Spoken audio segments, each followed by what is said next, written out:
Release that which chapter 646 to chapter 732. After lunch, Roland called Berev into his bedroom. It was the first time for Berev to come to such a place. He was obviously more cautious than usual, but his face was full of excitement. Seeing Berev's reaction, Roland could not help but think of the story of a famous person in history who ran out to receive a visiting minister in disheveled clothes, and the latter was greatly moved. Roland was just slacking off, but the old director felt a strong sense of trust from him. It was an unintentional move. He had to admit that male officials had unique advantages in promoting loyalty, such as talking by candlelight and sleeping together. If it was Edith Kant, she would probably have a different idea. He shook his head with a smile and put these distracting thoughts aside. How many letters did you receive during the time I was fighting in the northern region and when I was in a coma? A total of 16 letters, Berev quickly reported. Most of them were letters from various lords requesting for trade or visiting. There were also 2 secret letters from the guardian of the eastern region expressing his desire to negotiate peace with you. I replied to them one by one according to your previous request. According to the task assigned by the pre-war conference, Berev temporarily took charge of the administrative affairs of Neverwinter when the king led the army. He was also responsible for opening and reading the letters sent to the king. If the message was particularly important and beyond the preset reply range, he would send it to the front line by flying courier. Is it just a negotiation? Yes. They are not willing to hand over the feudal power and advised you to preserve the tradition and glory of the nobles. When spring comes next year, they will naturally know what choice they should make. Roland shrugged. What about the letters that I need to read in person? Where did they come from? One is from the Astrologer Association of the City of Dawn, and the other is from the Kingdom of Dawn. Berev handed over 2 pieces of paper. When they arrived, you were in a state of deep sleep. The contents are also a little strange. Strange? Roland first spread out the parchment with the pattern of the constellation. The letter was written by Astrologer of Dispersion Star. The first half of the letter was about greetings and gratitude. The astronomical telescope given to the observatory had been put to use, so it was natural for them to express their gratitude. However, the following content made him stunned. Traces of the star of extinction have been found in the starry sky, a star flashing with red light in a fixed position. Roland immediately thought of the geosynchronous orbit. Based on his poor knowledge of astronomy, only objects in a synchronous orbit could remain relatively still with the planet. However, if the crimson moon appeared in this orbit, it was impossible for it not to affect the planet itself, and the observation results also showed that its size should be extremely small. So the crimson moon is not a natural celestial body, but a man-made satellite? Roland thought for a moment and rejected this conjecture. If it was a satellite, how could it descend to the world? According to Agatha, the moment the bloody moon appeared, everyone on the mainland could see its existence. It was bigger and brighter than the moon. The scarlet light dyed the stone walls of the holy city red. Even in the daytime, its outline could be seen. This was completely illogical. He was silent for a long time before he put the letter aside. Draft a letter for me and invite the astrologers to Neverwinter. But they refused you last time, Berev said hesitantly. I'm afraid this time, the situation is different. The Astrology Association has found the star they want to pursue. Now they only need to keep an eye on that piece of sky. Roland tapped the table and said, in the letter, tell them that Neverwinter has developed a better astronomical telescope and found some ancient books about the star of extinction. I believe they will come. Yes. He spread out the second letter, or rather, a note. Like the usual secret letters, the message sent by the flying courier was always very concise. The King of Dawn passed away and his eldest son, Apen Moya, succeeded the throne. He ordered to wipe out the believers of the church, cut off the trade route with the holy city, and search for witches. As a result, there was a rebellion in the border area, and our caravans were also affected. The original plan may need to be suspended temporarily. Roland could not help but frown.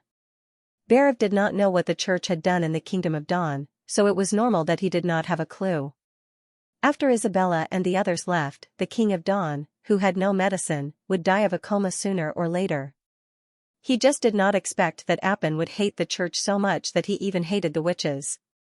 Among these policies, wiping out the believers was still acceptable, but unilaterally banning trade would basically cut off the income of the border lords.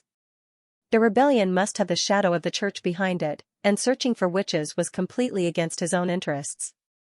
Such an impulsive order was unlikely to be the idea of the three big families. It could only be said that the new king had been blinded by hatred and wanted to avenge his father. He had originally thought that the Kingdom of Dawn would be a potential ally, but it turned out to be a big disappointment. Send a formal diplomatic letter, Roland said slowly. First, congratulate him on being crowned king, and then warn him not to do so. The pure ones are not the same as witches. Grey Castle has formed a formal witch organization, and to regard them as enemies is to make an enemy of Grey Castle. Your Majesty, Barav wiped the sweat from his forehead. Are you sure you want to write this? Is there a problem? The other side will not take it seriously at all, and may even regard your words as a threat. Roland naturally knew that sometimes even the vassals of local lords would not accept the king's orders, let alone meddling in foreign politics. But times had changed, and if the other side did not understand, he did not mind teaching them what real diplomacy was. This itself is a threat, Roland replied bluntly. If Aben Moya insists on having his own way, when we attack the holy city next year, let's change the king of the Kingdom of Dawn, a wise person who is willing to stand on the side of Grey Castle and fight together against the battle of divine will, such as Andrea of the Quinn family. Diplomacy in the new era would be based on steel guns and cannons, and what could not be achieved at the negotiation table would be achieved by the army. Not to mention interfering in the internal affairs of other countries, replacing the heir, supporting the opposition, and directly dispatching troops to occupy other countries were all common methods. Before the arrival of the Bloody Moon, Roland did not want any other kingdom to hinder him. Therefore, the core content of the entire diplomatic letter was "Don't say I didn't warn you." After all, Roland could not stay in his bedroom for the whole day. Near dusk, he received a notice from Nightingale that Tilly wanted to see him. Roland had to put on his coat, tie up his long hair, and go to the office with a stack of papers. When he pushed the door open, he found that Tilly and Ashes were already waiting for him in the room. Seeing that he was holding something heavy in his hands, Ashes took the initiative to greet him and took the thick papers for him. Roland was a little surprised by this move. He did not expect that the extraordinary, who had always disliked him, would take the initiative to help him one day. The setting sun shone through the floor-to-ceiling windows, turning the wall orange-red. At the same time, it left a golden edge on the two of them, giving them a sense of parting. Roland had roughly guessed the purpose of Tilly's visit.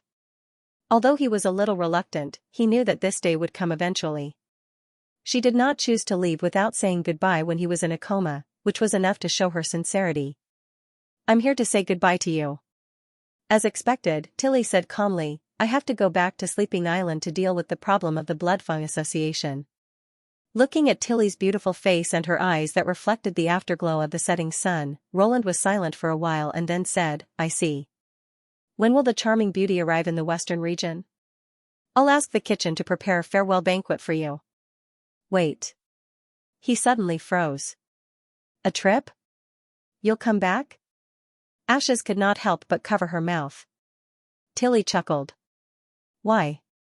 Don't you welcome me, brother?" "No, I mean, why do you?" Roland opened his mouth in surprise, but he did not know what to say. After a while, he said, "Because of the months of demons?" "I won't deny it if you think so." Tilly spread out her hands and said, "But don't you have higher expectations?" He was completely stunned. "Are you?" "Yes," Tilly said straightforwardly. "I'll bring the news of your victory back to Sleeping Island and tell them that Neverwinter in the western region of Grey Castle has completely gotten rid of the threat of the church. They don't have to live in fear and hide on this island anymore. When you're ready, I'll bring witches who are willing to go to the western region to settle down here. I hope you don't mind that they eat too much." An indescribable excitement surged in Roland's heart. "They're always welcome in the western region. Your building can't accommodate so many witches," Princess Tilly revealed a sly smile. "Even if only half of them are willing to come, it's still several times more than the Witch Union. Moreover, most of them are not combat witches. I intend to hire a ship to transport them after the months of demons is over." At that time, the route will be much safer. I'll build enough houses before next spring. This won't be a problem for Car. In addition, I have 3 additional conditions.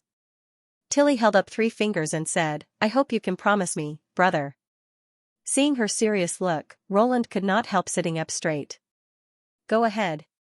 First of all, if they want to leave Neverwinter and go to other towns, you can't restrict their freedom. No problem, he replied without hesitation. But now that Grey Castle has not been unified, I can't guarantee that the people in other places will treat witches equally. For safety reasons, I suggest that they only settle in the Western region and Sleeping Island for the time being. It won't be too late to leave the Western region when I can control the whole kingdom. It's just a hypothesis. Tilly nodded with satisfaction. Secondly, if they don't want to work for you, you can't force them. Roland poured a cup of tea for them. Can I tempt them to work for me? As long as you don't force them. Tilly gave him an affirmative look. That's right. He could not help laughing. It was not difficult for him to attract this group of inexperienced young girls, who were busy seeking refuge everywhere after their basic awakenings, into the tide of industrialization. He had a lot of reward mechanisms that could make them fall for it. Not to mention the salary, just the soap, wine, and ice cream were enough to attract them. Not to mention the salary, just the provision of soap, wine, and ice cream, which could only be exchanged for by working witches, was enough to attract them. The sugar-coated bullets of capital were far more effective than simple violence. Finally, I hope that the sleeping spell can exist independently. When saying this, Tilly looked a little hesitant. She probably thought that this request might be a little harsh. Of course, part of the money earned by the sleeping spell will be handed over to Neverwinter. The sleeping spell? Roland was stunned. He remembered that this organization was a guild of bounties to solve the conflict between combat witches and assistant witches and to earn benefits for Sleeping Island. In other words, almost all the witches on the island belonged to the sleeping spell. If it existed independently, it meant that all of them were under the jurisdiction of Tilly. He soon understood why Princess Tilly was hesitant when she said this. The sleeping spell would move here but manage it as an independent organization. Whether it was accepting bounty tasks or dispatching people to the fjords, it was still decided by the sleeping spell. It seemed that she was deliberately guarding against him. But Roland immediately agreed. Of course, as long as they follow the laws of the territory. Isn't this equivalent to a private company? In fact, when he realized that the witches of Sleeping Island might move to the western region, he was not only happy but also a little worried. He did not know whether he should let them join the Witch Union. As one of the 3 major administrative organizations alongside City Hall and the First Army, the Witch Union would obviously be safe in the hands of Vendi, who was loyal to him. However, there were too many witches on Sleeping Island. Once all of them joined the Witch Union, it would inevitably weaken Vendi's control. At that time, he would not be able to intervene in the management of the Witch Union. If he did not accept them into the Union, it would seem that he was too cold to these witches who came from afar. Now that Tilly took the initiative to propose it, Roland felt a little relieved. Besides, it was normal for Tilly to still be a little worried. Trust itself needed time to build. Compared to before, this was already a huge improvement. Really? Seeing him agree so readily, Tilly could not help but feel a little surprised. Don't worry. I'll never go back on my word. Roland smiled. Is that so? Tilly also relaxed. Then I'll go back to my room to pack up. The charming beauty will arrive in about 3 days. In addition to the accompanying combat witches, I'll also take Iffy and Soft Feathers with me. But I'll send them here after the Bloodfang Association's business is over. Will you also come here after the months of demons? You asked me if it was because of the months of demons. I said. She blinked. I didn't deny it. That is to say, you'll come here earlier? Roland asked. When they left, Ashes, who was following Princess Tilly, suddenly stopped, turned around and said, I owe you an apology, Your Majesty. This was the first time that Roland had heard her use honorifics to address him. It doesn't matter. The things that happened in the palace, I'm also a little. We all know that it wasn't you. Ashes shook her head. Such a person would never have been able to lead us to victory against the church, Nor would he have been able to give the witches full freedom and trust. I'm sorry, it wasn't until you defeated the church that I believed this. She paused. Every witch will remember everything you've done, and you're more suitable to be Lady Tilly's brother than him. For Ashes to say such a thing, it could only mean that Tilly herself also thought so. But in the end, they still didn't believe that he was Prince Roland. Roland did not know whether to laugh or cry.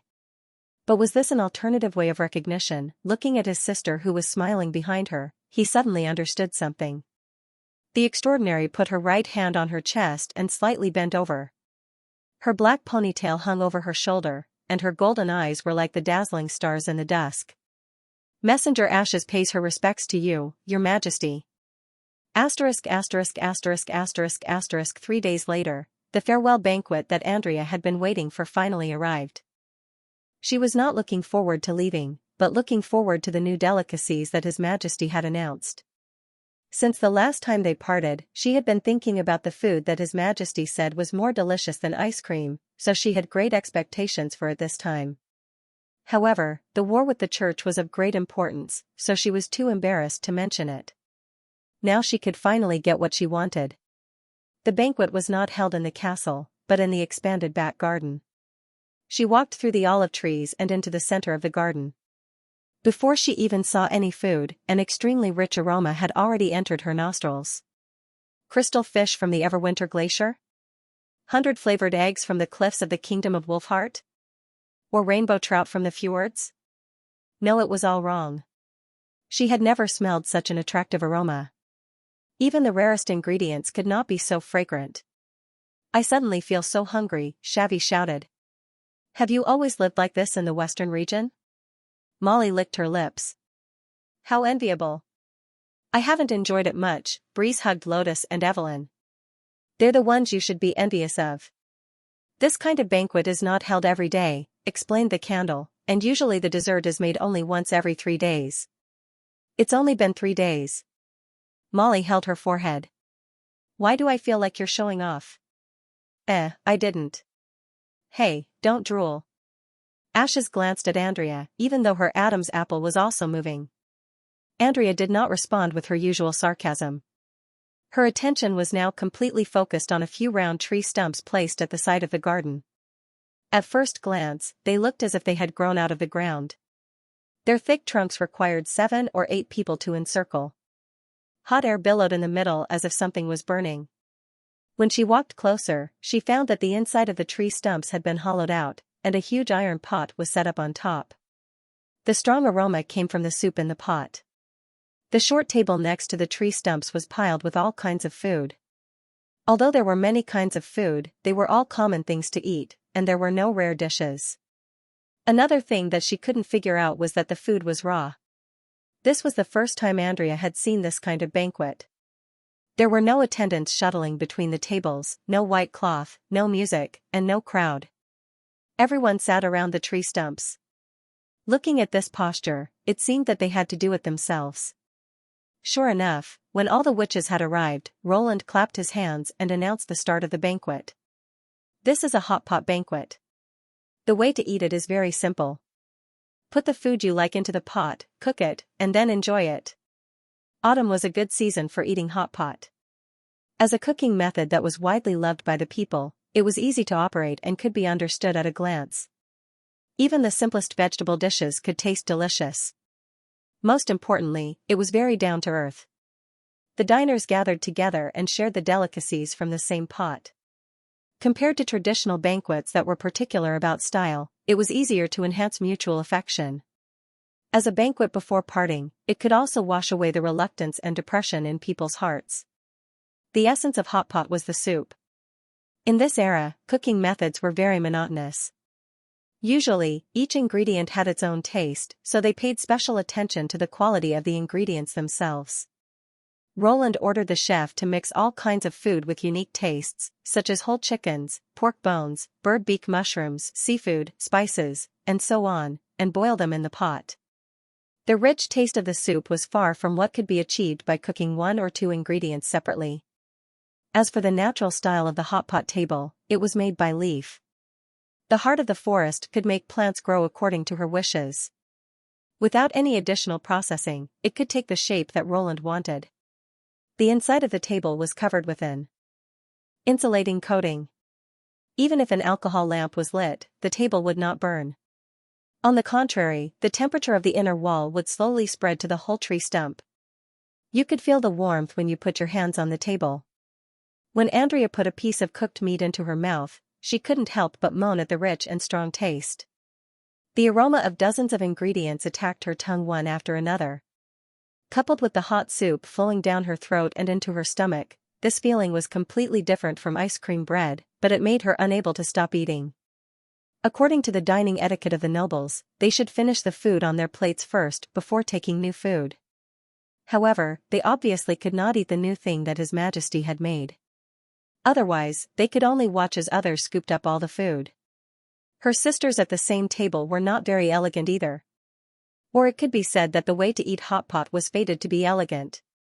Even Lady Tilly had a few plates of delicacies neatly placed in front of her, and Ashes even scooped up a spoon in front of her several times. The true essence of food is the original taste. Only when nothing is added can the soup be more similar to the original taste. Who said that? The extraordinary imitated her tone and said, I remember that someone regarded salt and spices as a barbaric way of cooking and said that real nobles would never use it. Why is it so different from what I see? If it were in the past, Andrea might have argued a little and even felt a little upset. But now, she understood what was most important. It was much more meaningful to seize the time to enjoy the food than to waste words. She glanced at Ashes indifferently, and without hesitation, she pushed away the other spoon and put the rolling meat into her own bowl. After saying goodbye to Tilly, Roland spent all his time copying materials. First, he wrote the basic courses of various subjects. The textbooks he had written from memory were not complete. Now that he had the opportunity to sort out the content hidden deep in his consciousness, he naturally had to fill in the missing parts. Second, he wrote the blueprints of the current equipment in Neverwinter. There was still a big gap between usable and usable. Using these mature designs, he could further improve the efficiency of the steam engine and machine tools. Under the guidance of the new blueprints, Anna finally completed the manufacturing of the first steam turbine prototype. Unlike the way he accompanied girls in his previous life, Roland rushed to the backyard of the North Slope after receiving the news.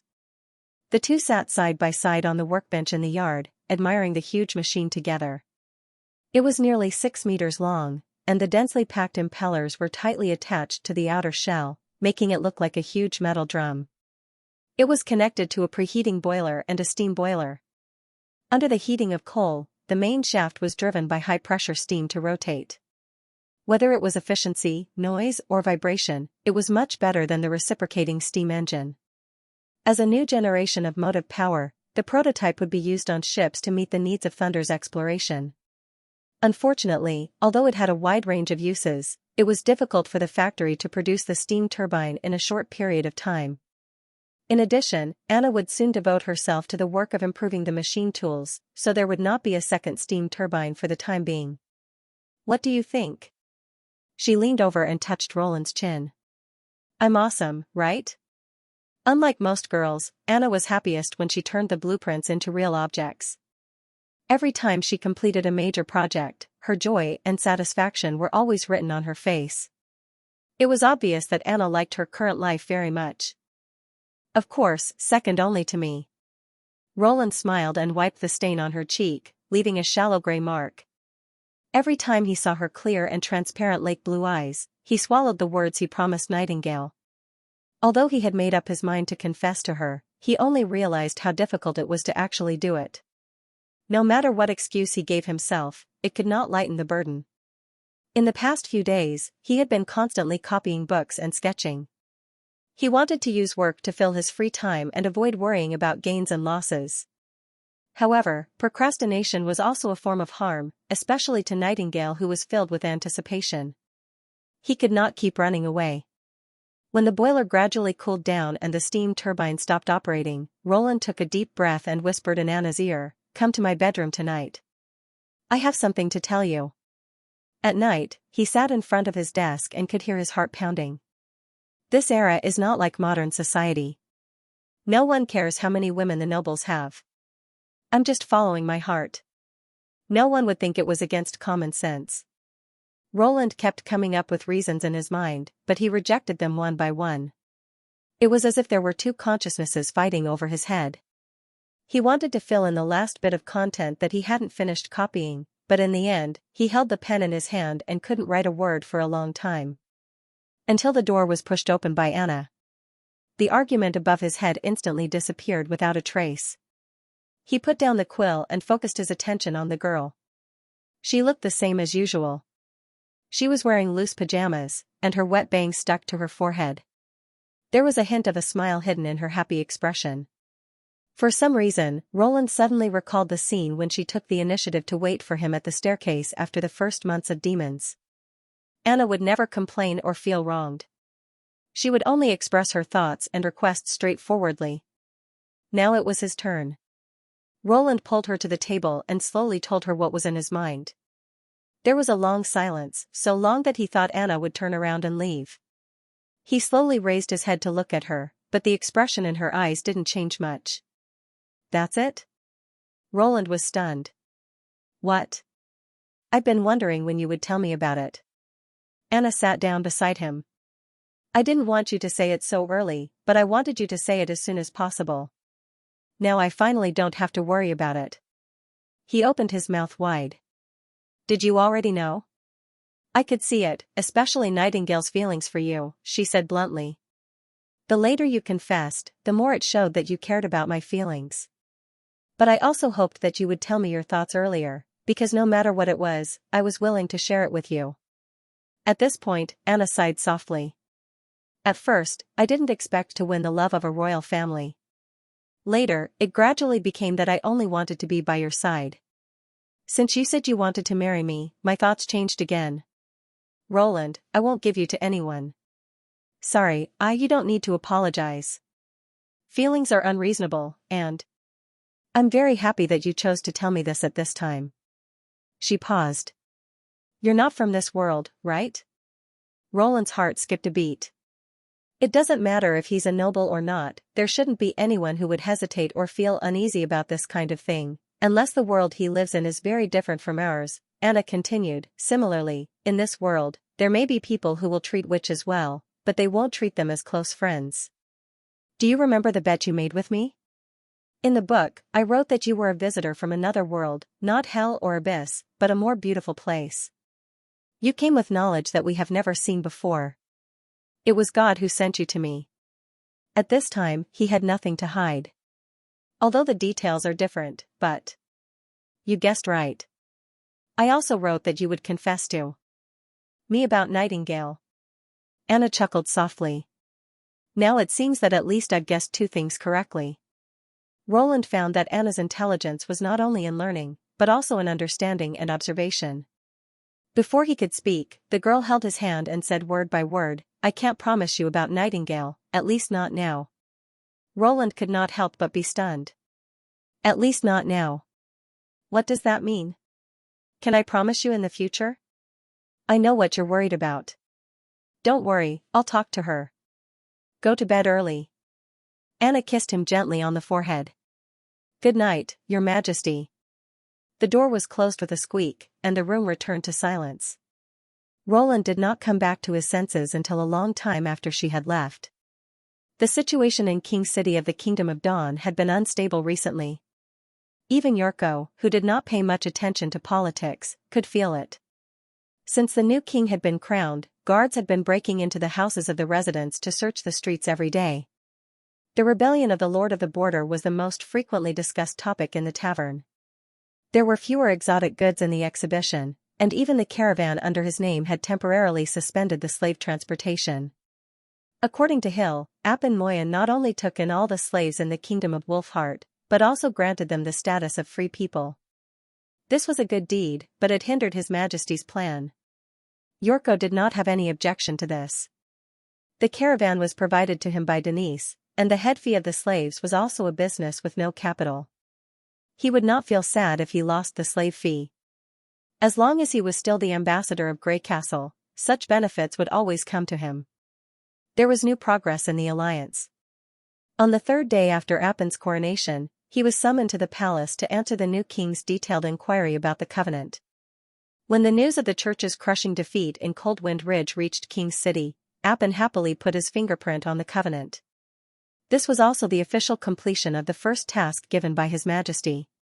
But that night, Hill poured cold water on him. This covenant came too late, and I'm afraid it's no longer effective. He remembered the guard saying, and the new king's attitude towards witches is likely to arouse His Majesty's disgust. Timothy, the last one who did this, is a good example. You'd better keep this parchment as a souvenir.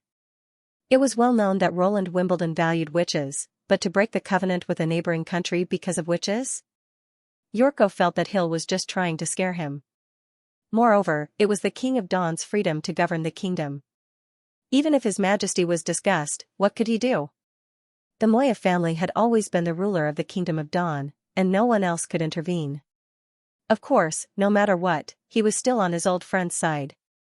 Witches were such beautiful and outstanding people, and they did not look like the devil's minions. Yorko shook his head and put these trifles behind him.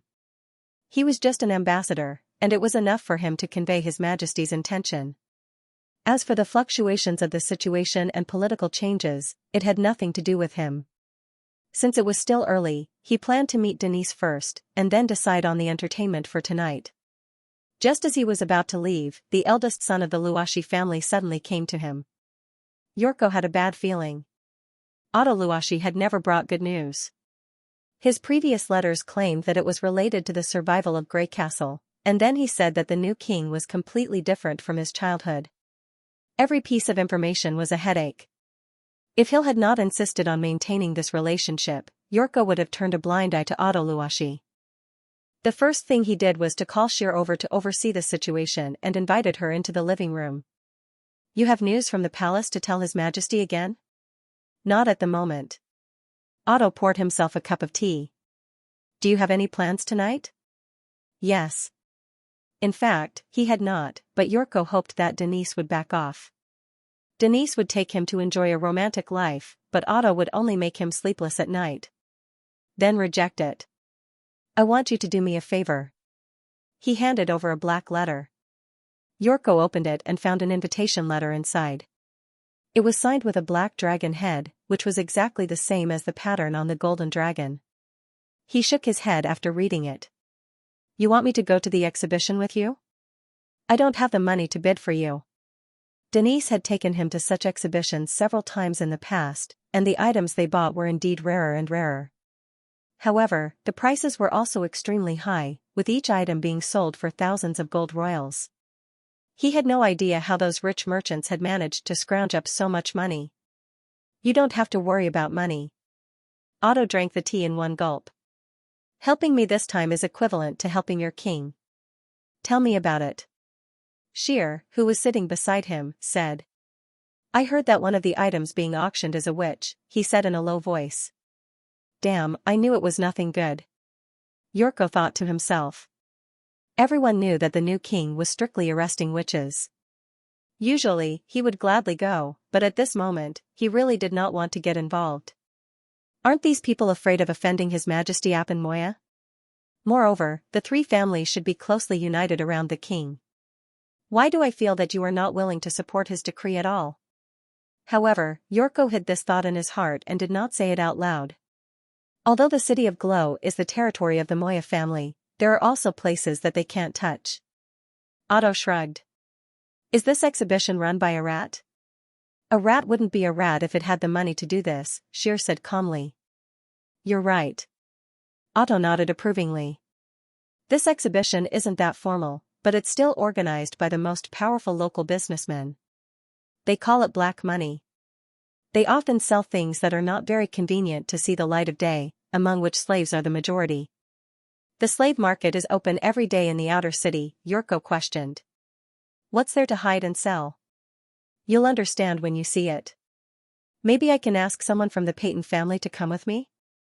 Yorko's curiosity had been aroused, but he did not want to be completely led by the nose by Sheer. Are you talking about the businesswoman who is always with you? She can't get in, Otto said. Black money has the strictest admission requirements of all the exhibitions. She's a little famous, but she's not qualified. Do you want to buy the witch? Xier changed the topic. Not me, but Mr. Ambassador. Otto pointed at Yorko. The Luashi family is too close to the Moya royal family, so it's not convenient for me to act directly. It's easy to understand that the ambassador of Grey Castle wants to try something new. I'll pay for it. I hope you can send her to His Majesty's territory. With the protection of the ambassador's flag, she should be able to travel smoothly. But the slave trade has been suspended. Xier spread out his hands. And I don't know when it will resume.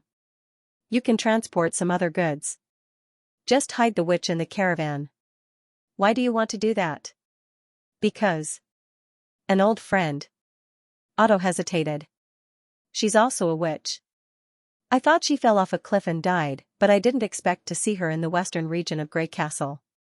His Majesty Roland Wimbledon told me that every witch is very precious and shouldn't be lost in the malicious rumors of the church. I also want to find a few more partners for her. About this, let me. While Yorko was still thinking of an excuse, Xier had already grasped Otto's hand. Thank you. I'll visit you again. In the evening. Yorko stared at them in astonishment, wondering if they had made a mistake. He was the ambassador of Grey Castle. After Otto left, before he could question him, Hill interrupted him with one sentence. This is also what His Majesty hopes for. Yorko put his hand on his forehead and asked, Are you sure? I represent Grey Castle. If the King of Dawn knows about this, the relationship between the two countries will return to the previous situation. What should we do then?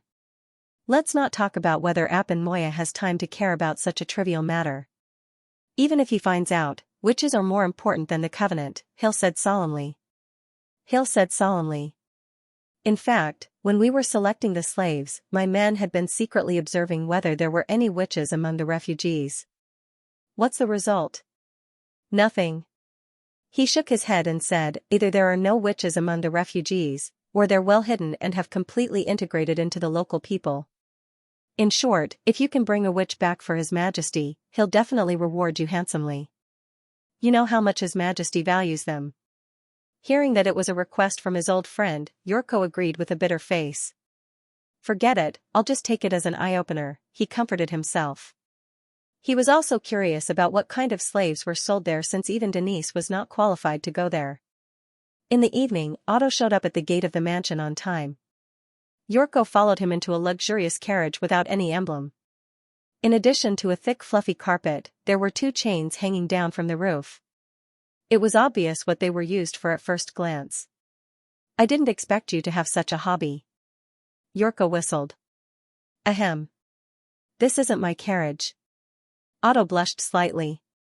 Only this kind of carriage is suitable to cover people's eyes and ears while keeping them in place. You don't have to explain. I understand. He curiously touched the wristband under the chain and said, When this is over, can I borrow the carriage for a few days? Of course. It's just a rental fee of 50 silver royals a day, including the coachman. After Otto told the coachman his destination, he found a comfortable place and lay down. It's a bit far, so you can take a rest. How long will it take? About an hour ago, on the outskirts of the city of Glow. Does that mean we can't come back today? Yorko asked in surprise. The city gate will be closed after the sun sets, right? Black money provides shelter and food. In fact, all the services you can buy in the city of Glow are provided there. It sounds like a market. Pretty much. The only difference is that it's built underground. Otto explained, I've only been there once, so I don't know if the bidding process has changed. But as long as you follow the guide, there shouldn't be any problem. After you bid for the witch, you don't need to wait until the end of the exhibition.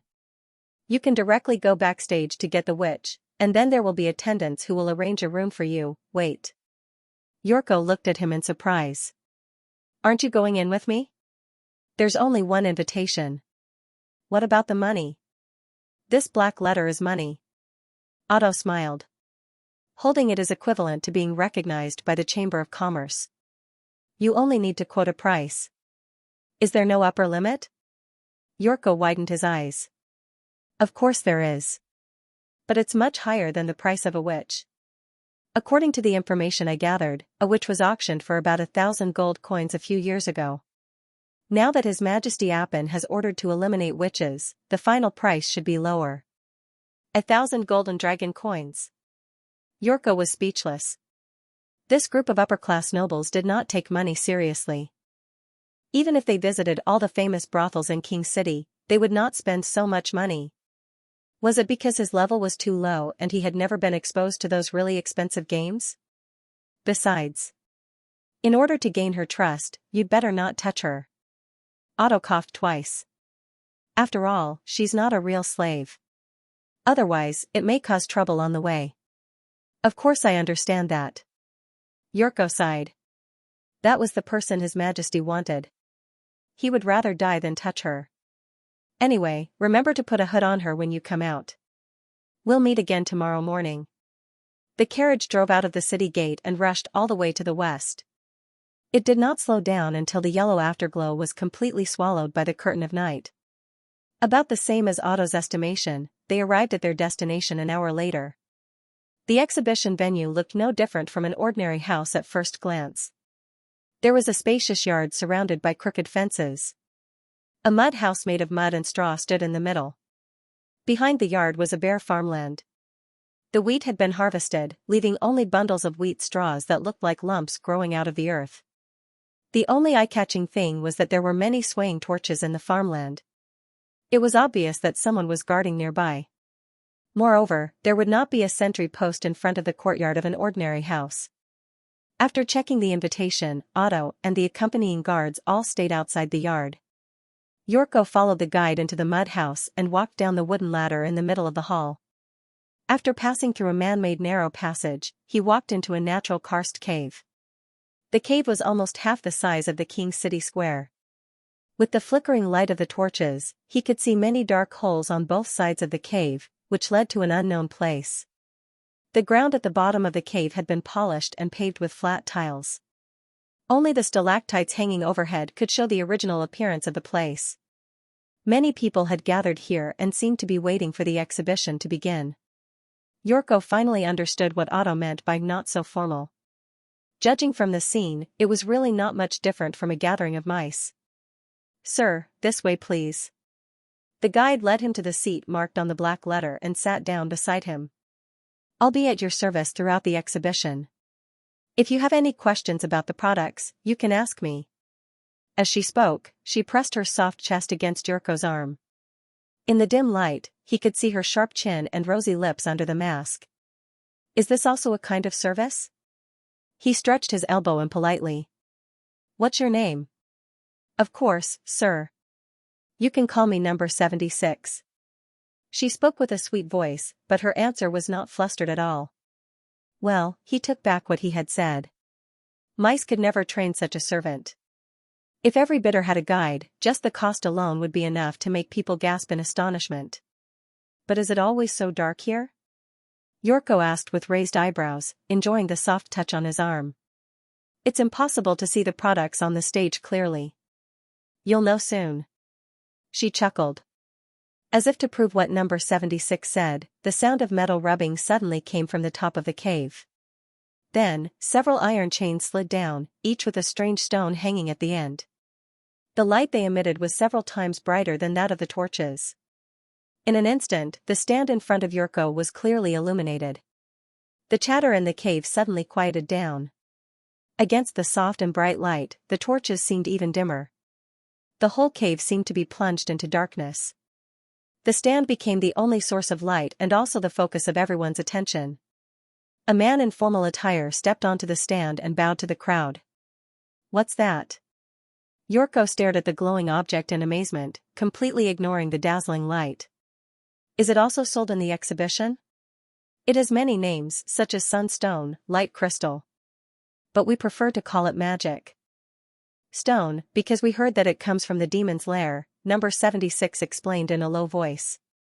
Black money has auctioned this kind of thing before, and the final price is between 2,000 and 3,000 golden dragon. It's not only expensive, but also very rare.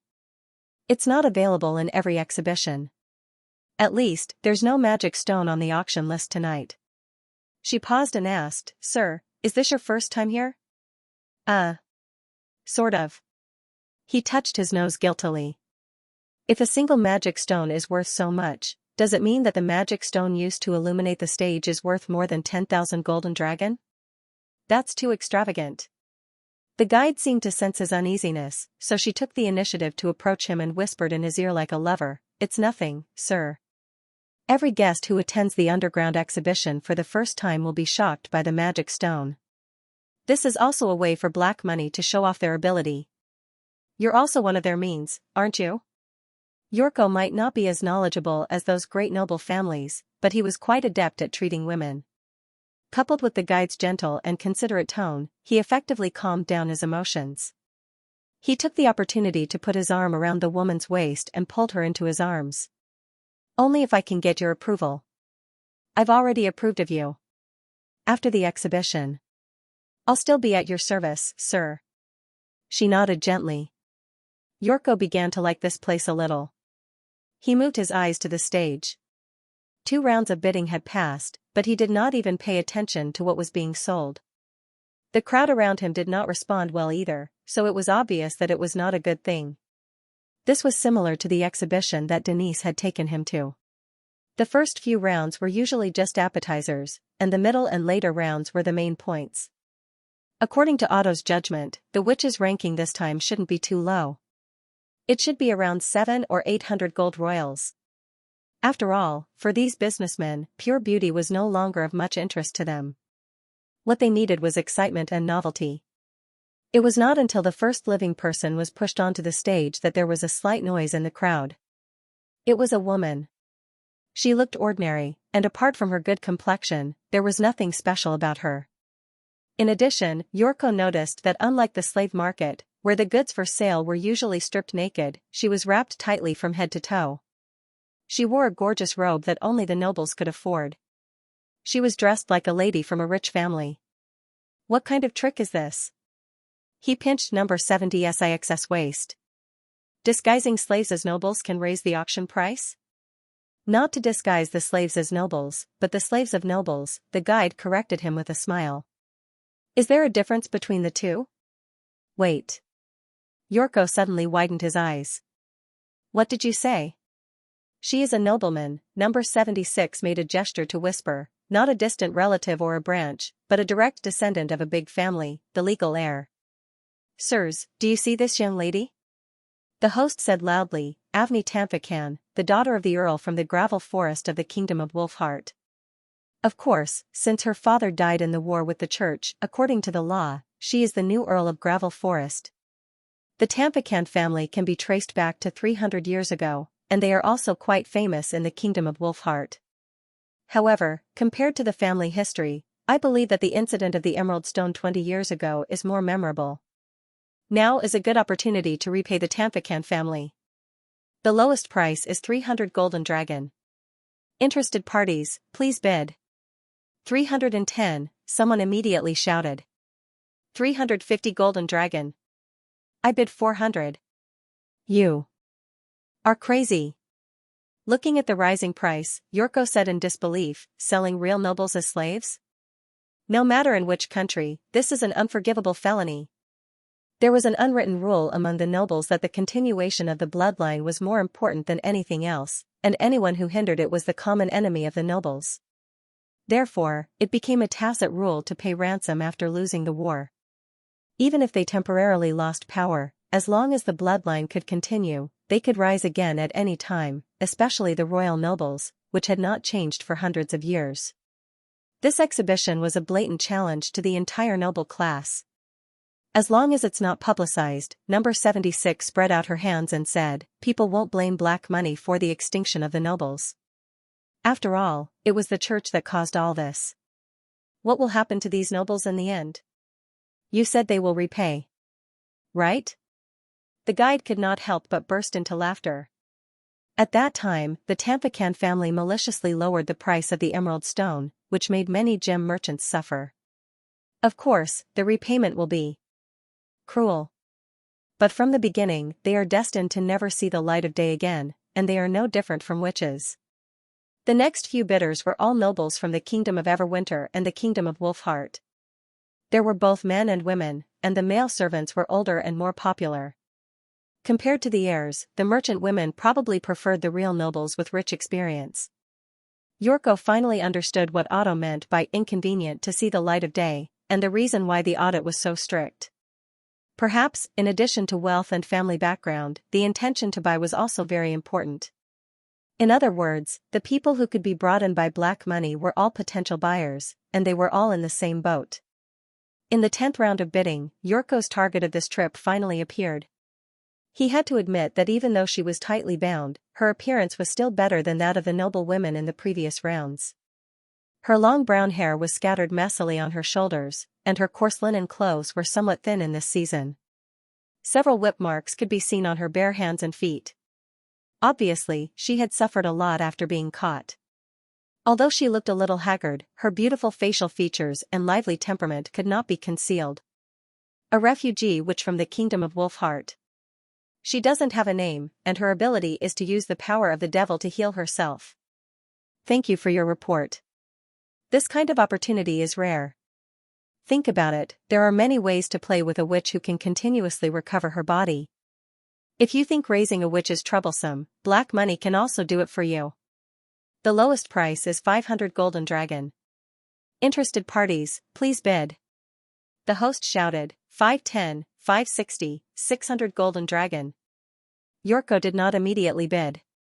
He knew that only when the price was close to stabilizing would the number he shouted have the final effect. However, something unexpected happened. The final price of 800 golden dragon that Otto had predicted was quickly exceeded.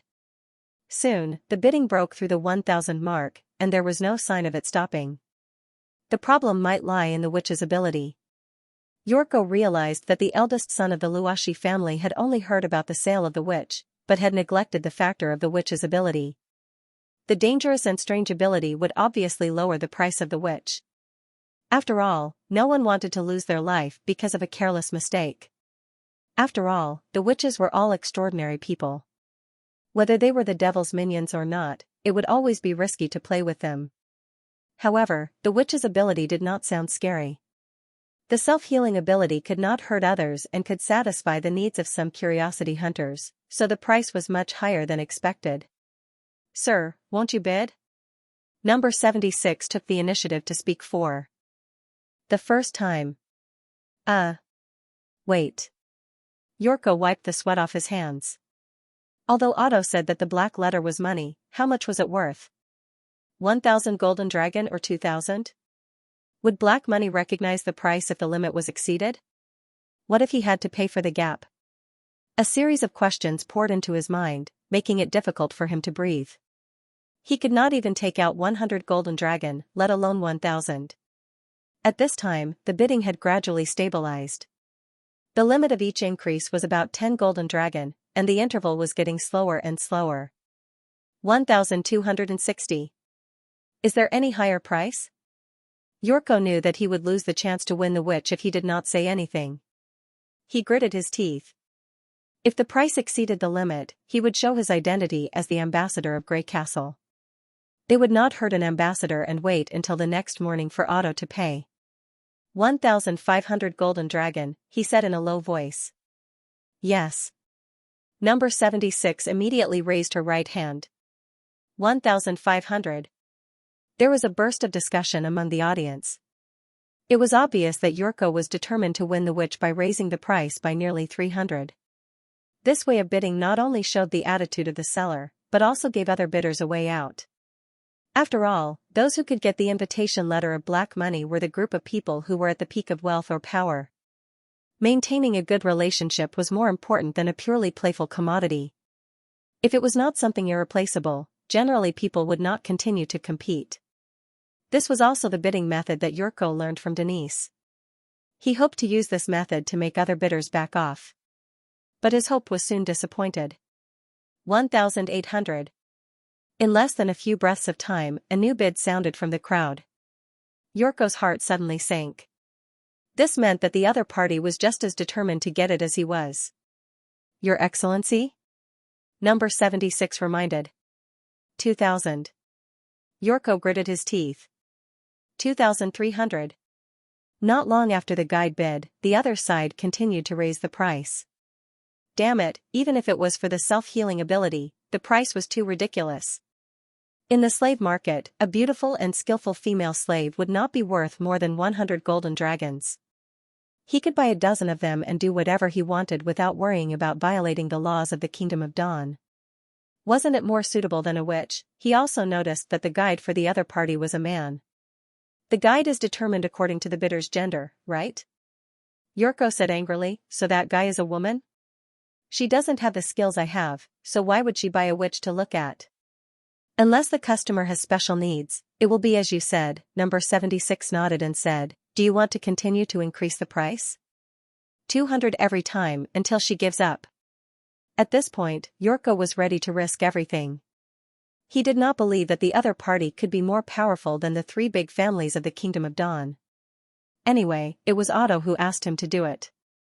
As the two people competed with each other, the people around them began to whisper to each other. Obviously, they were very interested in this good show. When the price soared to 4,000, the other party finally stopped bidding. But the price was 5 times higher than Otto's expectation. 4,000 going once. Twice. The host's unhurried tone made Yurko extremely worried. He wished he could rush up and hit the small hammer to decide the price on behalf of the host. Fortunately, the nightmarish bid did not come again. 3 times. Sold. Yurko heaved a sigh of relief and leaned against the bench. His back was a little wet. 4,000 golden dragons. It was a fortune that he could never touch in his life, but now he was willing to spend it all for a witch. Was this how the nobles spent their money? He suddenly felt that his days in King City were all in vain. The so-called enjoying the scenery was just a joke in the eyes of the big families and rich businessmen. Congratulations, Your Excellency. The guide said with a smile, item number 10 is yours. The people around him also looked at him with respect.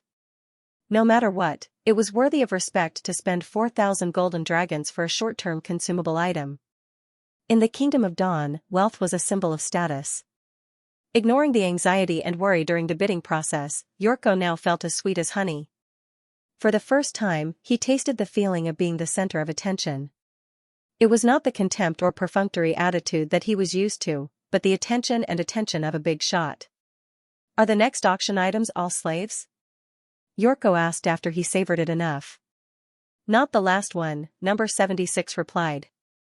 I heard it's a very rare treasure that black money spent a lot of effort to get. Even you don't know? The boss said it would be more mysterious, she said helplessly. He only told us that it was a relic with a magic stone embedded in it. So it can shine? Yurko twitched his mouth. You said there was no magic stone on the list. There are more than one kind of magic stone. Some stones can't shine, but they're the best jewels, number 76 explained. For example, the blue star, which was auctioned at 3,400 golden dragons half a year ago, is a magic stone that can't shine. But if you put it in the dark, you can see that there are countless stars twinkling inside it. It's not comparable to ordinary jewels. The price was also higher than that of ordinary jewels. Yurko could not help but be curious about how beautiful it was that it could be sold at such a high price. Since he had done what Otto asked him to do, he would just take it as a learning experience, so that he could brag about it in front of Denise in the future. He finally waited for the last round of bidding, but the result was disappointing. It was a long sword. There were indeed 4 bright-colored gems inlaid on the hilt, but was the seller selling gems or weapons? The auctioneer boasted that it was found in an ancient relic in the impassable mountain range, and the murals around it showed that the long sword once belonged to an outstanding warrior. In her hands, the long sword could even trigger celestial phenomena, and her enemies were demons from hell. Yurko sneered at the auctioneer. Maybe it's more practical to remove the gems and sell them separately. Obviously, the auctioneer made a mistake by using the slogan on the weapon. The starting price of 50,000 golden dragons made the audience burst into an uproar. In the end, no one bid, so the auction ended hastily. Where's the witch I bought? Yurko's mind was no longer on the exhibition. He touched number 76's thigh and asked in a low voice, has she been put in my room? Leaving the dark karst cave, the guide held Yurko's hand and walked to a small hole on the side wall with ease. Yorko could not even see the ground clearly, but number 70's footsteps were not slow at all. Moreover, he could feel that number 70's strength was not much weaker than his. There were a few raised calluses on her palms, which did not match her slender figure at all. Besides serving the guests, the underground exhibition also used her as a guard. It was not easy to train such a person. It would be great if he could buy one from Black Money. Hillfox looked smart and capable, but after all, he was an old friend and would certainly not follow him forever. Moreover, he was a man, so it would be a little boring to be a guard. Obviously, it would be much more suitable for him to be number 76. Of course, Yorko was just thinking about it. After all, the black letter did not belong to him. 4,000 golden dragons had far exceeded Otto's expectation. If he added some for his own use, he was afraid that the Luashi family, one of the three big families, would immediately fall out with him, which would not be worth the loss. After entering those small holes, Yorko found that most of them were naturally formed channels. Due to the narrow terrain, the light of the torch was much brighter. Moreover, there were many shafts on the top of the cave, through which he could vaguely see the sky under the curtain of night.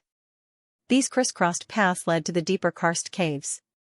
Some of them had been transformed into hotels, while others had signs with wine barrels on them. It looked like an underground town. It seemed that it was necessary to arrange a guide for the customers, otherwise it would take a long time just to find his room. By the way, how should I pay for the auction? Yorko asked in a low voice when there was no one around. After you confirm that the goods are safe, just give me the invitation letter before you leave the underground, number 76 answered with a smile. I'll handle the rest of the procedures for you. You can also visit our tavern, casino, and hot water baths. Whether it's for fun or relaxation, Black Money has the corresponding services. All the money will be recorded in the black letter? Yes. What if someone wants to buy a guide? You only need to pay 500 golden dragon to Black Money, number 76 answered smoothly as if she was used to this kind of question. Sir, do you want to buy me? Getting along isn't about the time, but the degree of pleasure. Yorko avoided the topic. What do you think? You're right. She couldn't help but chuckle. By the way, can I see your face? That won't do. Number 76 shook her head. Unless you buy the guide, he can't take off his mask in private. This is the rule of Black Money. But you said that any service is fine, of course. She touched her red lips, her words full of provocation.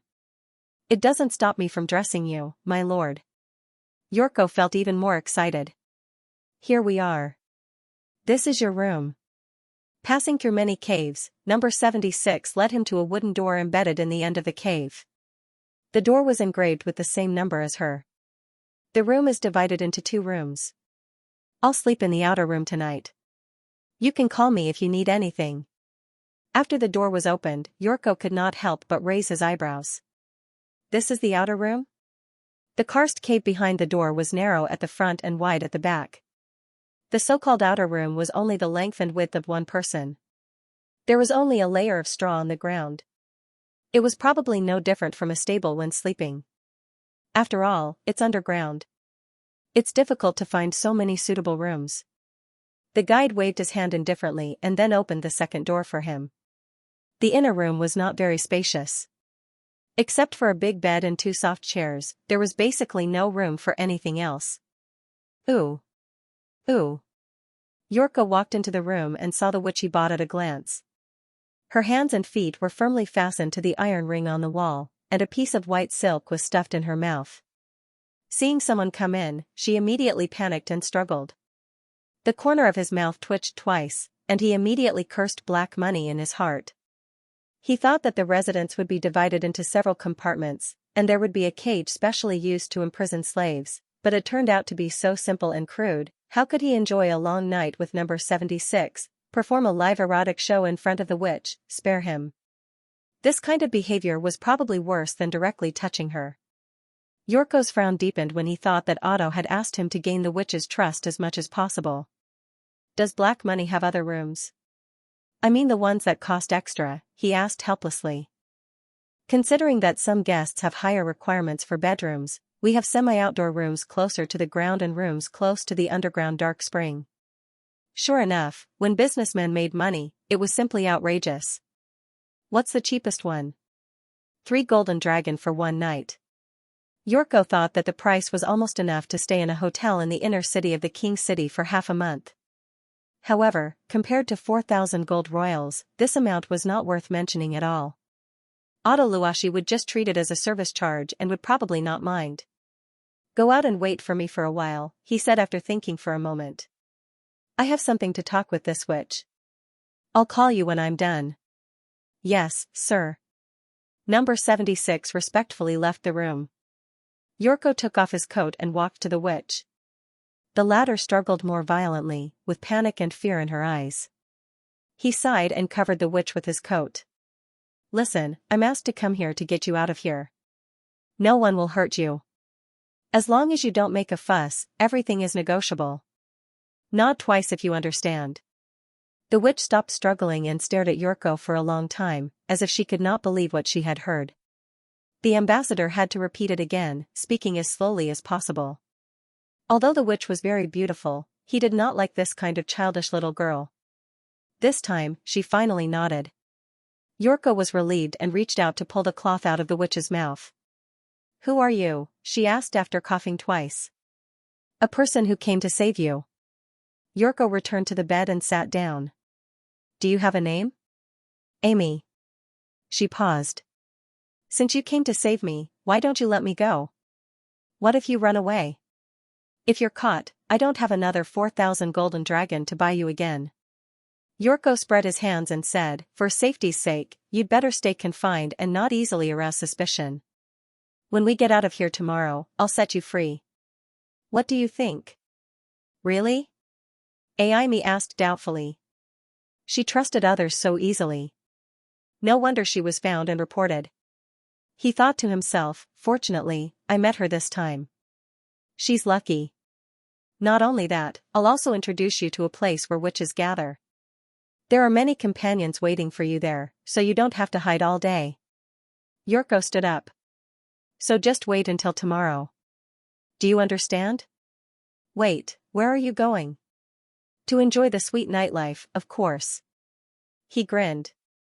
Just when Yorko was about to call number 76, there was a sudden sound of messy footsteps in the outer room, followed by the dull sound of heavy objects hitting each other.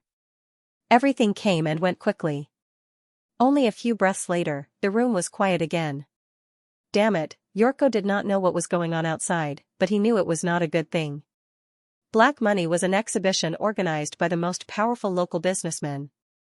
Except for the illegal auction items, everything else was the same as a regular exhibition. He cursed Otto 10,000 times in his heart. First, the auction price was wrong, and now someone came to him. If he had known this, he would not have agreed to it.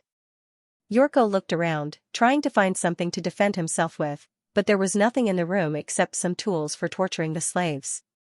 Just then, the door of the inner room was pushed open and a figure flashed in. Yorko knelt down without hesitation. Spare me. I'll give you whatever you want. But the person didn't stop at all. Instead, he leaped and pounced towards him. Oh no. He subconsciously held his head and fell to one side, hoping to avoid the attack. No, Annie. Amy shouted at the same time. Following the witch's voice, the cold wind that swept his cheeks suddenly stopped. Yorko looked sideways and found that it was a wooden stick, which seemed to be broken from a chair. If he were to be hit, he would probably be knocked unconscious immediately, which would be considered a light punishment. Then, he was grabbed by the arm by a big hand, lifted up, and pressed on the bed with his back. To her. Didn't he do anything to you? The voice sounded a little hoarse, and it was difficult to tell whether it was a man or a woman. He said. He came to save me. You've been cheated again, Amy. The person shook her head, twisted Yorko's hands behind his back, and tied them up skillfully. Spending 4,000 golden dragons to save a strange witch? This is not a small sum of money. Even your father would need to save up his entire life to accumulate so many gold royals. Is that so? He knew the auction price so well. Was he really the guy who competed with him? But at that time, the karst cave was dark except for the bright booth.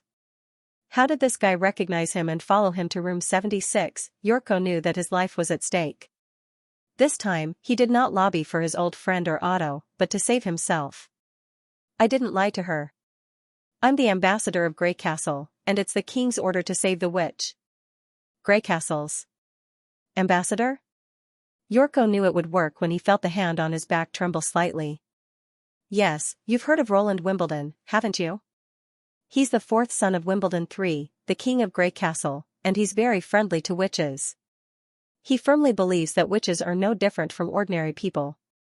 He even fought with the church to let witches live freely in his territory.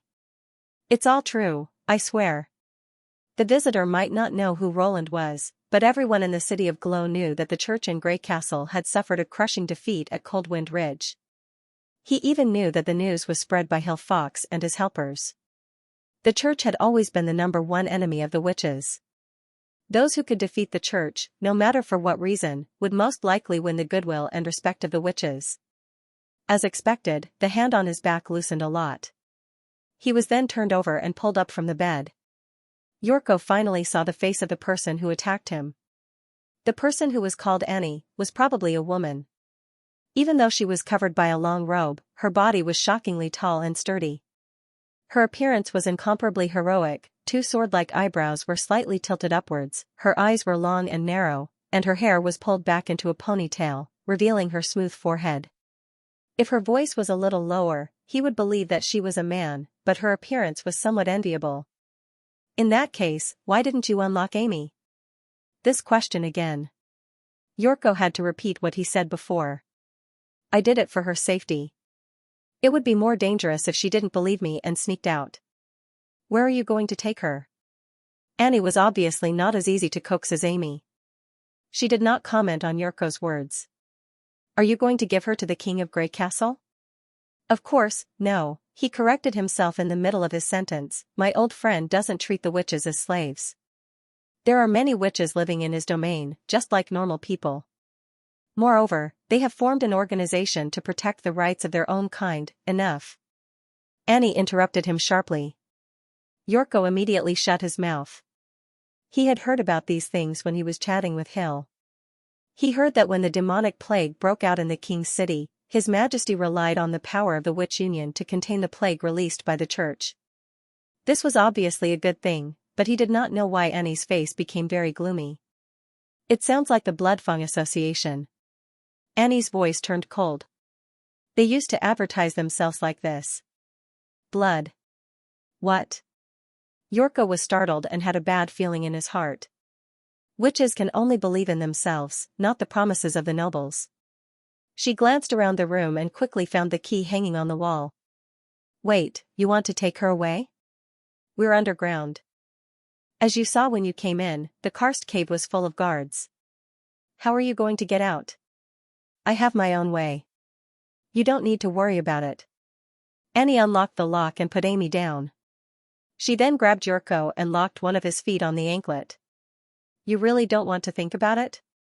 Yorko became a little braver when he saw that Annie did not seem to want to kill him. He obediently let Annie do what she wanted and made a final attempt. It's more appropriate for me to take her out. I'll hand her over to you after we get out of the courtyard.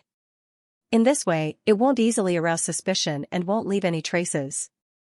It sounds really good, but it's also possible that I'll be greeted by swords and godstones when I get out.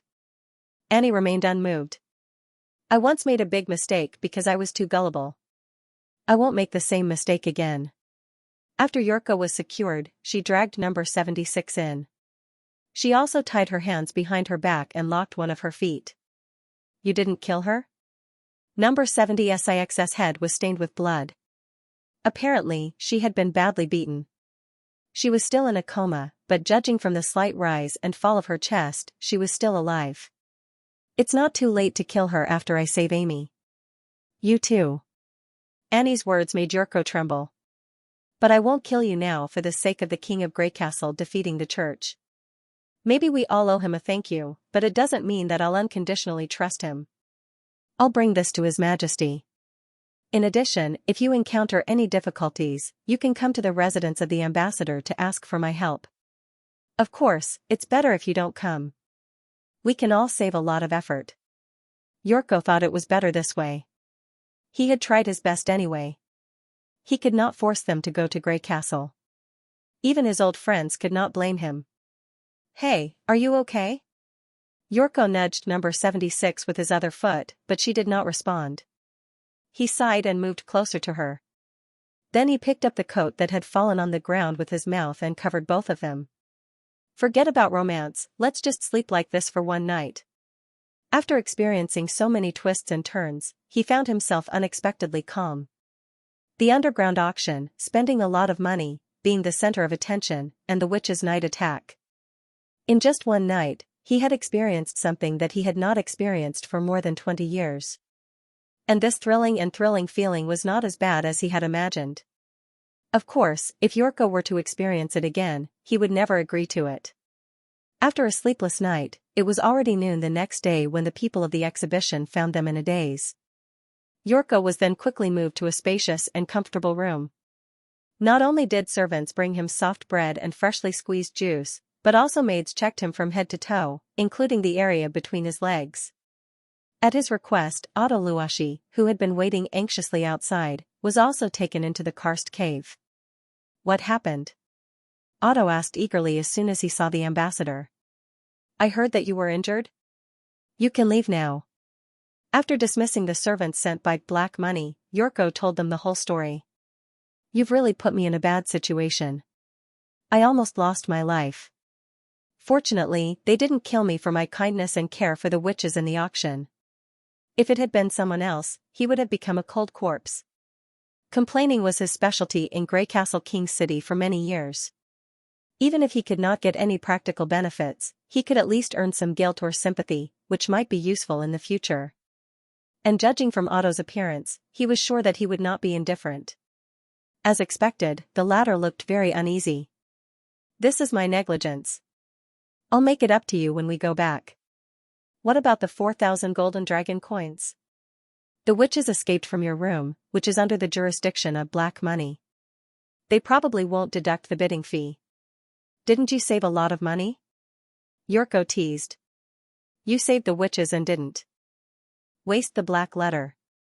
The black letter will be remade every time the exhibition is held, so it's not exactly wasteful. Otto smiled helplessly. But the golden dragon has been saved. Yorko suddenly remembered what number 76 had said in his ear. You only need to pay Black Money 500 golden dragon. Sir, do you want to buy me? Compared to 4,500 was not that much of an exaggeration. Perhaps he could ask Otto to be generous this time? Just take it as compensation for the fright. Yorko cleared his throat and was about to speak when the bedroom door was pushed open. A man wearing a silver mask walked in accompanied by 2 attendants. It was obvious that he was quite old. His dark brown hair was mixed with many silver strands. He was wearing a loose silk robe, and the pitch-black dragon head logo on his chest was particularly eye-catching. I'm the person in charge of this round of the exhibition. You can call me Silver Mask. He bowed slightly. Black Money apologizes for what happened to you. Fortunately, you weren't hurt in this accident. We've launched an investigation into the witch's escape and will inform you as soon as we have any news. The auction price won't be deducted from the black letter unless we can catch the witches and you still need her by then. Ahem. I understand. Yorko coughed twice. After all, it was still him who wanted to buy the witches, not Audiobook, so he had to continue the show. Don't hand her over to anyone except me. The 10th round of the auction will always be valid. As you wish. By the way, how did the people who attacked me get into the exhibition? These murderers kidnapped other visitors. We found 2 other victims who were robbed of their black letters in a house in the suburbs, Silver Mask replied. More than one person? Yes, this was a premeditated action. He nodded. We didn't expect the witches to have other accomplices. In other words, we didn't expect them to have the guts to attack when the King of Dawn was searching for them. Did the person who threatened you leave any clues? No, she ran away when she heard that I was the ambassador of Grey Castle. Yorko spread his hands. Hasn't Black Money thought of changing to a more reliable audit method? I suppose it's not the first time that people can enter just by relying on an invitation, right?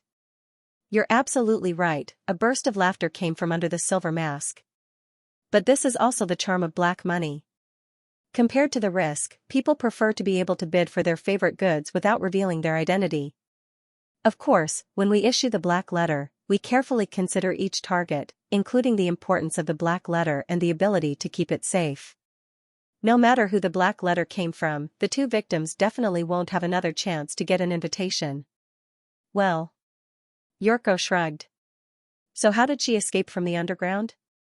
I remember there are many guards on the passage from the karst cave to the courtyard. It's impossible for her to run out with a burden. Could the criminals who sneaked in still be hiding somewhere in the underground cave, waiting for you to let your guard down? Silver Mask shook his head. They crawled out through the air vents. Several iron fences were burned through, which should be caused by the witch's ability. Is this the escape route that Annie prepared in advance?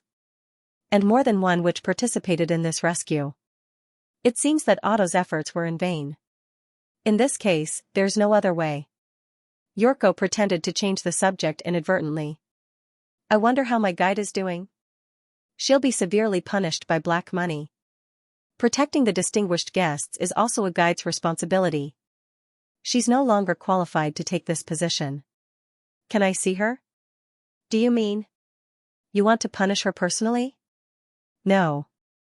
Yorko glanced at Otto. I want to buy her. But she's already a sinner of black money. Silver Mask said hesitantly, 500 golden dragon? Let's pay with the black letter. Wait. Mr. Ambassador? Otto was surprised. What guide? Yorko pressed Otto's hand and did not answer. Silver Mask was silent for a while and then nodded. I see. If you insist, we'll give number 76 to you as a gift. As a gift? Yorko was stunned at first, then he was delighted. Holding the stone of lighting, Banach Lothar walked step by step to the deepest part of the black money. It was a steep slope. Even with the help of his servants, he still found it difficult to walk. I'm old after all. He felt sad. At the age of 20, he took over the family business from his father. Today, he had built the Chamber of Commerce into a behemoth with wealth comparable to that of a country. Only he knew the struggle and excitement during this period. Even though the title of Sir was only an honorary one, his reputation and status in the Kingdom of Dawn were not much lower than that of the three families of Radiant Light. But great achievements did not mean that they could be passed on to future generations. In fact, as the scale of the Chamber of Commerce continued to expand, its foundation was in jeopardy. In order to consolidate the strength of the Chamber of Commerce, many influential businessmen and even upper-class nobles joined it. When he was alive, they were either reliable arms or valuable pawns. But what about after he died? Would they still be willing to stay in their current positions? This question hardly needed to be answered. Banach had 5 sons and 1 daughter. Among them, the most outstanding son, Victor Lothar, was only 21 years old. Although he had shown extraordinary talent in business, he could not suppress his cunning partners at such a young age. The Chamber of Commerce was not the private property of the Lothar family. If he forced Victor to take over his position, he was afraid that he would suffer a strong backlash. At that time, it was not a big deal for the Chamber of Commerce to be torn apart, but his children might be in danger. But to give away the behemoth that he had worked hard to build in his life? Banach was really unwilling to do so. As he was thinking, he suddenly slipped. Sir, be careful. The servants beside him immediately held him. Banach adjusted his body several times before he regained his footing. Obviously, this body no longer had the vigor of youth. He was already 69 years old. How many times could he repeat such a steep slope? He had to hurry. At the thought of the promise given by the oracle, Banach's heart was rekindled. Only by becoming one of them could he solve this seemingly unsolvable problem once and for all. The downslope gradually became flat, and the surrounding air began to become humid. Banach faintly heard the sound of the underground undercurrent hitting the stone wall, which was like continuous thunder, dull and vigorous. To be honest, he didn't like this kind of place. Although it was secluded enough, it didn't give people a sense of security. He was always worried that one day the water would break down the walls of the cave and swallow this place completely. In fact, many similar situations had already occurred in this group of caves. There were quite a few passages that had turned into deep pools due to the backflow of underground water. In the end, they had no choice but to be sealed. Black money only occupied a small part of the karst caves. If Banach was given enough time, he could even build an underground city here. When they reached the bottom of the slope, the light suddenly dimmed. It was not that the stone of lighting had dimmed, but the space around them had suddenly expanded several times, and the light could no longer illuminate the stone walls on both sides. The sound of the underground water flow became very loud, as if a branch was passing under their feet. In the pitch-black cave, 2 balls of yellow light were flickering in the distance. They were the guards sent by the oracle to receive him. "All right, you guys can send me here. But Your Excellency, there's still a long way ahead," the servant said worriedly. "It doesn't matter. I'll walk the last part of the road by myself," Banach said slowly. The two did not dare to say another word due to the power he had accumulated over the years. "Yes, please be careful, Your Excellency." Leaving the cave entrance, he carefully walked to the center of the karst cave. This cave at the bottom of the karst cave group was very strange. It was shaped like an isolated island, surrounded by bottomless ravines. The protruding rock mountain in the center and the slope were only connected by a narrow stone bridge. When he walked on the bridge, he was surrounded by darkness, and the magic stone could only illuminate a few meters under his feet. If it were not for the yellow light on the opposite side, Banach would even have the illusion that he was walking in the abyss of hell, and the roaring water under his feet was the hissing of ghosts and evil spirits. A thin mist gradually rose around him, and the range of light was further reduced. It was formed by excessive water vapor. He knew that he had to be very careful. The bridge was likely to be covered with moss. If he slipped off the stone bridge, even the oracle could not save him. Facing the moist air, Banach Lothar finally arrived at the central rock island. Before he could take 2 breaths, the oracle's guard had turned around and walked backward. "Follow me. Your Excellency has been waiting for you for a long time." Having no time to complain, he took a deep breath and followed the two. The peak of this isolated island-like rocky mountain was no more than 100 paces in radius. It wasn't very big, and the place to meet the oracle was located inside the mountain. Before stepping on the stone stairs around the mountain, Banach noticed that there was an extremely wide cave behind the karst cave. It was connected with the slope that he came from and formed a straight line. However, it was much closer to the rock mountain and also much larger. The cave wall was a standard circle, and the edge that the magic stone could illuminate was very smooth, as if it was artificially carved. If he guessed right, the oracle's guard must have entered the Kingdom of Dawn through this underground passage. After entering the rock mountain, Banach was so tired that he almost could not stand. Fortunately, the oracle did not care about the posture when they met. The guard brought a soft cushion and let him sit in the 1-square-foot stone room. Then he put down the heavy curtain to isolate the sound of water outside. "Are you ready?" one of them asked. "Yes, please summon Your Excellency." Banach wiped the fine sweat on his forehead. Although he was exhausted, his heart was full of expectation. As soon as he finished speaking, the magic stone of lighting in his hand suddenly flashed. Not only his, but also the magic stones of the other 2 guards.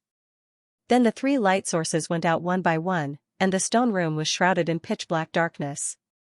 As it was not the first time that Banach had seen such a scene, he was not surprised. Instead, he was full of admiration and awe for the power of the oracle. Soon, a purple light curtain rose from the ground, turning the surrounding darkness into a different scene. It was also deep in the ground, but red lava flowed below. Numerous rivers of fire gushed out of the holes in the rock wall and converged at the lower part, forming a cobweb-like picture. Above the illumination of the flames was the oracle's torso, a huge sarcoma with countless roots like a plant hanging on the rock wall. The tangled epidermis pulsed rhythmically, as if it was breathing hot air. It had neither eyes nor mouth, but it could see and talk to him, directly through his consciousness, echoing in his mind. This was the true appearance of the oracle. It did not need to transform into a human form because it itself was extraordinary. No need to be so polite, the female voice appeared directly in his mind. What's the situation up there? He did not need to speak either. He only needed to think the answer in his mind. It was difficult to adapt to this kind of communication at first, but after mastering it, communication became very smooth. Of course, it was also more difficult to lie. Oracle, something unexpected happened. They didn't accept the invitation of the ambassador of Grey Castle. Bonnock repeated the whole story. It was my mistake. I didn't expect them to be so vigilant. A plan that calculates people's minds is easy to fail. The oracle's tone did not sound dissatisfied, but was mixed with an inexplicable nostalgia. Do you have any remedial measures? As long as they have to accept the invitation, he paused. Take advantage of His Majesty Apen Moya's new policy. Tisk, mortals. Bonnock could not help but be stunned. My lord? I don't like this witch elimination policy. Can you guarantee that no one will get hurt? This. Not to mention getting hurt, it would be normal if some of the witches were captured and executed. After all, the purpose of the plan was to let the witches set off to the south and go to the western region of Grey Castle. As for those who survived, there was no requirement. Is this what you think? The oracle's voice suddenly rose a few octaves. The wriggling tentacles on its body and the surging lava under the ground showed its anger. Don't forget what I said, in the face of doomsday, every witch is important. No, my lord, I bear in mind every word you said, Bonnock said to himself. He was communicating with the oracle through his mind, and any thoughts would be conveyed to the oracle. I naturally hope that no innocent people will be hurt, but that will take more time, and the manpower will need to be rearranged. Not everyone has the courage to go against the royal family and at the same time keep the secret. Let my guards help you, the oracle quickly replied. How long will it take? Bonnock was relieved. He had seen the ability of these guards. An ordinary knight was no match for them, and the weaker ones could not even see their movements. If 2 or 3 of them fought side by side, they could easily resist 10 times their number of knight, which was enough to show that the oracle was extraordinary. The third step of the plan should be completed within 2 weeks. Then let's do it. Lord Oracle. Bonnock hesitated. Are witches really so important? Would God only favor them? In terms of wealth or power, I'm more suitable, a more suitable chosen one? The oracle interrupted him. You don't know what you're talking about. Neither wealth nor power means anything at the end of the world. God was looking for a savior who could use his great power, not a spokesperson for the secular world. You are indeed very useful, mortal, so when the task is completed, I will give you a suitable reward, such as immortality, but you must also know your place. Bonnock knew what the doomsday referred to.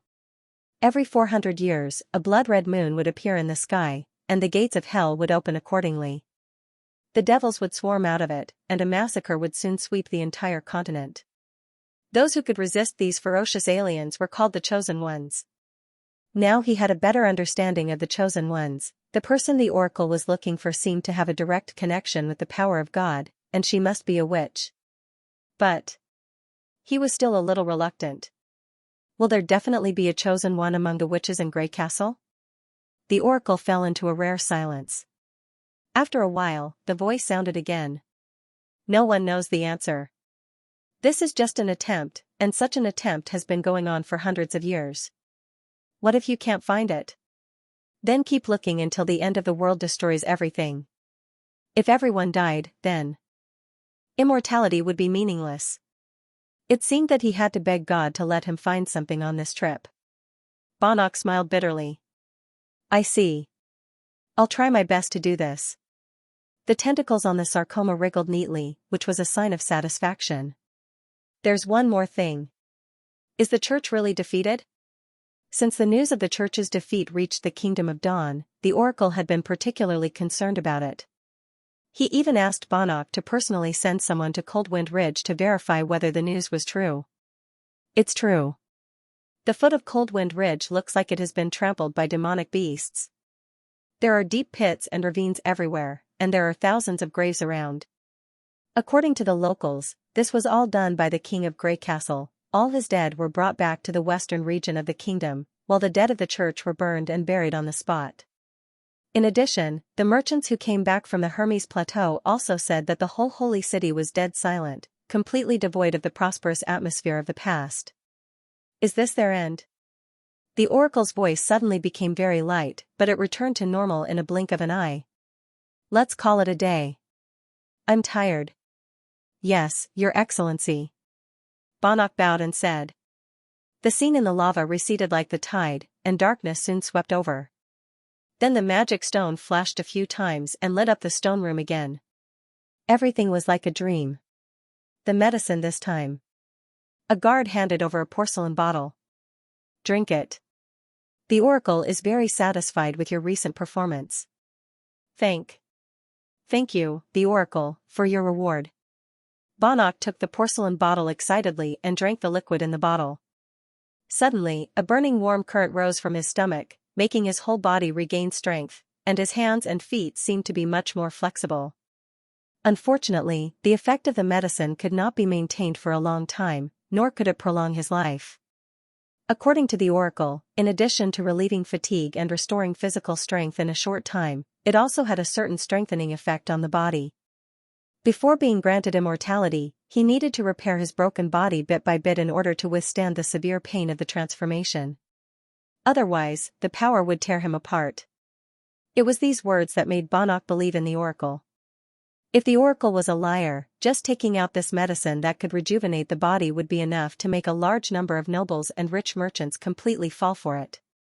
Why would it be necessary to tell the oracle the function and nature of the medicine? 3 years ago, he could only move in a wheelchair pushed by a servant. Now, he could at least stand and walk on his own feet, relying on the oracle's secret medicine. If he could fulfill the oracle's request and further obtain immortality, all the problems that troubled him would be easily solved. Banach lifted the curtain and walked to the stone stairs around the mountain with his head held high. Roland made himself a cup of tea and looked at Nightingale. Do you want it? Yes, thank you. She leaned back on the recliner, holding a dried fish in one hand and a new script written by May in the other. She was reading it with relish. Ever since Anna talked to her, Nightingale disappeared for 2 days. When she reappeared in front of Roland, she seemed to have been relieved of a heavy burden and returned to her previous carefree self. She always had a smile on her face, and she would occasionally sneak a few glances at him, her eyes full of energy. Just like how she was now. She put her feet on the coffee table without hesitation, and her robe was pulled to one side, revealing her slender legs wrapped in black stockings. She would only temporarily hide herself when someone came in.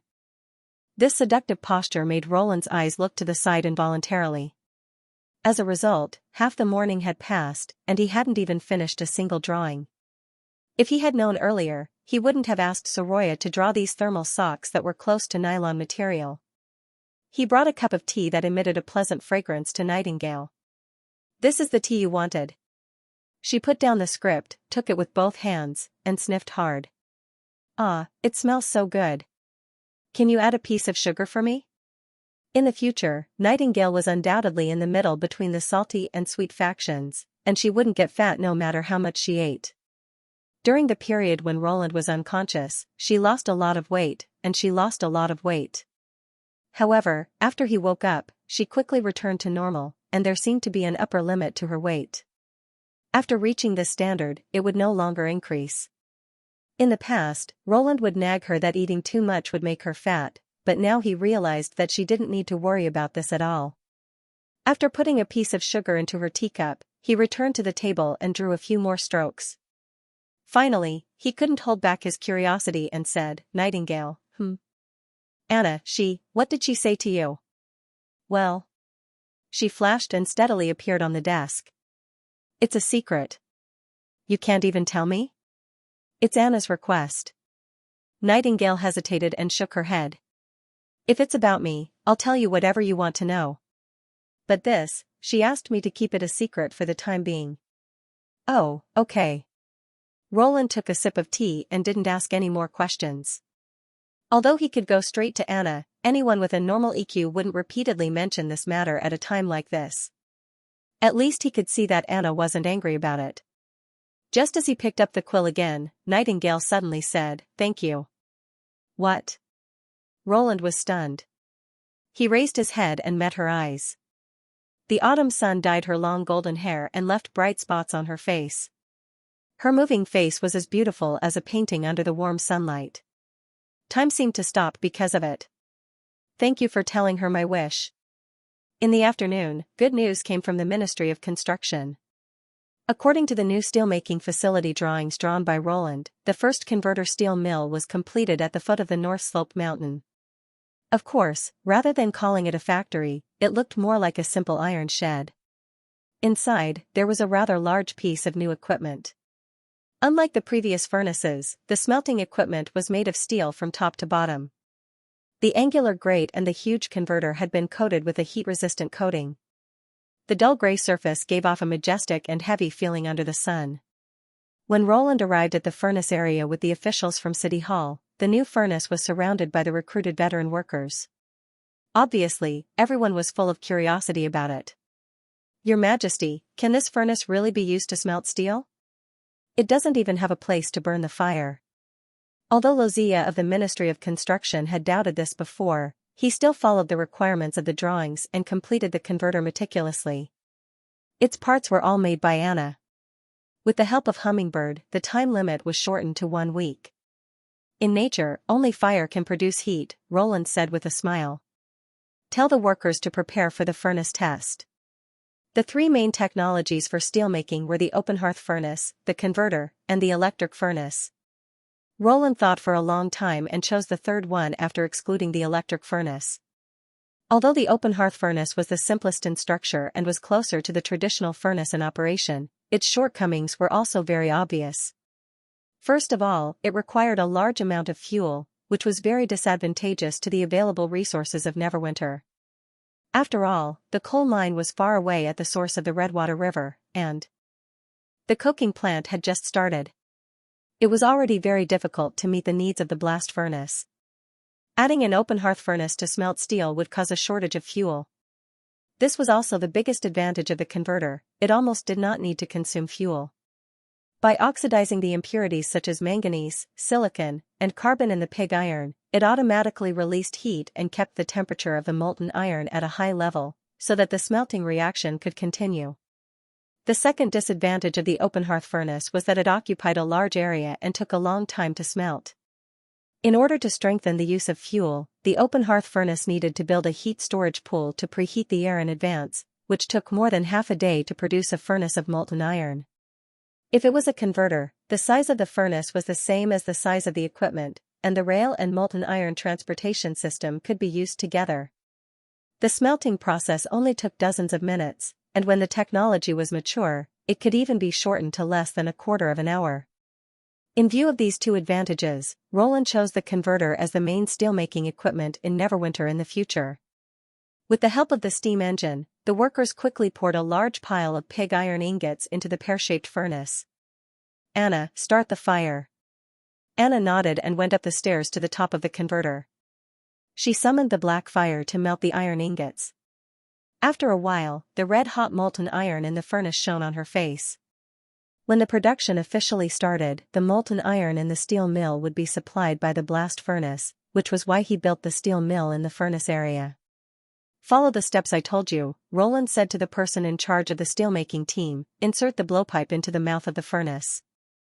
Although it was the first time for these selected veteran workers to work in the converter, they had operated similar subsystems before, so there was no essential difference between operating the blowpipe and controlling the trailer. The steam engine rumbled, and a steel pipe slowly fell from the top of the furnace into the furnace. The other end of the steel pipe was connected to a coated flexible pipe, which led to the steam engine driving the air extraction equipment. As the oxygen-rich air was sucked into the converter, the furnace mouth suddenly burst into flames. Orange sparks splashed from the furnace like blooming fireworks. The dazzling white light was so dazzling that it was almost impossible to look at it directly. This spectacular scene amazed the officials in City Hall. Facing the scorching heat wave that was blowing against his face, Roland felt incomparably satisfied. As the molten iron surged, silicon and manganese were oxidized first, and then the carbon in the pig iron was oxidized. At a temperature of more than 1,500 degrees, the carbon and oxygen in the air combined to form carbon monoxide. The heat released caused the furnace to boil. The flame ejected from the furnace mouth almost engulfed the blowpipe and the grate. This was why the grate was also covered with a heat-resistant coating.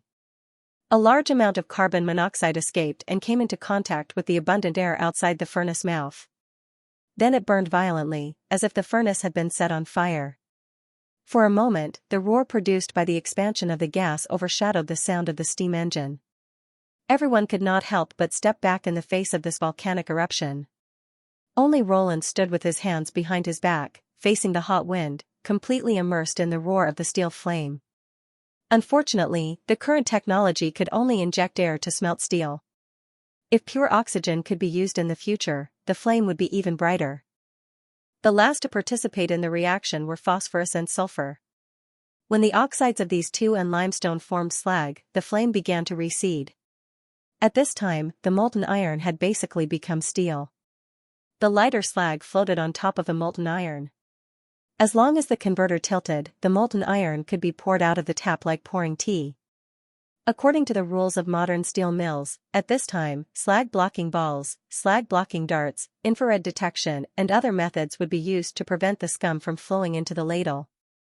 The current technology in Neverwinter was not capable of this, so Roland's solution was very simple. He did not pour the molten steel too thoroughly. When there was still a small amount of molten steel left in the furnace, he would directly lift the furnace and then pour it out with the slag. It was not a big deal to waste a little bit of molten steel. If he collected a lot of molten steel, he could put it back in the furnace and refine it again. To ensure the quality of the steel, the last step was to remove the excess oxygen in the molten iron. The continuous shipment of bauxite from Longsong Stronghold could act as a deoxidizer. A barrel of pure aluminum separated by Lucia was poured into the molten steel.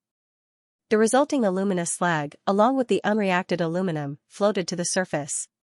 At this point, the whole steelmaking process was completed.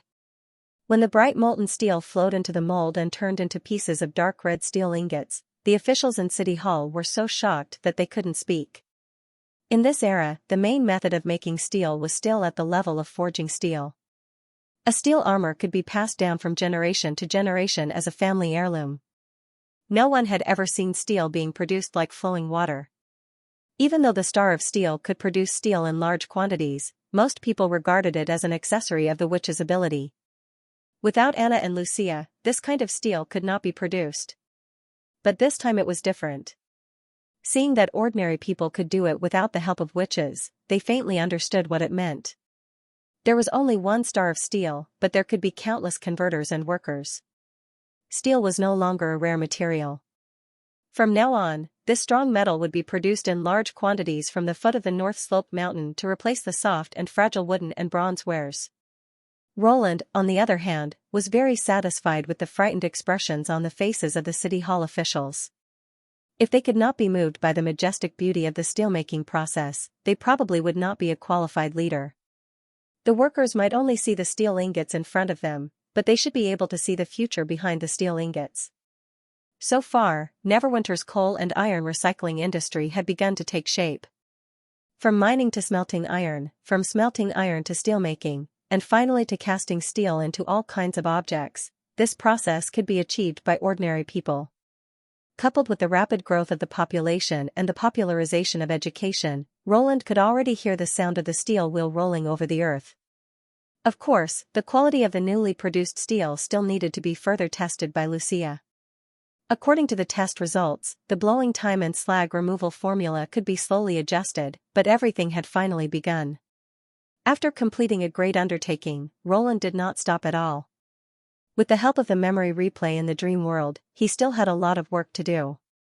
Now that the elementary textbooks had been updated and re-edited, he turned his attention to the higher-level mechanical teaching materials.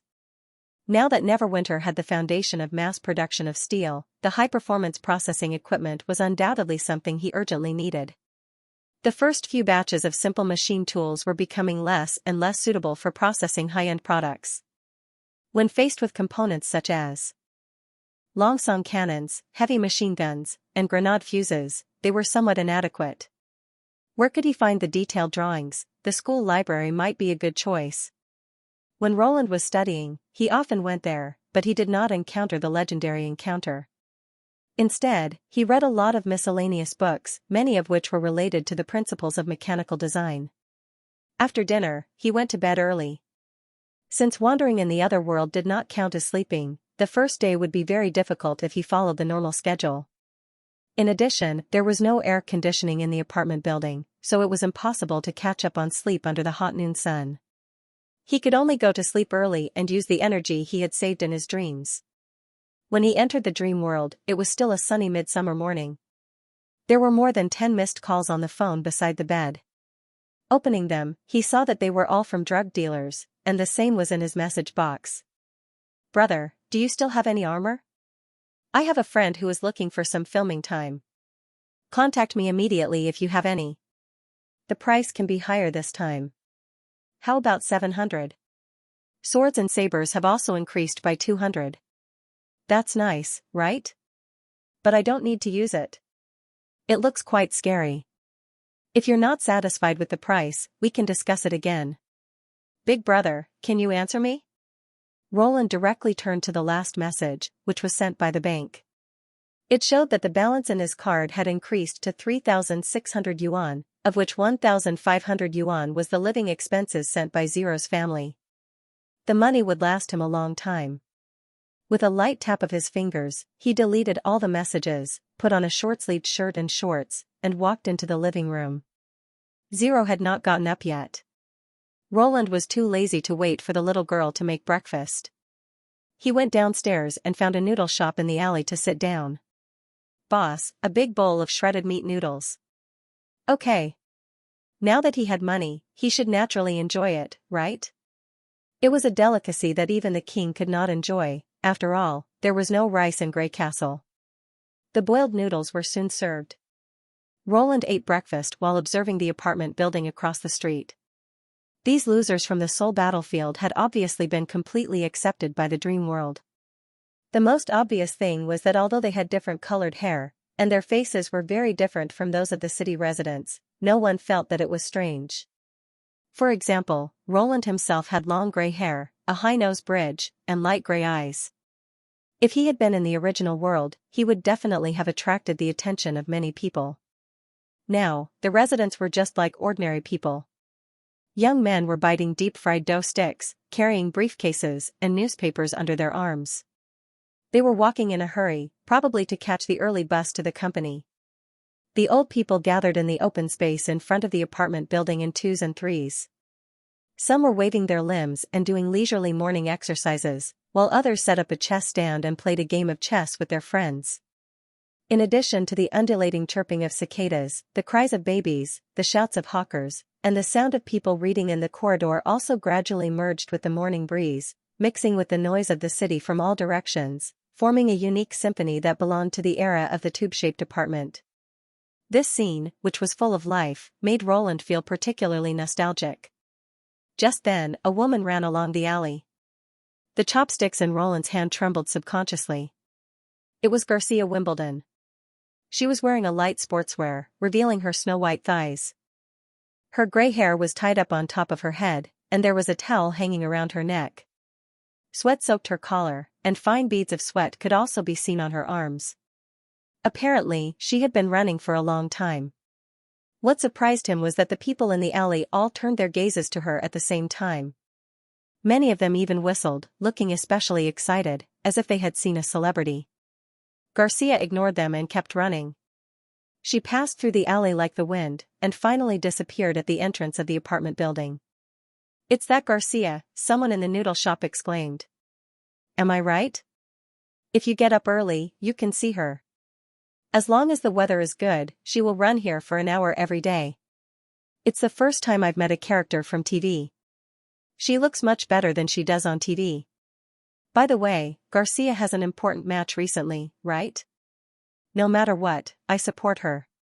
I hope she can win in the end." "Nonsense, she's a genius." Roland was greatly surprised by the discussions around him. Why did he feel that the residents here were very familiar with Garcia?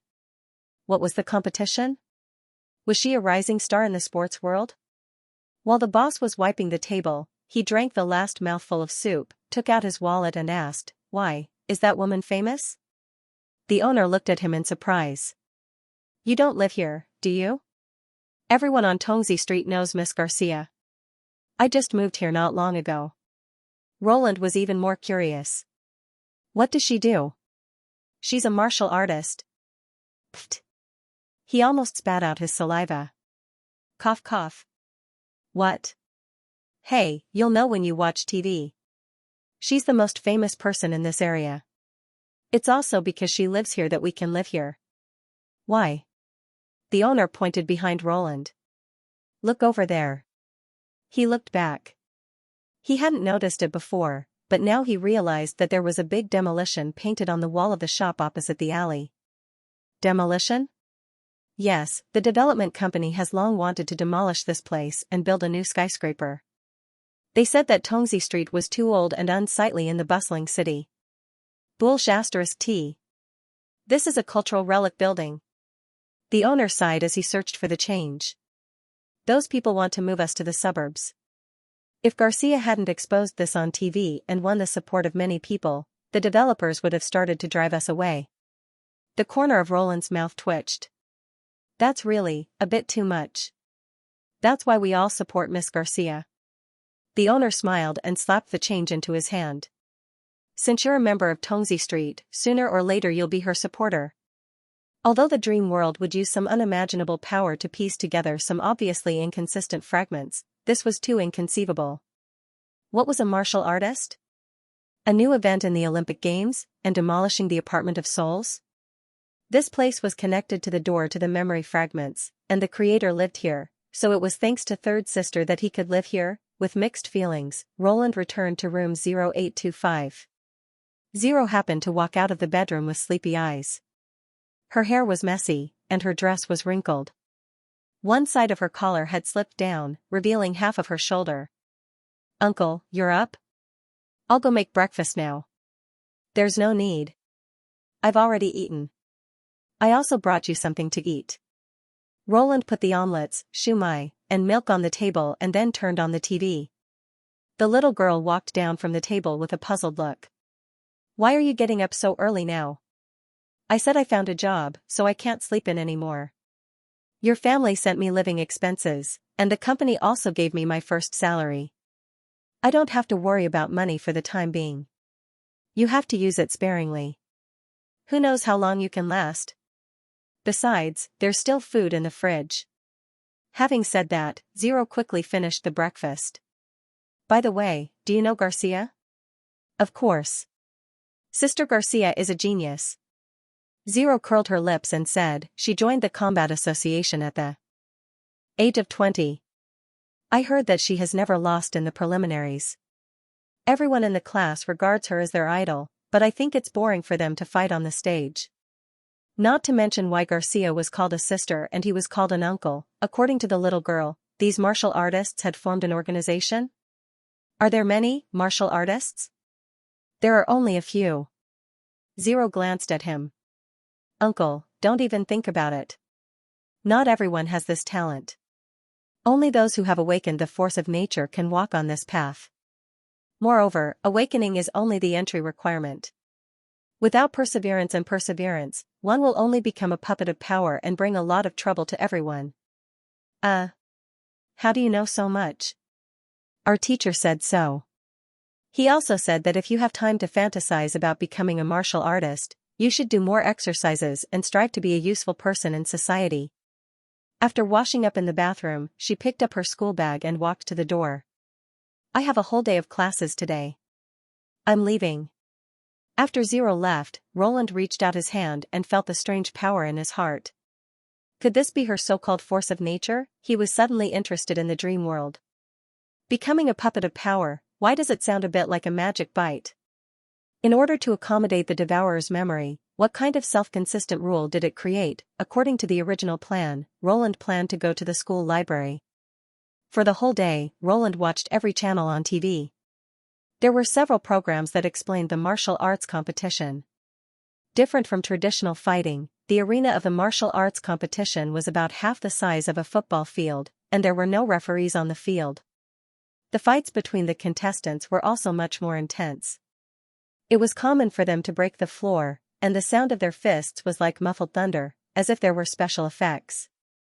In terms of viewing value, it was indeed much more exciting than boxing or free combat. Just the punches hitting the flesh, without the number of rounds or intermission, was enough to excite the audience from beginning to end, not to mention that the two of them often spat out blood and were covered in cuts and bruises. Roland could not help but frown. As martial artists, this kind of fight was too hard. Weren't they worried that they would not be able to spend the prize money after winning the game, but what he cared about the most were those who were called martial artists. There was no doubt that their physical qualities were far better than ordinary people, and the force of nature did not only increase strength or speed, but also seemed to have special uses. Most of the commentators outside the arena would give these skills a special name, and they would publicize it as the nickname of the martial artists. For example, the man named Hurricane, who could instantly launch a high-speed series of punches, so his nickname was Storm. To be honest, wasn't this the same as showing one's trump card in front of the opponent, but it was still okay. What surprised Roland more was that he actually saw the demon in the game. It was a typical mad demon. It was tall and had burly arms. It didn't wear a mask or iron gloves, and its fangs and 3 fingers were clearly not human. However, the audience turned a blind eye to it. From the commentator's tone, it seemed that they only regarded it as a foreign martial artist. He finally saw the strangeness and power of the dream world. In order to make the demons that Zero devoured reasonable, the dream world even turned them into a minority race living in this world. What about the hybrid demonic beasts? Roland could not help but think of the image of a dragonkin made full of vitality. It was not until his stomach growled that he found that the sun was gradually setting in the west. Roland could not help but frown. Usually, Zero would have returned by now. According to the diary, her school was on Zhongshan Road, which was about 3 kilometers away from her apartment. She could get home in 10 minutes by bus. The cram school ended at 5:30 p.m., and it was already 6:15 p.m. Did something happen at school? Roland thought for a moment and decided to go downstairs to buy something to fill his stomach. After all, it was possible that she was hanging out with her friends. In the summer, the sky wouldn't be completely dark until around 8 o'clock. It wasn't strange to use this time to play in the park or the arcade. He was the landlord, not the nanny. Even if he went to school at this time, he might not be able to see her. It was better not to be a busybody. She was just a little girl. No matter how diligent she would occasionally want to slack off. This time, he would make dinner. No, he would bring the takeout. At this moment, the image on the television suddenly flashed, and the martial arts competition turned into a news broadcast room. Good evening, ladies and gentlemen. Now, we have some urgent news. The host held a stack of manuscripts and read with a worried look. There was a robbery at knife point on Zhongshan Road. A bus on Route 29 was hijacked. The traffic police have blocked the intersection. Please don't go out for the time being. We will broadcast the progress of the incident as soon as possible. The image on the television soon changed to the scene of the crime. The road was crowded with onlookers. Everyone was scrambling to stand outside the cordon, showing no intention of evacuating. Wait, isn't this the road that Zero usually takes to school? Roland's heart sank. Was she also kidnapped? This was definitely not good news. As an important part of the dream world, he did not know what would happen if a key character like Zero died. This was also the reason why he did not want to delve into Zero's family. According to his past experience in dreams, the brain's subconscious would act shamelessly when it encountered a problem that it could not make up. As a result, he would wake up suddenly and could not remember the content of the dream. Before he emptied his deep memory, Roland absolutely did not want to end this dream world prematurely. Not to mention the many residents in the apartment of souls. If they also had the gate of memory fragments, it would be excellent information for him to learn about the real world. Of course, it was also possible that Zero's existence had no effect on the dream world, but he did not want to take this risk. Thinking of the strange power surging in his body, Roland decided to go to the scene to see if he could be of help. After leaving Tongzi Street, he ran along the busy road. The heat surged and circulated in his body, so he did not feel tired at all. Even though he was running at a high speed, Roland could still easily control every part of his body and nimbly avoid the passers-by on the street. The 3-kilometer distance was shortened by the speed of a 100-meter sprint. In just 8 minutes, he arrived at the scene of the accident. However, to Roland's surprise, as soon as he squeezed into the crowd, he found that the robber had surrendered and was being interviewed in tears, saying that he was just impulsive. The onlookers booed and dispersed as usual. The traffic police were also clearing the roadblocks and preparing to resume traffic. The corner of Roland's mouth twitched. Didn't they say that the police would always arrive after the incident was over? Besides, he did not see Zero among the passengers who got off the bus. It seemed that this trip was in vain. As he was about to go back, a faint cry for help came from the narrow alley. Roland was startled and looked into the alley. Although the sun had not completely set, the light had been completely blocked by the tall buildings on both sides. It was pitch black inside and he could not see anything clearly. Was it an illusion? He slowly walked to the entrance of the alley. After a few minutes, he once again heard a faint cry for help.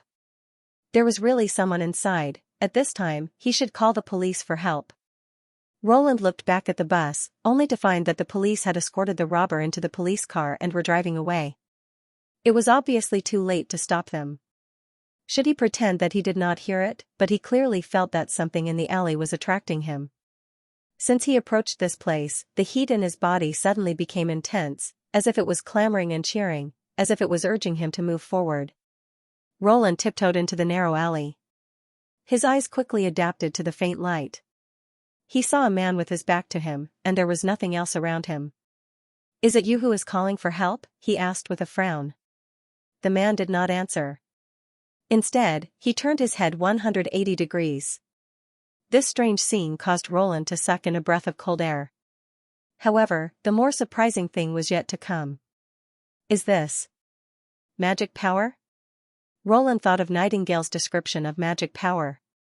However, in his eyes, this rotating cyclone was more like a galaxy. The brightest nucleus was in the center, surrounded by several spiral arms revolving around the nucleus. Although it was only the size of a palm, Roland could feel the endless details and surging power contained in it. "Are you a martial fighter?" The man suddenly opened his mouth, and his voice was hoarse as if there was a leak in his throat. "You've got the wrong person." Roland was on high alert. "You're right." The burnt-faced man also turned around, but his head did not move. "You smell sweeter. If you were a girl, I might be interested in your words." Roland looked at the man's possible weak points and asked, "Are you the one who was backfired by the magic?" "No, the force of nature?"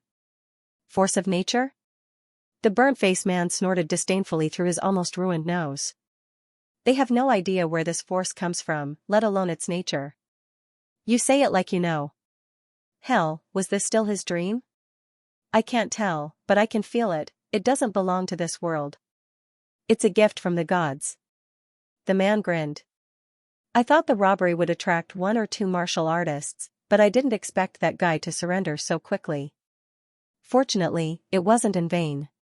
It's also good that I lured you here." Crack. Before the burnt-faced man finished his words, Roland had already started to attack. As the saying went, the one who strikes first gains the advantage, and the one who strikes later suffers the misfortune. Roland could tell from the man's tone that he was a dangerous person. It was not a wise move to wait for the enemy to finish talking. According to Roland's childhood fighting experience, the most important thing was to gain the upper hand by making a show of strength. He swung his fist and punched his opponent's forehead. His speed was as fast as lightning. Considering that his strength had greatly increased, he did not use his full strength in this punch. Even so, he could feel his cheekbone cracking under the fierce punch. The burnt-faced man was directly sent flying. The heat in his body boiled, as if it was rejoicing for this attack. After the man fell to the ground, he rolled twice and crashed into the wall before stopping. Just as he was about to struggle to get up, Roland chased after him without hesitation. This was the dreamscape. His opponent was also not human, at least not an ordinary person. No ordinary person could continue fighting with their cheekbone broken. He neither cried out in pain nor begged for mercy. From this point, it was tantamount to kicking himself out of the human category. Roland felt that his consciousness was extremely clear. Although the surging heat filled his entire body, it didn't make him feel dizzy at all. After gaining the upper hand with a show of strength, the second move was to beat the enemy when they were down. This time, he didn't hold back. Without any technique, it was as if he was punching a sandbag. Obviously, the burnt-faced man did not expect such a situation and could only try his best to resist. However, as Roland's strength increased, his defense quickly lost its effect. His hands, which were used to block, were broken into pieces, and his sternum and ribs were all broken. Every punch was like punching a piece of tofu. The man's hard muscles gradually turned into a puddle of mud. If he were an ordinary person, he would have been killed. "You're so pretentious," Roland cursed as he punched the man. "What's so great about turning your head around? Do you think you're in a horror film?" To be honest, when he first entered the alley, he was really shocked by the burnt-faced man's way of showing up. How could he play tricks in front of the creator of the dreamscape? Why didn't he go to heaven? It's impossible.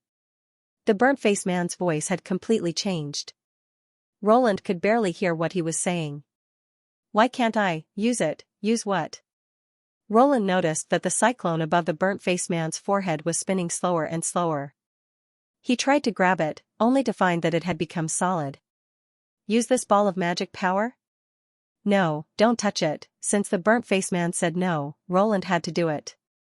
He pressed the burnt-faced man's head with one hand and pulled the cyclone with the other.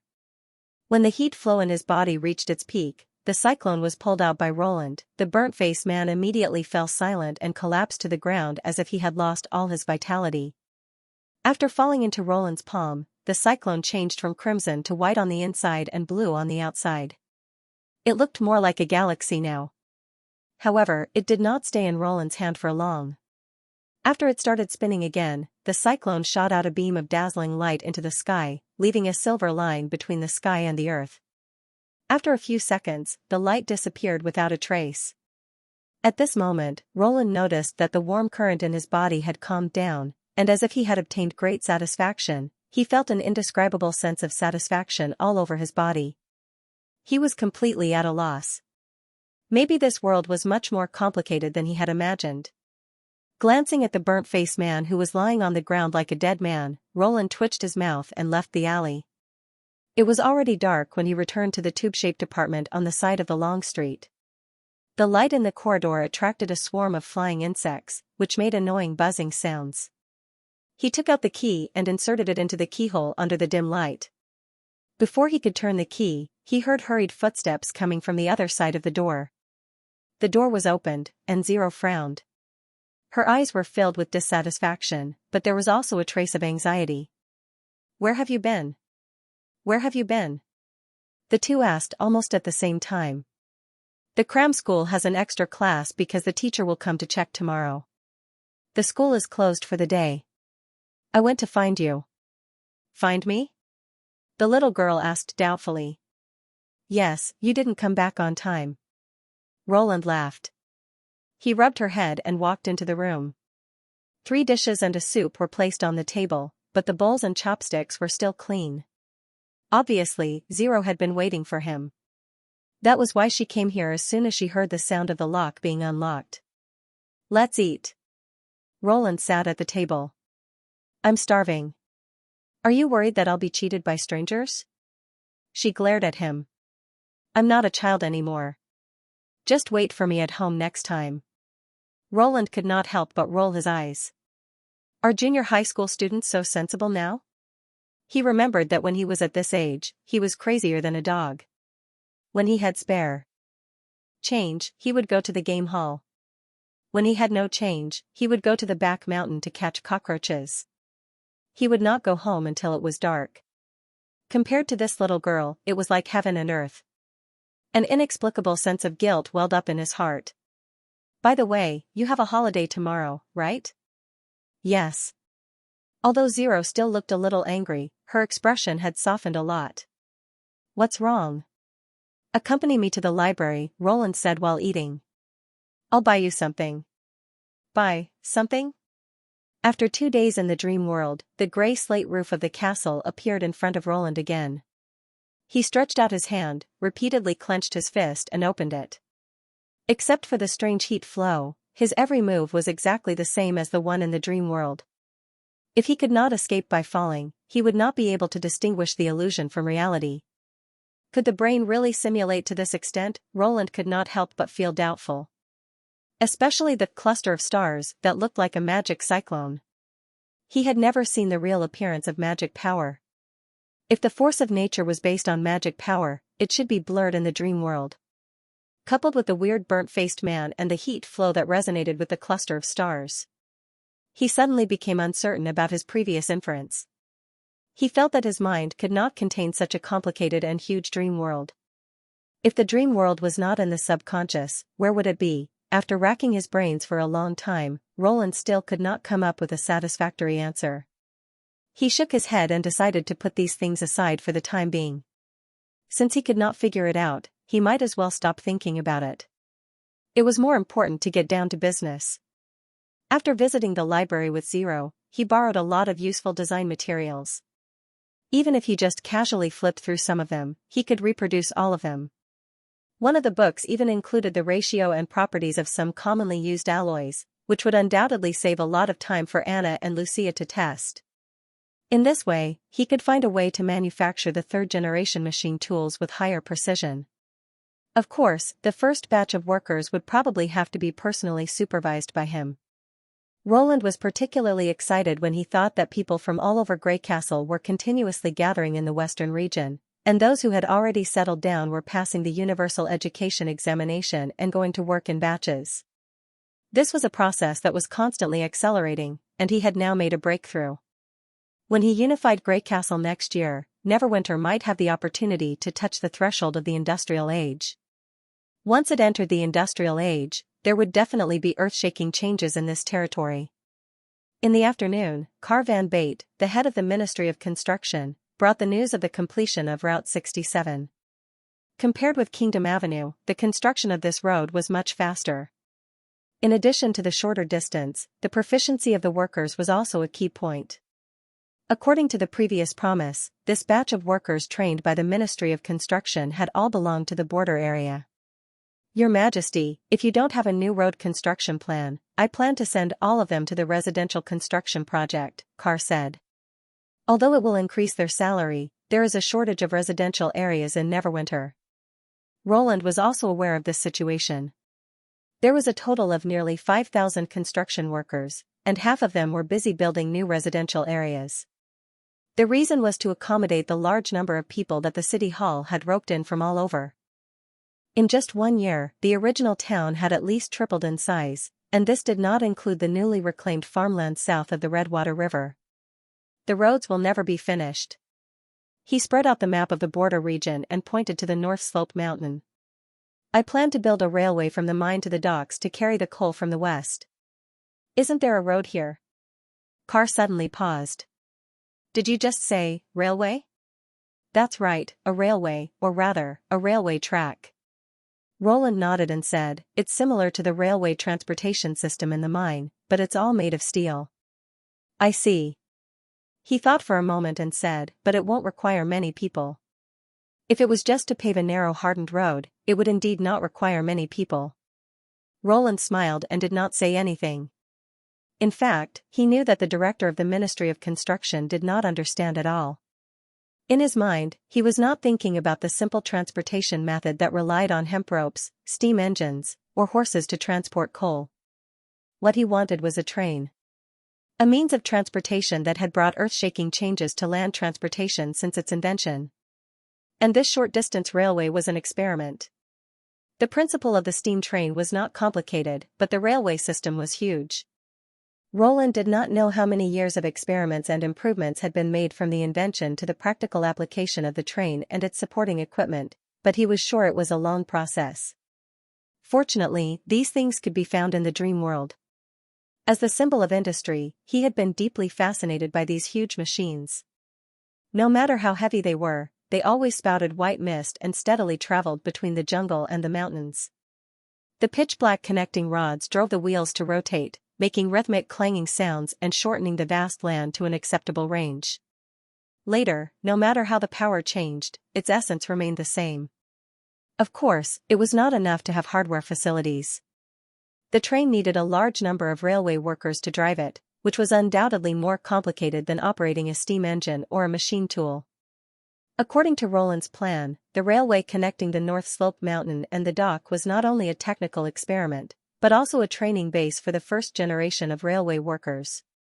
"Let's use 200 people to pave the roadbed first," Roland said decisively. "The route will go in the direction of the misty forest and build it outside the second city wall." Carr looked worried and said, "But Your Majesty, your railway will be exposed to demonic beasts." "They're not interested in steel, and I don't intend to finish it before the months of demons," he said carelessly. "As for next year, we won't hide behind this mud wall anymore." "Don't you think the border area is getting more and more crowded?" "You mean, we'll expand to the barbarian land. The resources there are no less than those in Grey Castle." Roland pointed to the vast fertile land in the northwest of the impassable mountain range. "If we want to fight against the demons, we can't just rely on a thin mud wall. If the Battle of Divine will broke out and the demons put the third obelisk in Tequila, the outpost might be close to the foot of the impassable mountain range. Defending the gap in the western region was almost certain to fail. The Witch Cooperation Association could enter the barbarian land by following the mountain path, and they could also sneak into the hinterland of Grey Castle in the same way. Even if they did not take the mountain path, it would be difficult for a group of flying devil beasts to circle around the mountain and come to the back every day. Only by turning the impassable mountain range into a city wall could the safety of the kingdom be protected. If the Longsong cannons were set up on each mountain, Roland's new town would be within the range of their shooting range. There was no river connecting this area to the interior, so the only way to quickly transport resources to the barbarian land was to rely on the railway. "The planning of the future defensive line is a big project, but I believe you can do it." Incorporating the impassable mountain range into the kingdom's territory sounded like a dream to any stonemason. If they could build such a city, they would definitely leave their name in history. "In addition, I plan to build a landmark in Neverwinter," Roland continued. "A landmark?" Carr quickly recovered from his excitement and asked, "Do you mean an eye-catching building like a monument or a clock tower?" "You can also call it a spectacle." Roland nodded and then shook his head and said, "But I'm not going to build a useless landmark." After the war with the Church, the First Army suffered the heaviest loss. Although Iron Axe reported that the morale of the army was not affected, the families were inevitably saddened by the casualties. In order to strengthen the confidence of his subjects, especially those from foreign lands, Roland thought of a spectacle that could make people gasp in amazement. Of course, some of the spectacles in history were built to satisfy the selfish desires of the rulers and did not benefit the builders. Even if it could show the strength of the country, Roland would not do it.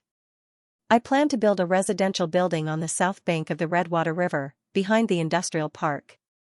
Carr did not speak. He obviously realized that the building would not be ordinary. Roland was very satisfied with Roland's calmness and said, "It will have about 15 floors. According to the calculation of 3.5 meters per floor, the height of the building will be over 50 meters. In other words, it will be close to the height of 4 city walls of the old King's City." "That's the most magnificent project you've ever been involved in, right?" Roland gasped and said, "Your Majesty, it can be regarded as a Tower of Babel." "Not really. It's just an ordinary high-rise building." Roland smiled and said, "But in this era, it's not excessive to regard it as a landmark." The height of 15 floors meant that it would be much higher than the castle. As long as one entered the territory of Neverwinter, he could see the high-rise building at a glance. It could not only symbolize the strength of Neverwinter but also make up for the current housing shortage. After all, the floor area ratio of high-rise houses was much higher than that of bungalows, which was why there were more and more skyscrapers in later generations. "Can a house really be built so high?" Carr looked a little doubtful. "For concrete, this is far from the limit." Roland thought for a moment and said, "I'll guide you to finish it." Although different professions were worlds apart, mechanics and structural principles were still universal. Before coming up with this idea, he had considered many aspects. The height might seem amazing, but it was not. For example, the Great Pyramid of Giza, which was built more than 2,000 years before Christ, was more than 140 meters tall, and it was built purely of stone. China also had wooden pagodas that were more than 130 meters tall. As long as the support was thick enough, the height was not a problem. In the later generations, in order to save materials, the volume of the wall columns would be reduced as much as possible under the conditions of stability. Currently, Neverwinter had a surplus of cement production, so it was a good choice to use it to build a concrete tower. In addition, if the tower was designed with multiple podiums, although it would take up some extra land, it would greatly enhance the stability of the structure and reduce the construction difficulty. As the saying goes, if the structure is unstable, add more columns. If the level is not high enough, add steel bars. As long as the foundation is solid enough, it will be difficult for it to collapse. The last difficulty was the pouring of the concrete. Roland had already thought about this, which was to let Maggie carry the hummingbird into the air, and the hummingbird carry the iron cans to pour the concrete from the air. The efficiency was not much lower than that of the pump truck. Carr had the experience of building the Witch building before. It was also a concrete structure, but this time, the scale was just a little larger. And when the time came, the bamboo and iron wires would be replaced with real steel bars. With the technical support of the Witch Union, he was full of confidence. Time's up. Put down your pens, Scroll said, knocking on the table. Phew. Evelyn breathed a long sigh of relief. In this way, the second semester in Border Town. No, in Neverwinter was over. In this year, she had finally caught up with everyone's progress and participated in the final exam together. She put away the charcoal and looked around. Anna was still not present. According to Sister Vendi, she had reached a mysterious realm. Ordinary people who saw the book she read would only feel dizzy and drowsy, as if the magic of the whole body had been exhausted. Candle was also looking at her. When their eyes met, she gave her a thumbs up. It seemed that she had done a good job. Nightingale, who was sitting in the last row, still looked sad. Since there was no reading and writing test, her grades had plummeted, which made Evelyn quite puzzled.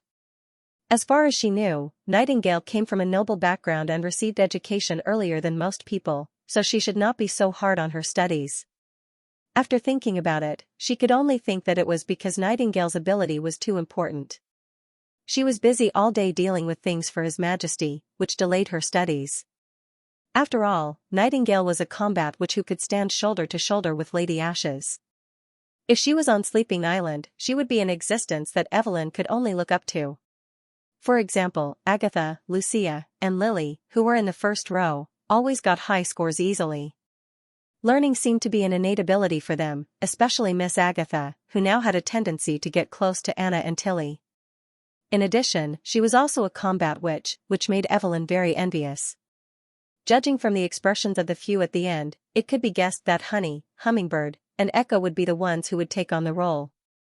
Of course, this did not include Paper and Summer, who had just joined the alliance. They still had not caught up with the progress and could only be taught by Teacher Scroll for the time being. But what excited Evelyn the most was Maggie. Looking at the dumbfounded little girl, she could not help but want to laugh. There were no multiple-choice questions in this exam. Since the results of the last final exam came out, Evelyn had been brooding over it. She thought that the goal she had set was very realistic, but she did not expect that she would still lose to Maggie by 1 point. For this reason, she even looked for Scroll to see if she had calculated the scoring correctly, only to find that Maggie's multiple-choice questions had an amazingly high accuracy rate, and she had lost indisputably.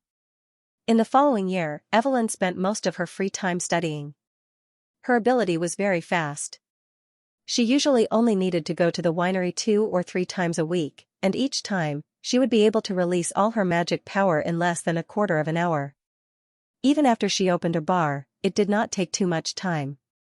She had never played with the 3 card players, and when she was in her free time, she would always open the exercise book to consolidate what she had learned in the evening. Even when it came to collecting her favorite perfume, Evelyn had restrained herself quite a bit. Only when a new scent of perfume was placed on the shelves would Evelyn invite Candle to stroll around the convenience market, all for the sake of achieving the goal she had set for herself. 3 days later, Evelyn knew her final results. Out of the 150 marks on the comprehensive test paper, she got a delightful 113 points. According to her usual practice, this could be regarded as a superb performance. Since Scroll went to the Longsong area with His Majesty to check the work, it was Sister Vendi who informed her of the results. She also specially patted Evelyn on the shoulder and encouraged her with a smile. Good answer. Her Highness Tilly will be very happy to know this. Keep it up. I will continue to work hard. Evelyn nodded vigorously and turned back to find Candle. How many points did you get? 91 points, I finally passed, Candle said with a smile. Looking at your happy expression, you must have done very well, right? Yes. She couldn't help but raise the corner of her mouth. 113. Really? This score is probably close to that of Lucia and the others. Candle said in surprise, do you want me to ask for you? No, they must have done better. Evelyn waved her hand. I only need to know Maggie's score. Perhaps the next target could be Lily or Lucia, she thought to herself. Her ability was indeed very poor, but it was inborn and she couldn't change it. Learning required hard work to make progress, and even an ordinary person could become charming. She didn't want to lose to anyone. She also wanted to be as knowledgeable and talented as His Majesty. After class, Evelyn found Maggie, but the other's answer made her unable to believe her ears. Coo, I got 117 points coo. How could this be? She was stunned and didn't come back to her senses until a long time after Maggie left. How is this possible? Did Scroll calculate her results wrongly? For a moment, Evelyn thought she heard her own voice. She blinked her eyes and found that the one who spoke was Mystery Moon, who happened to hear it and was also puzzled. What's impossible? Lily rolled her eyes at her. Don't doubt others just because you did poorly, okay? But I was sitting right in front of her, Mystery Moon argued. When I collected the papers, I saw that she had drawn honey jerky on a large blank space. Are you sure? Lily frowned. I guarantee it with my electromagnetic power. Huh. That's not convincing at all. She shrugged and turned to leave, but Mystery Moon pulled her back. Wait, I'm telling the truth. Why don't we investigate it? Not interested. Lily curled her lips. If you really find it strange, you can ask Scroll when she comes back. If that's the case, then there's no point in exploring. Mystery Moon looked as if she was eager to see the world in chaos. Evelyn, let us help you find out the truth. Don't count me in. What happened? Candlelight also came up to them. Evelyn hesitated for a moment before she confessed her confusion. Well. If you want to investigate, how should I do it? Candle touched Evelyn's head. Teacher Scroll will probably be gone for several days, right? Now that His Majesty and Nightingale are not here, I won't let you sneak into the office. Lily glared at Mystery Moon. Don't think I don't know what you want to do. Steal the papers? I'm not that stupid. Mystery Moon wagged her finger. I just need to find the place where Scroll reads the papers. You mean? Candle's eyes lit up. Just ask Summer, she said, smirking. Evelyn immediately understood Mystery Moon's plan. If Summer played back the illusion of Scroll grading Maggie, they could indeed find the answer to the question. But Teacher Scroll usually reads the papers in City Hall. Isn't it inappropriate for us to go there? What's wrong with that? Everyone in Neverwinter can come and go freely. Of course, we can also go there, Mystery Moon shouted. It's not His Majesty's office, so someone doesn't have to worry about it. I have to remind you, Lily was unmoved. Ordinary people can only enter the lobby of City Hall. The office of the Ministry of Education is on the second floor. Do you think those officials will let us go there at will? This. Mystery Moon was suddenly at a loss for words. If it doesn't work, then forget it. Evelyn wanted to retreat. She didn't want to cause trouble for everyone. I'll wait a few more days. No, I have a way that might solve it. Candle touched her chin and said. Candle's method was very simple. She just wanted to bring Nana along. According to her, since she had already called Summer, it didn't matter if she brought one more. And it turned out that this method was indeed effective. Evelyn was stunned by Nana Pine's popularity. The next day, as soon as she entered the City Hall, she was warmly greeted by everyone and no one stopped her from going anywhere. Perhaps because the image of the little angel was too deeply rooted in people's hearts, or because her father was a noble personally rewarded by His Majesty, she was quite famous in the border area. In short, they entered the office of the Ministry of Education effortlessly. The room was empty. Few teachers would come here unless there was a meeting. "We're in," Mystery Moon said excitedly. "Hurry up and start backtracking." "Is this really okay?" Summer said a little uneasily. "This is a place that only officials can come." "Officials are not rare. Hummingbird is the deputy minister of the Ministry of Construction." Mystery Moon patted her chest. "Don't worry.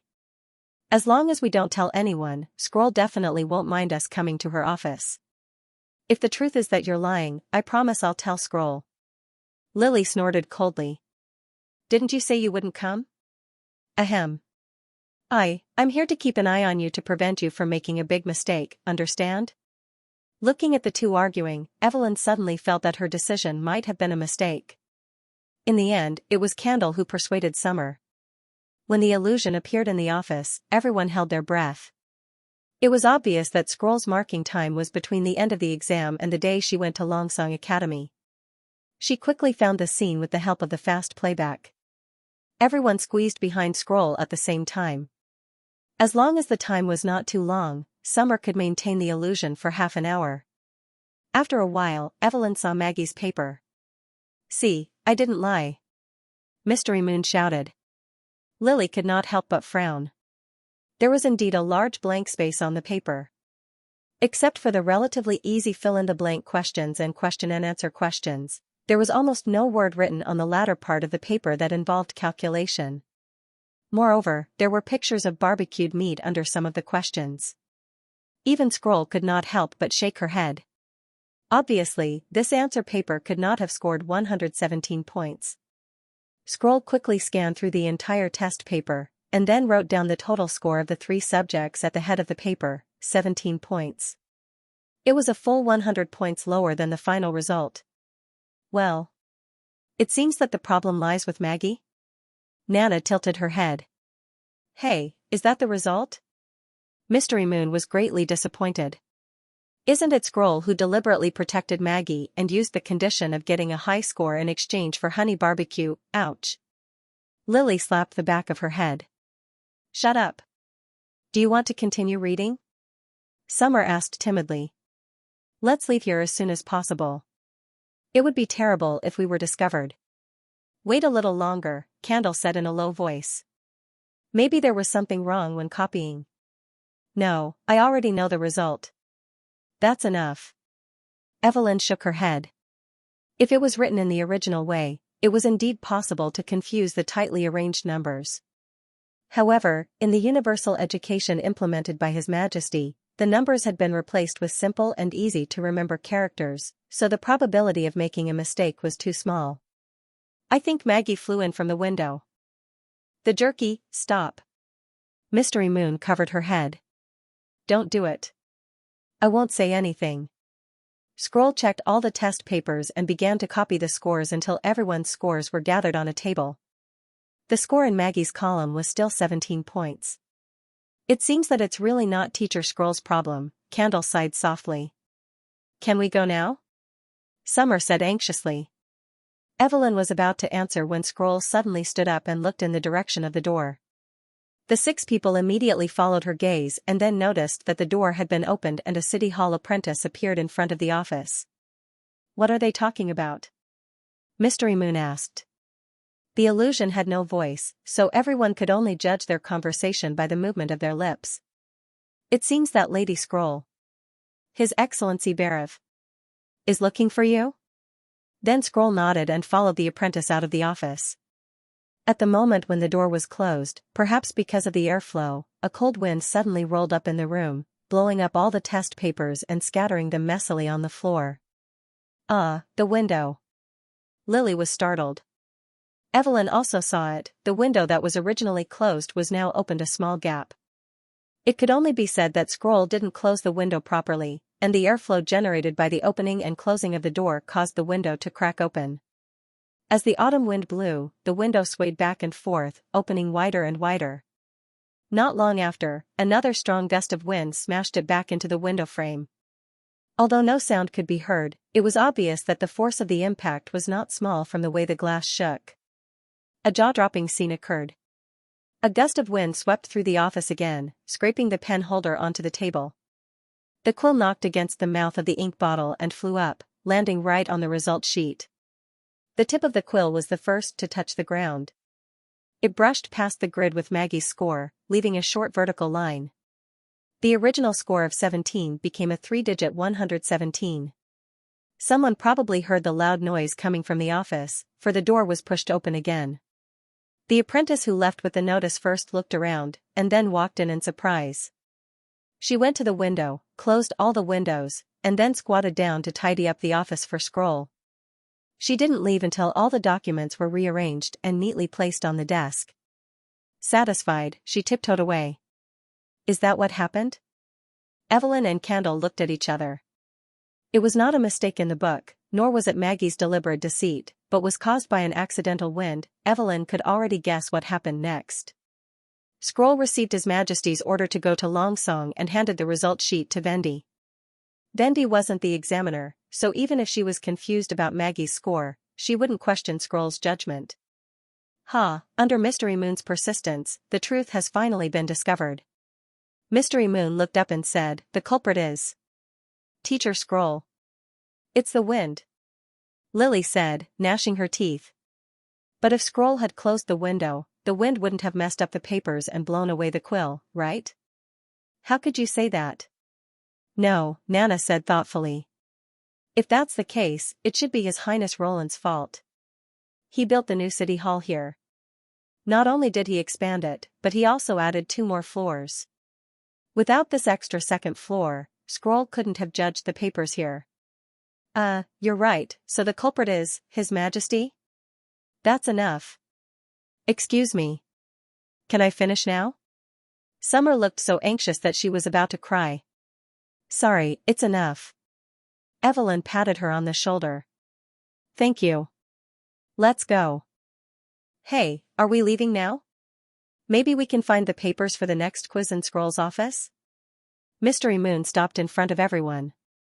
"This is your real purpose of coming here?" Lily rushed forward. "I won't let you mess around."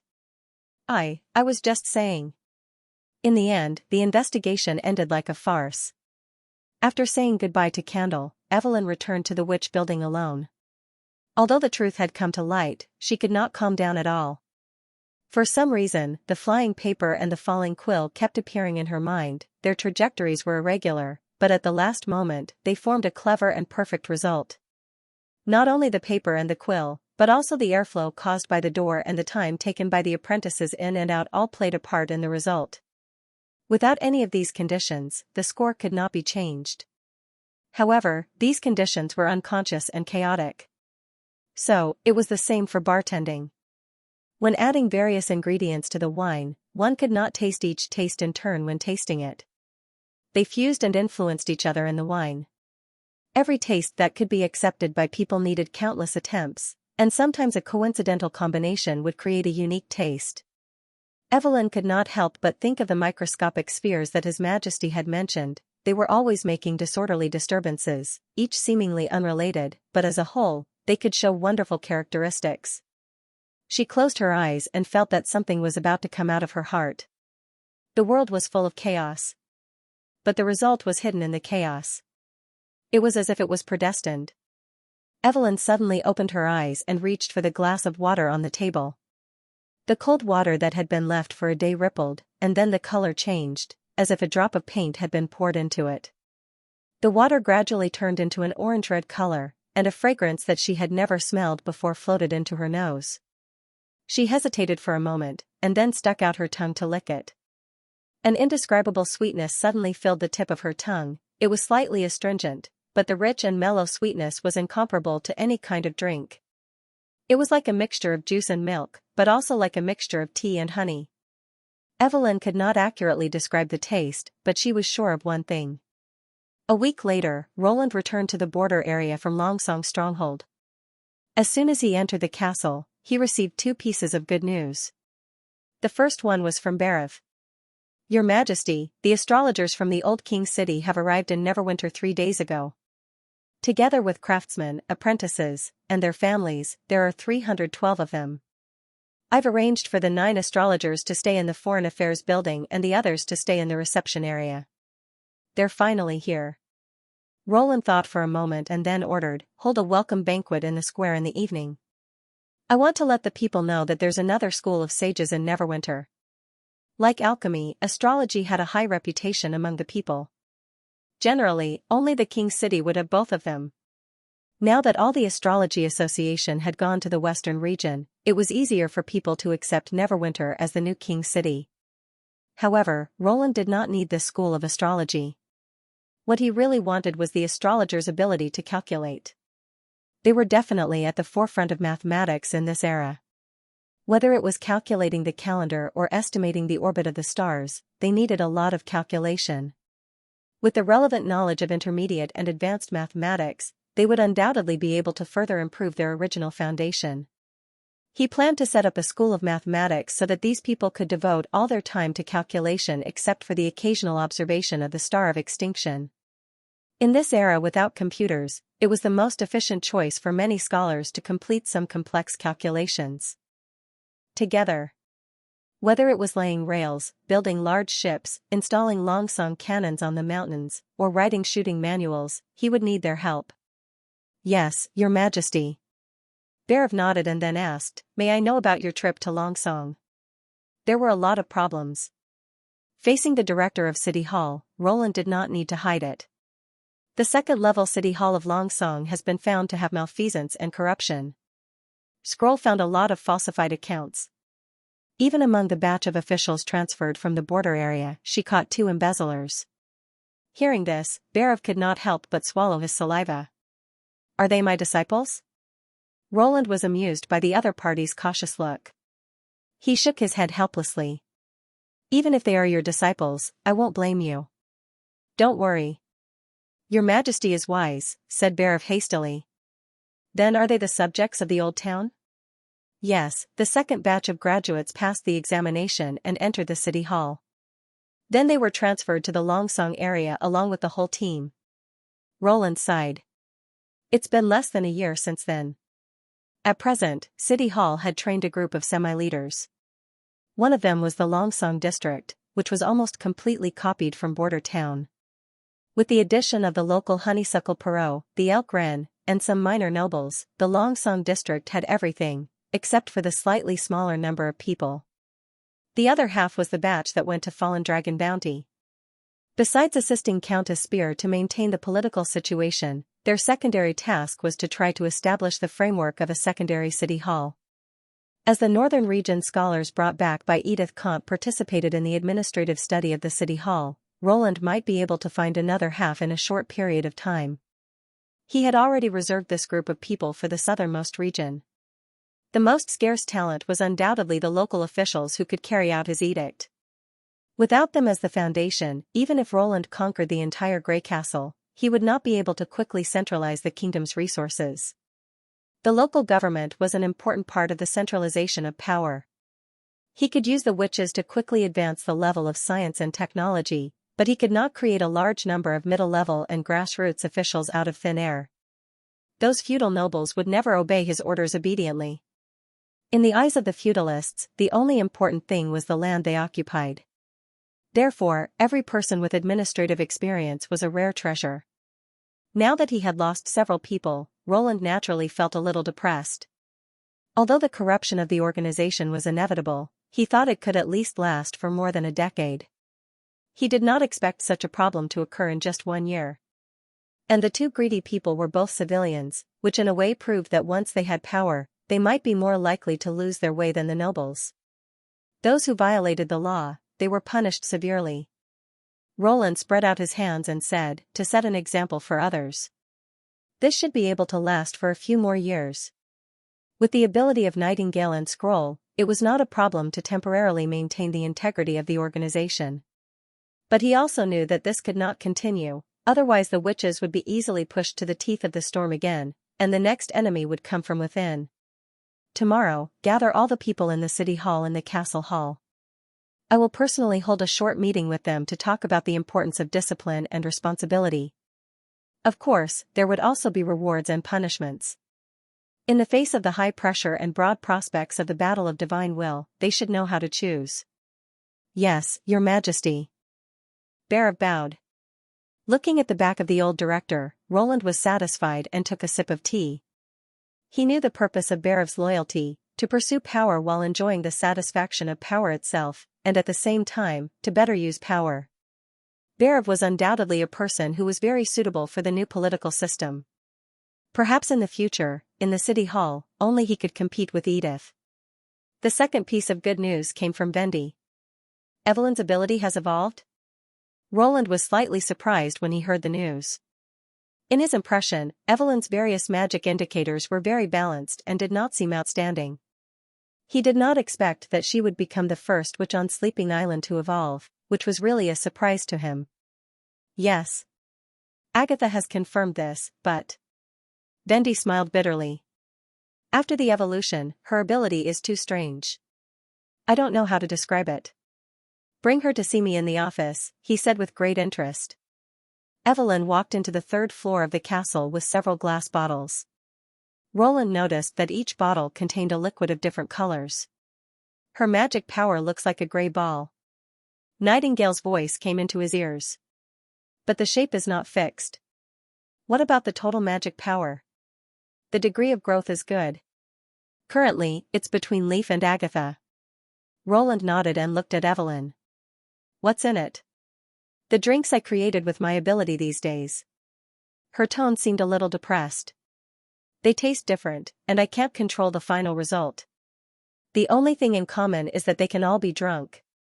Drinks? Roland's curiosity could not be suppressed. He found a few teacups and poured himself a cup of each.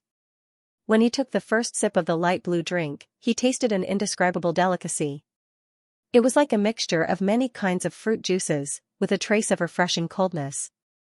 The next few drinks were an eye-opener for Roland. Some were like coffee, slightly bitter but emitting a strong fragrance. Some were like soup, delicious and warmed the stomach. The most unique one was one that he could not even remember. If he had to name it, he could only make up a word to name it: fire dragon wine. It was not the wine made from dragon fruit, but the dragon flame in his imagination. When it entered the mouth, there was a burning sensation, as if lava had rushed into the mouth. Then there was a scorching smell, as if his tongue had been roasted. Finally, there was a juicy fruit fragrance, mixed with the slightly intoxicating taste of wine. The longer it was kept in the mouth, the longer the aftertaste. If it was in winter, it would definitely be an irresistible drink. Probably seeing Roland's intoxicated expression, Nightingale could not help but show herself, licking her lips and asking, "Your Majesty, is it really that good? Try it and you'll know." Roland handed the cup to her. Soon, Nightingale hummed with satisfaction, and her eyes narrowed into slits. "I've tasted it." Vendi showed a sympathetic expression. "Its taste is really irresistible." After drinking all the fire dragon wine, Roland burped unwillingly. "Is there any more of this drink?" Evelyn shook her head. "I can't repeat the result last time. The new ability is completely irregular." "Can't repeat it?" Roland was a little startled. After Vendi explained the test in detail, he finally understood why she was distressed. This ability could turn water, wine or other liquids into drinks, but it could not control which kind of drink it was. In other words, the finished product was different every time. It consumed much more magic power than the conversion of alcohol. It could only be used once a day, and the amount it could convert was quite limited, almost equal to the capacity of a wine barrel. Roland had seen the round wooden barrels in taverns, which could store about 1 cubic meter of wine. So far, Evelyn had used the new ability 5 times, and got 5 different drinks with different flavors. At the thought of not knowing when he could drink the fire dragon wine again, or maybe never again, Roland felt full of regret. This was probably the reason why Evelyn was disappointed. For witches, the High Awakening could be regarded as a new life, and even had the opportunity to jump from a non-combat witch to a combat witch. Although he repeatedly stressed that every witch's ability had great potential, Evelyn, who came from Sleeping Island, still could not completely change her mind. Roland knew that she had always thought that her brewing skills were terrible. Now that she had finally evolved, her new ability didn't change fundamentally. She just changed from wine to more drinks, and she couldn't even control the result. She was even more depressed. He did not have a good solution to this. It usually took time to change stereotypes. When a large number of assistant witches shone in Neverwinter, the witch's mentality would naturally change. But he absolutely did not think that this ability was useless. The Age of Great Voyages, which started in the pursuit of spices, and the Silk Road, which flourished because of the trade of porcelain and silk, all proved that people had a demand and desire for luxury goods. These drinks were indisputable luxury goods, the exquisite taste, the unique feeling, and the beauty that added a touch of brilliance to this boring world. No matter which era it was in, it would be sought after by people. And it almost cost nothing. For example, if the fire dragon wine was sold to the fjords and other kingdoms, it would not be strange to exchange it for the same weight of a golden dragon. There would always be some rich merchants and nobles who had too much money to spend who would pay for it. As for the war caused by greed for luxury goods, they should be thankful that Roland did not rob them. Robbing Neverwinter was no different from committing suicide. Evelyn was undoubtedly a moving mountain of gold. Moreover, trade was not the only use of the drinks. Historical experience had taught him that things that were widely loved by the masses could often play a role in spreading culture and ideas. In addition, in the arduous war years, if the soldiers fighting on the outer edge of the impassable mountain range could drink a bag of drinks transported from Neverwinter to the front, it would definitely greatly boost the morale of the army. It could strengthen the unity of the people and stabilize the confidence of the people to fight against the battle of divine will. In the future, in addition to alcohol. No, high alcohol conversion, I'll specially build a drink storage for you, Roland said decisively. You can use all the remaining magic power on the new ability. I believe that everyone who drinks it will be fascinated by it. Okay. Your Majesty. Although Evelyn agreed, she still looked a little doubtful. She did not realize her own value. But Roland did not say what he thought in his heart. He knew that as long as he continued to do it, Evelyn would see the changes brought about by her chaotic power sooner or later.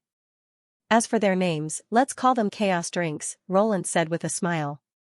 After the welcome banquet in the evening, Astrologer of Dispersion Star walked into the study of His Majesty. He had served 3 Wimbledon kings.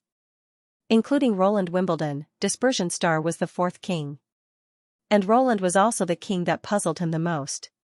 Putting aside the ridiculous and frivolous rumors in the capital, this young ruler always gave him an unfathomable feeling.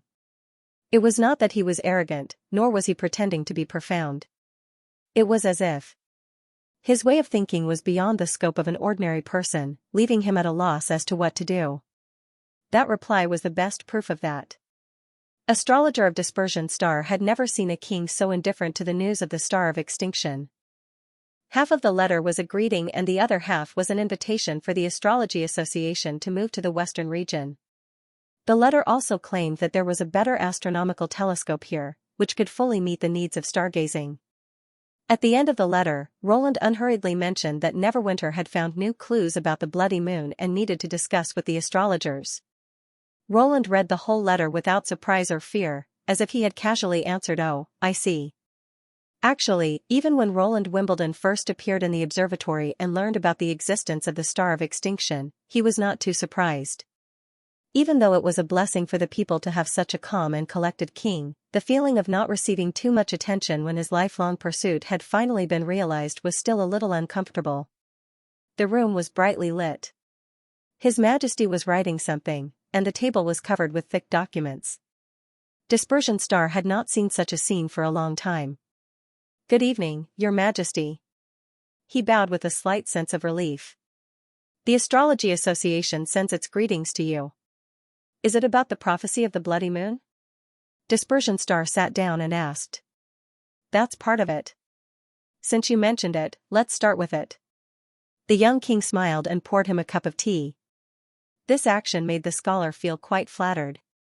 Compared to the few times he had met Timothy, Roland was undoubtedly much more approachable. The rumor about the bloody moon started more than 1,000 years ago. At that time, there was neither Grey Castle nor Wimbledon. But Your Majesty, the history of the bloody moon has only been recorded for more than 450 years. It's not that there are no records, but that it's been deliberately concealed. Roland changed into a more comfortable position in his chair. There's still a long time. Let me tell you slowly. Then, the scholar heard an incredible and shocking story. It crossed the uninhabited barbarian land and traced back to the land of Dawn more than 1,000 years ago. It told him about the endless war between humans and demons, the symbol of the bloody moon and the witch empire, and the origin of the four kingdoms and the church. If it was not the king who told him this, he would have called it absurd. However, Roland did not look like he was joking at all. When Roland finished his speech, Dispersion Star found it hard to breathe. He had always thought that the doomsday was a divine punishment from the gods, the rising of huge waves in the sea, the shaking of the earth, and the intermingling of underground fire and heavenly thunder. Although it was terrible, it was not enough to destroy all human beings. As long as preparations were made in advance, a considerable part of the city could be saved. However, according to His Majesty, the bloody moon was the signal of the demons' attack. Moreover, humans had failed twice in this conquest that lasted for thousands of years. If they failed again, they would be completely wiped out. Your Majesty. Dispersion Star's voice became hoarse. Where did you learn all this? The Witch Empire and the Church. Roland stretched out 2 fingers.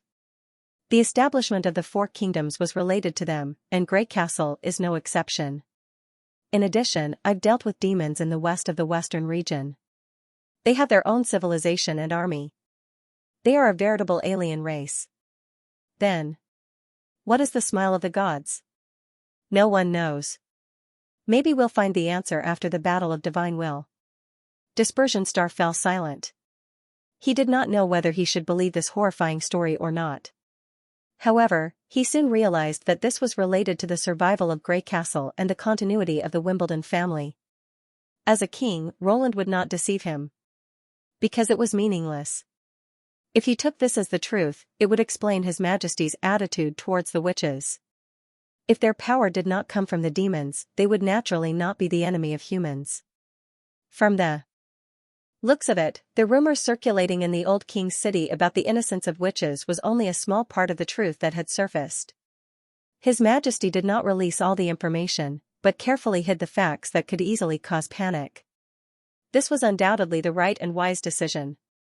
He still could not understand how the bloody moon in the sky had anything to do with the gate of hell. Your Majesty, what can I do for you? Dispersion Star vaguely realized that the reason why the king asked the Astrology Association to move to the western region several times was probably not for astrology. He knew more about the Star of Extinction than the astrologers. If he did not tell Dispersion Star this secret, he would never be able to imagine what had happened 1,000 years ago. This is the second question I want to talk to you about. It's even more important than the first one. Roland smiled and handed him a book. Take a look at this first. Dispersion Star took the book and found that the title on the cover was a row of words that he had never seen before. Analytic. Geometry?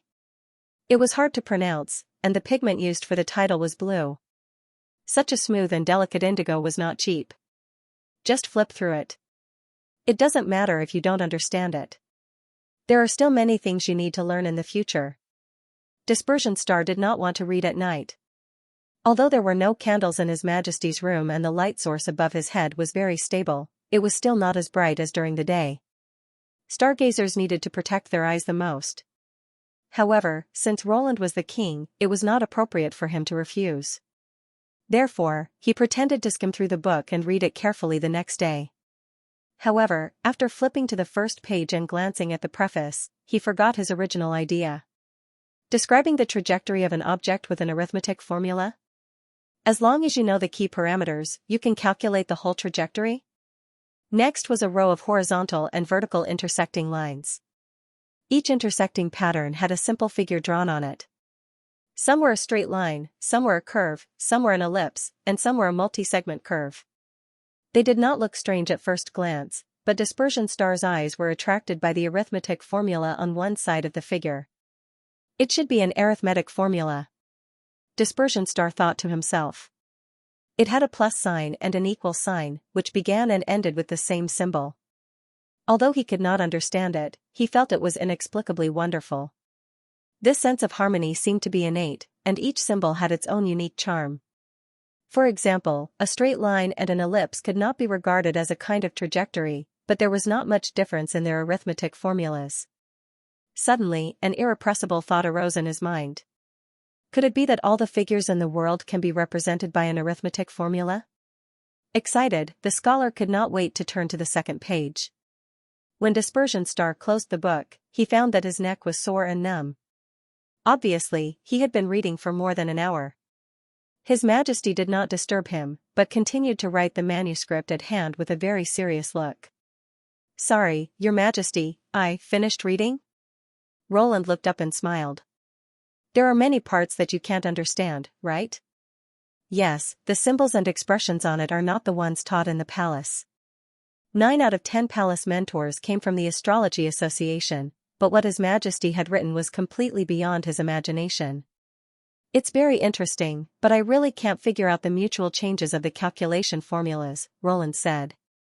"Because you haven't touched the equations, you have to learn these first if you want to understand the analytical part." The king pulled out a stack of books from the table and handed them to Dispersion Star as if he was performing a magic trick. Some of the titles were blue, some were green, and the names were weird and hard to pronounce. Dispersion Star's hands trembled slightly. "Can I take them back and read them?" "Of course," Roland nodded. "In fact, not only you, but I hope that all astrologers and apprentices can learn these contents together." He paused for a moment. "The second thing I want to say is this. You don't have to worry too much about the bloody moon. Only by mastering all of them can the Astrology Association play an irreplaceable role in the war against the demons in the future. This part of the book is just an introduction, and there are more profound contents in the later parts. Not only the trajectories, but also the grass and trees, the stars in the sky, and everything you see. What do you think? Are you willing to accept it?" "I'm willing, Your Majesty." Astrologer of Dispersion Star had long since forgotten about the Star of Extinction and agreed without hesitation. He seemed to see the scene of thousands of stars moving according to his handwriting. The young king also revealed a smile. That smile was a little strange. For some reason, it reminded him of a hunter watching his prey fall into a trap. Ever since number 76 became Yurko's maid, he had less and less fun with Denise. It was not because he had a new lover that he had forgotten his old one, but because he had to spend time taking care of the poor guide. Black Money was not joking when it said that she would be punished.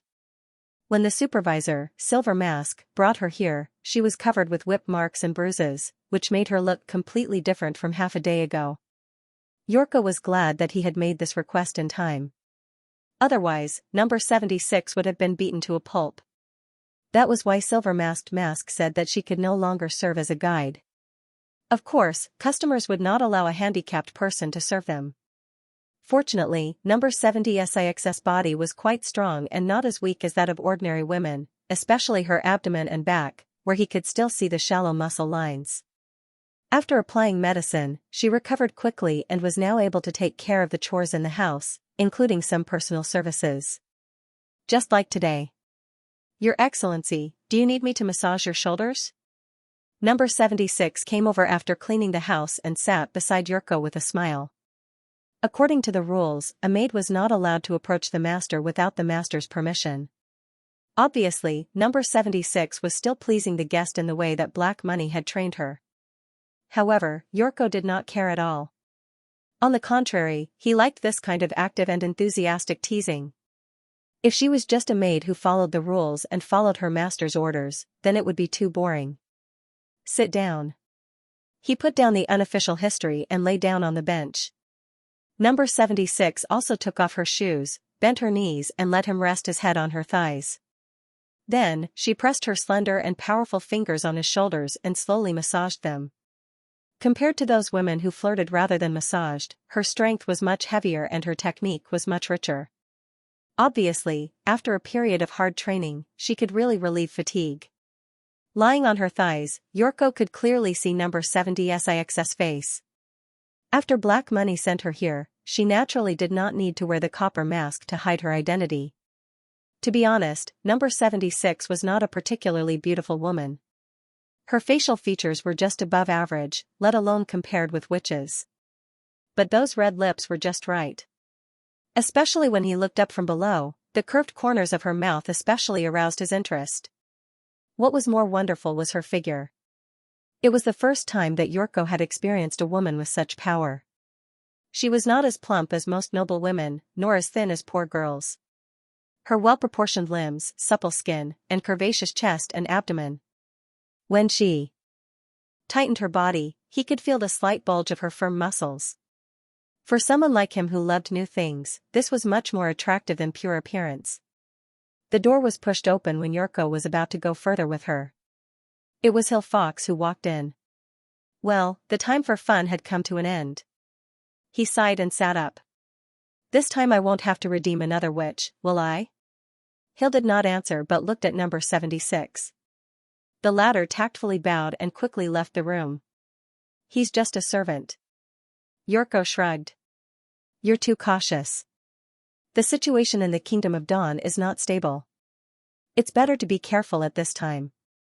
Whether in terms of reputation or family background, Denise is much more powerful than number 76. Why don't I see you being so cautious about her? Because Denise Payton is a public figure. She can be investigated through various means, but a guide trained by black money can't be investigated. Hill sat down opposite him and placed a letter on the coffee table in the middle of the room. But I think I found out her background. Yorko smiled proudly. Do you want to hear it? Oh? Hill raised his eyebrows. Tell me. It seemed that even the personal guard assigned by an old friend was not omniscient and omnipotent. He grinned. It takes a lot of time to train such a well-trained guide. Whether it's her skills in serving guests or her obviously tempered body, it's impossible to reach this level without more than 10 years of training. It has become her instinct to please and serve the customers, and how old is she now? About 21 or 22. No more than 25. That's right. That is to say, number 76 was about 5 or 6 years old before she received these training. Unless she's an immortal monster, it's unlikely that she comes from a force other than black money. Yorko spread out his hands. Black money has nothing to do with us. The things they do are much scarier than buying slaves and protecting witches, which we haven't achieved yet. He laughed at himself. Witches don't need our protection. Seeing that Hill Fox had nothing to say, Yorko suddenly felt refreshed. He picked up the letter on the table and opened it. After a few glances, he frowned. It turned out to be an official diplomatic letter sent in the name of His Majesty. And the content of the letter made Yorko tremble with fear. The King of Grey Castle wants to stop the King of Dawn from persecuting witches? Yorko felt that he could not wrap his head around it. This is the capital of the Kingdom of Dawn, not the western region of Grey Castle. Does my old friend think that Aben Moya will listen to me? Not to mention the series of threats that followed. For example, do not go against the times, the crumbling church is the best proof, and Grey Castle will not sit idly by and will reserve the right to take the next step, hoping that the new king will take care of himself. Although the wording was very euphemistic, Yorko believed that no one in the palace was a fool. Hill Fox was basically saying that if Grey Castle did not do what Grey Castle said, the Kingdom of Dawn would be Grey Castle's next enemy. How could he say such words in front of the King of Dawn? Yorko handed the letter to Hill with a gloomy face. He felt restless, and the joy of winning the debate was gone. The guard was right. For His Majesty, witches were much more important than the Covenant. But what else could this kind of threat do besides provoking the disgust of the nobles in the Kingdom of Dawn? A threat that could not be fulfilled was destined to become a laughingstock. What should I do? Hill was the only one who could give him advice now. Do as His Majesty says. Hill quickly finished reading the letter. This is your duty as an ambassador. As for Aben Moya's reaction, I guess he will at most throw thunder and drive you out of the palace. There won't be any other danger. Then the relationship we built with the other nobles will be over, Yorko said gloomily. The big families in the city of Glow will definitely laugh at us as lunatics, and Roland will also become the new topic of conversation at the banquet. What good will this kind of empty threat do to His Majesty?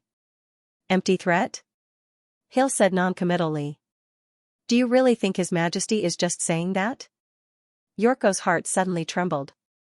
He looked at the guard in disbelief. This Is not possible. Yorko made a request to the King of Dawn to attend the court meeting the next day. Probably because they had just signed a peace treaty, his request was quickly approved. Two knight in exquisite armor welcomed him into the palace hall. 2 or 3 months ago, he had requested to see His Majesty many times, but all of his requests went unanswered. Now he hoped that His Majesty Appin would turn a blind eye to his requests as he had done in the past. Unfortunately, the reality was always so unsatisfactory. The court meeting was obviously coming to an end when he walked into the hall. The young king was leaning on the throne and talking cheerfully with his ministers. Appin only sat up straight when he saw Yorko bend his knees to salute him. No need to be so polite. I heard that you brought a letter from Roland Wimbledon? Yes, Your Majesty, Yorko braced himself to reply. He congratulated you on your coronation and hoped that the friendship between the two countries could continue for a long time. That's a novel statement. Appin Moya smiled. Did he prepare any gifts? Well. Of course, the ambassador said with a quick wit. The fleet of gifts is still on the way. This letter was sent here by a fast horse. I remember that during the coronation of Wimbledon III, my father sent a team of 200 people to Grey Castle. There were 11 carriages loaded with gifts, including gold wares, fine wine, silk satins, and beautiful women. I don't know what Roland's gift will be this time. I'm looking forward to it. There was a burst of laughter among the ministers. Was there such a thing? Yorko could not help but feel a little thirsty. Why didn't the letter mention anything about the gifts? It was understandable that he did not know, but it was unlikely that His Majesty did not know. Did he say anything else? Appin asked. For a moment, Yorko even wanted to leave. However, when he thought that if he offended the King of Dawn, he would at most be rejected by the nobles in King's City. If he disappointed His Majesty, he might have to replace him as the ambassador.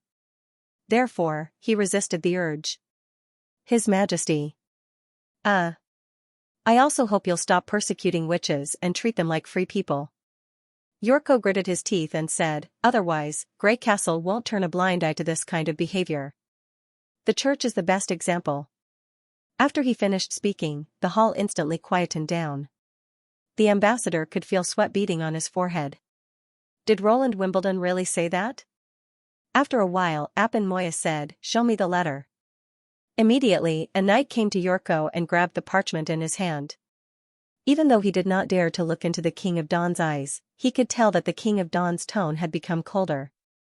Thinking of the condemnation and warning that occupied most of the letter, Yorko felt like crying on the spot. As expected, Appin threw the letter to the ground after reading it. Is this how Grey Castle treats its allies? Witches are innocent, so I have to let them go? Nonsense. The young king seemed to be unable to control his emotions. He stood up from the throne and said with a murderous look, look at what those damned witches have done to the Moya family. They invaded the palace, slaughtered the guards, and threatened me with my father's life to obey the church. If it wasn't for the poison they gave my father, he would still be sitting here in one piece. But you can only ascend the throne if he dies, right? However, Yorko only dared to say this in his mind. Your Majesty, please calm down. As far as I know, the witches trained by the church are not the same as other innocent people, just like ordinary people are also divided into. Shut up. Appin scolded. You have no idea how terrible those who have mastered the power of demons are. Even God's stone can't completely restrain them. Tell me, how can a group of people who are not bound by any rules obey us? Without the witches, the Kingdom of Dawn will only be more stable. I'm responsible for my people. It was impossible to reason with him. Yorko realized that his father had become a shadow in his heart when he saw Roland's flushed cheeks. This guy was about the same age as Roland, but he was almost the same age as his old friend in the King's City, or maybe even worse. Look at His Majesty, who had been away from King's City for less than a year, but had already transformed into a real superior, while this guy was still under his father's protection.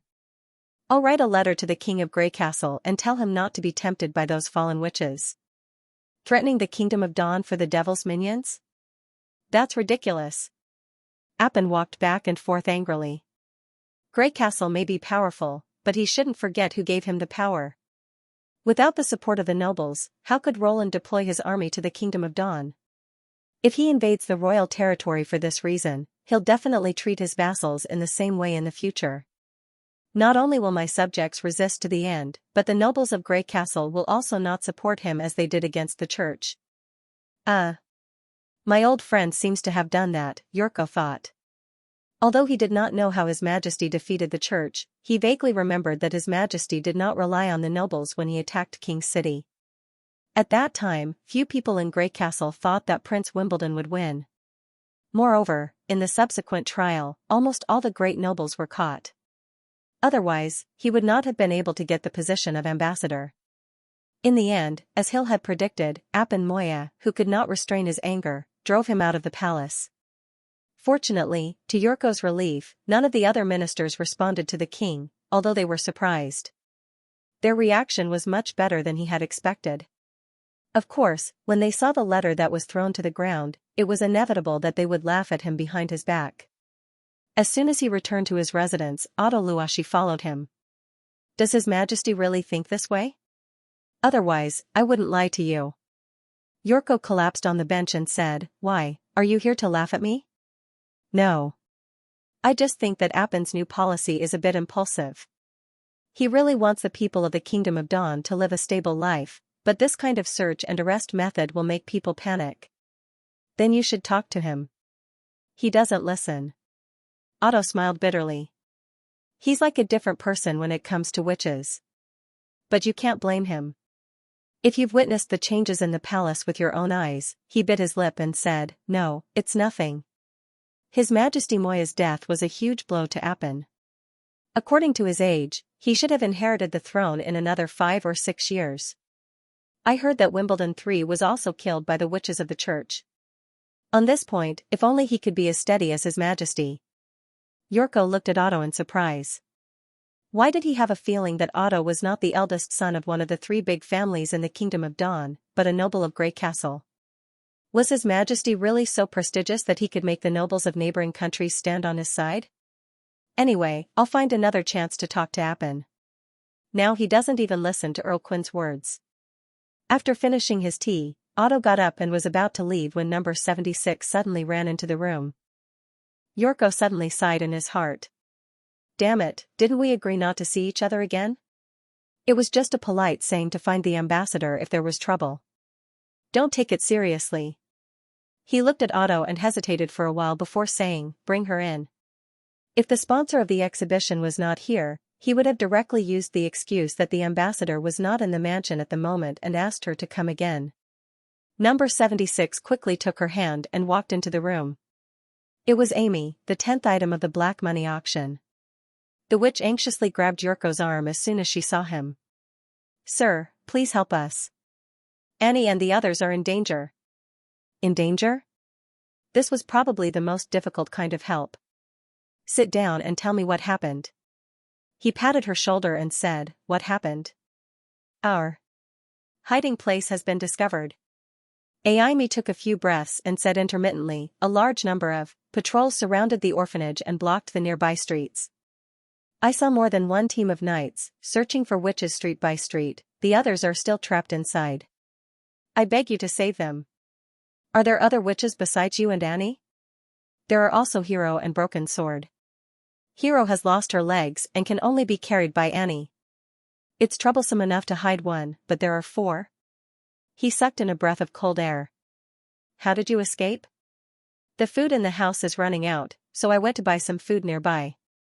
When I came back, I found them everywhere." She sounded like she was about to cry. Yurko was in a dilemma. The ambassador of Grey Castle was just an empty title without any real power. How could he stop those patrols? Moreover, this arrest was ordered by the King of Dawn. He had just defended the king in the palace. If he stood up to protect the witches now, the result would probably be more than just banishment from the palace. "Don't worry, they'll be fine." Number 76 comforted Amy while stroking her back. "Sir Yurko must have a way to bring them back safely." "No way. Everything will be fine if they listen to me and submit to His Majesty as soon as possible." "What about Mr. Hill?" Otto asked. I don't know. He never reports to me about his actions, and I often don't see him for a long time. Yorko frowned. If you want to see him, I'm afraid you'll have to wait until after dinner. How about this? I'll go find Earl Quinn first.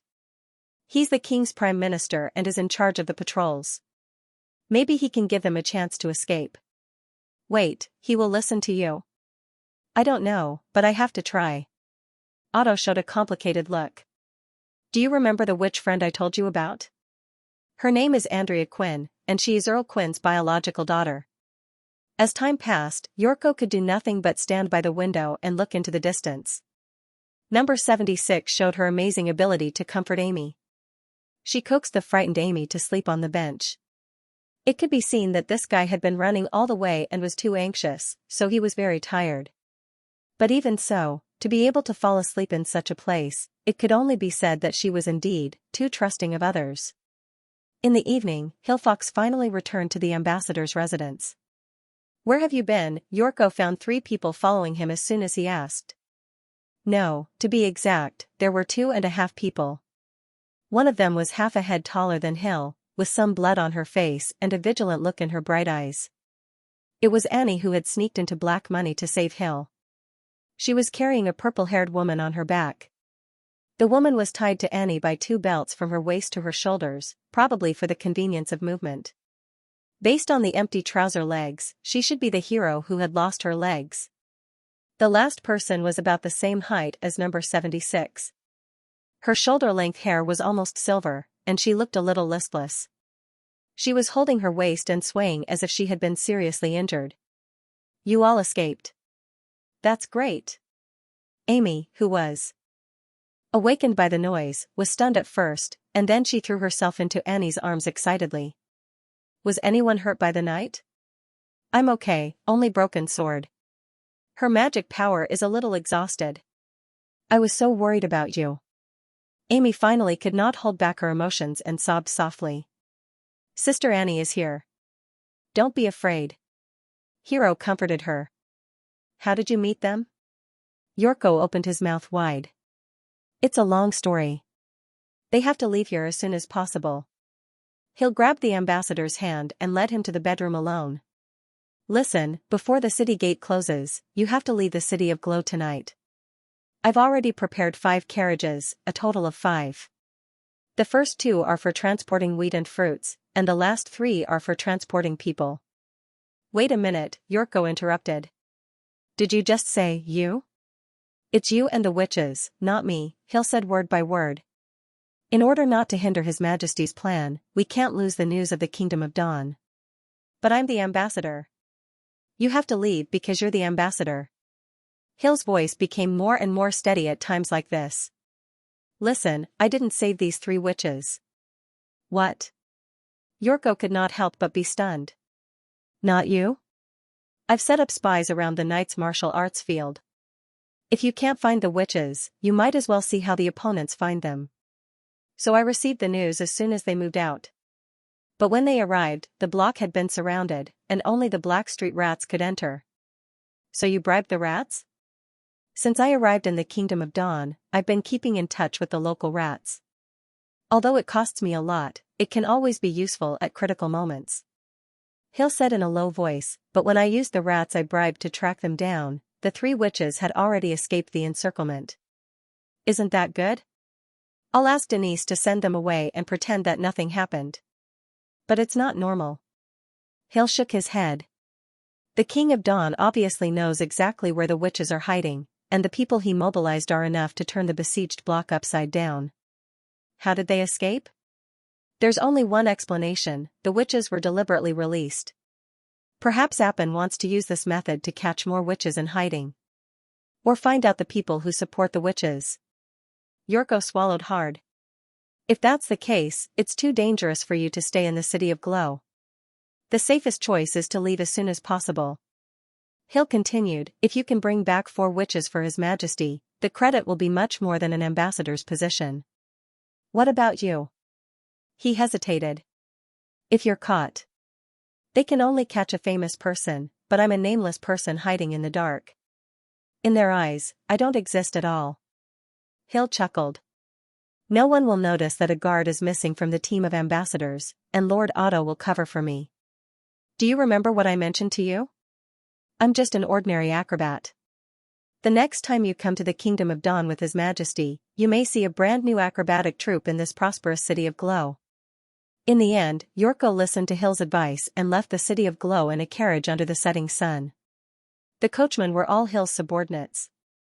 Yorko heard that they used to be part of the acrobatic troupe.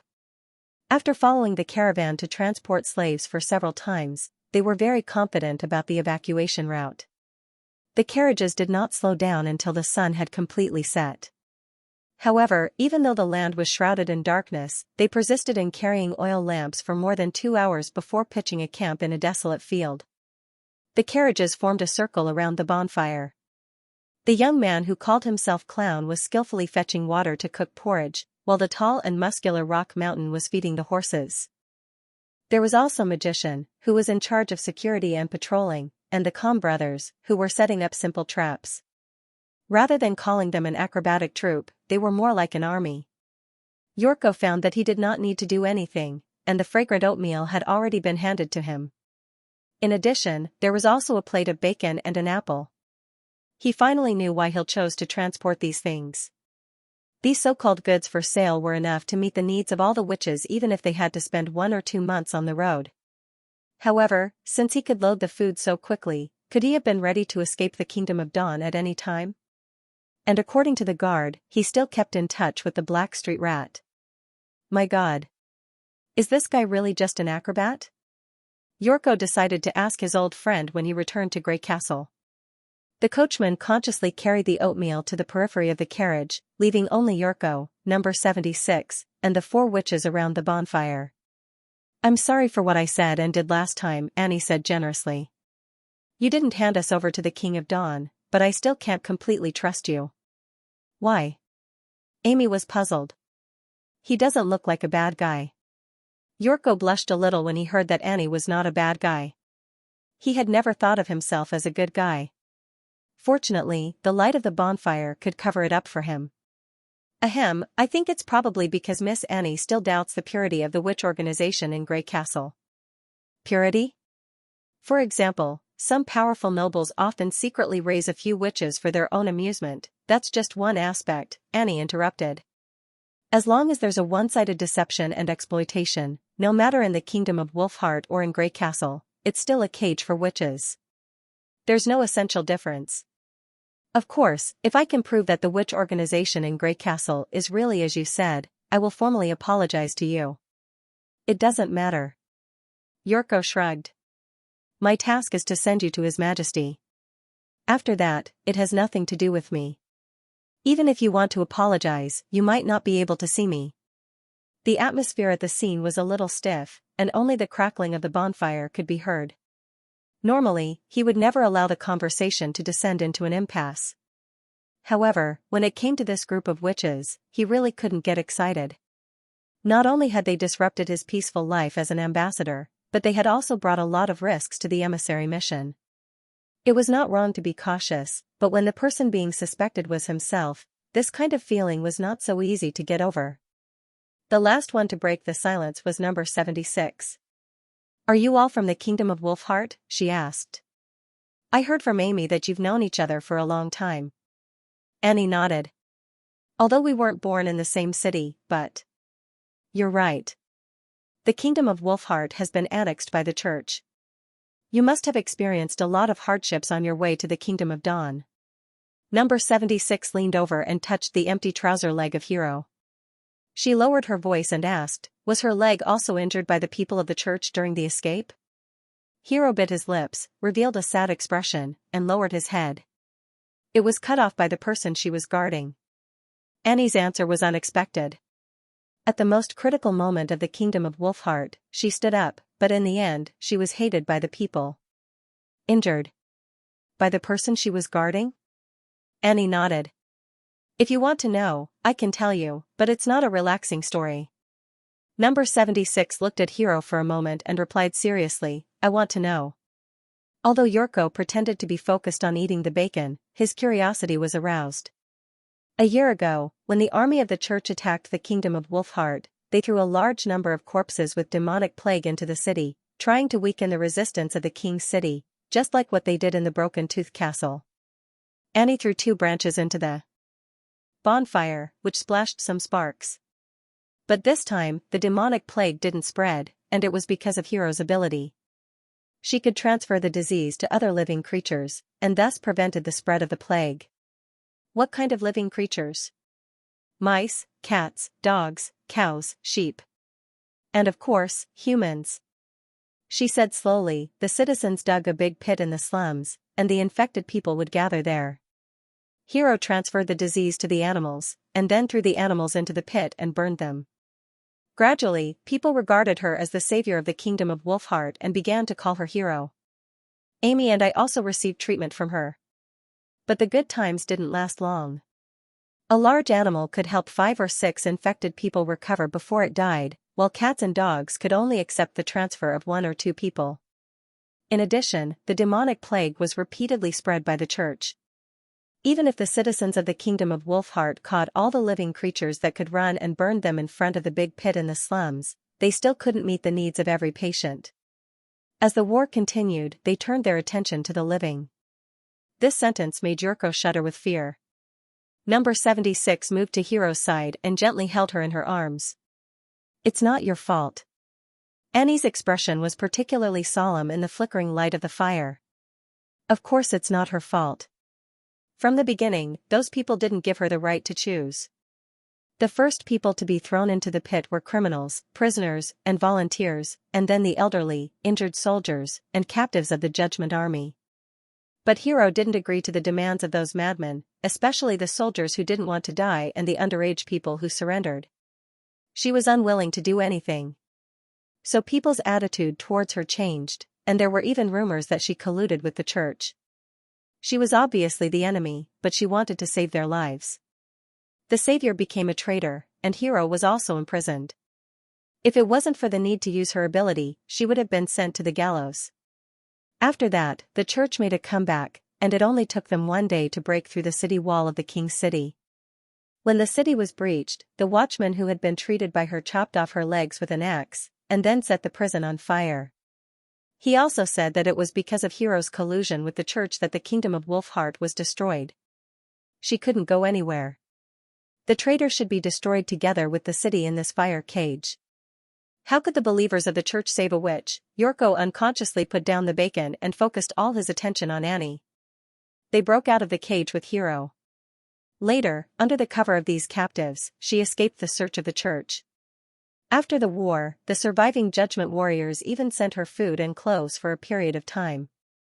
They didn't bid farewell to Hero until the army returned to Hermes. Before leaving, all the Judgment Warriors who had stayed in that cage came to express their gratitude to her. Yurko frowned. But the title of Hero, will it be? She is Hero, Annie said firmly. No matter how the people who were cured by her think of her, she saved tens of thousands of people in Wolfheart City, as well as my and Amy's lives. She is fully deserving of this title. The ambassador couldn't help but sigh. It turned out that the pain that this group of witches had suffered was much more cruel than he had imagined. If he were to be treated like this, not to mention trusting ordinary people, even if he saw everyone as an enemy, it would be normal for him to want to kill them all. The unhappiness of being suspected by Annie gradually dissipated. Her leg may have a chance to recover. What? Are you telling the truth? What should we do? Everyone turned to look at Yurko, including Hero. She looked like she was only 18 or 19 years old. Even though she had been ravaged by the war, her eyes were still full of expectation instead of numbness and blankness. Ahem, I'm not sure. Yurko rubbed his nose.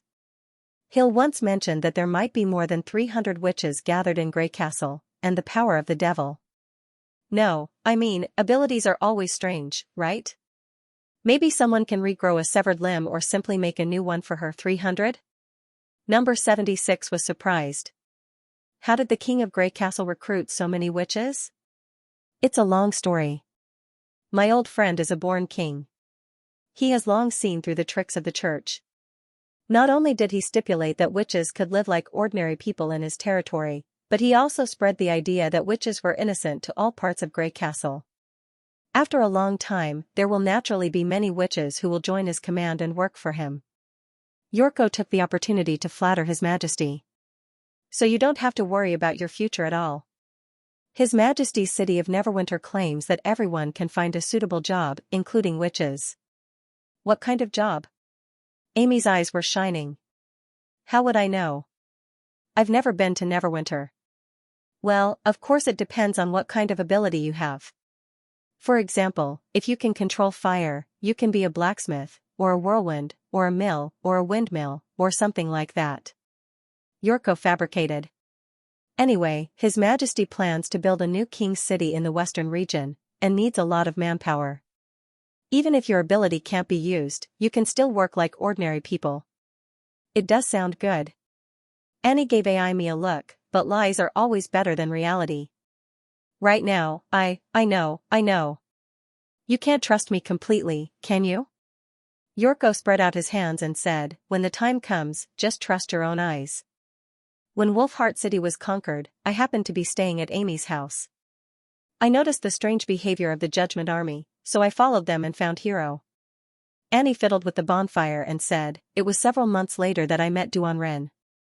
She was caught by the church believers stationed there and was going to be escorted to the Holy City. I happened to stay at Amy's house when Wolfheart City was conquered. I noticed the strange behavior of the Judgment Army, so I followed them and found Hero, Annie said while fiddling with the bonfire. It was several months later that I met Duan Ren. She was caught by the church believers stationed there and was going to be escorted to the Holy City. Were you alone? If I had enough time to prepare, killing a group of people is not much more difficult than killing animals. Annie said calmly.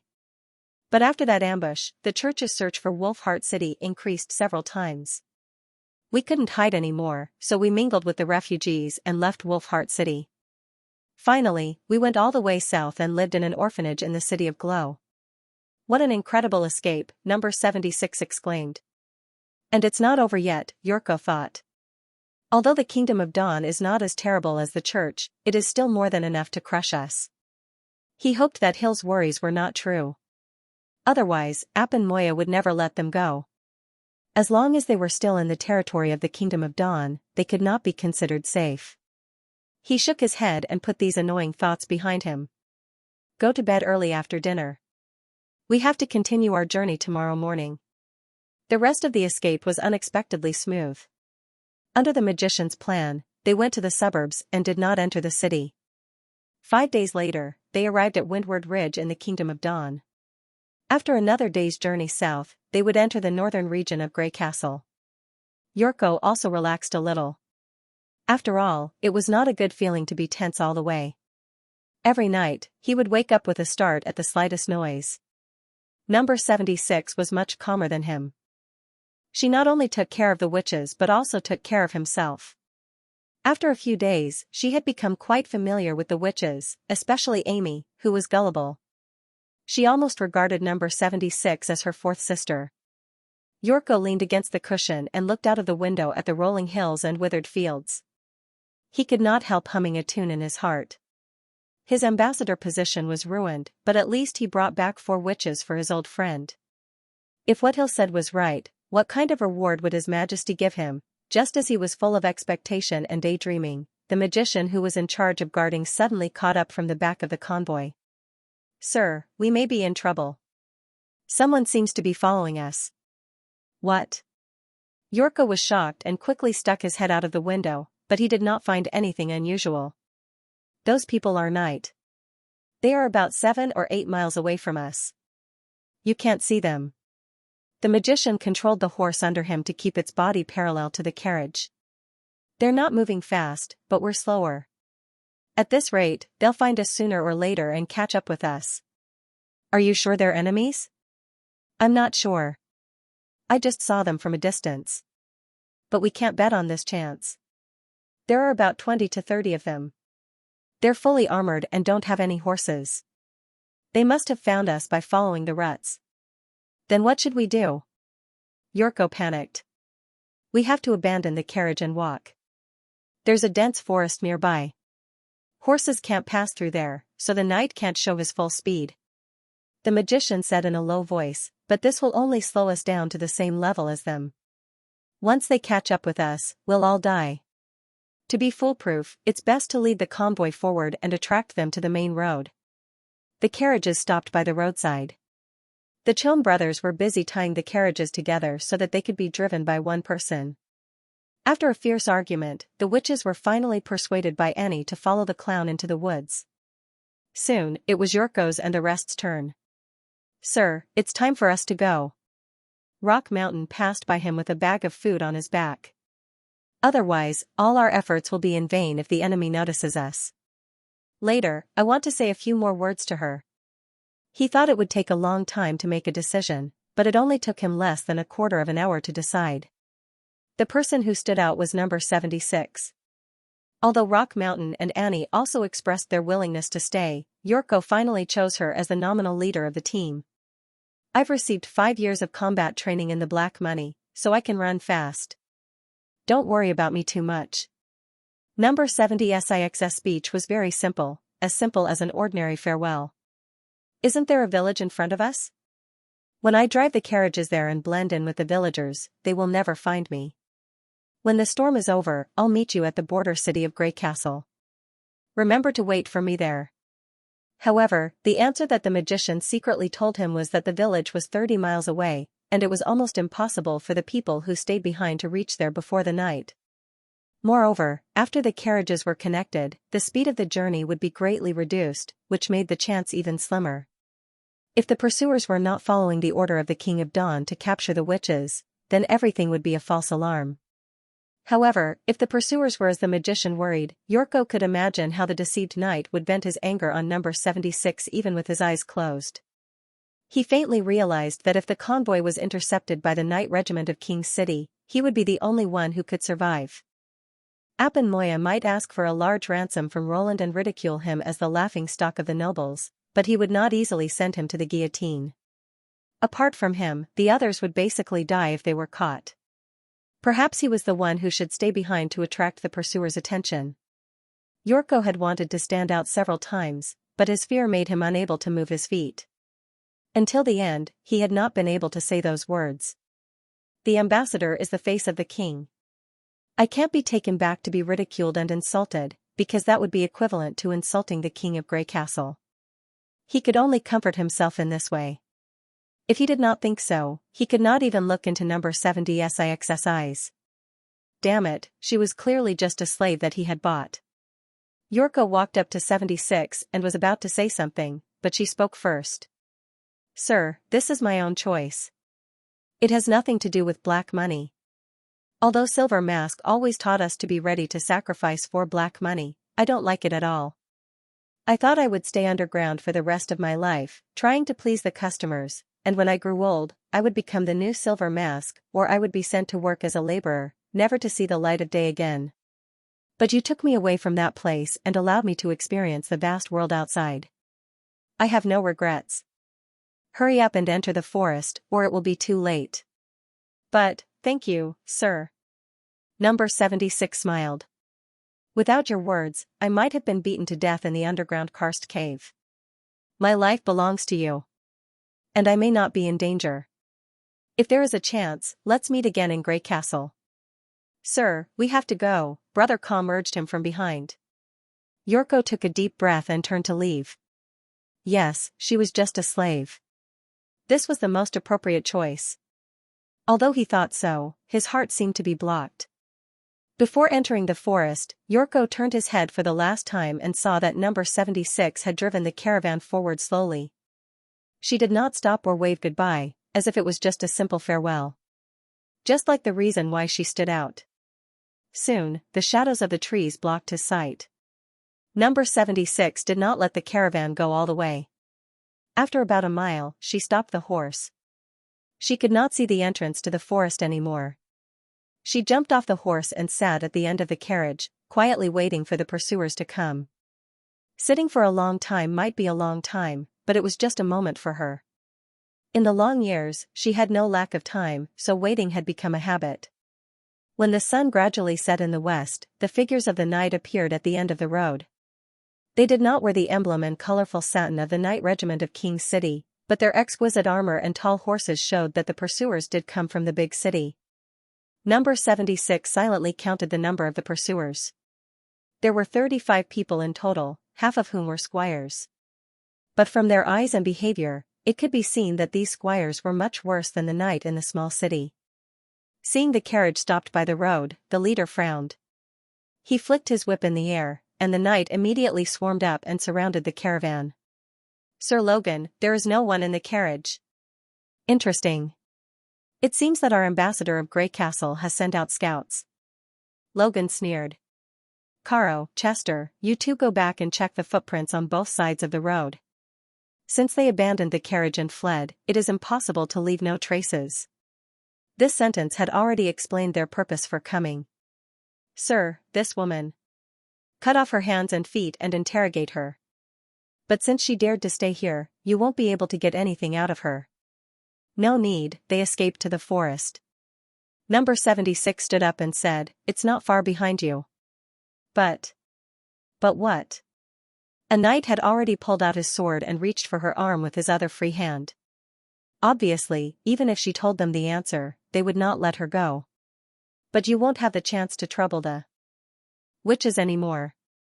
Number 76 raised her hand and grabbed the knight's wrist with the speed of lightning.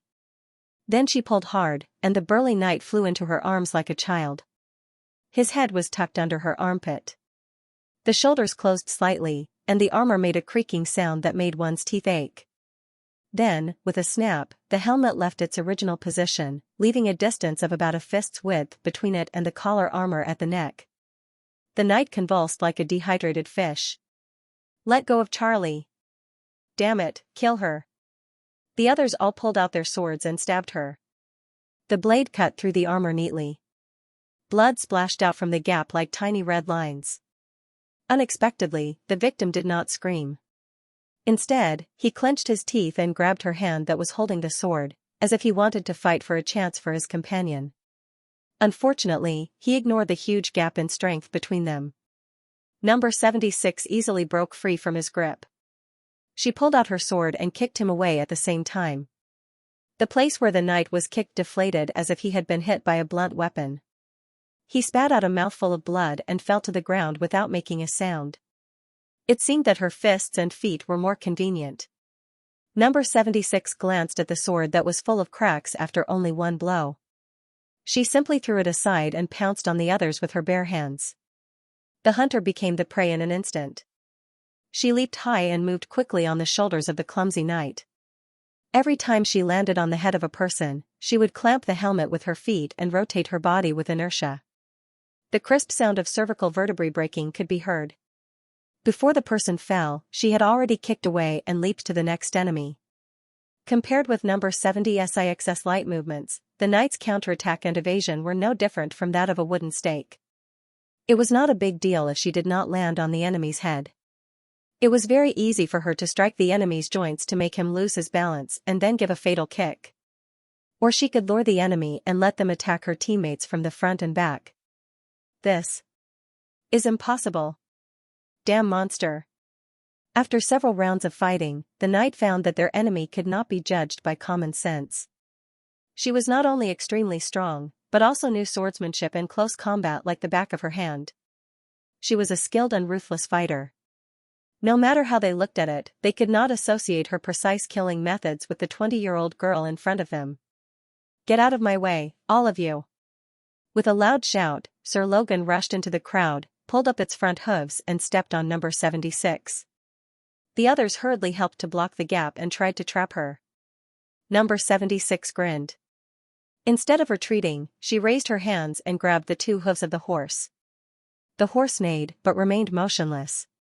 What she did next made everyone unable to believe their eyes. She lifted Sir and his mount off the ground and swept them towards the surrounding night. Those who were hit suffered minor fractures and vomited blood, while those who suffered serious injuries died on the spot. Sir was naturally the most miserable one. After being knocked off the horse, his body had been twisted into an abnormal shape.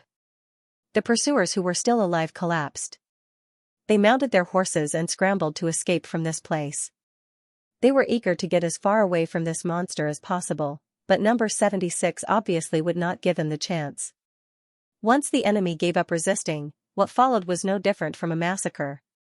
By the time number 76 cleaned up all the traces of the battle, it was completely dark outside. The corpses of the knights were thrown into the farmland not far away, and scattered wheat stalks were used as the most basic cover. Although it was only a matter of time before they were discovered, by that time, the witches would have already withdrawn into the territory of Grey Castle. She got into the most luxuriously decorated carriage, lifted the soft cushion on which Yurko usually lay, and carefully took out a magic stone ring which was shining with colorful light from under the cushion. Even under the faint moonlight, one could see that there was a cyclone slowly rotating inside the crystal-like crystal. After carefully examining the ring, number 76 carefully put it into her arms, rearranged the soft cushion, and lay on her back. After that, all she needed to do was to go to the next village unhurriedly and hire a coachman to take her to Grey Castle. They might not stay at the border for too long or even a day, but as long as her destination was the western region of Grey Castle, she would see those witches again one day. Looking at the bright crescent moon outside the window, number 76 could not help but let out a sigh. More than 400 years had passed, and the union that once controlled the vast and fertile land had disappeared like dust. The only thing that had not changed was the starry sky in the night.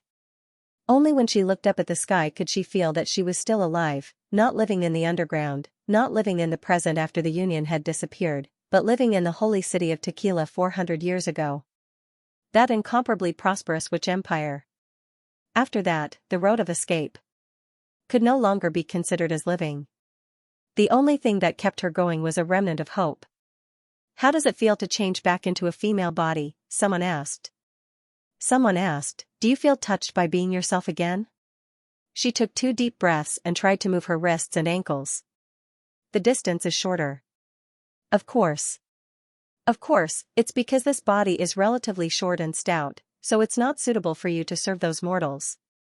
The voice chuckled. Besides, there are very few female gods punishment warriors, so you don't have to be so picky. Looks and age are also very important, another person chimed in. If the beauty standards of mortals didn't change drastically, why would anyone want those bodies that look no different from men? Just standing there was enough to spoil his appetite. If you don't believe me, just look at Elena. She would rather have a male body than a defective one. That's right, yours is already the prettiest out of everyone. You know what I mean, Pasha. She raised her head helplessly and looked at the huge sarcoma with wriggling tentacles at the top of the cave. In this way, I have to practice controlling my limbs again. From sewing to wielding a sword, I have to spend time practicing every movement.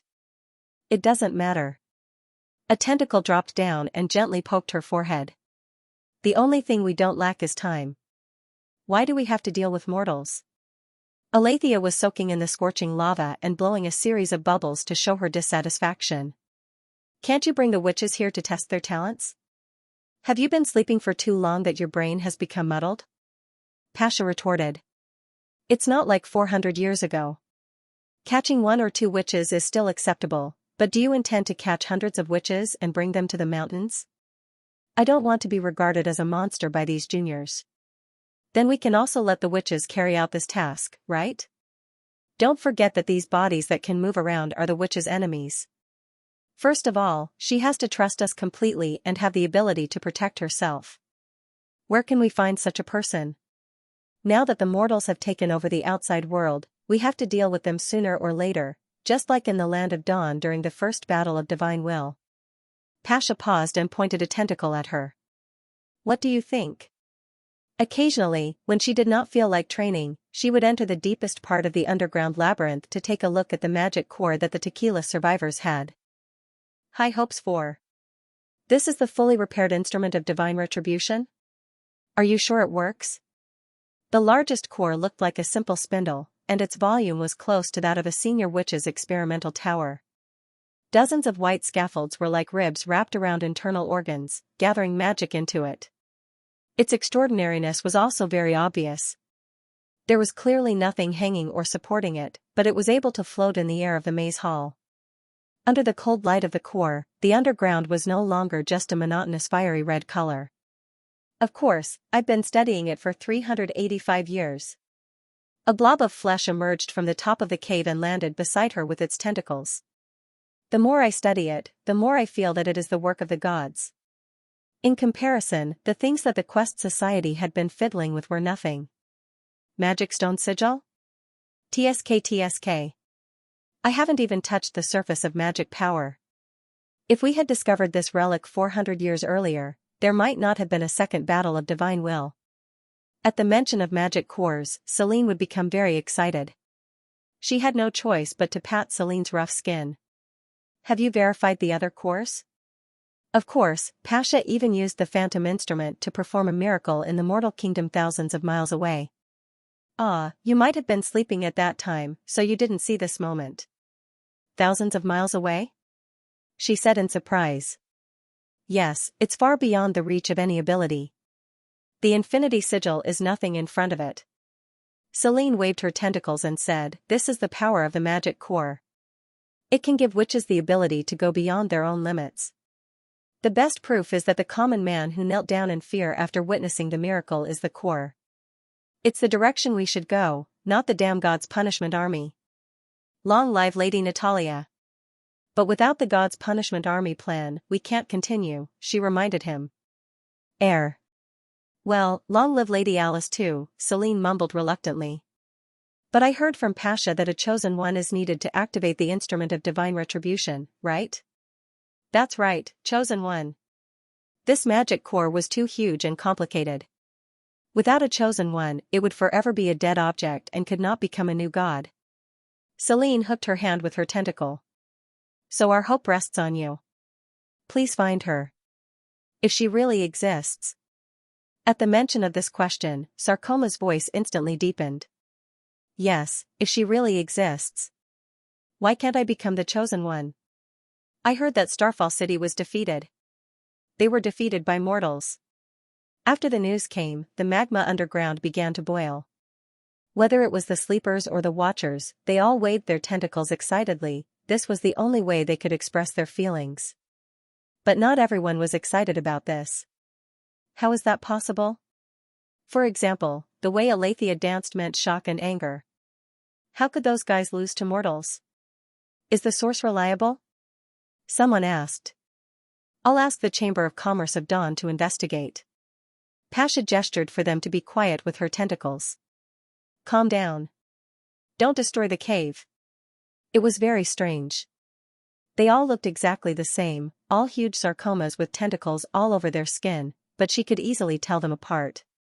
Perhaps after staying here for hundreds of years, even the frequency of their breathing and the way they twisted their tentacles had been engraved in her mind. Pasha lowered her huge body and immersed herself in the magma. To tequila. All the sarcomas that could still move drooped down and said one after another, to tequila. The surging magma calmed down. Once the news is confirmed, I suggest that we immediately take back the god's legacy, Elena said loudly. Starfall City doesn't deserve it anymore. But that will inevitably lead to a direct conflict with the god's punishment army, and I don't think they will be defenseless. Even if Starfall City was defeated by mortals, it doesn't mean that Hermes will suffer a great loss. Aletheia expressed her doubts. Who knows how the mortals won? Maybe they just surrounded and killed 100 God's punishment army soldiers and regarded it as a great victory. It's not impossible. I think so too. Many people voiced their agreement. Another group of mortals will help us figure it out, Pasha said. But the most important thing now is to find the chosen one. Banach Lothar has set up the stage and is waiting for the actors to come on stage. If we can find the chosen one on this trip, the demons will be annihilated and the witches will usher in the most glorious moment. She walked to the exit of the ruins and stopped. It was a large hall. Half of the dome had been crushed by the soil and there was an atrium in the center of the hall, which led to the ground tens of meters high. Bright white light sprinkled down along the atrium and formed a soft beam of light, illuminating the square of land at her feet. There were 2 tombs facing the atrium. There was not a trace of dust on the tombstones, which formed a sharp contrast with the dilapidated ground around it. Obviously, someone had been cleaning this place for hundreds of years and had even planted a circle of white flowers for the people in the tombs. She bent down and knelt on one knee in front of the tombs. This was the burial place of the greatest witches. No matter what kind of differences they had and how fierce the disputes were, they were all for the continuation of the witches. And after they died, they were still close to each other and never separated. 2 of the 3 chiefs of the Union. Alice, the eternal queen of Starfall. Natalia, the dazzling queen of Sunchasur. May the gods be with you. After praying, she stood up and nodded gently to the dome. I'm ready. Send me away. A tentacle stretched out from the shadow, curled around her waist and rose to the atrium. The palm-sized sky grew bigger and bigger until it suddenly occupied her whole field of vision. She blinked to adapt to the strong light and slowly opened her eyes. The long-lost world on the ground was completely revealed in front of her. I can only send you up to here. Pasha's tentacle hovered at the entrance of the cave. This body can't see the sun. I know. She bent down and hugged the tentacle goodbye. Wait for my good news. By the way, you can't use your original name for the time being. The Chamber of Commerce of Mortals has arranged a new identity for you and a suitable name, number 76. Sounds good. She smiled. Then I'm leaving. Take care. You too.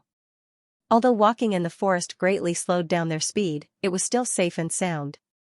3 days later, a few miles away from the border, Yorko and his entourage unexpectedly met a group of Grey Castle soldiers who were searching along the road.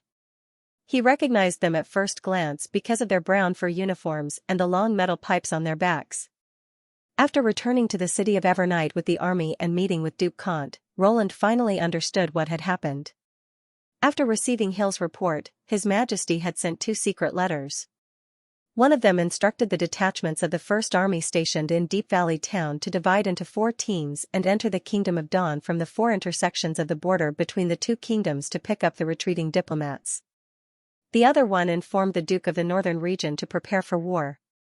In other words, it was to start collecting food, cotton cloth, carriages, and other materials needed for war. Once the main force arrived in the northern region, they could immediately set off for war. Fortunately, the emissary delegation was safe and sound. The Duke even heaved a sigh of relief when he said this, which made Yurko feel flattered. But what moved him the most was his old friend's reaction to this matter. Although he knew that the 4 witches in the team made up the majority, the secret letter still mentioned the name of the ambassador, Yurko, and even listed him at the top of the list. This treatment alone made him feel that all the fright and torment he had suffered along the way were worth it.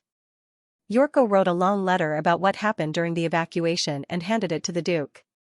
He hoped that His Majesty would lift the war preparations in the northern region after receiving this letter. Now he finally knew that Hill was right. His Majesty's attitude towards this matter was not just a casual remark. In addition, he was also surprised by the First Army's reaction speed. Minus the time it took for the messenger to deliver the letter, it meant that the army, which was originally used to guard against the remnants of the church and demonic beasts, had already taken action on the day they received the order. It was not that he had never seen nobles mobilizing troops for war, but it took them half a month just to gather the knight, mercenaries, and freedmen, not to mention dividing them into groups to carry out tasks.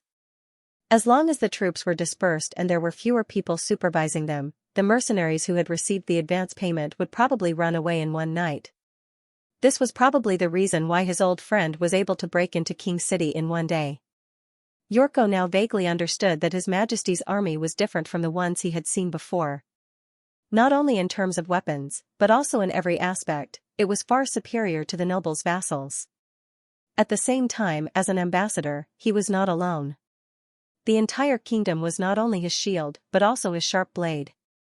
At the thought of this, he felt his chest swell up, as if there was a ball of fire burning in it.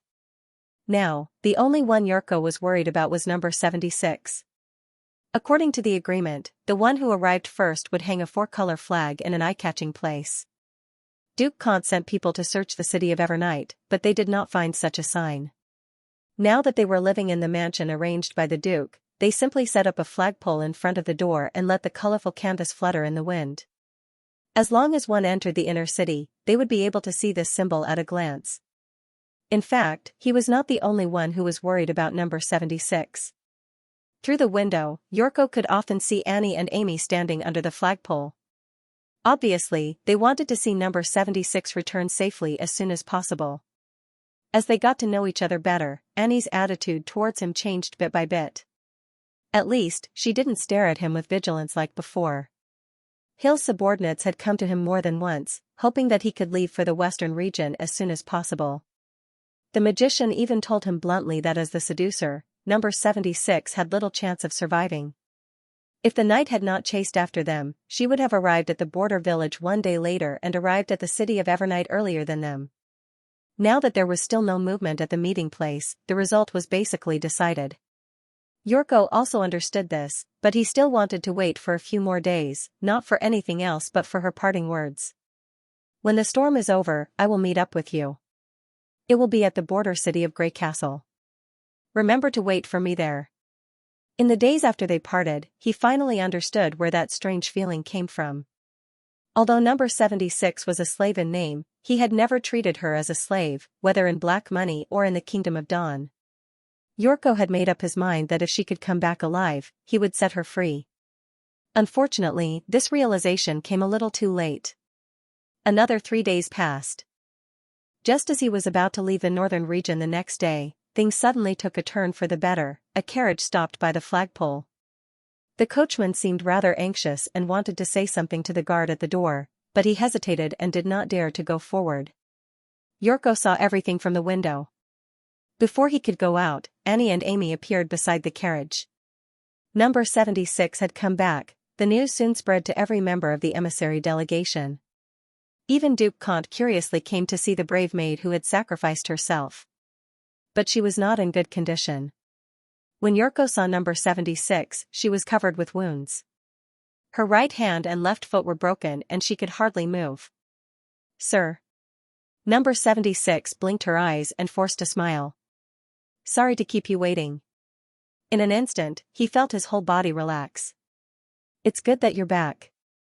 They stayed in the city of Evernight for another week until number 76's injuries stabilized. Then they set off for Deep Valley Town and left the northern region by ship. During this time, Yorko also asked about what happened after they parted. She was caught by the night of the City of Glow before sunset. In order to buy as much time as possible, she untied the reins of all the horses and drove them to run in the opposite direction to block the knight who was speeding up. At the same time, she changed to a lone horse and fled to the mountains beside the road. But before he could run far, he was blocked by a mountain stream. Knowing that she would die if she was caught, she directly jumped off the cliff, which was more than 30 meters deep. Fortunately, there were branches and vines on both sides of the cliff, so she did not fall to pieces. But during the process of rolling down, her head was bleeding and her limbs were broken by the protruding rocks. When she fell to the side of the stream, she had already passed out. Perhaps the knight had not found a suitable way down the mountain, or he thought that she was dead, so he did not continue to chase her. It was already late at night when she woke up. She stayed awake by relying on the cold water of the stream and occasionally caught 1 or 2 small fish and shrimps.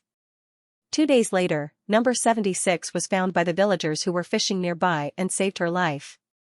Although the hero could transfer the pain, it could not heal the wounds. The only way was to send her to the western region to see if the witches there could help her recover. No matter what, she finally came back alive. At the tail of the autumnal twilight, Neverwinter welcomed a long-awaited guest. It was Marjorie, the businesswoman. For this friend who was the first to come to his door and brought rich rewards to the struggling border town, Roland gave her the highest standard of courtesy. Not only did the First Army welcome her with cannons, he also personally went to Shallow Beach and took her into the castle.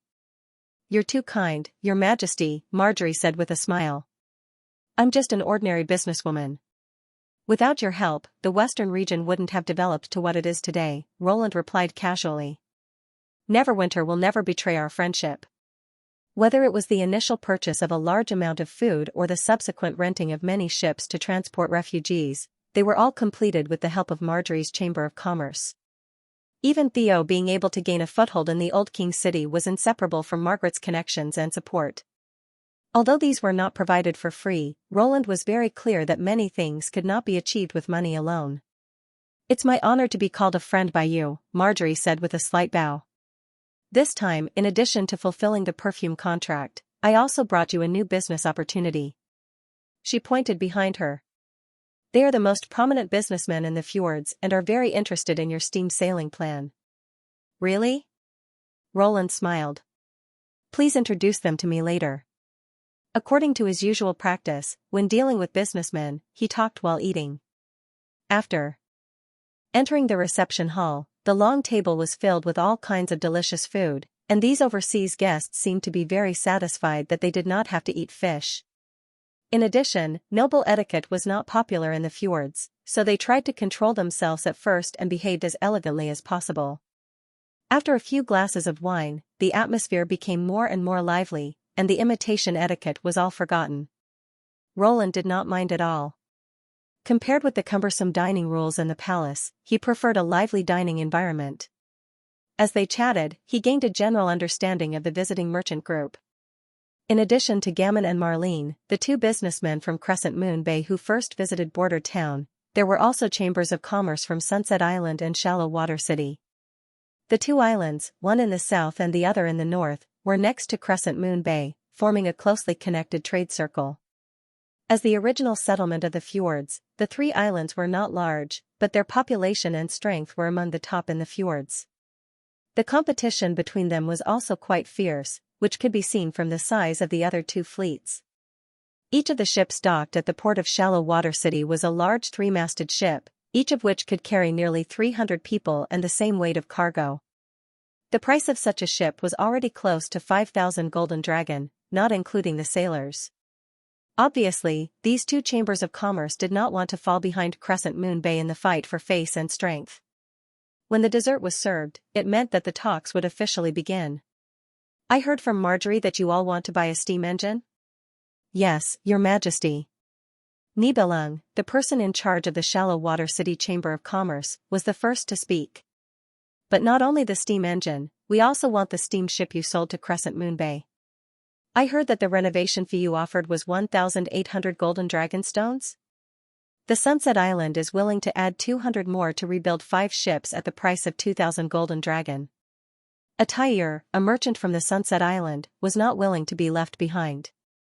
The Chamber of Commerce can pay half of the deposit first.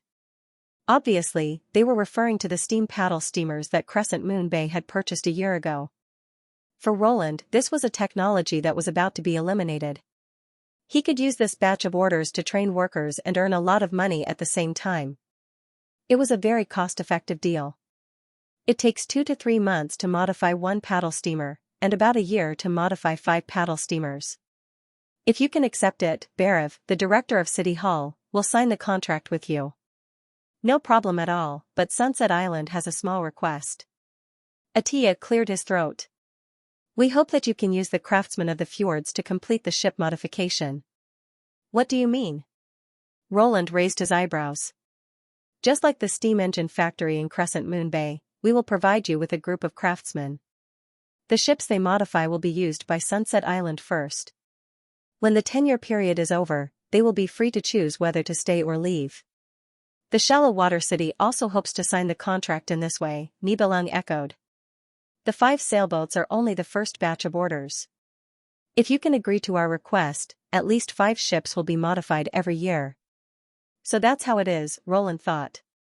So this is a big deal that will last for 10 years, and the annual transaction price is as high as 10,000 gold royals, and after 10 years, they will get the detailed modification method, so that they won't always be under the control of others. But the fact was that he did not care about spreading this method at all. Compared with the steam turbine under development and the 3-rise steam engine that had been put into production, the paddle steamer was obviously behind the times. The original purpose of signing the 10-year contract with Crescent Moon Bay was to let the craftsmen adapt to life in the western region, so that they would not be willing to return to the fjords and eventually become a member of Neverwinter, not to prevent the leakage of technology. Technology without the industrial foundation was nothing more than a beautiful castle in the air. Thinking of this, Roland knocked on the table. There's no problem in principle, but we may be able to make some changes in the details, such as changing the 10-year period to 5 years. Speaking of this, the two merchants' faces showed obvious joy.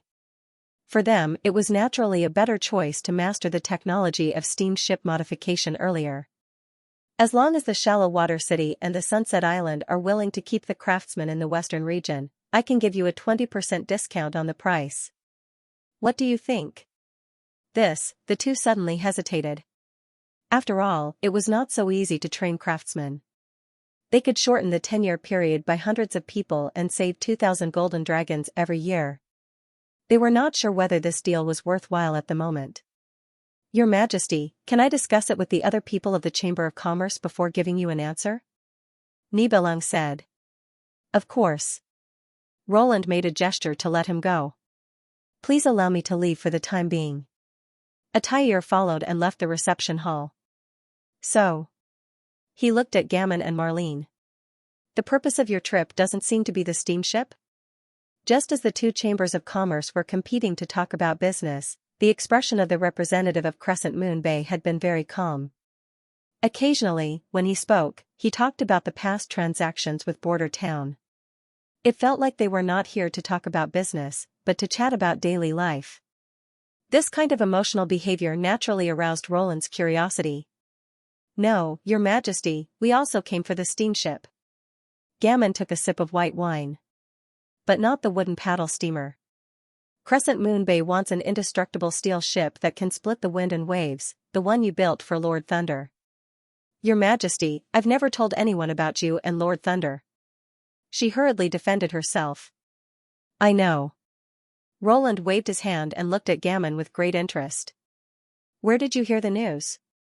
Although he did not treat it as a secret, the steel ship had just been built, and there were still several months before it could be put into the water and outfitting. Moreover, it was built in a fully enclosed dock at the shoal, and the selected workers were all the most skilled local residents. It was almost impossible for outsiders to know this news. If any of the locals were secretly contacting the fjords, it was worth paying attention. Lord Thunder is recruiting a new expedition team, and the scale is larger than any previous one. This is already a big event in the fjords. There are many outstanding captains in Crescent Moon Bay, so it's not unusual for them to join his team. Gammon smiled and said, the news about this mysterious iron ship also came from Thunder. After all, in order to dispel other people's apprehensions about entering the waters to the west of the Shadow Islands, he has to show some hard methods. How many people know about this? Not much, Your Majesty. Sir Thunder's prestige is much higher than us merchants. If it wasn't for the fact that the captain had received a great favor from the Crescent Moon Chamber of Commerce, he wouldn't have revealed even half a word to us. I see. Roland nodded. But this kind of ship is extremely difficult to build, and it's impossible to build a second one in a short time, so I can't meet your requirements. We understand, Your Majesty, Marlin said. We only hope that after you complete the deal with Lord Thunder, you can sell us the second steel ship. For this, the Crescent Moon Bay Chamber of Commerce is willing to pay a 10% deposit first, and the remaining 40% immediately after the construction starts. Without even asking about the price, they began to talk about the deposit. Roland once again experienced the adventurous spirit of the fjords people, or in other words, they were far more sensitive to ships than the rulers of the Four Kingdoms. At least he had never seen any nobleman who would pay a high price for something he had never seen before. Neverwinter also needs steel ships, and more than one. It may take 2 or 3 years for the dockyard to be free. Have you ever considered sending craftsmen to participate in the construction and sign a new 10-year or 5-year contract? That way, we might be able to speed up the construction process by quite a bit, and you guys will also be able to obtain the corresponding technology afterwards. You must be joking, Gammon said a little awkwardly. We absolutely have no intention of coveting it. If the steel ship is really as Sir Thunder said, you can totally rely on it to become the most popular partner of the Fjords Islands. How would we dare to ask you for such a technology? I'm not joking. Roland took a sip of his drink and shrugged. This time, it was the two of them who were stunned. After a while, Gammon asked in disbelief, you mean, you're willing to disclose the technology to the Crescent Moon Bay Chamber of Commerce? As long as you can provide enough craftsmen, not only blacksmiths and carpenters, but also apprentices, Roland replied without hesitation, 2,000 people, if that's not enough, you can use literate civilians to make up for it in 5 years. What do you think? In this way, your ship can start construction next year. Of course, the shipbuilding costs will still be paid by you. I really can't guess what you're thinking, Your Majesty, Gammon said with a wry smile. Isn't this your trump card? Roland shook his head. The steel ship I'm building for Thunder is already the latest cutting-edge technology that Neverwinter can provide at present. He was not deliberately bluffing. At present was absolutely not an exaggeration. As for 5 or 6 years later, who knew? Then why did you? Gammon was stunned and then waved his hand helplessly. No, I'd better not ask. Crescent Moon Bay is willing to make this deal. Why? Because technology could not be realized without the foundation. Not to mention shipbuilding technology, even if they packed up the mines, machine tools, and converters and threw them all to fjords, they did not have enough manpower to maintain this huge industrial system. When the first steam engine was invented, the manufacturing industry was no longer an industry that could be imitated by a pair of skilled hands and a hammer. Roland could not help but think of the captain of the Black Sea's reply to the construction of Variag. To complete it, we need the Central Committee of the Party, the State Planning Commission, the Military Industry Commission, and 9 ministries of defense industry. Although the current steel ship was far from meeting such high requirements, it was also the result of the joint production of the whole Neverwinter. Except for the core power part and the hull welding which Anna was responsible for, the rest of the parts had been sent to the assembly plant in batches and were processed by ordinary people. It could be said that this was the inevitable trend of industrial development.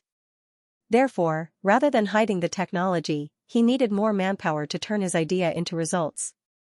The population of Neverwinter had been rising rapidly, but he still felt that it was not fast enough. However, he did not need to explain this to a businessman. After 5 years, the businessman would naturally understand. Wise choice, the steel ship won't let you down. Roland raised his glass. Cheers. What?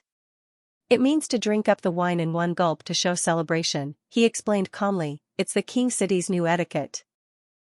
Really? Then. Cheers. The 2 businessmen from Crescent Moon Bay bit the bullet and poured the whole glass of white wine into their mouths. Not long after, Nibelung and Atair also returned to the reception hall and expressed their agreement to sign the contract. As a result, Neverwinter received an unprecedented huge order, 4,000 gold coins as a deposit for the transformation of the Golden Dragon. The remaining 4,000 gold coins would be paid after the transformation, and 5,000 gold coins as an advance payment for the construction of the Golden Dragon. These were all payments that could be received within the year, not to mention the total price that would depend on the subsequent construction progress. He could already imagine Barev's smile from ear to ear. With a rich income, City Hall had more confidence to arrange a job for every subject. Seeing that they had reached an agreement, Nibelung changed the topic. Your Majesty, in addition to ships, we also heard that you will sell a lot of perfume here. I wonder. Ms. Marjorie has signed a perfume agency contract with me 6 months ago. After the opening of the Shoal port, she will be responsible for the sale of perfume to the Fjord Islands. So if you want to buy perfume, you should talk to her, not me. Seeing the regretful look on Nibelung's face, Roland continued, but Neverwinter is also preparing to promote a new product. Maybe you'll be interested. Speaking of this, he clapped his hands, and the guard on duty outside the hall quickly came in with 3 glass bottles. What's this?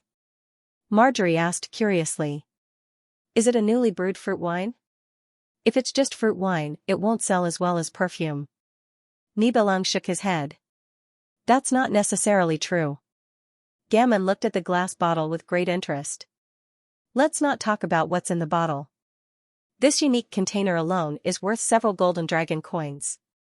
Is it a new product of the alchemist workshop of King City? Marlene echoed.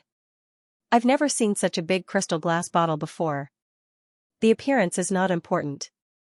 The key lies in the product itself. Roland did not know whether to laugh or cry. He did not expect these merchants to be interested in the glass bottle first. As long as the formula was mastered, the colorless glass was a low-cost and mass-produced product. However, he did not sell glass containers alone because the current glass output in Neverwinter was used by chemical laboratories, perfume factories, and beverage factories. It's called Chaos Drink. Just like its name, it's chaotic and unpredictable. Every sip is a unique enjoyment. He cleared his throat and pretended to be mysterious. I bet you've never tasted a similar taste. If you don't believe me, try it and you'll know. The 3 bottles of drinks were carefully selected by Roland from Evelyn's beverage library. Not only did they taste unique, but 2 of them were also specially processed. One was chilled, and the other was filled with dry ice, which could be said to be the world's first carbonated drink. And the result was just as he expected. As soon as they took a sip, the 5 merchants' faces showed a wonderful expression. How on earth was this made? Attire smacked his lips. Compared with those fruit wines, they're completely tasteless. Look at this glass of green apple juice, it's still steaming. My God, is it breathing? Apple? Even honey can't be so sweet. The merchants expressed their opinions one after another, and at the same time, they did not stop raising their glasses. The drinks were downed one after another, until all 3 bottles were empty. Burp. Gammon licked his lips and said, Your Majesty, your chaos drinks are amazing. If it's sold as a commodity, do you think there will be a market? Of course. The merchant from Crescent Moon Bay said without hesitation. Taking into account the different tastes, the popularity of the 3 beverages may be slightly different, but they are definitely rare wines. I bet that after tasting it, no one will be interested in the high-quality fruit wine from the Kingdom of Dawn anymore. You're quite frank. Roland couldn't help but raise the corner of his mouth. Normally, if a merchant wanted to buy a product, they would pick out some flaws to lower the price. It was rare to see such a straightforward praise. I dare not lie to His Majesty, nor do I want to lie to my own tongue. Gamor paused for a moment. But there's one thing I don't quite understand. Tell me about it. Why did you give it such a weird name? He picked up the iced bottle, which still had a thin layer of hoarfrost on it. For example, this can be called a deep-sea ice spring. If it was in summer, I can guarantee that it would appear in every banquet.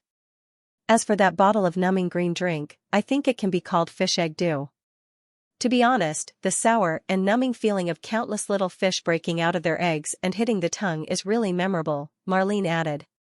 I think so too. Marjorie laughed. Although the word chaos sounds very novel, it can't highlight their distinct characteristics. If they were named separately, they would definitely sell better. Roland pretended to be regretful and said, Unfortunately, as I said before, every sip of these drinks is a unique enjoyment. In fact, these 3 bottles are the last in stock.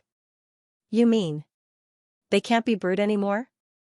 Yes, I can't reveal the process of making chaos drinks to you, but the final result is always changing. If there's one thing they have in common, it's that they're all delicious. That's why I named it chaos. No matter what taste it is, it's always 1 sip less. Everyone gasped, and everyone saw the incredulity in each other's eyes. The rarer something is, the more precious it is. This drink, which was of excellent quality and could not be replicated, could definitely bring a storm to the fjords. And even the 4 kingdoms. Your Majesty, please leave it to me. Gammon was the first to speak.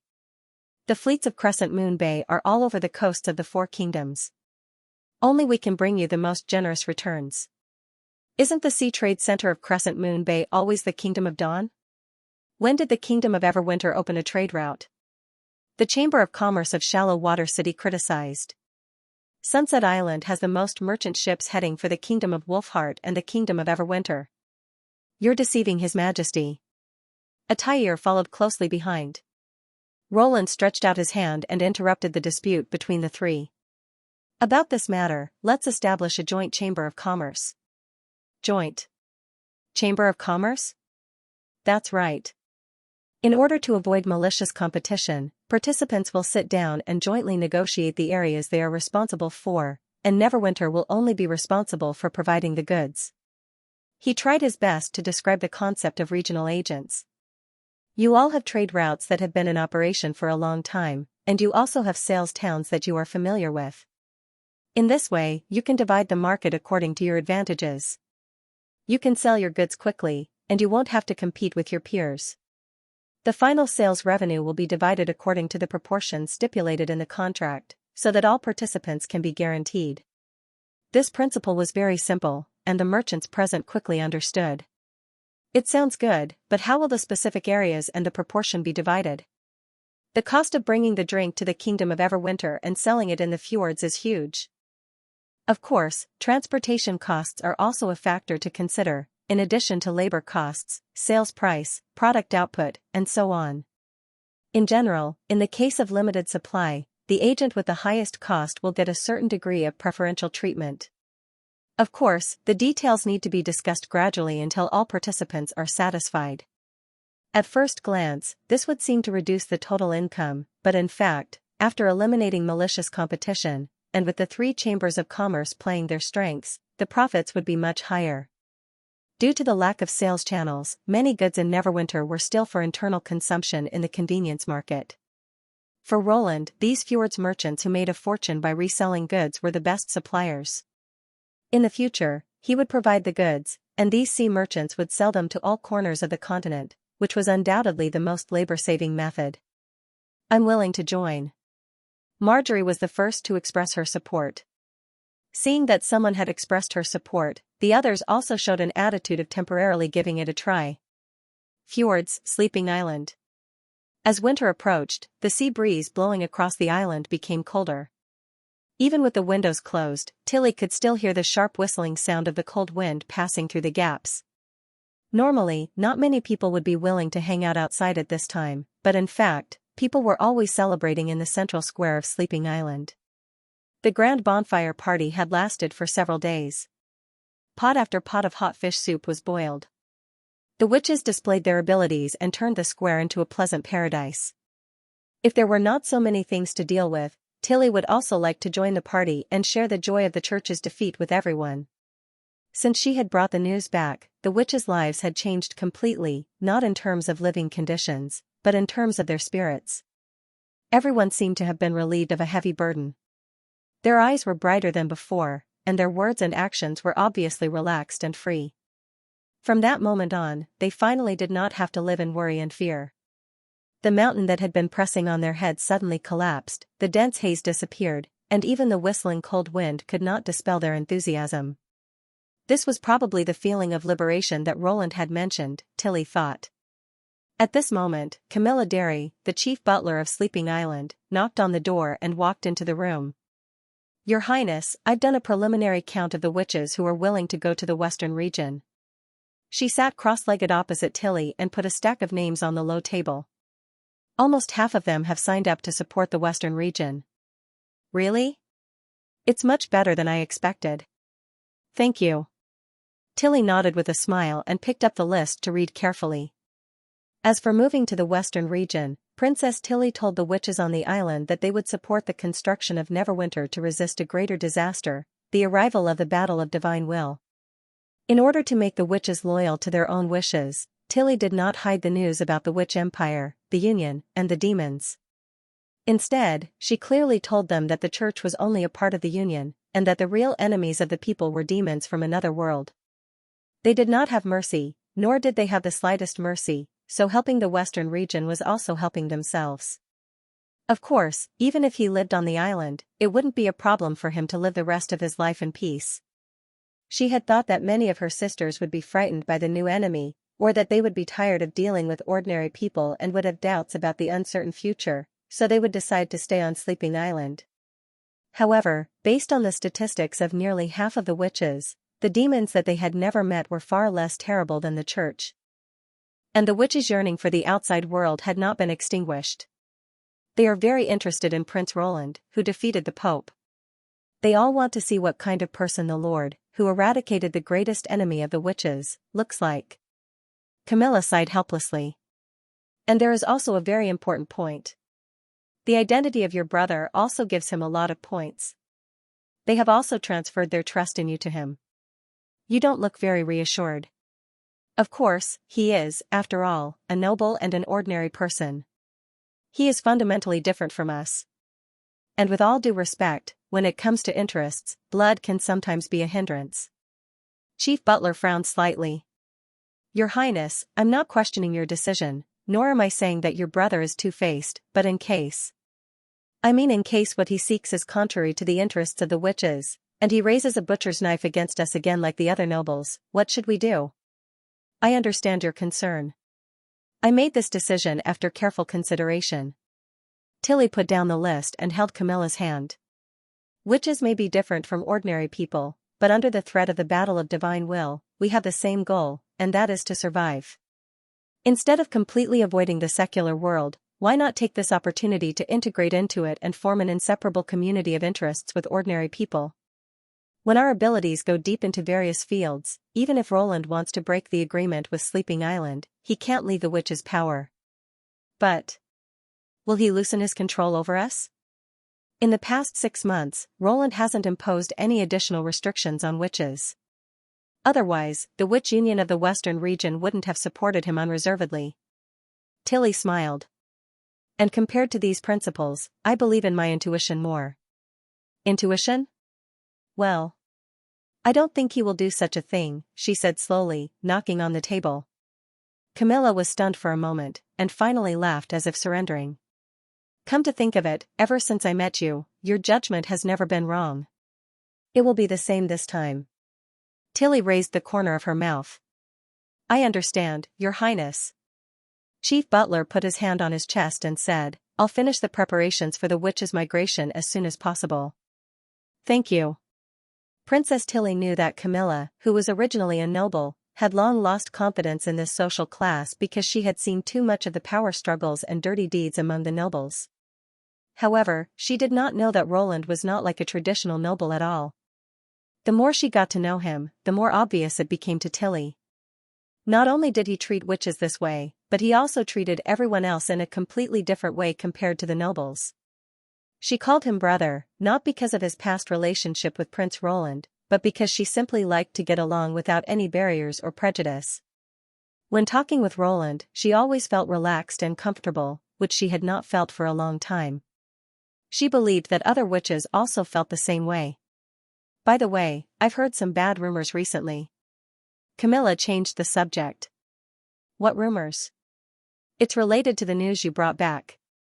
Some people think that since witches used to create a huge empire and brought all ordinary people under their rule, they should imitate the Union and create an organization with witches as the leaders to restore the glory of their ancestors. What about the source? Tilly raised her eyebrows. Is it the witches of the Bloodfang Association? No, they believe in being loyal to the strong. The Western region was able to defeat the seemingly invincible enemy, and with the help of Iffy, Soft Feathers, and Nightfall, those combat witches were the first batch of people to sign up to support Neverwinter. Camilla shook her head. I've investigated it. The source should be from other witch organizations. The Witches of Sleeping Island were a large group.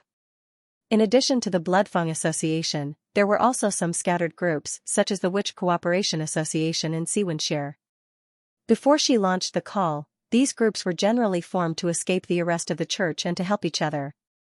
However, they did not have the strength of the Bloodfang Association and rarely criticized Tilly's policies. I see. She nodded. Do you need me to talk to their leader? After Camilla Derry left, Ashes walked out of the study. She knelt on the carpet and stretched out her hands to Tilly. Come on. Actually, I'm fine. Don't force yourself. There's no one else here, Ashes interrupted. Tilly curled her lips, but in the end, she moved her body and leaned into Roland's embrace. Through her clothes, she could hear Ash's strong and powerful heartbeat. It was like the rhythmic beat of a drum, which made her feel steady and steady. Thank you, Tilly said in a low voice. Don't put too much pressure on yourself. Even if we make a wrong judgment, we can just go back to Sleeping Island. Ashes chuckled. Roland Wimbledon won't dare to stop you. Otherwise, the sisters in the Witch Union won't just sit by and watch. She paused.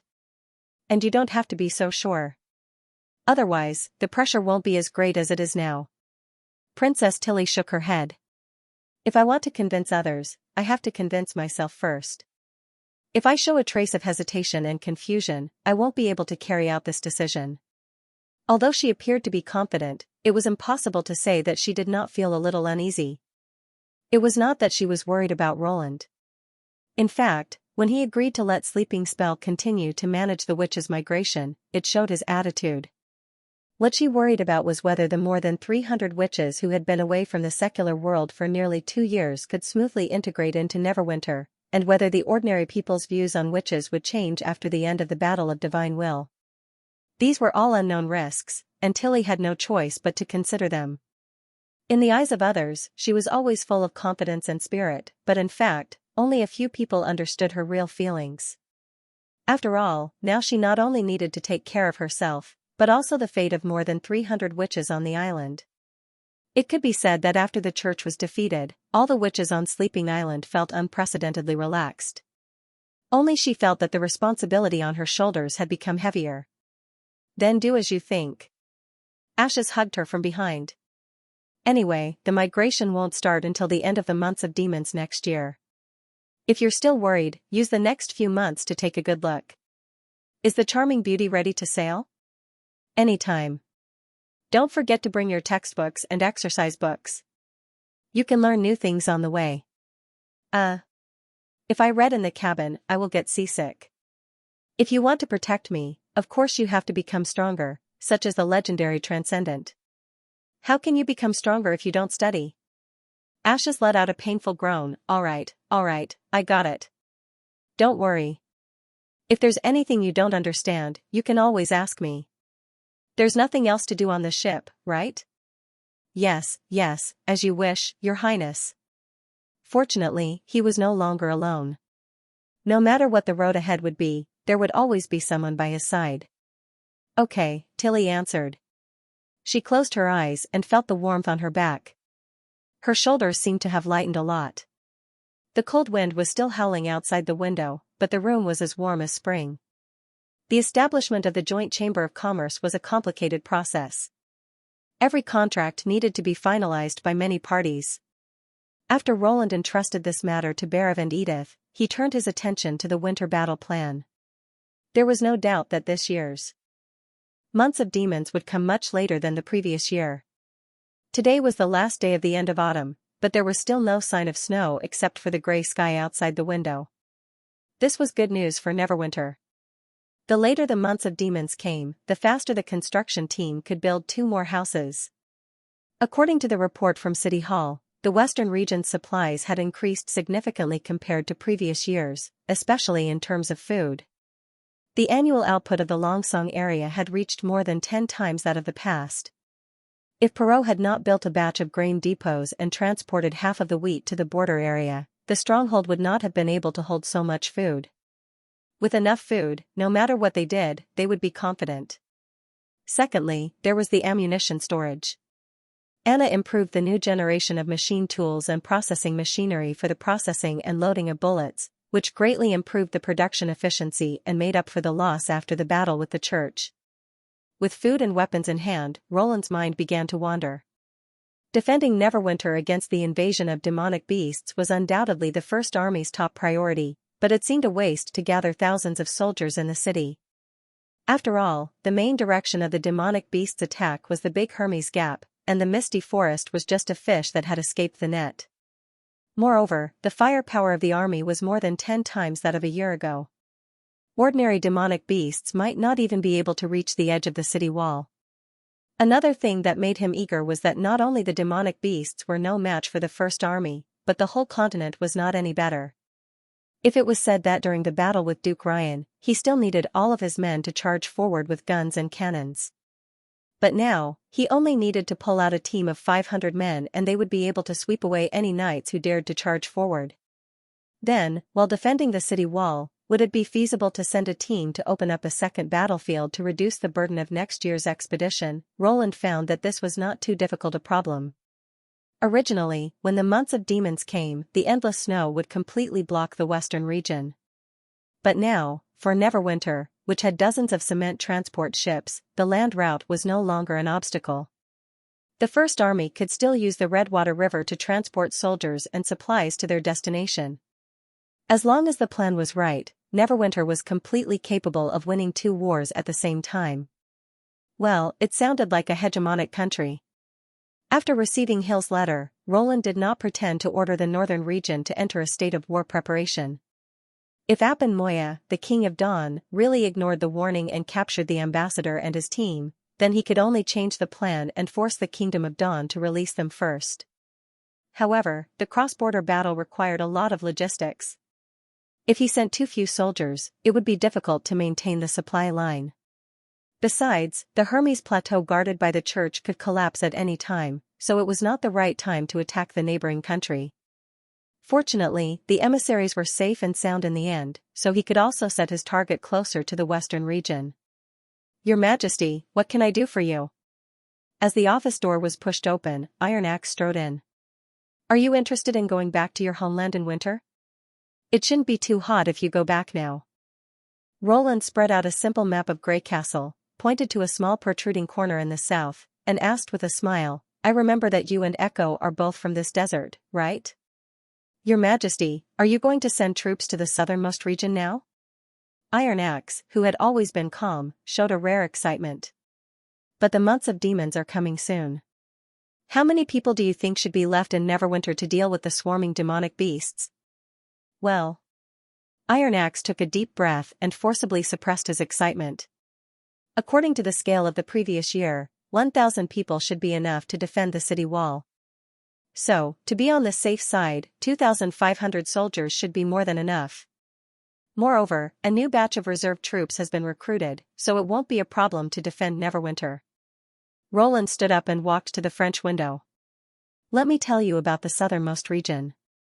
You should be the most familiar with the people there." "Yes, Your Majesty." Iron Axe saluted. "Most of the land in the southernmost region is yellow sand. Oases are scattered along the silver stream to the west of the desert. More than 90% of the Majans live in these oases. There is a city built on the largest oasis, which is also the only city in the southernmost region, Iron Sand City. Is the silver stream a river?" "It can only be regarded as half a river," Iron Axe explained. "Most of the time, it's buried in the ground, like the underground Styx River. The exposed part has become an oasis, so the Majans also call it the River of Life." Roland turned around and asked curiously, "Where does it originate from?" "According to the map, there are no mountains or lakes nearby. It originates from the sea. It's a gift from the sea god." Iron Axe walked to the table and pointed to the western part of the southernmost region where the green land was connected. "There's a huge karst cave here. The seawater constantly flows into the cave. When you stand on it, you can feel the tremors under your feet." "You mean the seawater is the source of the silver stream?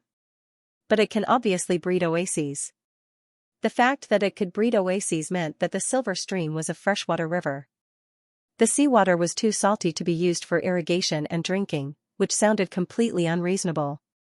Mother Earth absorbed the salt in the seawater. That area is covered with white salt powder, which also isolated the green land of Grey Castle. When you need salt, you just need to take a bucket and scoop it from the ground. Is this the work of Mother Nature? The soil under the yellow sand actually filtered out the salt and formed a saline alkali land? Roland clicked his tongue in wonder. It seemed that apart from oil, there was another resource that he needed to collect. "How many people live in the Iron Sand City?" "About 40,000. Even more than the old king city of Grey Castle?" "Your Majesty, the city of the Sand Nation is different from the capital of the kingdom," Iron Axe said with a smile. "Iron Sand City only has one core area for the rulers of the 6 clans to live in. The periphery is basically filled with tents or thatched bungalows. The city has gradually become what it is today. As long as you enter the oasis, you'll be considered to have entered the territory of Iron Sand City." "What about the Majans who live in other oases? There should be quite a number of them, right?" Roland asked. Population was the key to quickly converting local specialties into usable resources. It was unlikely that he would dispatch a large number of people from Neverwinter to extract oil. In the end, he still had to use the locals to work for him. The commander-in-chief nodded. "No one has counted, but I estimate that there are at least 100,000 of them. Then it should be enough to build several mining stations and a transportation line. The next problem was how to control them. By the way, what about the holy duel you mentioned last time? How do the Majans determine their ruling rights?" This time Iron Axe's answer was very detailed. After about half an hour, Roland finally figured out the way the Sand Nation competed for power. Putting aside the promotion within the clan for now, for these aliens who revered strength, great strength was the only thing that was worth trusting. The ruling class of Iron Sand City was usually composed of 6 clans. They were not under the Xianxia family, but fought for power with their own strength. However, in order to avoid the clans fighting for power and profit, which would weaken the ability of the clans to deal with external dangers, it became the best choice to select a small number of people as representatives for the duel. Over time, this rule was recognized by all the Sand Nation and was given a sacred meaning. Whether it was the big clans that lived in Iron Sand City or the small clans born in the oasis, they all had to abide by the result of the holy duel. Anyone who tarnished the duel would be despised by all the Sand Nation. Is the supreme ruler of the Majins the chiefs of the clans? Roland was puzzled. Don't you have a chief or something like that? A chief? A leader who can unify all the clans, like the king of Grey Castle. Well. Iron Axe hesitated. There's a saying among the clans that if you want all the Sand Nation to surrender, there are only 2 ways. One is to get the affirmation and blessing of the 3 gods, and the other is to open up a vast oasis for the clan, eliminate the overwhelming sandstorm, and keep the Sand Nation away from hunger, thirst, and death. The approval of the 3 gods. How do you calculate that? Roland frowned. In the land of fire, you just need to offer the corresponding offerings to the 3 gods, namely, the giant armored scorpion that rules the earth, the unicorn that rules the southernmost corner, and the 4-winged eagle that rules the sky. Iron Axe paused. These 3 beasts come and go like ghosts and have taken away countless lives, but no one has ever found their lair. Baits and traps don't work. I even guess that they may be hybrid demonic beasts that have the most basic intelligence. Both conditions were not easy to achieve, especially the second one, which was to make an oasis grow in the desert, which was almost close to the power of God. Roland could not help but be lost in thought. If he could only let Echo regain the position of chief and take revenge for the framing 5 years ago, it would not be of much help to unify the entire southernmost region. Although the 6 clans were different in status, there was no direct relationship between them, let alone the Sand Nation scattered in the oasis. He had to think of a way to make himself the chief of the Majin clan. In addition, he had to consider the holy duel. The First Army might be able to easily defeat the guards of Iron Sand City, but it would not be so easy to make the Sand Nation voluntarily obey the rule. The most suitable way was to use the rules set by the Majin clan to realize the annexation plan.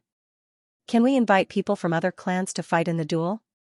That's not a problem, Iron Axe affirmed. I'm a mixed blood, but I can still participate in the duel on behalf of the Xianxia clan. In fact, brave gladiators are often welcomed by the big clans, and they are the only hope for the small clans to turn over. If there are 3 or 4 brave gladiators in the later generations, there is hope for a better ranking in the holy duel. 3 days later, which was the 2nd day of winter, Barav brought the news that the Joint Chamber of Commerce had signed a contract successfully. The final result of the negotiation was that Marjorie would be responsible for the mainland sales of Grey Castle, Sunset Island and Shallow Water Town would be responsible for the island, the Kingdom of Everwinter and the Kingdom of Wolfheart respectively, and Crescent Moon Bay would take over the other islands in the fjords and the Kingdom of Dawn. To Roland's surprise, he also saw an arithmetic equation in the contract, which basically set several major conditions as unknowns, fill in the equation according to the specific situation, and then get a share of the current year's income. Who wrote this? Roland asked curiously. My disciple, Barav said with a smile while stroking his beard. During the summary, he found that instead of making a complicated schedule, it was more appropriate to use this formula to express it, and all 3 parties agreed on its accuracy. I don't remember this being taught in the universal education. Didn't you open an intermediate class? I bought a set of mathematics textbooks for each disciple and asked them to attend Lady Scroll's lectures whenever they had time. He sighed. I'm getting old, and I can't keep up with these young people, so I have to let them take advantage of me. If I were 10 years younger, I would definitely carry these books with me and read them every day, Your Majesty. This flattery made Roland feel good all over. Furthermore, he realized that mathematical knowledge was helpful for financial and administrative management.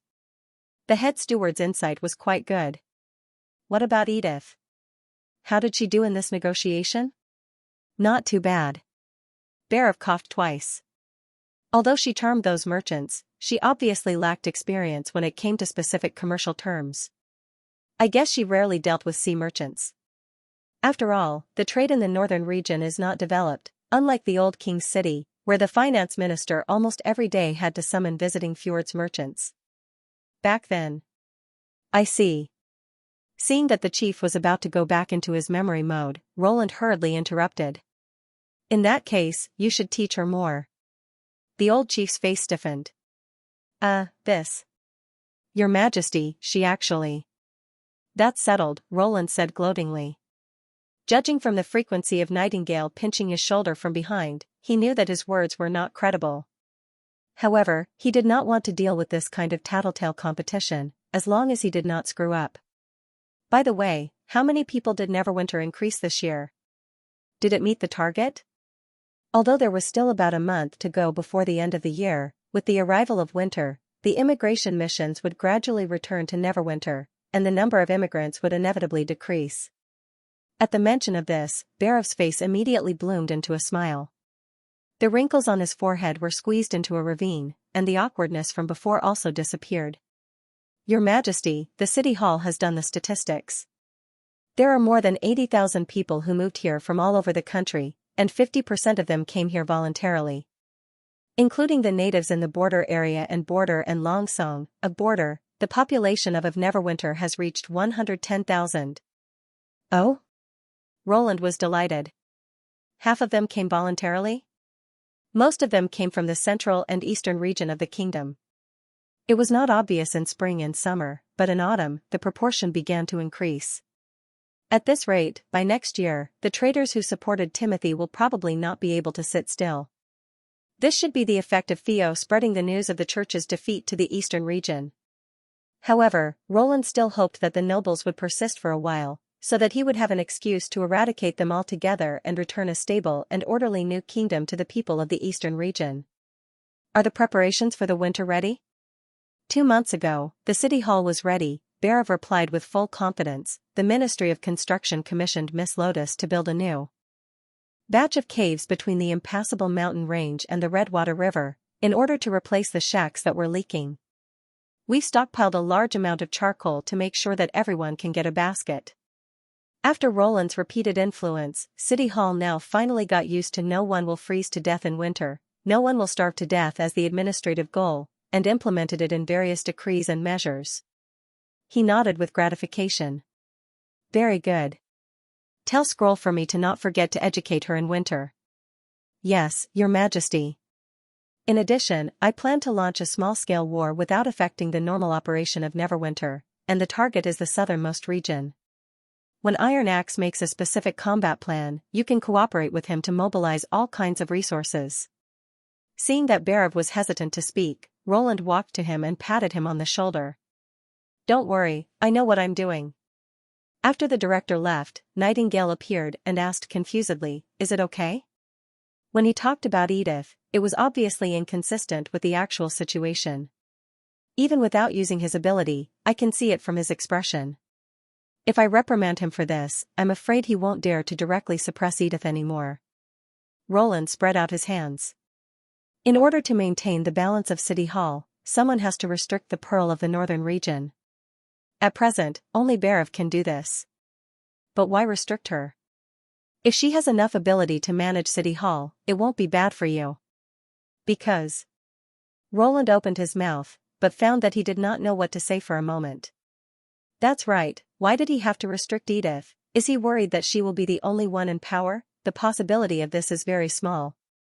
As long as I am the king, I can replace her with a word. Moreover, City Hall is not allowed to interfere with the army. Even if she controls all the administrative departments, she will not be a threat to the throne. In fact, when the City Hall staff are selected according to the recruitment notice and paid by the Treasury, the impact of replacing a manager has been minimized. Is he worried that she will deceive and tamper with the decree? At least not in Neverwinter. The effect of any decree will be transmitted to Roland's ears.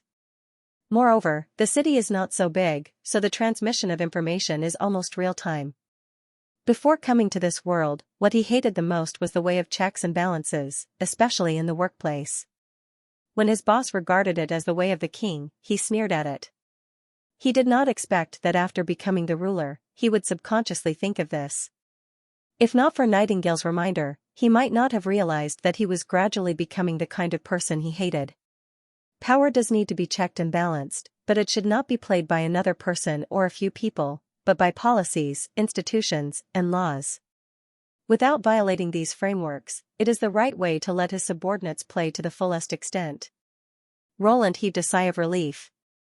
He pursed his lips and was about to thank Nightingale when he found that her eyes were completely focused outside the window. "Look, it's snowing," she said softly. Roland turned around and found that countless white spots had quietly appeared in the gray sky. They were like light elves that were slowly floating down. In the underground pivotal secret temple of the holy city of Hermes. Téphon hadn't had a good night's sleep for more than 2 months.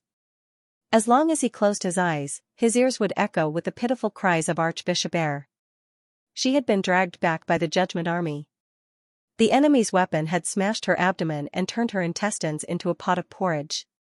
Even with all kinds of herbs, the wound could not be prevented from worsening. After struggling for 2 days, she died in extreme pain. Téphon had begun to doubt the strength of Grey Castle after the vanguard led by Solidal suffered a head-on attack. He had repeatedly asked His Holiness Maine to think twice before making a decision. He wanted to find out the details of this army as much as possible before making a decision. However, Maine was not swayed at all. He insisted that the main force should immediately attack the defense line of Grey Castle at the foot of Coldwind Ridge. He knew that the church might pay a heavy price, but he did not expect it to be so heavy. What was even more unexpected was that the most elite force of the church, the unstoppable God's Punishment Army, had been defeated. When he heard this unbelievable news, Téphon spat out a mouthful of blood and fainted on the top of the Tower of Babel. However, this was not the only incredible thing. None of the pure witches had returned, and His Holiness Maine was nowhere to be found. It was not until he gritted his teeth and forced his way into the pivotal secret agency with a group of people that he learned an incredible piece of news from the guards. Maine was not the successor that O'Brien had chosen. It was Pure Witch Zero who had inherited the scepter and crown. The Holy City had suddenly lost its pope. The only thing Téphon could do was to keep this news underground forever. All the people he had brought with him had joined the pivotal secret temple, and he had become the temporary pope. In the following month, Téphon spent all his time maintaining the order of the Holy City and reading the secret history of the library. The secrets of the witches' hunting, the creation of the God's Punishment Army, the origin of the church, and the collapse of the witch empire were revealed to him little by little. The old bishop felt that his worldview had been turned upside down. No matter how hard he tried, he could not imagine that the church had been created by witches. Even the witch empire, which had influence all over the barbarian land, was unable to stop the demons' advance. Both the God's Punishment Army and the sigil of magic stones were the products left behind by the exiled witches. As he tossed and turned in the middle of the night, Téphon's spirit was rapidly drained. 2 months felt like 2 years. The wrinkles on his face were as deep as the old bishop's, and his every movement was slow and sluggish, like an oil lamp that had run out of oil. However, he knew that he could not stop. Once he fell, the church would really be finished. A large number of judgment warriors were selected from the reserve team. The new archbishops and the middle-level believers who had been injured were appointed and dismissed as quickly as possible. Coupled with the call to live and die with the Holy City, the precarious situation was temporarily stabilized. However, Téphon knew that this was just a facade. The losses of the God's Punishment Army could not be quickly replenished, and the fighting capacity of the young warriors was far inferior to that of the older generation. In times of peace, he could slowly make up for it. However, now that the months of demons had arrived, and he could not stop the demonic beast's attack, it was impossible to rely on the power of the church alone. He had to unite the forces of the nobles in the kingdom of Wolfheart and the kingdom of Everwinter, just like how the 4 kingdoms united to guard the defense line in Hermes in the past. It was not easy to make the nobles who had joined the church obey his orders. Téphon could even imagine that when the news of the church's defeat spread to the kingdom of Wolfheart and the kingdom of Everwinter, the nobles who still held the territory and the knight would once again jump out to oppose him. Therefore, when most of the troops of the Grey Castle withdrew from the northern region, he sent the last 100 gods' punishment warriors and the emissary delegation to the holy city to force the nobles to obey his orders. Now, both the old and the new holy cities were in an unprecedented state of weakness. The old bishop could only pray that the emissary delegation could bring reinforcements back to Hermes before the demonic beasts launched a large-scale attack. Taifun rubbed the sore corners of his eyes and closed the ancient book that recorded the transformation ceremony of the gods' punishment warriors. When he was about to make himself a cup of winter flower tea to relieve his headache, he suddenly heard the sound of fighting outside the temple. He was so shocked that his hand trembled, and the teacup fell to the ground and immediately broke into pieces. How could there be intruders here? He walked to the window and looked down, only to see a group of figures moving under the dim light of the prism of the god stone. They were constantly approaching the pivotal secret temple. Their speed was shockingly fast, and the imperial guards who fought with them fell almost instantly. Their armor seemed to be useless in front of their sharp blades, and the grayish-white steps were stained with blood that splattered everywhere. In the blink of an eye, the enemies had already pushed to the door of the temple. "Your Excellency, the pivotal secret temple is under attack. Please leave immediately." The door of the library was slammed open, and a captain of the Praetorian Guard anxiously walked in, followed by 10 gods' punishment warriors, who were obviously the Pope's personal bodyguards. How on earth did they get in? Taifun roared in a hoarse voice. There were only 2 ways to go underground. One was to use the hanging cage to descend, and the other was to go through the secret fortress of the old holy city. Even the army of Grey Castle could not suddenly occupy the old and the new holy city without being noticed, unless they all had wings. The Imperial Guard captain looked very upset. The enemies came from the depths of the cave. "Your Excellency, please follow me immediately, or it will be too late." The depths of the cave? Taifun asked incredulously. There was nothing there except for the big and small round holes.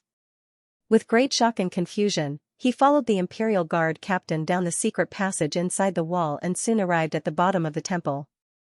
"The hanging cage is unguarded, so it's probably not safe anymore. I'll escort you to the passage of the old holy city, and please take people back to the pivotal secret temple as soon as possible," the Imperial Guard captain said as he pushed open the movable stone door hidden in the corner. As soon as Taifun stepped out of the secret passage, his heart instantly sank to the bottom. He saw more than 10 enemies standing there with swords, as if they already knew this was the exit of the secret passage. "I thought I would never have the chance to set foot in the holy city again. I didn't expect the descendants who inherited the will of the Queen of Starfall Star to be so mediocre." A man in a strange armor that seemed to be pieced together by many pieces of metal came up to him. The mottled blade of his sword was faintly stained with blue blood. However, when Taifun noticed his face, he felt his blood freeze instantly. He had seen this man's face before. Ellington, the presiding judge of the 6th Advance Troop, had participated in the transformation ceremony of the God's Punishment Army 3 years ago. Before leaving, this brave and fearless warrior had personally said goodbye to him.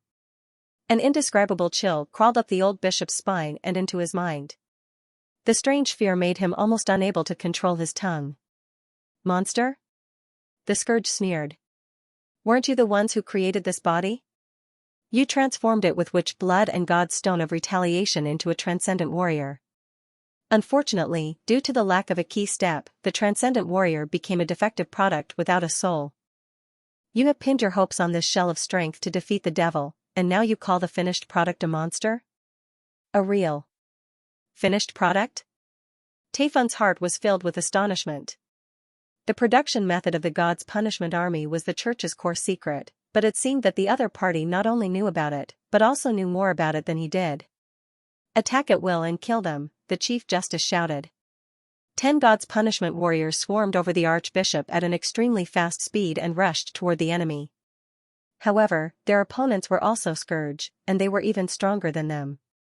Although the number of Scourge and the Scourge were similar, the Scourge and the Scourge used different tactics to attack the Scourge. When a Scourge was in a stalemate with the enemy, the other Scourge would launch a sneak attack from behind. Even Taifun could see that the right thing to do at this moment was to withdraw his sword and retreat. However, the Chief Justice could not control the 10 Scourge at the same time. Once the Scourge and the Scourge were in a stalemate, the disadvantage of the God's Punishment Army would become obvious. Even a transcendent warrior would lose his ability to fight once he was cut in half. Soon, all 10 scourge fell, while the scourge remained unscathed. Ellington, the leader of the group, easily cut down the Chief Justice. He raised his sword and placed it on the shoulder of the old archbishop, who could no longer move. The blue blood of the Chief Justice mixed with the scarlet blood of the Chief Justice and dripped into Ellington's collar along the blade. "You can't kill me," Taifun said in a trembling voice. "If I die, the holy city will completely collapse. Who will stop the demonic beasts from wreaking havoc? If they break through the defense line of Hermes, I'm afraid the 4 kingdoms will fall into ruin?" You can use these words to deceive those ignorant believers outside, but you'd better save your energy in front of me. We all know what the demonic beasts are looking for. If you hadn't brought them here, how could those brainless idiots have been so eager to dive into this snow trap during the months of demons, when the magic power is at its peak? No. I don't understand you, what? It seems like you haven't even seen the relic before. Scourge, who had the same face as Ellington, shrugged. What a pity. Taifun was just about to say something when he suddenly felt a chill on his neck. A numbness and coldness instantly took over his consciousness. Elena kicked the old man's head into the air. Watching the old man's body fall down slowly, she withdrew her sword in satisfaction. Let's go. It's time to get down to business. Wait, you're hurt. Someone pulled her from behind. Stop the bleeding first, or your body will lose control. Where is the wound? There's a crack in your waist. You have to take off your armor. This damned body doesn't feel anything at all. Elena cursed. She untied the 2 pieces of armor fixed on the front and the back, revealing her strong upper body. TSK, TSK. Look at this body. It's worth at least 50 golden dragon in tequila. Someone interrupted. Honestly, have you ever looked in the mirror? Come on, Betty. What's the difference between fantasy and torture? The person who was helping Elena to stop the bleeding interrupted. I don't even dare to recall the days in tequila. Every time I think of my life at that time, it's no different from being imprisoned in a cage of nothingness. Carol's right. Someone immediately agreed. If anyone can give me a taste of a man again, I'll do anything to marry him. No, I'll even worship him as my master. A man? I'll be satisfied as long as I can eat a delicious buttered steak. I want to bask in the sun. Damn it. Who brought up this topic? Miss Betty. I just said it casually. I also wanted this body in the beginning. Stop. Elena roared angrily. The others are still waiting for us at the top of the tower. Concentrate. Don't forget the purpose of our trip. After Carol finished treating the wound, she took the lead and went into the secret passage. Following the narrow stone steps, they came to the library. Another group of witches was already waiting in the room, although they all looked like God's punishment army. They were the last remaining witnesses of the union. Elena sighed in her heart. Lady Natalia, have you seen this? She thought. We won in the end. Have you found the location of the relic? The same place. Zoe, the leader of the other team, came up. The decorations here are exactly the same as in the holy city of Tequila. By the way, why did it take you so long? You didn't let anyone go, did you? Of course, everything went well. Elena coughed twice. Then, according to the agreement, we'll touch the relic together. She nodded. In that case, let's start. The relic of the gods was the root of the battle of divine will and the Union's top secret. In fact, before the fall of the Witch Empire, they did not know the existence of the relic. It was not until they hid in the underground maze and the original order was completely disintegrated that the survivors learned everything from the 3 chiefs. From then on, there was no hierarchy among the witches. Everyone was an equal individual. In order to find a way to resist the demons, all the survivors were equally important. Elena's heart beat faster when she thought that she was about to touch the relic.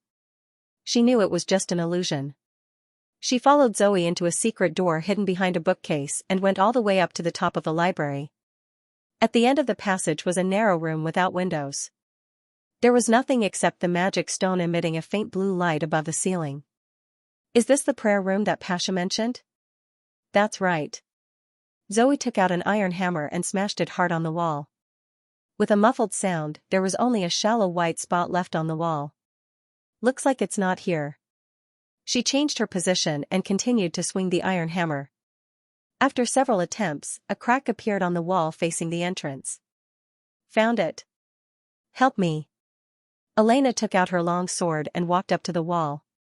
With one hammer and the other pry, she soon tore open a gap that was half the height of a person.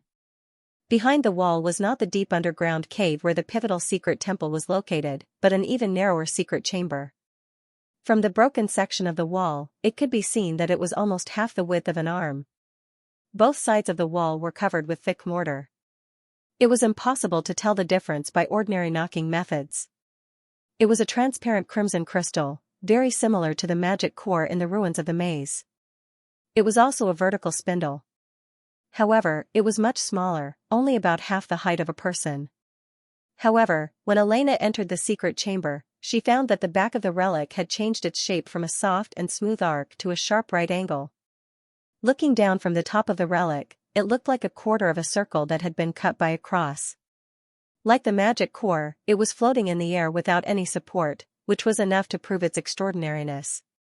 Is this the thing that decides the fate of human beings? Elena was full of doubts, but at the same time, she felt indignant towards the gods. According to Pasha, no one knew how the relic appeared in front of people. From the moment it appeared, it had been firmly connected with the fate of human beings. If it was lost, everyone, including witches and common people, would die instantly. In order to protect the relic, countless people had fought bloody battles and died on the battlefield against the demons. However, the gods had never given them any instructions, as if they were just silently enjoying everything until the final winner was born. This kind of trick was disgusting. Are you ready? Zoe asked. When moving the relic, don't empty your mind, and don't try to connect with the gods. Do you remember what Pasha told us? Don't worry. I remember. Elena nodded. I'll count to 3. What do you think? Pasha made a gesture of yes. 3, 2, 1. The two held the relic and walked out slowly.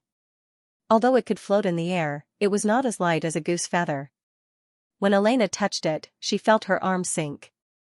Even though she was a member of the gods' punishment army, she still felt very tired. If Pasha had not told her, she would have thought that she had regained her senses that she had lost for hundreds of years. This feeling of fatigue was spiritual. The relic was trying to connect with them. Elena shook her head. She wanted to get rid of the distracting thoughts, but she suddenly realized that she could not empty her mind. In this case, she had to let her imagination run wild. What should she think about? A man. Or delicious food. Or a soft bed? What you want is feeling. A voice suddenly crept into her mind. Comfort, pleasure, pain, coldness, and heat. And I can give you these. Relax your mind and look at me. What are you looking at? No, that's not right. Elena's eyes widened. Who's talking? Could it be the relic itself? She turned to look at Zoe, only to find that the latter's eyes had already lost their luster, like a shell without a soul. Damn it, what was going on? Pasha didn't say that such an accident would happen. Don't worry, she's just following her heart's desire and fusing with me. Let her out. I can't do it. Or you can come in and take her out. The voice gradually changed from a hoarse voice to a soft female voice. Elena couldn't even tell whether the relic was talking to her or she was talking to herself. Take her out? For a moment, Pasha's advice flashed through her mind. Never connect with the gods. But she couldn't just watch Zoe disappear. A body that had completely lost its soul couldn't stay active for long. She had to pull Zoe back. Just look at the relic? Elena took a deep breath and stared at the crimson crystal. The latter's outline twisted, and then she was shrouded in darkness. When her sight returned to normal, she found that the world around her had completely changed. It was an indescribably spacious hall, infinitely high and infinitely far. The dome was a deep starry sky and a huge crimson moon. The magic power on the surface of the crimson moon was like boiling lava. 4 huge paintings fell quietly, surrounding her in the center. The hall, the crimson moon, and the paintings all gave people a sense of extreme magnificence. Although she had heard of such an incredible scene from Pasha, it was the first time for Elena to see it with her own eyes. "Zoe! Where are you?" she shouted. But no one answered her. There was nothing in the hall except the paintings. She forced herself to calm down and looked at the paintings. However, after only one glance, Elena felt cold sweat on her back. Someone was also watching her in the paintings. One of them was a demon in exquisite armor. Its pupils were shining with terrifying red light. It stood up from the throne and walked toward her step by step. The other painting was of a huge eyeball. What was terrifying was that there wasn't only one pupil in the eyeball. Instead, there were several pupils that bloomed at the same time in a triangular formation. Every single one of them was like a big mouth that was about to devour someone. She couldn't help but take 2 steps back. She encouraged herself in her heart, "It's just a moving painting. There's nothing to be afraid of." However, this thought only lasted for less than a breath's time. Suddenly, 6 or 7 black tentacles stretched out of the 2 paintings and lunged at her.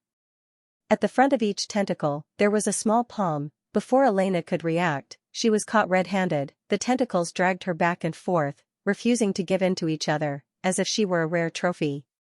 Hanging between the 2 paintings, Elena felt that her body was about to be torn apart. The unbearable pain made her scream out loud. Wait. Pain? Not until then did she realize that she had returned to the appearance of a witch. Unexpectedly, the last experience before death was to be pulled in half. Elena felt the sharp pain in her mind and her consciousness became blurred. That's good. At least I don't have to die empty-handed as a god's punishment warrior. However, the scene in the 3rd painting seemed to be a little different. She saw the body of the god's punishment warrior she had chosen fell on the ground and Zoe was dragging her to the secret door. What happened? Didn't I merge with the relic at all? At this moment, the hall suddenly fell apart.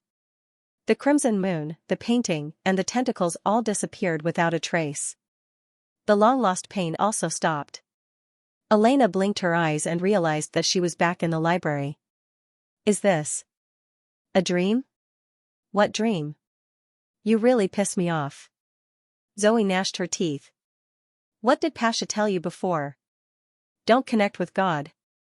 I clearly emphasized it to you in the beginning. But I saw you lose your mind. I also saw you being swallowed by the relic. She interrupted angrily. That's just an illusion created by God. If I hadn't dragged you out of the room, I'm afraid you would have been trapped in there forever.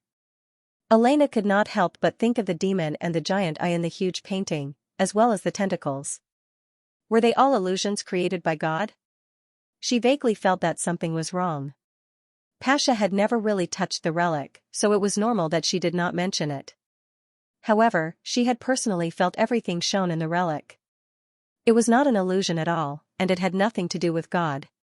The moment she noticed the person in the painting also noticed her. What should we do next? Betty interrupted.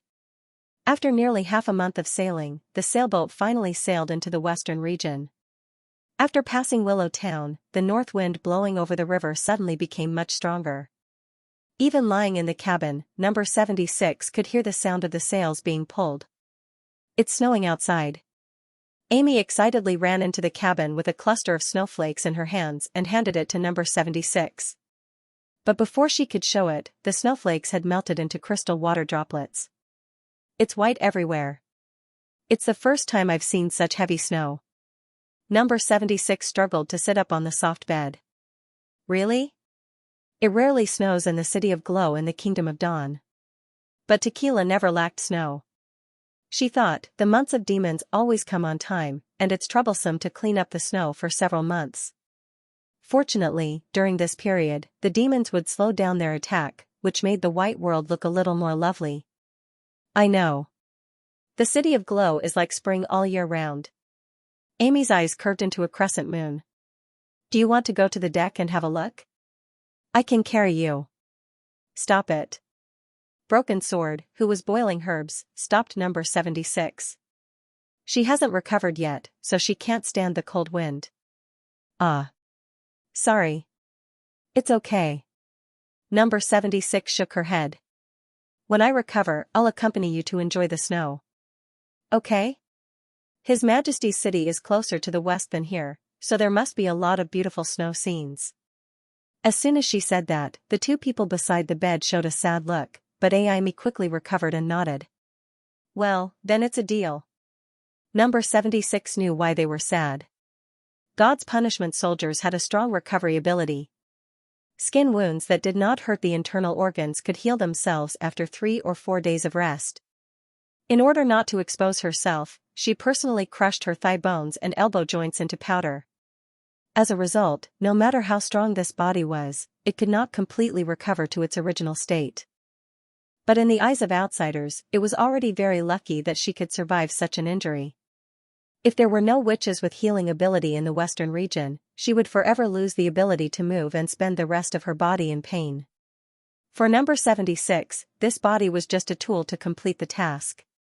As long as she could return to the underground maze, she could change into a new one at any time. As it turned out, the story she made up had an excellent effect. Annie was full of guilt for her serious injuries, which could be seen from her eyes and actions. The other witches, on the other hand, were full of trust and gratitude, especially Amy, who was also a fugitive from black money. They almost stuck together with her. Even at night, Amy would stay by her side and tell her folk stories to coax her to sleep. Even though this lively little girl was always the first to fall asleep. Gaining the witch's trust was what number 76 wanted. Only in this way could she make friends with more witches and find the chosen one that Pasha had mentioned.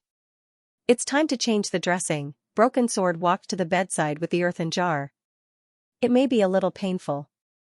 It's better to close your eyes. I can bear it. You change it. Number 76 clenched her teeth and pretended to be strong. In fact, if she did not stare at Broken Sword, she would not know whether Broken Sword had started to change the dressing or not. In that case, how could she cooperate with Broken Sword? The decocted herbs were like a mass of sticky mud.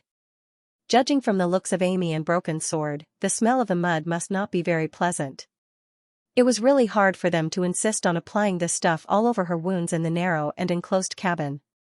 After a while, number 76 let out a long sigh and lay back on the pillow, sweating profusely.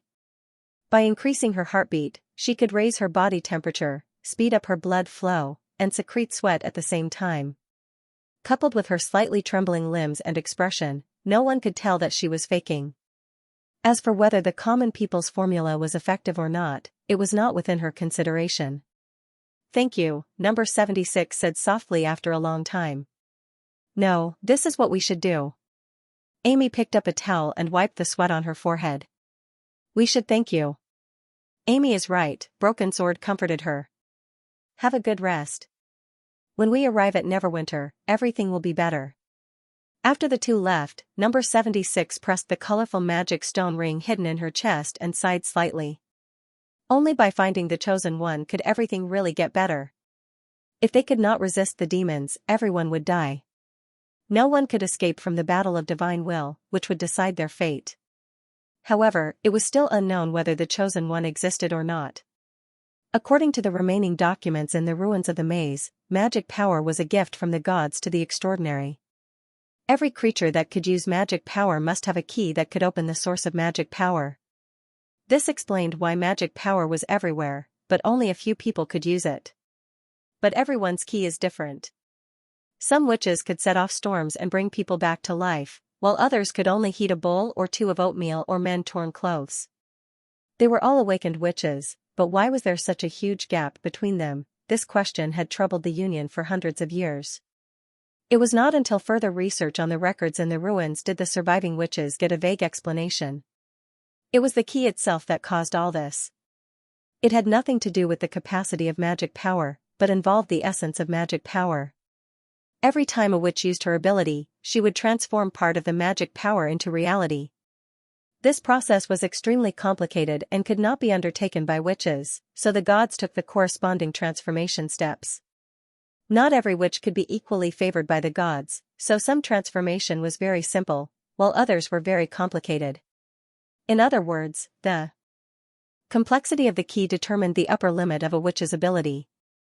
At first, number 76 found it hard to understand this statement until Pasha explained it with a simple example: magic stone. Even if their own magic cyclone remained the same, witches could still display a variety of effects through the magic stone, which showed that there was no difference in magic itself. Whether it was an extraordinary or a senior witch, they all used the same kind of power.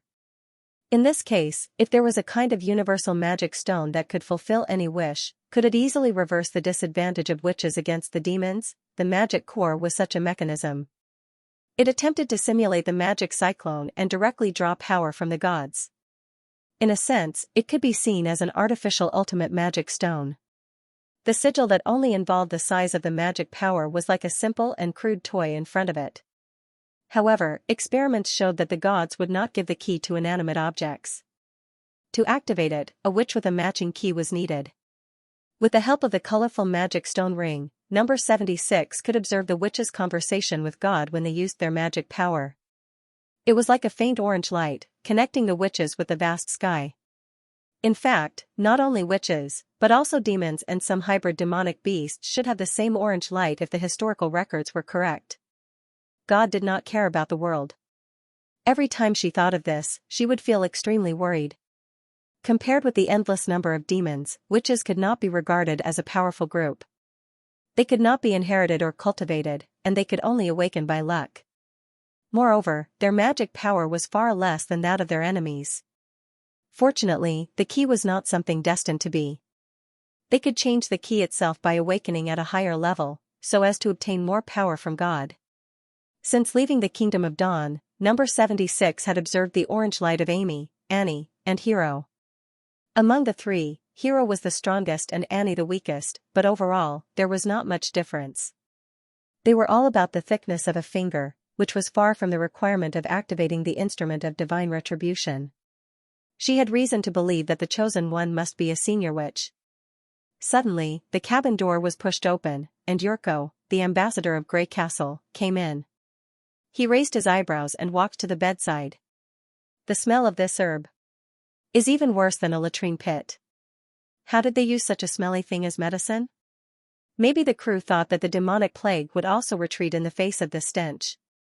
Number 76 smiled reluctantly. But my body is really much better. At least the scratches have formed scabs.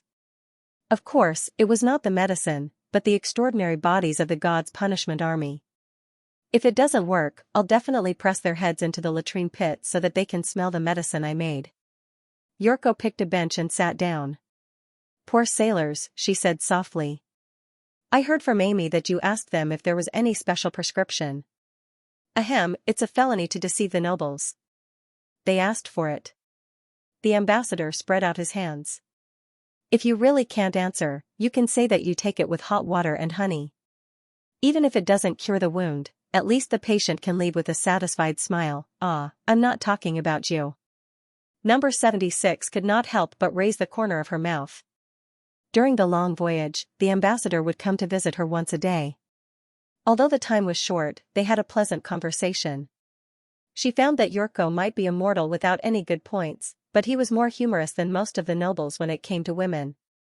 Even in Tequila, he should not be a nobody.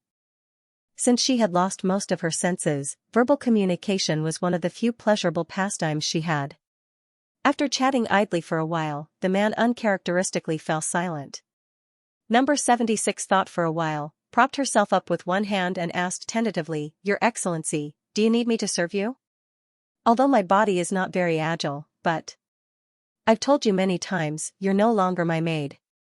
Don't mention serving anyone you meet. You're now a free citizen of Grey Castle, understand?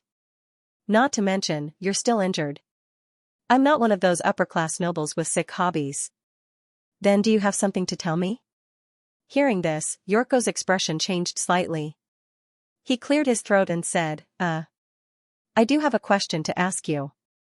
After arriving at the new king's city, what do you plan to do in the future? Well, go to a tavern to be a maid? Or a casino? Number 76 tilted her head and said, If the witches can really cure this body, As long as she could stay in Neverwinter, she did not mind doing anything. She had already established a relationship with the witches of the Kingdom of Dawn, and sooner or later she would get to know other members of the Witch Union. You should do something else, Yorko advised. Since you've already come out, don't go back to the old way. But black money didn't teach me anything other than serving men. Even if I want to be a guard, my limbs won't be as agile as before after I've reattached them. Neverwinter will teach you. I heard from His Majesty that his city can provide a formal job for everyone. Yorko paused for a moment. If you encounter any difficulties, you can come to me at any time, as long as I haven't left the western region. Did he hesitate for so long just to say this?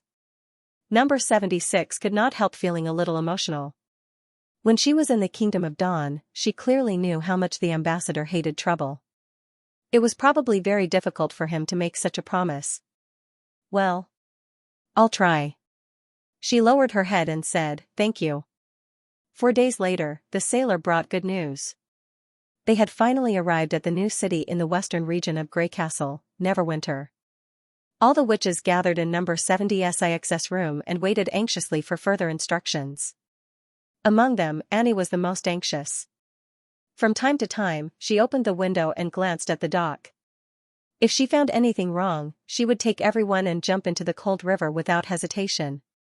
The first thing number 76 felt was the noise. The high-pitched horn sounded continuously, and the river splashed against the side of the ship, as if there were countless ships passing in front and behind them. It was the months of demons. How could the dock be as busy as midsummer? Unfortunately, she could not move at the moment and could not see the scene outside the window. "Sister Annie, why can't I see any sails on those ships?" Amy asked in surprise. "Maybe some sailors are paddling under the deck." Annie suddenly stopped and leaned sideways to the window. "Quiet. Someone is coming." "Are there many people?" Broken Sword asked nervously. "Only 4 people. They don't look like they're here to catch us." Annie frowned. "And they're all women." "All witches?" Amy stood up at once. "I knew Mr. Ambassador didn't lie to us. The members of the Bloodfang Association are also witches, but they're not our kind," she said in a low voice. "Anyway, just follow my eyes and gestures as before." "Okay." Everyone nodded in unison. Soon, the door of the cabin was knocked. The 4 people mentioned by Annie walked into the room one by one. The red-haired woman, who was the leader, said with a smile, "Welcome to Neverwinter, sisters from afar." Annie was stunned, probably because she did not expect the other party to be so enthusiastic. Even number 76 was quite surprised. Even in the Tequila, where witches held great power, they would not welcome new awakened witches so casually. Didn't they distinguish the witch's abilities first, comparing a combat witch to a non-combat witch was a very rude thing to do. Number 76 pretended to be a little timid and slightly turned her head away. If she wanted to establish a relationship with the Witch Union, she would definitely be investigated by them. She was prepared for this. No one knew the abilities of witches better than the Union. It was normal for a large organization to have such investigative means as perception magic and Stone of Insight. If she could not even hide this from them, she would not have come all the way to the western region of Grey Castle. Different from the God's Punishment Army who had lost their mind, she could easily control all parts of her body in her complete body. She could also control the withdrawal and release of the anti-magic field. Any witch could master this skill after 2 or 3 years of practice. As long as she did not trigger the magic power to distort the barrier, she looked no different from an ordinary person. After all, Scourge's anti-magic field and blue blood were caused by magic power. Without consciousness, he was like a beast and could only rely on the instinct of a transformed person to fight. Naturally, he did not know how to use the omnipresent magic power. When the witch's soul entered her body could be considered to be fully utilized. Although she could no longer condense magic cyclones like before, and her fighting instincts would also disappear completely, her immortal soul could, through years and years of training, make her possess strength and skills not inferior to that of an extraordinary. "Aren't you going to ask us about our abilities first?" Annie asked after a while. It was obvious that she was on high alert. Number 76 was also interested in this question. Along the way, she had a deeper understanding of the experience of Annie and her team. She heard that due to the lack of ability, this witch was rejected by an organization that only accepted combat witches and was almost sold to the nobles by them. Number 76 could understand why the combat witches were held in such high regard, especially when the wild witches were being suppressed by Starfall City. It was necessary for them to protect themselves and the organization to maintain their continuity. But it could also be seen that these witches' understanding of magic power was still at the initial level. Because of the existence of high awakening, some non-combat witches could get earth-shaking changes after promotion. Their seemingly useless abilities could undergo transcendental qualitative changes.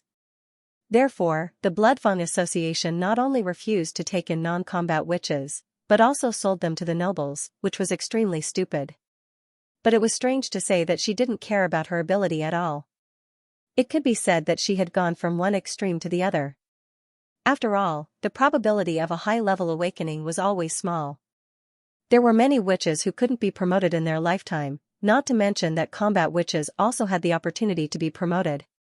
Therefore, in any case, it was a fact that combat witches had a higher status. Their practice of treating all witches equally was inconceivable to number 76. It was no wonder that Annie was so wary. The ability test is usually scheduled for 3 days later, the red-haired witch said with a soft smile. After all, you've been rushing all the way and must be exhausted. It's more accurate to wait until you've had enough rest before taking the test.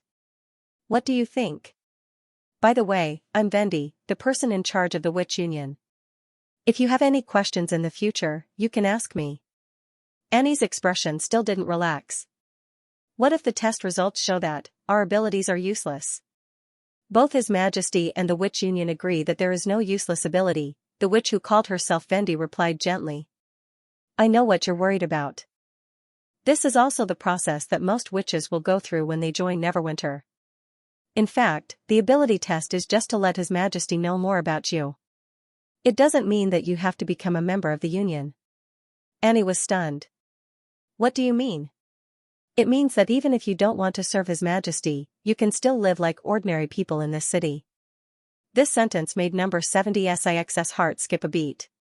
She knew that the emergence of a high level which largely depended on a relaxed environment. For example, in Tequila, every witch could use her ability at will, and those with a little potential would be specially trained by the Union. The more the holy city was dominated by witches, the more high-level witches would be promoted. How could a witch, who had to flee from place to place and lived in constant fear, who rarely had the chance to practice her abilities, be promoted? If what Vendi said was true, that Neverwinter could allow witches to live a free and stable life, in a sense, it had met the conditions for the birth of high-level witches. Maybe they don't have the chosen one now, but what about a few years later? Number 76 thought. Maybe it would be best to find a chance to talk to the Witch Union in private and develop them into a branch of the Union. We don't have to serve the king? Annie seemed to be unable to believe her ears. Yes, the Witch Union won't force any of our sisters to sign a contract. It's just that becoming a member of the Union will give us a lot of benefits and the work will be easy, so everyone has joined this big family. I'm sorry, Lady Vendi. Broken Sword said, can you tell us what a witch's job is? Don't call me lady. Vendi shook her head with a smile. We're sisters, aren't we? As for the job, it's related to one's own ability. For example, Miss Evelyn, who can make good wine, has opened a winery in the city.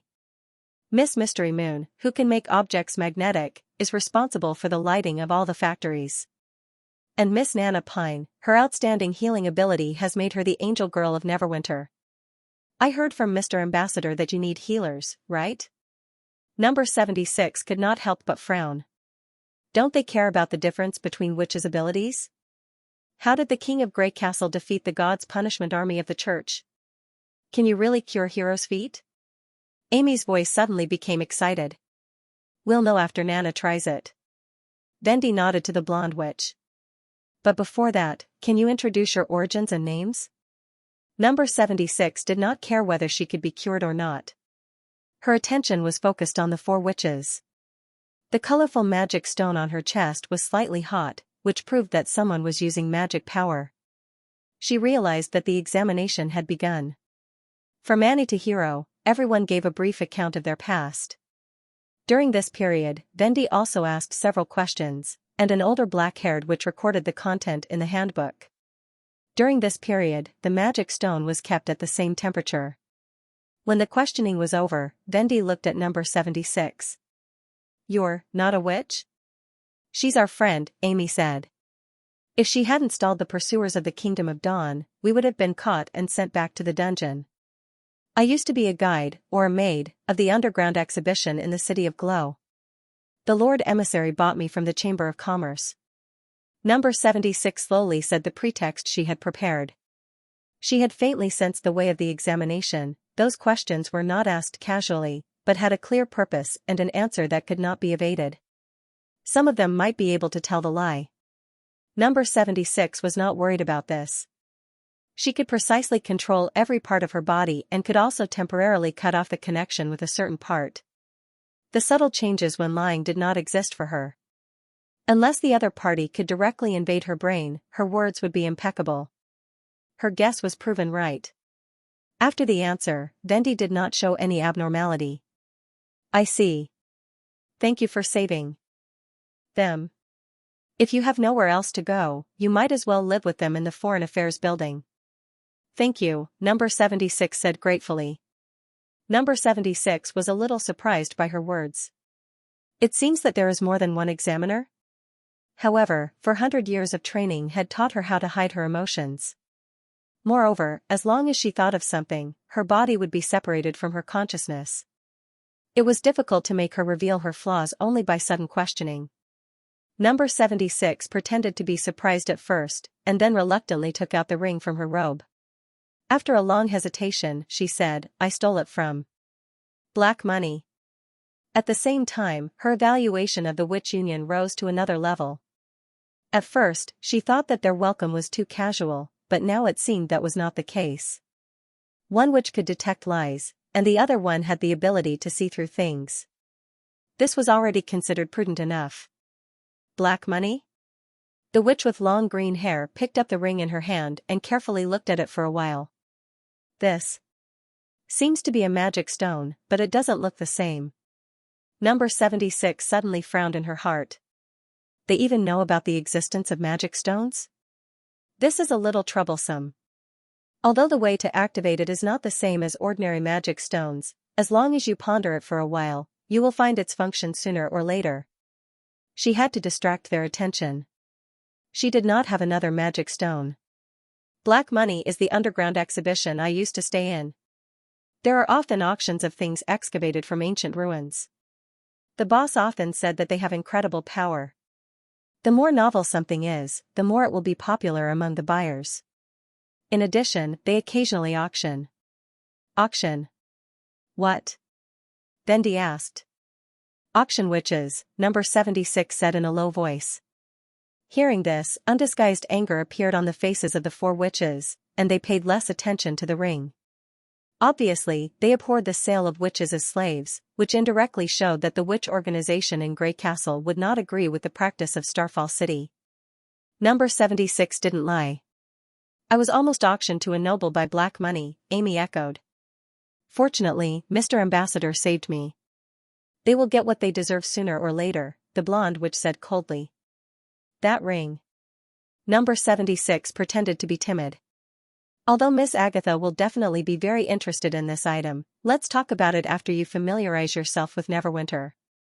The green-haired witch shrugged and did not intend to keep it for herself. She put the ring back into Agatha's hand. Number 76 was slightly stunned. Agatha? This name sounded quite familiar, as if he had seen it somewhere before. "I promise you won't encounter such a thing again." Vendi comforted them. "No one in Neverwinter will dare to do anything to you. His Majesty firmly believes that the era of witches and ordinary people living together will come soon.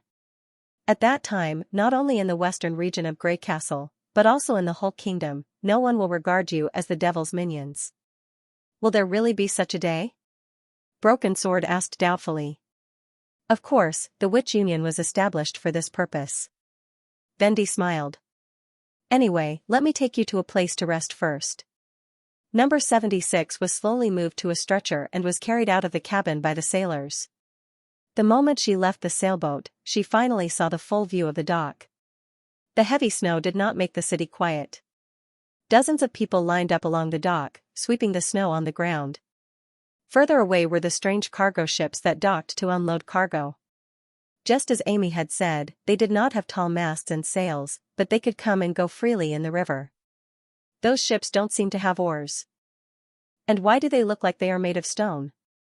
The witches whispered to each other, and number 76 clearly saw a proud smile on Vendy's face. Even through the wind and snow, the smile still contained warmth. However, this was not the only place that greatly surprised number 76. As they entered the city, the scene of Neverwinter gradually appeared in front of her. This new king city was different from the mortal cities or the holy city of the Union that she had seen. The wide and solid streets were as straight as a black vertical line. The snowflakes that kept falling did not affect the traffic at all. The accumulated snow was piled on both sides of the road in an orderly manner, looking like small white mounds of dirt. Apparently, the big trees planted for the sake of beauty were neatly arranged, and colorful ribbons were hung on the bare trunks. She could imagine that in midsummer, the city should be green like a carpet, and the interlaced branches above her head formed a natural sunshade. Square brick houses stood side by side, almost of the same size. Apart from that, number 76 did not see a single bungalow or shabby thatched hut. Although it was already the months of demons, there were still many figures walking in the snow in the city. Many people would stop and nod to greet the black-haired witch when they passed by them. Their expressions were sincere and enthusiastic, not at all like they were forced to do so due to the oppression of power. This was what she cared about the most. This was the first time that she had witnessed witches and mortals coexisting as equals. Although she had heard that witches and mortals had a period of non-interference during the first battle of divine will, that was, after all, something that happened 800 or 900 years ago. Moreover, this city seemed to be going one step further. Instead of living separately, they were integrated into one. His Majesty believes that the era of witches and mortals living together will soon come. Number 76 suddenly recalled Vendy's words in her mind. It turned out that it was not a joke. In Neverwinter, it seemed to be coming true. During the voyage of more than a month, number 76 had a certain understanding of Prince Roland of Grey Castle. From an unknown border lord to the king of a country, if it was just a low-level war between mortals in the beginning, then in the end, he defeated the church which had many gods' punishment army, which might prove his strength. Was all this related to the phenomenon in front of her? Number 76 almost wanted to sit up and take a closer look at the city if she did not have to pretend to be sick. According to Pasha, they would have to deal with mortals sooner or later. In order to defeat the demons, they could temporarily cover up the past of the Union. After all, they were facing a formidable enemy and could not easily leave the ruins of the maze. It was not easy to reverse the mess left by Starfall City in a short time. As long as the witches could survive, one day they would be able to restore the glory of Tequila. On this point, Lady Akasri and Lady Natalia had the same opinion. After arriving at the messenger's building, number 76 and Hero were carried back to the bed. The other three witches gathered around the blazing fireplace and excitedly talked about what they had seen and heard along the way. There was no doubt that Neverwinter had left a deep impression on them in such a short time. After a while, Vendy came into the room with a little girl. "This is Nana. Whether it's a new injury or an old one, she can heal them all. Even a broken leg?" Amy could not wait to run to the bed and uncover the cotton blanket covering Hero. "No." The little girl stretched out her hand to try and slowly shook her head. "Unless you still keep her broken leg. If the whole limb is lost, I can only reattach it, but I can't regenerate it." "Are you saying that we have to find her 2 new legs?" "Nana." Vendy glanced at her reproachfully. "I'm telling the truth. Not only did I reconnect the severed limbs, His Majesty also asked me to do many experiments, such as swapping the wings of a rooster and a gray eagle to see if the rooster could also fly. Also, the limbs of frogs and mice, the bodies of cows and sheep." The little girl said while counting on her fingers. The 4 witches sucked in a breath of cold air. Number 76, however, was very interested in her words. To fully study the mystery of the ability, instead of fearing and avoiding it, was obviously the style of a member of the Quest Society. No wonder His Majesty was willing to accept witches. From this point alone, at least he was not a stubborn and conservative person. What's the result, she could not help asking. Most of them failed at first, but after His Majesty asked Lily to join the experiment, the success rate increased a lot. But after the reconnection, the limbs basically lost their function, so I had to reconnect them again. Nana paused. Ah. I forgot to tell you, these are all alien connections. If it's the same kind of animal, after the treatment, almost no difference can be seen. So if you have 2 legs. Ahem, please don't mind. Vendi covered the little girl's mouth. As for the leg, we'll find a way to solve it. Although it will take some time, the hero will be able to stand up one day. You can rest assured. The witches looked at each other and did not dare to speak for a while. Anyway, cure your friend's injury first. Vendi did not know whether to laugh or cry. She patted Nana's head and said, "Go." Number 76 hurriedly put on a complex expression, which was 30% expectation and 70% fear. She watched the little girl walk to her side and press her hands on the broken leg. The ring on her chest heated up again. She suddenly realized that she had encountered a troublesome problem. That was, what kind of expression should she show when receiving treatment? Number 76 did not know how her body would feel when healing the broken bones and joints with magic power. Would it be painful or relaxing? Or would there be no feeling at all? Should she scream or gritted her teeth and moan? Before she could think of an answer, the little girl withdrew her hands. Your leg is healed. Next is your arm. She tried to lift the broken leg and found that it could move freely. After a while, the twisted elbow also returned to normal. Your spirit is very good. Nana looked at her strangely. Most people, after recovering from a serious injury, will fall into a deep sleep, not even yawning. You are the first. Number 70's heart sank. She pretended to be at a loss and replied, I jest. But sleeping is just a natural reaction of the body. There won't be any harm even if you wake him up immediately. You don't have to worry. If you haven't been active for a long time, you might not be used to it at first, but you'll be fine after 2 days. Is that so? Thank you. Fortunately, the blonde witch who served as the examiner was not here. Number 76 secretly glanced at Vendi and found that Vendi was not paying attention to her but was chatting with Hiro. She was slightly relieved. Are you really better? Aimi asked with concern. Number 76 raised her broken right hand and waved at her. Yes, I've recovered. Miss Nana's ability is really incredible. Seeing this scene, the worries in the eyes of the other witches dissipated a lot. Amy gritted her teeth and walked to Wendy's side. She pulled her sleeve and said, Please use my leg to heal Hiro. What? Wendy was obviously stunned. My ability is self-healing.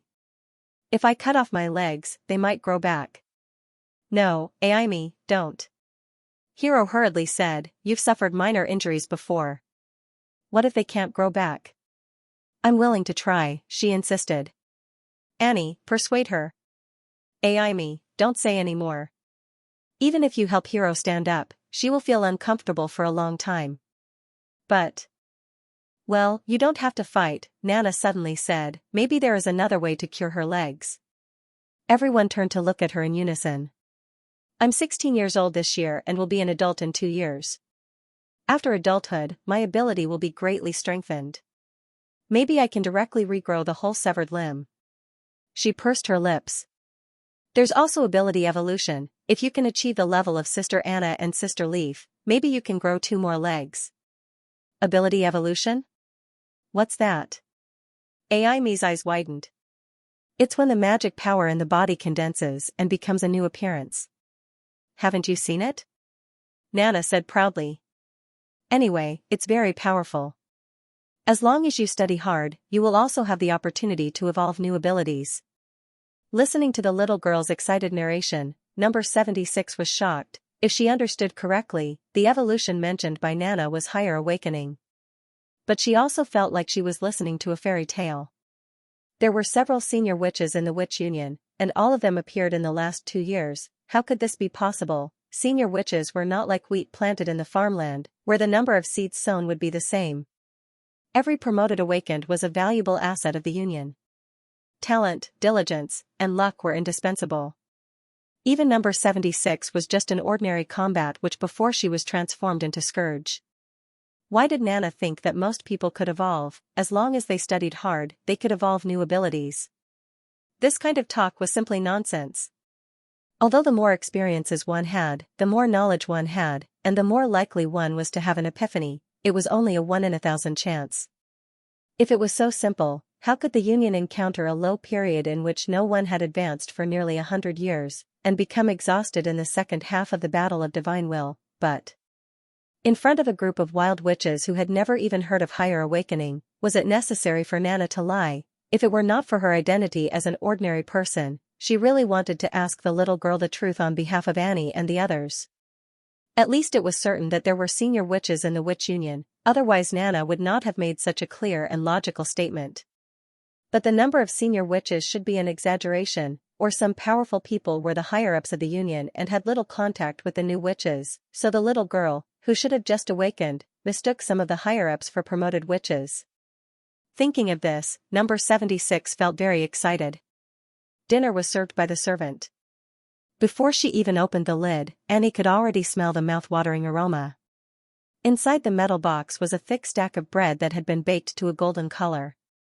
It was obvious that it was made from peeled wheat flour that had been kneaded and fermented. In addition, there was a small bag of butter and a pot of broth, enough for 5 people to enjoy. The spoons and dishes are in the wooden cabinet in the cupboard. Breakfast will be delivered tomorrow, so you don't have to keep food overnight, the servant said methodically. Please don't leave the Foreign Affairs building before you get an official resident ID card. In addition, the basement is forbidden. If you want to practice your ability, you can go to the rooftop. There's a service room on the first floor. I'll sleep there. If you need anything, please come to me at any time. Unlike the hotel, all services here are free. The 5 people were stunned and did not come to themselves for a while until the servant bowed and left. Is this how great nobles entertain people? It's exactly the same as in a play. Amy was the first to exclaim. But the lines are wrong. For example?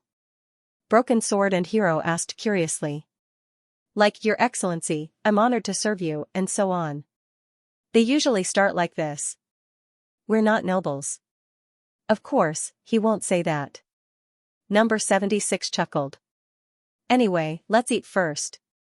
I'm starving. You're right.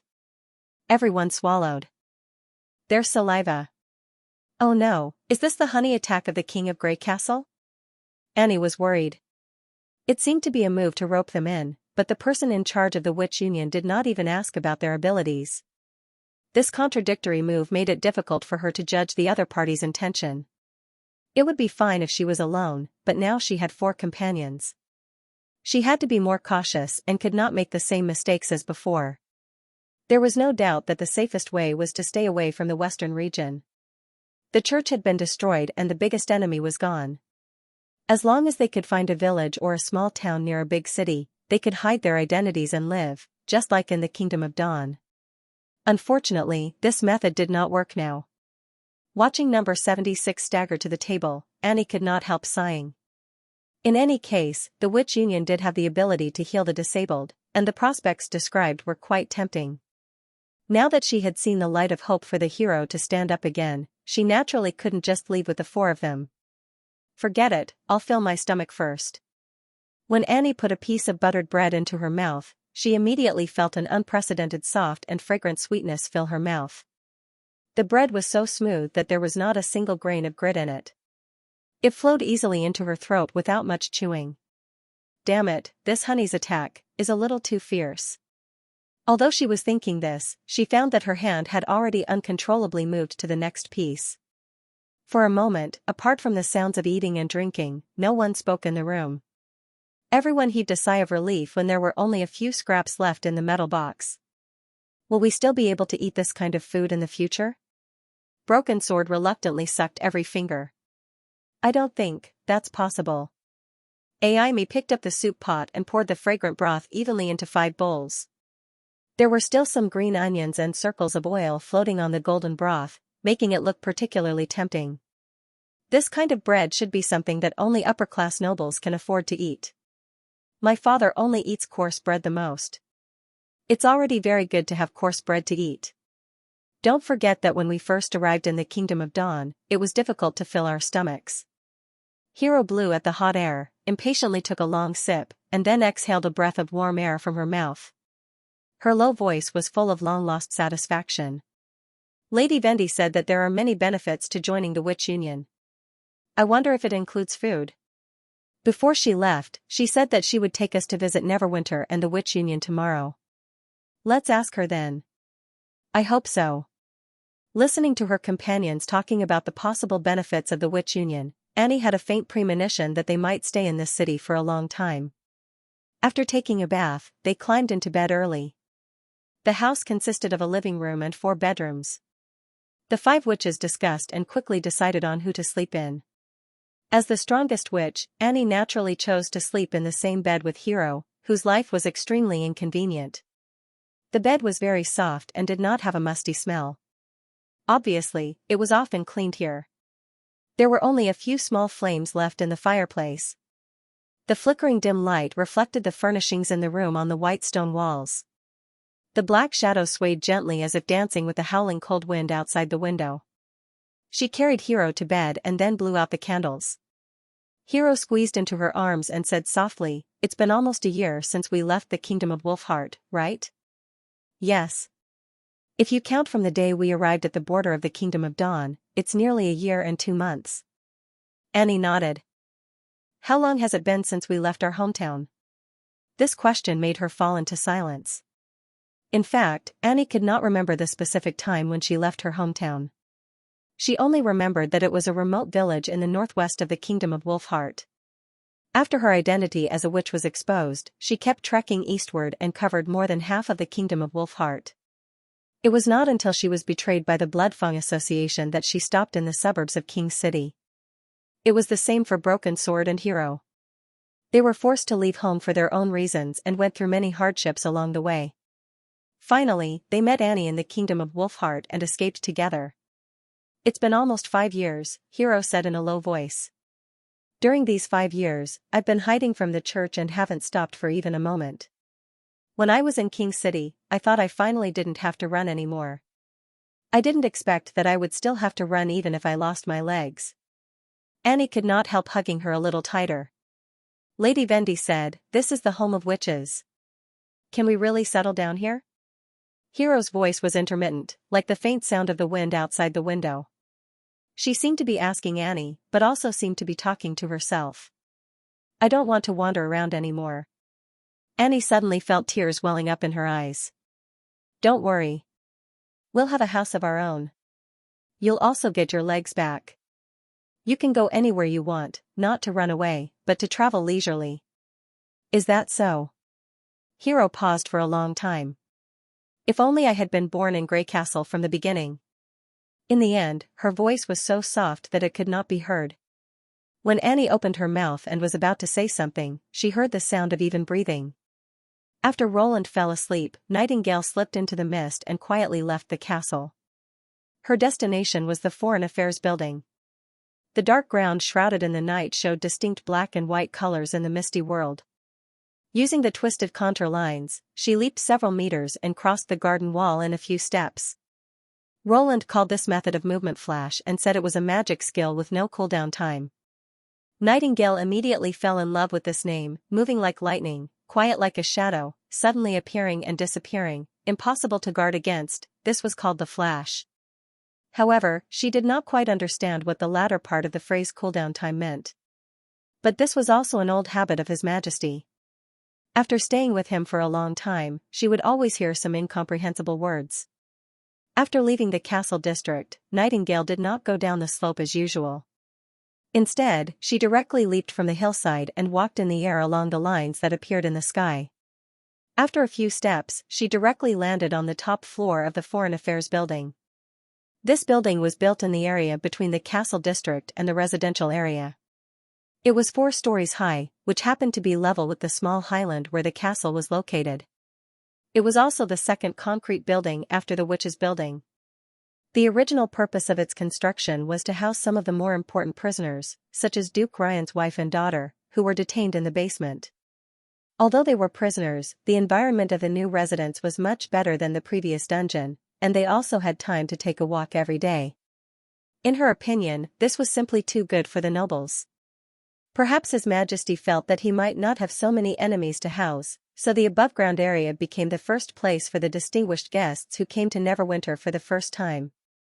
For example, the sages of the Alchemist Society of King's City, the Astrology Association, and the sea merchants of the fjords had lived here for a while. Since the rooms in the Foreign Affairs building were empty most of the time, and it was far from the heating system of the residential area, only running water was available. Because the identity of the residents was more complicated, His Majesty also added a team of personal guards here, which not only showed the importance of the guests, but also served as a watchdog. Of course, Nightingale did not want to alert the guards by taking the stairs. She went straight through the top floor and entered the bedroom where the witches lived. The afternoon inspection did not find anything unusual. The 4 witches' magic cyclones were very stable, and their capacity was not outstanding. They could be regarded as the most common kind. As for the content of the questions and answers, there were basically no lies, only some ambiguities when it came to talking about their past experiences. Her branch ability had keenly captured the subtle insinuations, but this was very normal.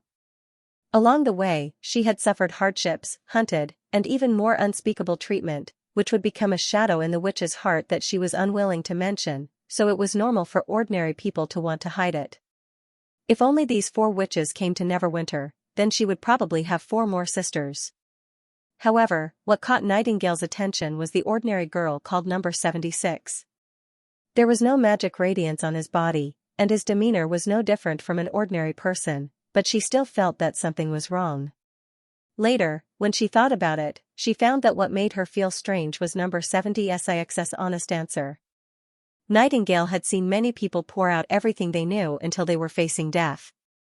However, it was rare for a former maid of the Underground Chamber of Commerce to be honest with a stranger without any threat. But she could not judge the identity of Number 76 because of this reason. After all, Number 76 did not lie. The fact that she did not lie meant that the experience and origin she talked about so far were credible. In addition, what Yurko, Amy, and Annie said could also be corroborated. Number 76 was indeed a guide of the Black Money exhibition. She was bought by Yurko because she was involved in the witch auction. Therefore, Nightingale decided to sneak into the Foreign Affairs building at night and observe Number 76's behavior in the mist. If Number 76 was really up to no good, this would also be the moment when she was most likely to show her flaws. She walked through the bedrooms one by one and soon found the room where Number 76 was. The other witches had basically fallen asleep, but Number 76's room was still lit up. She was sitting on the bed, playing with the ring in her hand by candlelight. Her eyes were full of joy and intoxication. Is it because of the beautiful gemstone inlaid on the ring? Nightingale walked to the bed and quietly watched Number 76's every move. Except for admiring the ring over and over, Number 76 did not do anything suspicious. She was like a lucky person who was too excited to sleep with a treasure in her hand. Although the ring was shining with a tiny magic radiance, it was not surprising that there was such a magic stone in the exhibition, considering that some relics were often auctioned in the exhibition. After an hour, Number 76 was tired of admiring the ring, dropped her arms and closed her eyes. Nightingale sighed softly. It seems that I worry too much. She glanced at Number 76 for the last time, reached out to extinguish the candlelight, turned around and walked through the wall into the howling wind and snow. The heat of the colorful magic stone subsided, which proved that the person who used the magic power had left the bedroom. Number 76 was a little relieved. Even if they could get almost unlimited life through the soul transfer, it did not mean that they could stay up all night. It was just that after disconnecting the connection between the soul and the body, the efficiency of resting was much higher than sleeping. Therefore, in a day, she only needed to rest for 2 to 4 hours to recover. Usually, she fell asleep much later than the witches. She didn't expect that it was this difference that allowed her to observe such an incredible scene. Number 76 opened her eyes and looked at the empty bedside. Just now, a column of bright orange light appeared in the room. The light column was as thick as a torso and went straight to the ceiling, reflecting the other side of the ring into a golden color. This level of ki had surpassed the remaining senior witch of Tequila, Pasha, and was only second to the 3 chiefs of the Union. Although she could not see the figure of the visitor, she knew that it was not a simple invisibility spell, but a much more complicated ability. Is the visitor Anna or Leaf who Nana mentioned? Although there was still a certain gap between the requirements of the chosen one and the orange light, number 76 was excited to see such an orange light. The activation method of the colorful magic stone ring was very simple. As long as someone nearby was using the ability, the magic stone could absorb a small part of the surging magic power, thus showing the complexity of the ability. The specific manifestation was the light columns observed through the magic stone. The thicker the light column, the more complicated the key was. Number 76 became more excited as she thought about it. She simply walked out of the room and went to the top floor of the building. The wind and snow assaulted her face, yet she didn't feel the slightest bit of cold. If it was any other time, this feeling of emptiness and powerlessness would only make her feel tired. But now, she instead felt incomparably excited. She had a bold and unrestrained feeling of standing against the wind and chasing the last ray of light in the darkness. She raised the ring and pointed it in the direction of the castle. According to Vendi, the castle was where the witches lived. Now that the first senior witch had appeared, would the Witch Union give her more surprises? She was full of expectations. However, at this moment, a sudden change occurred. The ring in her hand suddenly trembled as if it was resonating with something. How? How is this possible? Number 76 only felt a bang in her heart, and her whole body froze on the spot. There was a limit to the range in which the colorful magic stone could sense magic fluctuations. In theory, it was impossible to see the orange light phenomenon beyond 100 steps. She did not intend to observe anything at this distance. She just lifted the ring as she pleased, but why did this happen? After taking 2 deep breaths, she blinked and put the ring in front of her eyes again. The beam of light still did not disappear. What she saw was not an illusion, but a real scene. An indescribable excitement rushed into her mind, making her almost unable to control herself. Pasha, what kind of person is qualified to be called the chosen one? Do you see the edge of the ring? If the beam of light can fill the whole field of vision, then she is the chosen one we are looking for. That's too exaggerated. Even Lady Eleanor can only fill half of the field of vision. So that person's potential must exceed the 3 chiefs of the Union. I admit it's difficult, but we have no other way. Remember, the key doesn't represent the amount of magic power, nor does it equal to the level of combat power. So don't miss any witch. Edge, fill the field of vision? Fill the field of vision? No. Pasha, the miracle I saw is far more than that. Number 76 swallowed. Even if she put the ring in the position closest to her eyes, she still could not absorb the entire beam of light into the magic stone.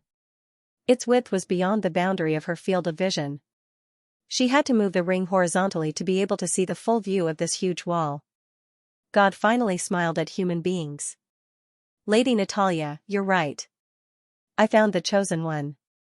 When Roland walked into the bathroom with a yawn, he saw Zero lying in front of the washstand, washing her face and rinsing her mouth. Well, where's the toothpaste? Here. The little girl moved aside and handed him a tube of toothpaste that was almost used up. Thanks. Roland fetched a glass of water and put the wet toothbrush into his mouth. Looking at the 2 people in the mirror, one tall and one short, squeezing in front of the narrow washstand and moving their elbows synchronously, he suddenly felt that this dream was full of joy. Zero spat out the foam in her mouth and rolled her eyes at him. What are you laughing at? I'm laughing at your short stature. Roland replied in a nasal voice. Then, he was kicked in the shin. Remember to shave, or you'll look too old. She combed her white hair and began to tie it into a ponytail. Don't embarrass me today. Isn't it just a parent-teacher meeting? He sighed and rinsed his toothbrush. I'm not your real family. I'm just your agent. You don't have to be so formal. Moreover, he couldn't dress up even if he wanted to. The clothes in his wardrobe were all from street stalls. It would be good enough if he could dress up to look energetic. By the way, I still think you look better with your long hair down. Roland smacked his lips and said, even if you want to tie it up, a double ponytail is more suitable.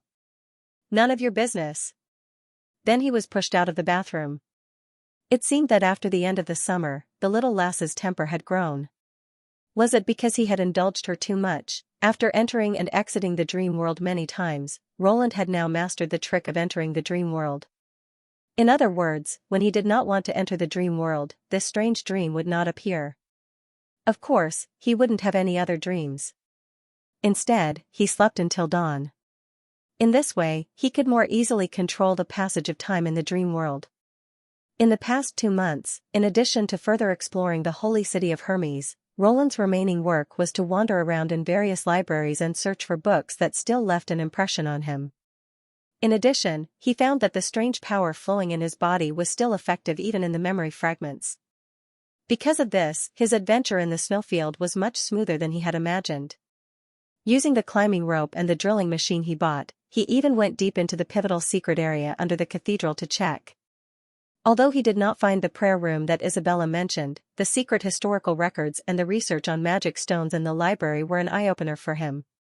However, he could not use the secret passage in the pivotal secret area to go to the old holy city. Halfway through the passage disappeared without a trace, leaving only endless darkness and the red lightning at the end, as if the other end had been swallowed by the void. It seemed that Zero still had a strong will to resist when she was defeated, so the remaining memory fragments only remained in this narrow area of the new holy city. Relying on selling the armors moved out of the holy city, Roland's savings were increasing rapidly. Finally, the living room was air-conditioned, and the refrigerator was replaced with a bigger one. The living conditions in the apartment building had improved significantly. Of course, there were still some troubles. Previously, when he tried to rescue Zero, many passers-by had taken photos of him running on the street. Not only did the photos get uploaded to the internet, but they also appeared on the local news channel. Fortunately, no one had clearly taken a photo of his face, and he had disposed of the clothes as garbage in time, so Zero did not see any clues.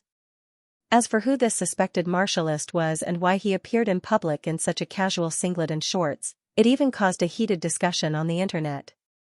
Regarding this, Roland's opinion was, I'm really sorry that I don't have money. Now that he finally did not have to worry about living, he naturally shifted his attention to the other residents. He wanted to know whether the same gate of fragment was hidden in these people's rooms. Apart from stealing and swindling, the easiest way was to use money to knock on their door. I'm ready, uncle. Let's go to school. Zero finished dressing and walked up to him with her school bag on her back. Today was the 12th of September, the first day of the new semester, so parents were required to accompany them. Roland's eyes involuntarily lit up. She had changed into a black short-sleeved shirt, a pleated skirt that did not reach her knees, and a pair of white stockings and sneakers. She looked very youthful and lovely. Her soft white hair was tied into 2 ponytails that draped over her shoulders, and yellow hair ribbons hung down from both ends. Paired with her impeccable facial features, delicate and translucent skin, and light red eyes, she looked like a fairy that had walked out of a painting. Roland could not help but reach out and rub her head. That's right. I just happen to want to tie my hair like this. It's not because of what you said. Yes, I know. It's true. I didn't say it's fake. Why do I feel that you're lying to me?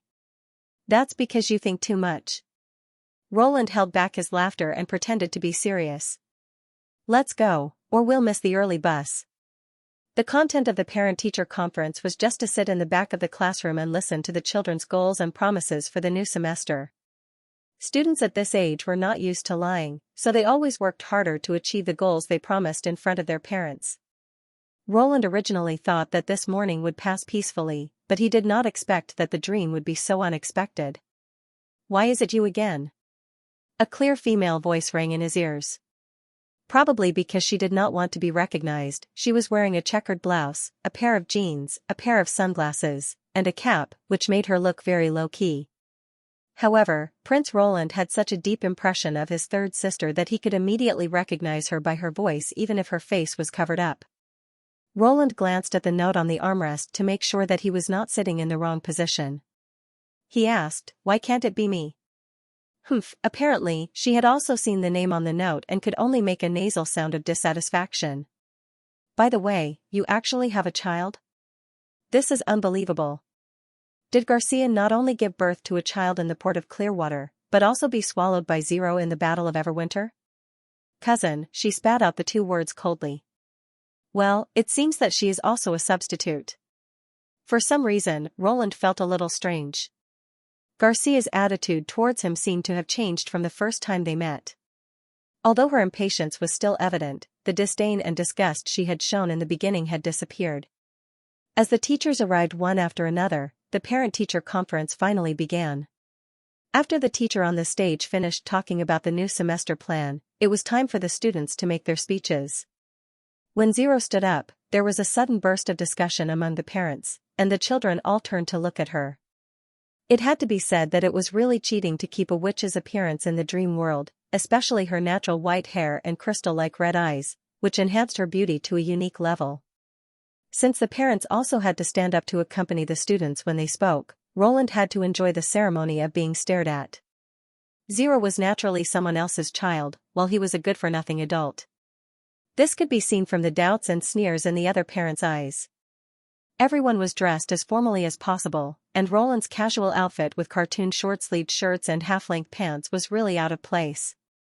After returning to his seat, Roland felt that Garcia seemed to be peeking at him, which made him feel even more depressed. She was wearing sunglasses and had no scruples about peeking at him. If he stared back and found that she was not looking at him at all, it would be quite embarrassing. Not long after, he felt his elbow being poked by the other party, and a piece of paper was handed to him. Roland frowned and unfolded the note. The handwriting on it was as if it had been chiseled by a knife. Even if he did not understand calligraphy, he could feel the power contained in the strokes. However, the content made his heart skip a beat. "You're the mysterious martialist who was running on the streets a while ago, right?" How the hell did she know? Roland couldn't help but look at Garcia, only to find that she was still writing something. Soon, the second piece of paper was also in his hands. "Don't deny it."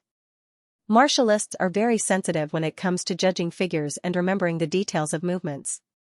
When I first saw the news, I felt that it was particularly familiar. Now I can finally confirm it.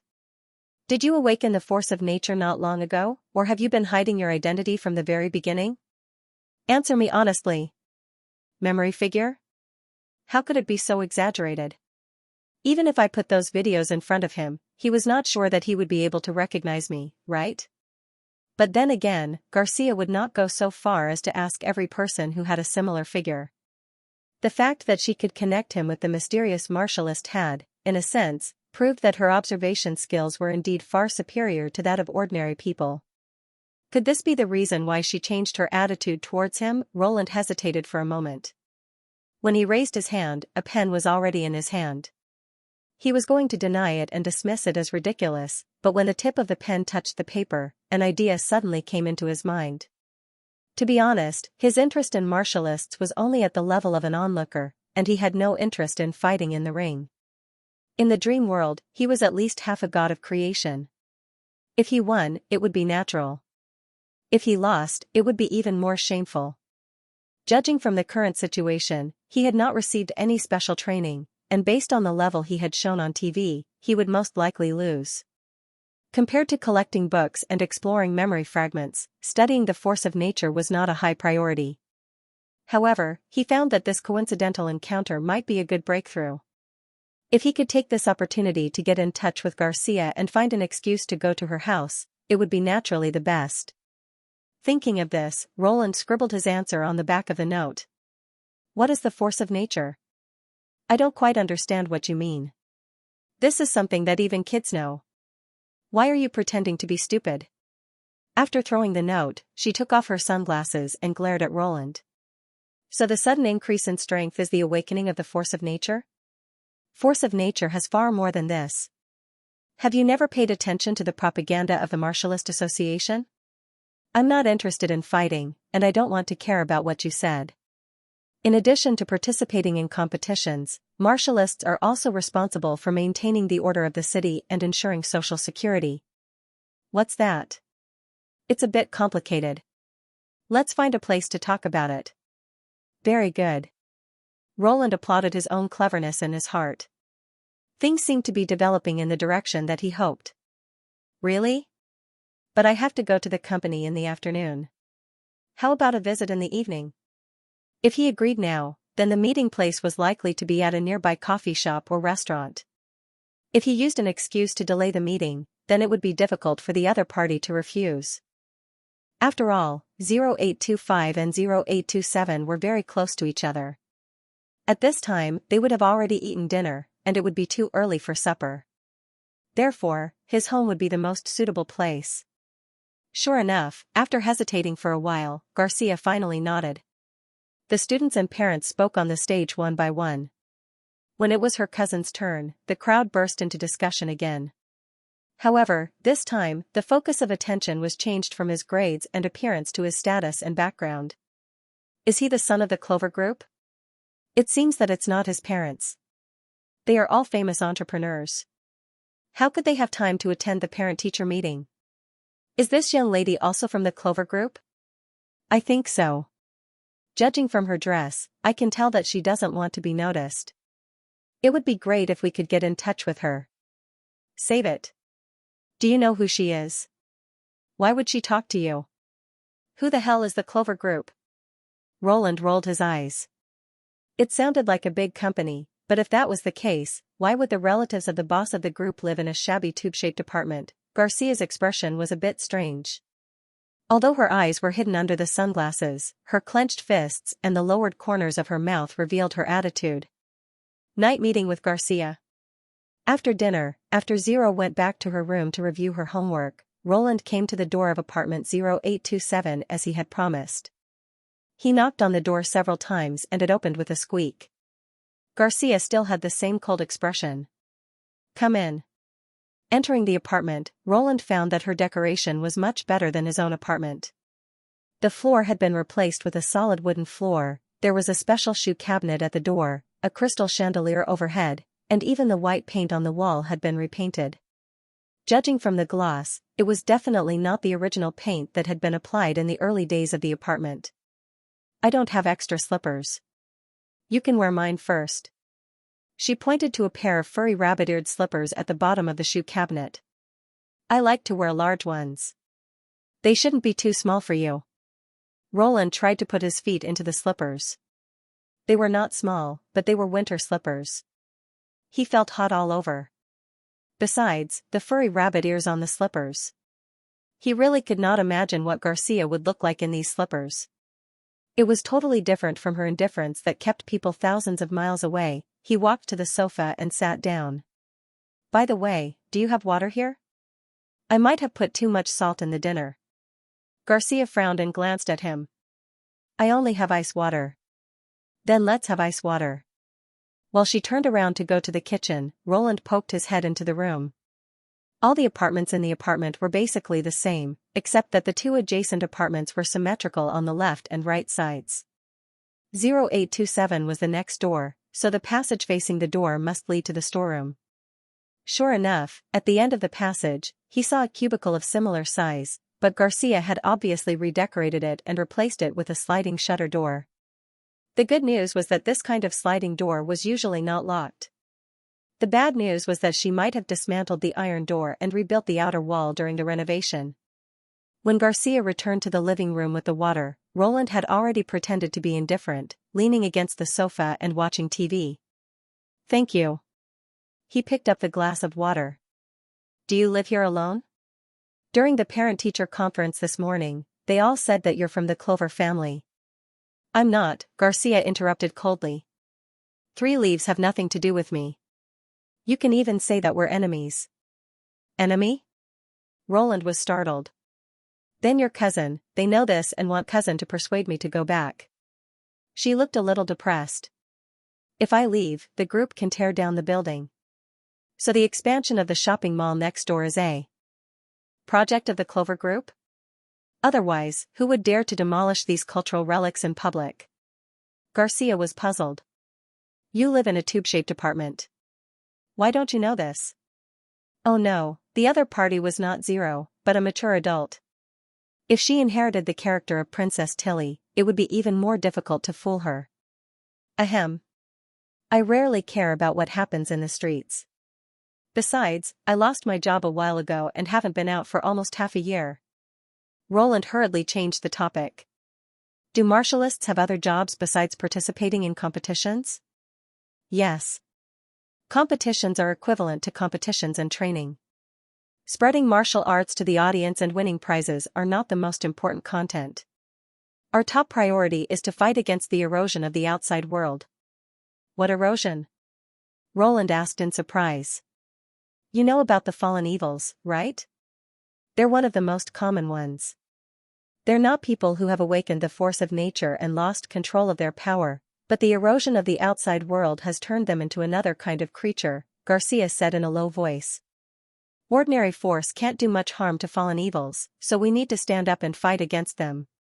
Roland could not help but swallow a mouthful of saliva, a faint sense of unease rising in his heart. The dream world was being eroded? What do you mean by the outside world? I can't tell you too much unless you join the Martialist Association and get a hunting license. Why?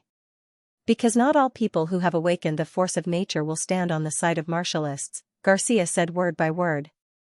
Many people even hope that the forces of the outside world will enter our world. They're hostile to all human beings, so the hunting license not only allows martialists to fight against the fallen evils, but also allows martialists to kill those awakened people who try to disturb the stability of our society. So that's why it's called a hunting license? Roland suddenly felt a little creeped out.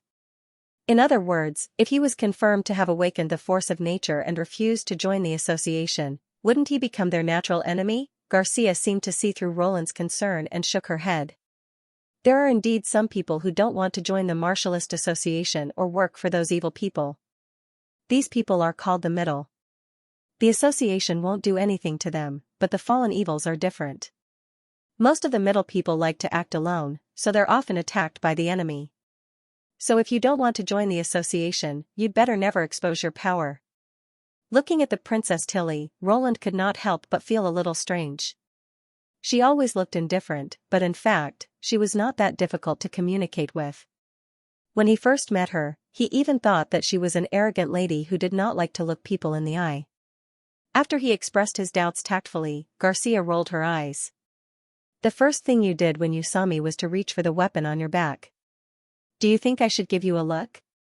Fortunately, you didn't take out your weapon, or you'd definitely go to the hospital and get a cast. Just then, Garcia's cell phone rang. She glanced at the screen and could not help but frown. I'll take a call. Then she picked up her cell phone, walked into the bedroom, and closed the door on her way. Obviously, she did not want Roland to hear the content of their conversation. This was a once-in-a-lifetime opportunity. Roland immediately stood up, took off his rabbit ear slippers, and walked quickly to the end of the corridor barefoot. Through the gap of the shutters, he saw the things stored in the compartment. Garcia had actually turned it into a cloakroom. In addition to a variety of dresses, there were also many women's underwear. However, nothing could stop him from exploring the truth of the world. Without hesitation, Roland pushed open the shutters and walked in, smelling the fragrance of the clothes. After passing through the layers of clothes, an iron blue door appeared in front of him. And he also noticed that there was a layer of dust on the handle of the door, which was in sharp contrast to the clean surrounding walls, although there was no padlock on the door. Did Garcia not enter or leave this gate of memory?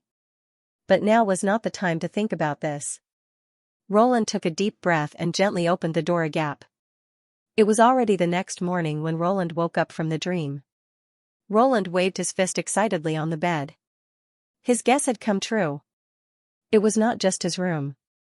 Every resident in the apartment of souls should have a door that led to the memory fragments, and the place where the door was connected to was most likely the place where the defeated had placed their greatest hopes. If he was not mistaken, the last memory of Princess Garcia was in the port of Clearwater, the starting point of her lifelong struggle for the throne. Since Garcia might hang up at any time, Roland did not go further into the world behind the door to check. After all, he was in an awkward position. and it was not a pleasant experience to be treated as a close thief by a martialist. Before leaving 0827, Roland had tried to ask Xianxia about the gate of memory by complaining about the useless iron door in his house. However, Xianxia's response was very indifferent. She was not interested at all. This meant that either she was lying, or she did not notice the weird iron door even though she had renovated the whole utility room. If it was the latter, it would be worth pondering. Perhaps the residents in the apartment of souls could not access this dusty memory at all, and he was an exception, so he could see and open the memory gate. It was easy to verify this. Next time, he could ask Zero to go to the utility room with the excuse of cleaning, and then he would know the answer. All in all, this was definitely an exciting discovery. Of course, he did not need to investigate every resident thoroughly. The demon that Zero had devoured was the key. They had now become residents of the apartment of souls. If he could find them and enter their memory fragments, he might find some information that would be helpful to the battle of divine will. When he came to the office, Vendi had been waiting in the room for a long time. There was a stack of resumes on the desk, which were the detailed information about the 4 witches in the kingdom of Wolfheart. Although he had learned the general situation from Yurko, it did not prevent him from reviewing them completely, especially the things that happened in the kingdom of Wolfheart. Roland looked through the records written by Vendi and scrolled together, and his eyes finally stopped on Annie's name. When he first heard Annie's name, he found it particularly familiar. It was not until Nightingale reminded him that he remembered the grudge between the Bloodfang Association and the witches from the kingdom of Wolfheart. However, Annie was a very common name, especially among the poor. There were at least 5 or 6 Annis in 100 women, so it was not unusual for there to be repeated names. However, it was clearly recorded in her resume that she did seek out the Bloodfang Association. Not only was she rejected, but she was also almost sold to the nobles. Therefore, it was highly likely that she was the sister Annie that Iffy had mentioned. Needless to say, such a coincidence was full of drama. A week ago, he had received a secret flight letter from the Fjords, saying that Tilly and the others were already on the way. Now they were almost halfway through the flight. He just didn't know what kind of expression they would have when they met. The reunion was not all joy. Iffy would definitely be filled with joy and guilt. But what about Annie? Would she forgive the person who had betrayed her? Roland sighed inwardly, hoping that time could erase the scar.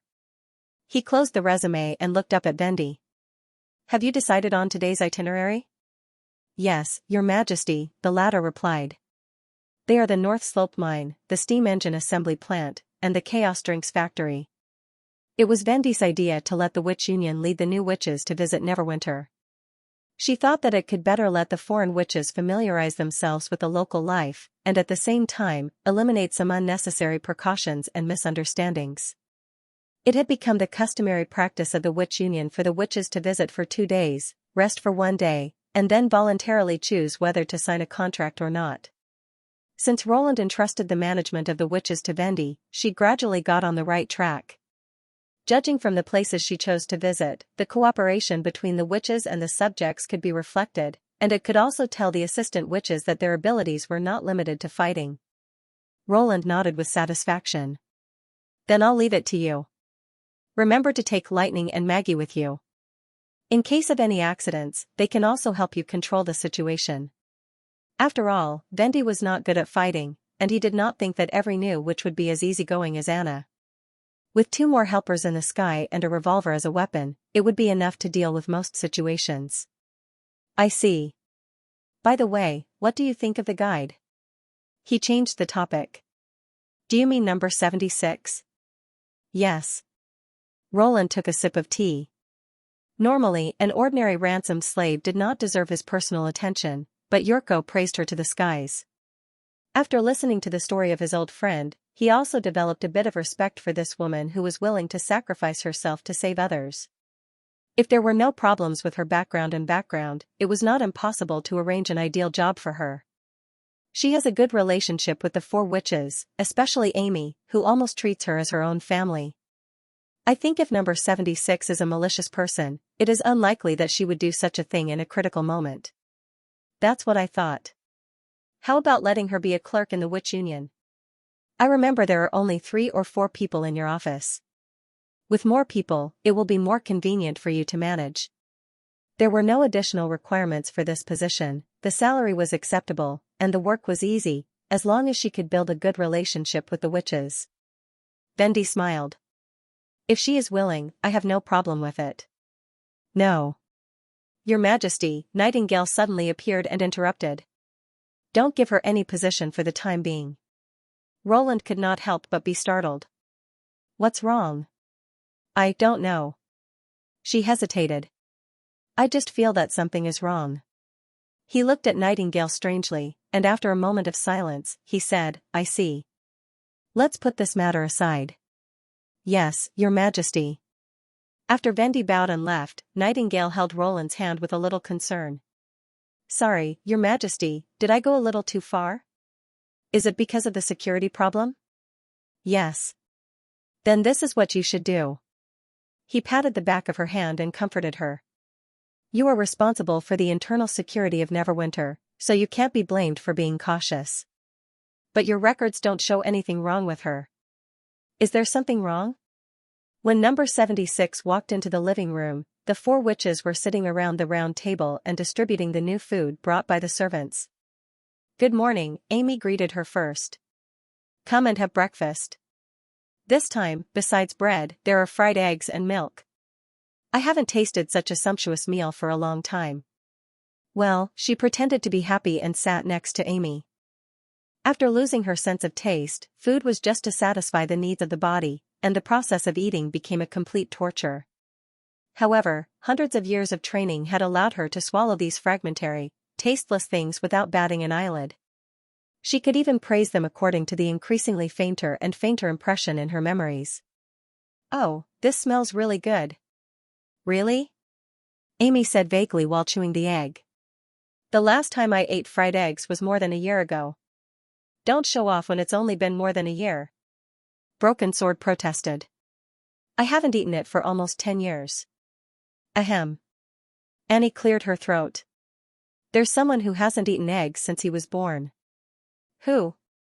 The 3 witches were stunned. Me. Annie pointed to herself and said, when I was still in the village, the neighbor next door raised a flock of old hens. I always wanted to climb in and steal an egg to taste. But my father found me the first time I tried and I was almost beaten to death with a rolling pin. Your father is really an upright man, Hero said with admiration. Upright? She shrugged. He was just afraid that the neighbor would find out and ask him for compensation. I fed all the eggs I touched to myself and my brother. The living room suddenly fell into a brief silence. Ahem, let's eat first, Hero said with a little embarrassment. Pfft, Amy was the first to laugh. Ha ha ha. I see. Ha ha. With the first one, the others could not help but laugh. Even number 76 could not help but curl up the corner of her mouth. This group of witches who had been struggling all day long had finally found a place to live. Here, she seemed to see the shadow of Tequila in its heyday. No, it was no longer a shadow. She told herself that this place was about to become the new holy city and witches would inevitably rise again. Because the chosen one had appeared. Hey, didn't you sleep well last night? Amy reached out and wiped the corners of number 76's eyes. It's dark here. Ah. Probably, number 76 lowered her head and said, I was so excited last night that I couldn't sleep. Although she only needed 2 to 4 hours of deep sleep to recover her spirit, it did not mean that she could stay awake all day. The overuse of her soul would still manifest in her body, and for them, this was the biggest taboo. After all, a damaged or aged body could be replaced, but a damaged soul was permanent. But how could she fall asleep? In other words, she did not want to fall into the dark sleep at all. Number 76 was afraid that everything was just a dream. When she woke up, the chosen one would disappear without a trace. What she needed to do now was to find out who the owner of the orange light was and contact Pasha. However, this was not an easy task. According to Vendi, most of the witches lived in the witch building in the castle district. She was not a witch, so she could not sneak into the castle by joining the union. She could only rely on the witches in the kingdom of Wolfheart. Of course, she could take the risk and sneak in alone to screen the chosen one by one. but the latter was definitely not a good choice. It was hard to say whether the chosen one would listen to her, and the green-haired witch with the ability to see through things was hard enough to deal with. Number 76 believed that it was impossible for her to lead the chosen one to escape from the maze ruins while being chased by other combat witches. Although the god's punishment army was the witch's natural enemy, they were not invincible. In addition, the local lord's strength was also worth worrying about. The fact that he could defeat the Starfall city with a large number of God's punishment army was a deterrent in itself. They had lost the foundation of reproduction. Even if they defeated the demons, they had to strengthen themselves with the power of mortals. Therefore, it was only a matter of time before they came into contact with the Four Kingdoms. Pasha was absolutely right about this. Unless it was absolutely necessary, Tequila should not become enemies with the Kingdom of Grey Castle. Of course, if the king wanted to persecute the chosen one, she had no choice. She had to protect the person who could determine the fate of the Battle of Divine Will even at the cost of her life. Why don't you sleep for a while later? Amy covered her mouth and smiled. The servant said that lunch and dinner will be delivered on time. We don't have to beg for food like before. It's okay. Miss Nana has completely cured me. Number 76 first patted her chest to show that she was full of energy, and then showed a hesitant look. Lady Vendy will take you to visit Neverwinter later, right? I don't want to. Stay here alone. Then come with us, Amy answered at once. But there's nothing to worry about. We'll just walk around the street. With one more person, we can take turns to carry Hero. That's right, Broken Sword echoed. I don't like the feeling of staying in the room alone. I'll have to trouble you then. Hero smiled at number 76. Annie was much calmer. Don't worry. I'll mention it to Lady Vendy. Thank you. Number 76 bowed her head deeply. She had to admit that she had fallen in love with these juniors. Even though none of them could be called combat witches, the survivors of the Union had gradually changed their minds after more than 400 years of changing from prosperity to decline and living in the depths of the cave without seeing the light of dawn. However, the envisioned replacement of Hero did not come true. When Vendy came, she also brought a very exquisite wheelchair. Pushing the wheel can move back and forth, and rotating the wheel can also change direction. She personally demonstrated. It was made by Anna and Soroya overnight. With this, Hero can also move freely in a small area. Hearing the name Anna, number 76 could not help but be stunned. Isn't that the senior awakened that Nana claimed? Would they do this for an ordinary witch who had lost her legs?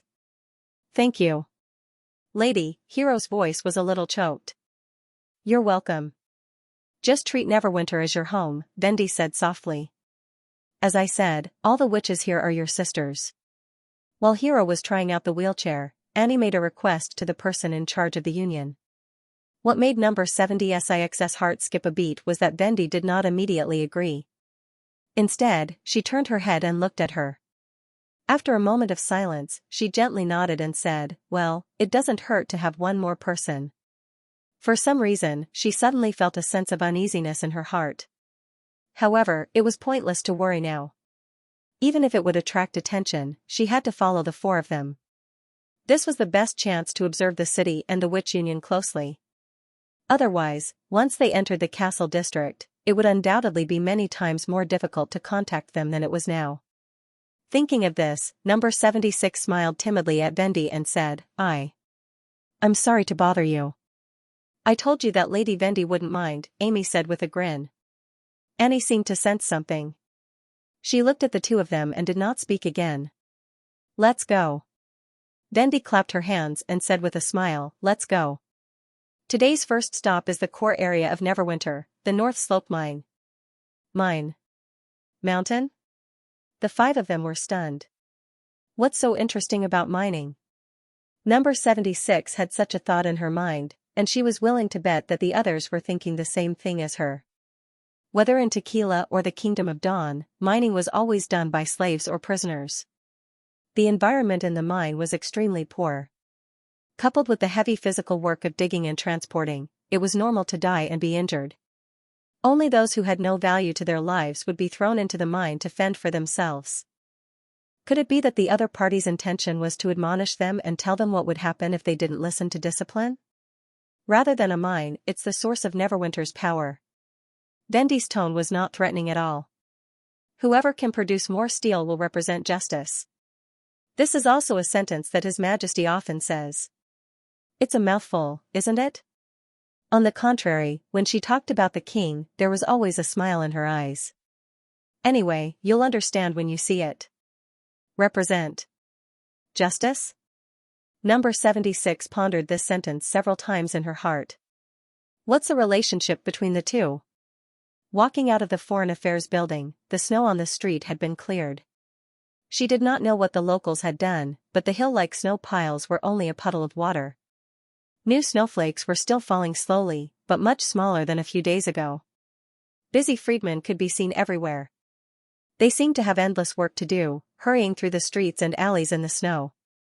It was obviously a harsh winter in the months of demons, but the whole city was full of vitality. The 5-colored stones started to heat up again. She looked around and soon found her target, 2 figures above her head. No, it was a man and a bird. They were probably here to monitor them.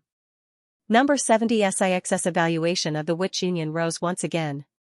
Such means and strictness were almost the same as the small city-state associations in the Tequila era. It was completely different from the Wild Witch organization after the decline of the Union. In addition, she also confirmed that her judgment was correct. With the green-haired witch's clairvoyance and the tracking of the flying witches, it was impossible for her to escape after her identity was exposed. Since we have some time on the way, let me briefly introduce to you some knowledge about witches and their own abilities. The red-haired witch led them all the way to the north and said, from the moment of awakening, witches will face the trouble of magic bite. The church once called it the demonic bite. In fact, it's just a natural reaction to the continuous growth of magic power, which you should already know. Yes, Annie nodded calmly. It's difficult for those who don't know to live past adulthood. I heard it from Broken Sword, Amy said, raising her hand. When wandering in the wild, it's inevitable to use their abilities. I was just guessing at that time, Broken Sword said with some embarrassment. It was the same for the Witch Cooperation Association. Fortunately, we survived, Dendy sighed. Once a witch reaches adulthood, her original ability will be further strengthened and there is a chance to give birth to a branch of ability. The specific manifestation is that the magic vortex in the body becomes clearer and stronger. What's that? Amy asked curiously. Something that every witch has, like a constantly rotating airflow. She touched the little girl's head lovingly. Only a few witches can see it directly. That is the specific manifestation of magic power, its detailed shape determines the type of ability. Is that so? The latter asked in surprise. On the day of the ability test, these are the items that need to be recorded, Dendy said with a smile. At that time, you will know what the magic vortex in your body looks like. Number 76 could not help but frown slightly. Is this common knowledge about the continuation of witches a secret? What is Starfall City doing?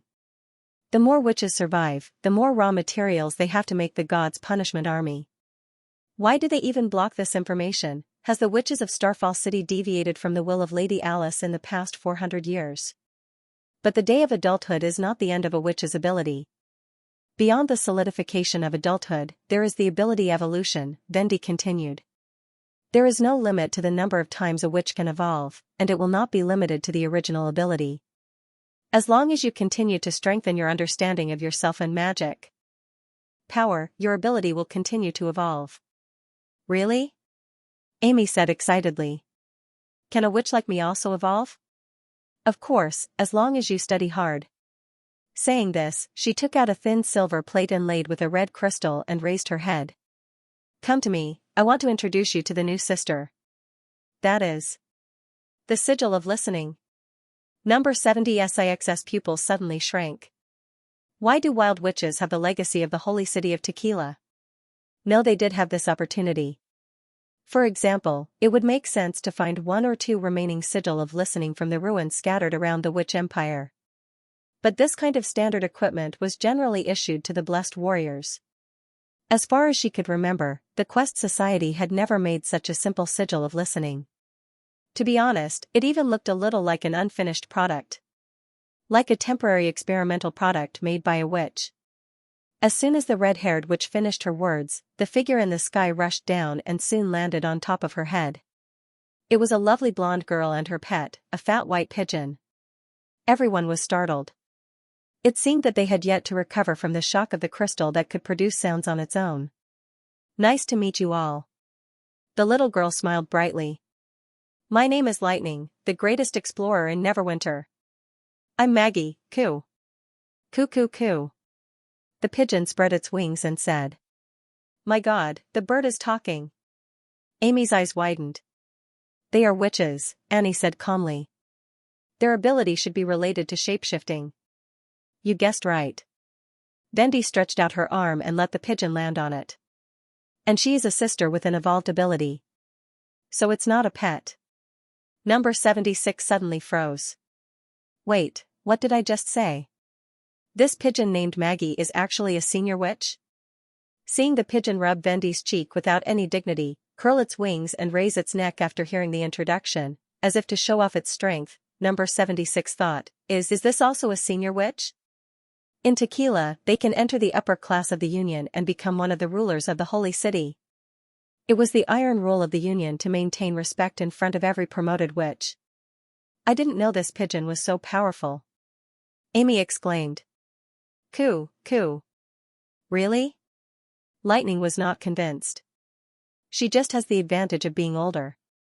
When I become an adult, I will definitely evolve into a super powerful new ability. Then. Can you tell me what Miss Maggie's new ability is? She has become a flying monster. Although she looks fierce and can cover the sky, she is not cute at all. Coo. Maggie drooped her head. A flying monster. I want to see it. Me too. The witches surrounded them and talked at once. Only number 76 was very anxious. These fools were all amateurs and could not get the key points from their questions. Who would care about whether a senior witch was cute or powerful? Shouldn't the key point be the relationship between ability evolution and magic cyclone, and how to become a senior witch? For the first time, she found it so difficult to maintain a smile. She had the illusion that the corner of her mouth was about to twitch. Seeing that the topic was getting more and more out of hand, she had to say, but Miss Maggie now looks no different from an ordinary pigeon. How can we tell that her ability has evolved? This question might increase the probability of her identity being exposed, but number 76 had no time to think about it. She still had a glimmer of hope in her heart. Maybe they knew the difference between the day of awakening and the solidification of adulthood, but they might still regard some branching abilities as senior awakening. After all, some lucky witches might have multiple branching abilities. Judging from the magic power, Vendi answered her. If the magic power of an ordinary witch is like a cyclone or mist, it will condense into a new shape after evolution. For example, Maggie's current magic power is a stretch of white wings, which is very different from the fuzzy mist before. Magic power condensation and reconstruction were exactly the same as the Union's definition. The last doubt was shattered. If Vendi was not lying, then Maggie was indeed a senior witch. Although number 76 did not have the means to directly observe magic power, since Vendi could say it with such certainty, she obviously had a more comprehensive understanding of evolution. So that's how it is. She suppressed her surging emotions and revealed a look of sudden realization. Your ability is also like this? I didn't gather magic power, Vendi replied frankly. Compared to Anna and the others, I still have a lot to learn. So an original witch became the manager of the entire alliance and even fought with a higher ascendant? Looking at the pigeon's intimate and easy-to-understand expression, number 76 suddenly had a feeling that she had indeed slept for too long. This world was totally different from the Tequila she was familiar with. However, the witches from the kingdom of Wolfheart did not feel the complicated feelings in Maggie's heart at all. Apart from Annie, the other three witches teased Maggie and laughed with each other all the way. While climbing up the mountain path, number 76 deliberately lagged behind. She put the finger with the 5-colored stone ring to her eye socket and pretended to rub her eyes. In fact, she was squinting at Lightning and Maggie through the crystal-clear magic stone. As both of them were in the stage of displaying their abilities, two eye-catching orange lights suddenly appeared in her vision. The light beam above Lightning's head was similar to that of Annie and the others, about the thickness of a finger, while Maggie's was thicker, almost as thick as an arm. This was in line with the theory that the key of a senior witch should be more complicated. But compared with the light beam from the intruder last night, it was much smaller, not to mention the giant light beam in the castle district which was like a mountain wall. They were not the chosen one. With mixed feelings, number 76 wrote down their names. After entering the North Slope mine, the noise became louder and louder. The witches were surprised to see that the surroundings of the mine were still bustling with activity. The scattered snowflakes and the cold wind did not make them stop their work. Along the way, they could see busy figures everywhere. Unlike what they had expected, they were definitely not dressed like ragged prisoners. Instead, they were all wearing thick fur coats with cloth of different colors wrapped around their heads. It seemed that they were distinguishing the content of their work in this way. Near the entrance of the mine, the ground was covered with many iron bars of equal width. Four-wheeled carts were running on the iron bars. There were no people pushing or pulling the carts, nor were there any horses or donkeys. Bright banners were hung along the tracks, embroidered with huge slogans: "Labor is the most glorious, win the future with your hands, 10 years of labor, 100 years of housing," etc. The crimson banners, white snow, and black tracks constituted the three main primary colors in the mine. Before His Majesty became the Lord of Border Town, the ore produced here every quarter could only be exchanged for hundreds of golden dragon. In winter, in order to cope with the months of demons, the ore could not be produced. The local people couldn't even feed themselves with their salaries. Vendi stopped and turned around, saying slowly, "After His Majesty came to the western region, he saved a witch named Anna, which opened a new door for witches and ordinary people to cooperate. Do you see those black steel machines? They were made by Anna herself. They can replace manpower to tow the mining carts and remove water. They don't need magic power to drive them. And can be operated by anyone. With these devices, the output of the mine has increased more than 10 times. Not only can people's salaries fill their stomachs, but they can also buy new clothes or a place to live. It is this visible benefit that gradually made the townspeople accept the existence of witches." The question you asked before, what is a witch's job? This is the answer: to create a better life. Vendi stroked the red hair in front of her forehead and said proudly, "If you are willing to join the witch union and work together to build this city and this home, the people will firmly remember your names in the future." It could be seen that even Annie, who had always been calm, was moved. She gently opened and closed her hands that held the wheelchair, revealing the emotions in her heart without a doubt. The others were a little stunned after hearing the words, "the home of witches." For these refugees, there was nothing more exciting than a warm place to live. Only number 76 was full of doubts. The key to the change described by Vendi was not the witches, but the black machines. How did a local commoner, who was at the bottom of the hierarchy even among mortals, know how to make them? Awakening could only improve her ability and physical fitness, but it would not give her knowledge that she had never seen before. What happened during this period? What Wendy said next made number 76's heart skip a beat. Passing through a mountain road guarded by many guards, the red brick wall appeared in the snow forest. From the sentries along the road, it could be seen that number 76 would not be allowed to enter such a forbidden area if she acted alone. Senior witches finally had the appropriate treatment. At least such a large number of guards would not bring shame to the name of the promoted. Although she didn't quite understand why this genius would build his residence in the North Slope mountain range, it was a little difficult to understand. In addition, she still maintained a skeptical attitude towards Wendy's statement. In any case, a senior witch who had awakened twice in a row at such a young age sounded too unbelievable. Although the number of awakenings did not represent the strength of one's ability, the perseverance, intelligence, and perception required to awaken twice were incredibly high. There were only a few such people in the entire Union. She did not expect to meet one in the kingdom of the common people. As they got closer to the wall, number 76 found something wrong. Is this really the witch's residence? Over the top of the wall, she could only see a few roofs made of canvas. Not to mention castles or stone towers, she could not even see a one-story bungalow. Here we are. Vendi knocked on the gate of the courtyard wall. The backyard of the North Slope Mountain is the research and development place for all kinds of machinery and equipment in Neverwinter. Except for studying time, Anna usually stays here to work.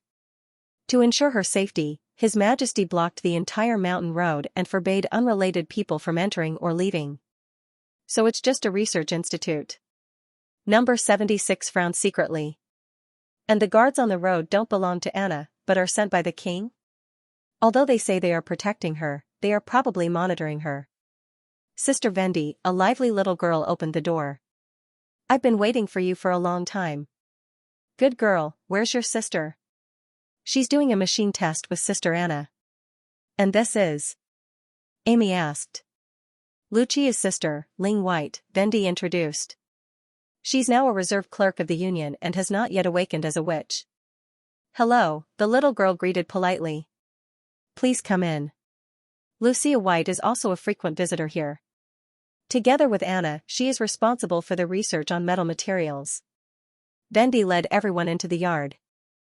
By the way, her ability evolved when she was an adult, and the increase in her magic power was only second to Anna. She's one of the few witches in the Union who can cast the sigil of God's will. Hearing this, number 76 almost tripped over the threshold. Wait, what did she just say? Sigil of God's will? Fortunately, someone quickly asked, what talisman seal? The sigil of God's will, Vendi repeated with a smile. A weapon that requires an extremely large amount of magic power to be used. It was very difficult for ordinary people to light up the 4 magic stones, so His Majesty hung them on the wall of the castle hall for everyone to test their magic power. If you join the Witch Union in the future, you can also experience it yourself. Currently, there are only 4 people in the Alliance who can light up the last magic stone. Everyone is guessing who will be the 5th. Hang it in the lobby? Only 4 people? Number 76 felt like she was listening to an Arabian Nights story. Not to mention where they got the sigil of God's will, just hearing the name again was enough to surprise her. In the Tequila era, it was the exclusive weapon of the 3 chiefs of the Union. Except for the Transcendents who were training all the time, no one else could provide the magic power needed by the Golden Thunder. But here, there were only 4 witches who could activate the sigil? What a joke! Did the Witch Union have more Transcendents than the Union? And according to Vendi's description, neither Anna nor Lucia were Transcendents. How could they become Transcendents? In addition, what the king of the common people did made her feel unreasonable. Since someone could activate the sigil of God's will, he should have seen the earth-shattering power of the sigil, right? If so, why would he put such a precious weapon in the hall for all witches to play with? That was a spoil of war obtained after slaying a greater demon. Did this guy have any common sense at all? Number 76 suddenly felt her head swelling in pain. As for the fact that Lucia was also a senior witch, her heart had gradually become numb to it. In just one morning, she had seen 3 promoted witches. At this moment, she just wanted to ask someone how many senior witches there were in such a border city ruled by common people. Moreover, they did not even have the self-awareness of being superior. For example, now, Lucia had already mingled with the witches in the kingdom of Wolfheart under the introduction of lightning. Anna was much calmer, but judging from her expression, she did not seem to have any complaints about the original witches acting as managers. She even showed a sense of closeness and trust in Vendi during their simple conversation.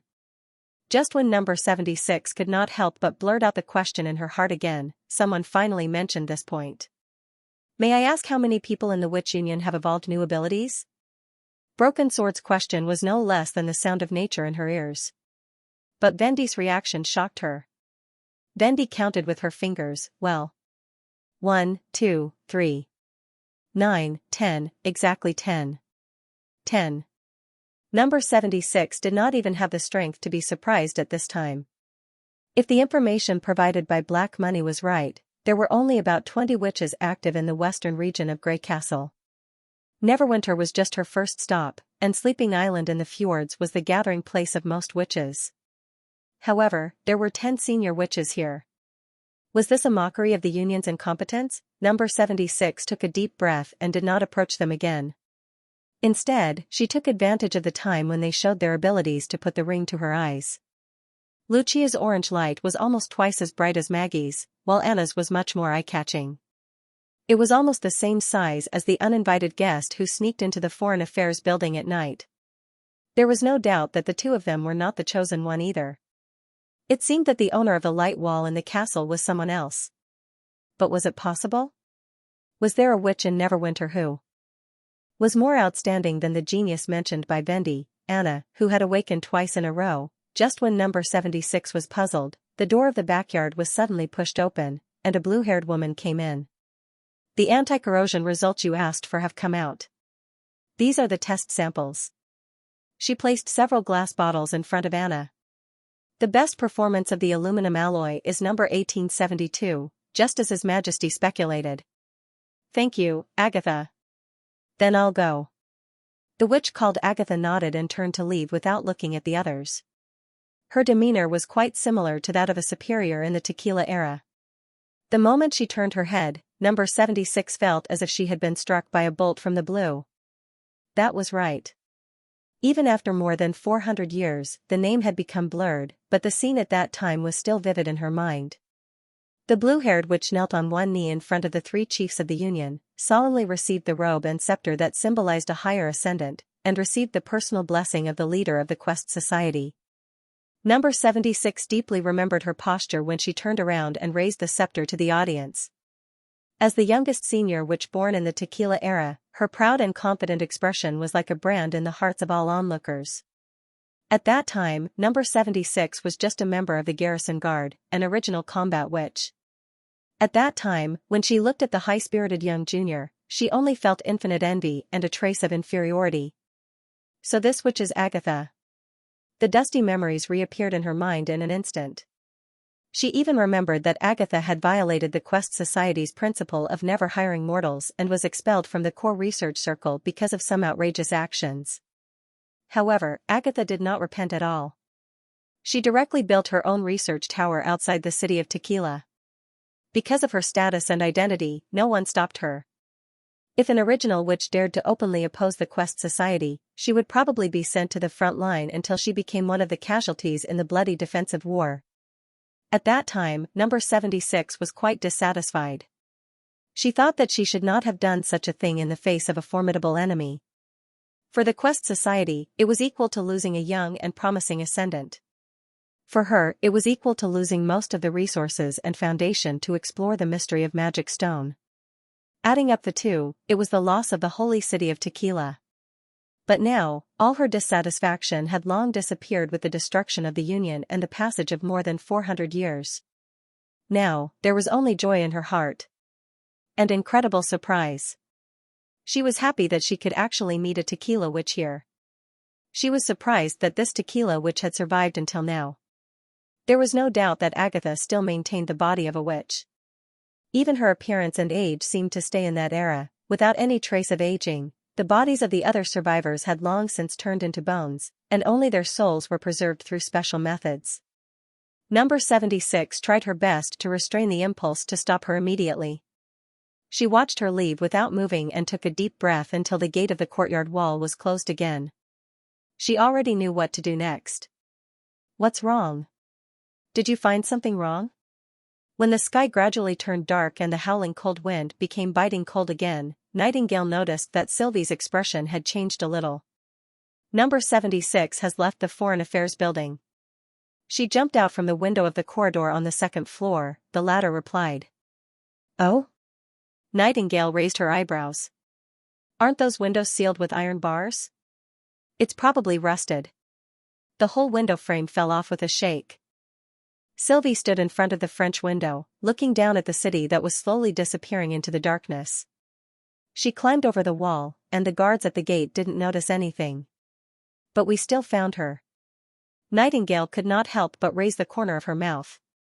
There's really something wrong with her. Since Roland's safety was more important, she called Sylvie and asked her to monitor the tour directly from the office in the castle. Nothing unusual was observed in the morning. Everything was normal. After the witches of the Kingdom of Wolfheart had lunch, number 76 suddenly showed an uncomfortable look. Judging from her lips, it seemed that she was tired because of a sleepless night. Finally, under the persuasion of the witches, she got dressed and lay on the bed in her bedroom, directly missing the afternoon tour. Nightingale had thought that the day would pass peacefully, but unexpectedly, as dusk approached, number 76 made an unexpected move. You guessed it. Roland closed the book with great interest. But an ordinary person can actually escape your lie detection.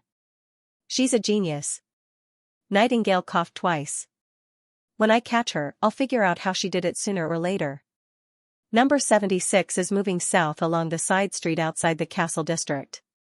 Wait, she stopped by the street, Sylvie reported. It looks like she's waiting for someone? She doesn't have magic power and she doesn't carry any weapons.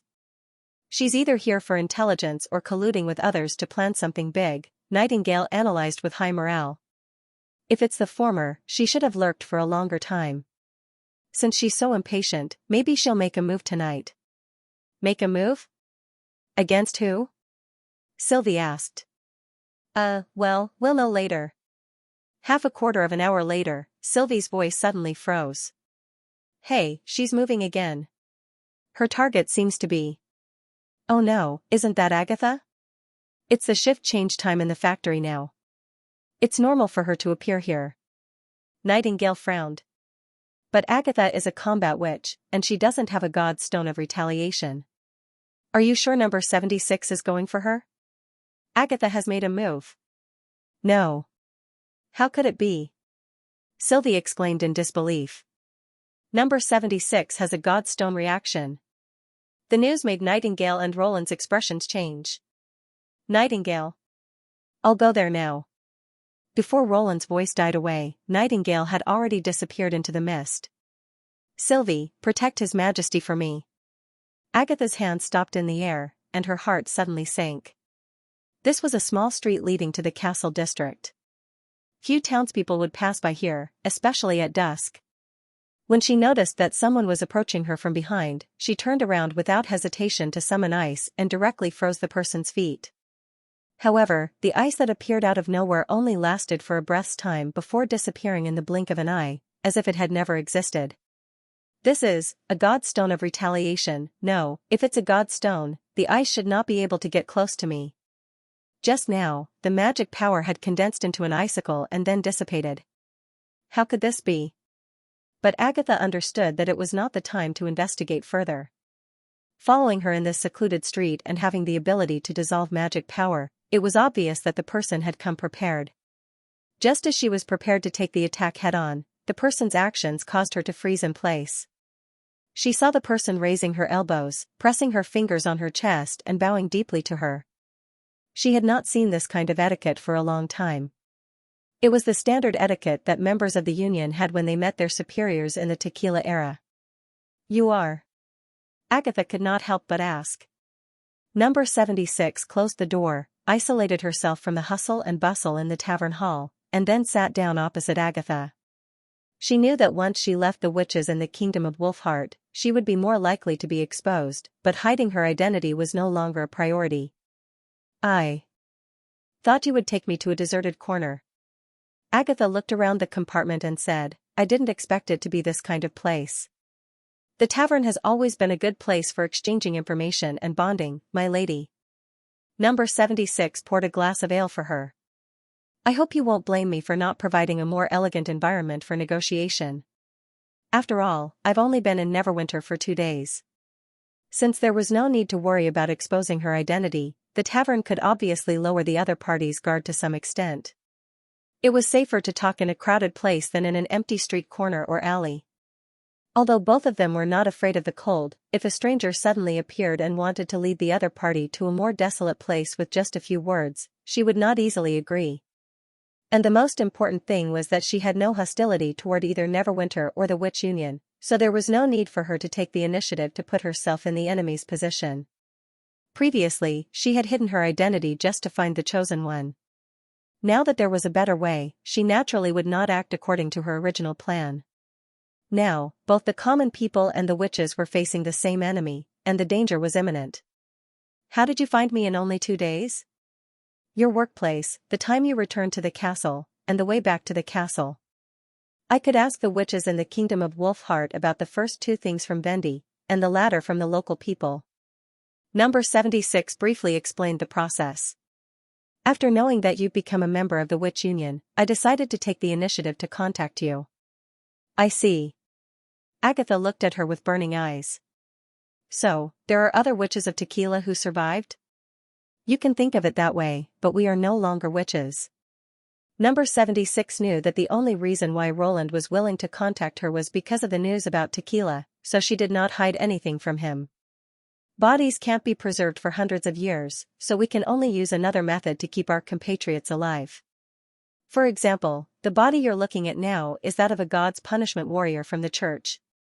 You mean, not only do you control this body, but you can also activate the God's stone realm? Yes, this is also Lady Alice's ultimate goal, to fuse a witch and a mortal into a scourge who can fight against demons. Losing more than half of the blood will cause the witch to die immediately. As long as the soul is transferred to the body in time, the perfect extraordinary warrior will be obtained. I knew her plan wouldn't be that simple. Agatha was silent for a long time before she finished the ale in her glass. But from your tone, it seems that the other survivors don't agree with this plan? Also, what is your purpose for coming here? Before answering this question, I want to ask you something very important, number 76 said in a low voice. Go ahead. Have you told the Witch Union about the demons, the battle of divine will, and the Union? Agatha nodded. Number 76 suddenly showed a trace of excitement. What about them? Did they accept this statement? Not only did they accept it, but they are also ready for the third battle of divine will, she replied. In fact, not long ago, the Witch Union fought with the demons and killed a magic slayer and 4 fearsome demons. Number 76 could not help clenching her fists. Everything was as she had expected. Agatha had indeed revealed this information to the local witches. In this way, the Union and Tequila had become natural allies. She no longer needed to hide her identity and could get straight to the point. Although the latter part of No. 76's words was also thought-provoking, and she also wanted to know where the witches of the Witch Union met the senior demon before the Bloody Moon came and how they defeated it. There were more important things to talk about now. No longer hesitating, number 76 told Agatha about the fight between Natalia and Alice and the Chosen One plan from beginning to end. Now the witch who can activate the natural mode instrument and wipe out all the demons is in the castle district. I hope you can help me find her. Agatha was also a little stunned. Is there really someone who can do this? Lord Theo told me so. Number 76 took off the ring and handed it to Agatha. As long as someone exerts his ability, he can see the orange light that symbolizes the key through the colorful magic stone. Agatha pursed her lips, took the ring and looked at it for a while. I think you should talk to the Lord of Neverwinter. Of course, I'll explain everything to Vendy. Wait. Number 76 was stunned. The Lord of Neverwinter? You mean the local leader of the common people?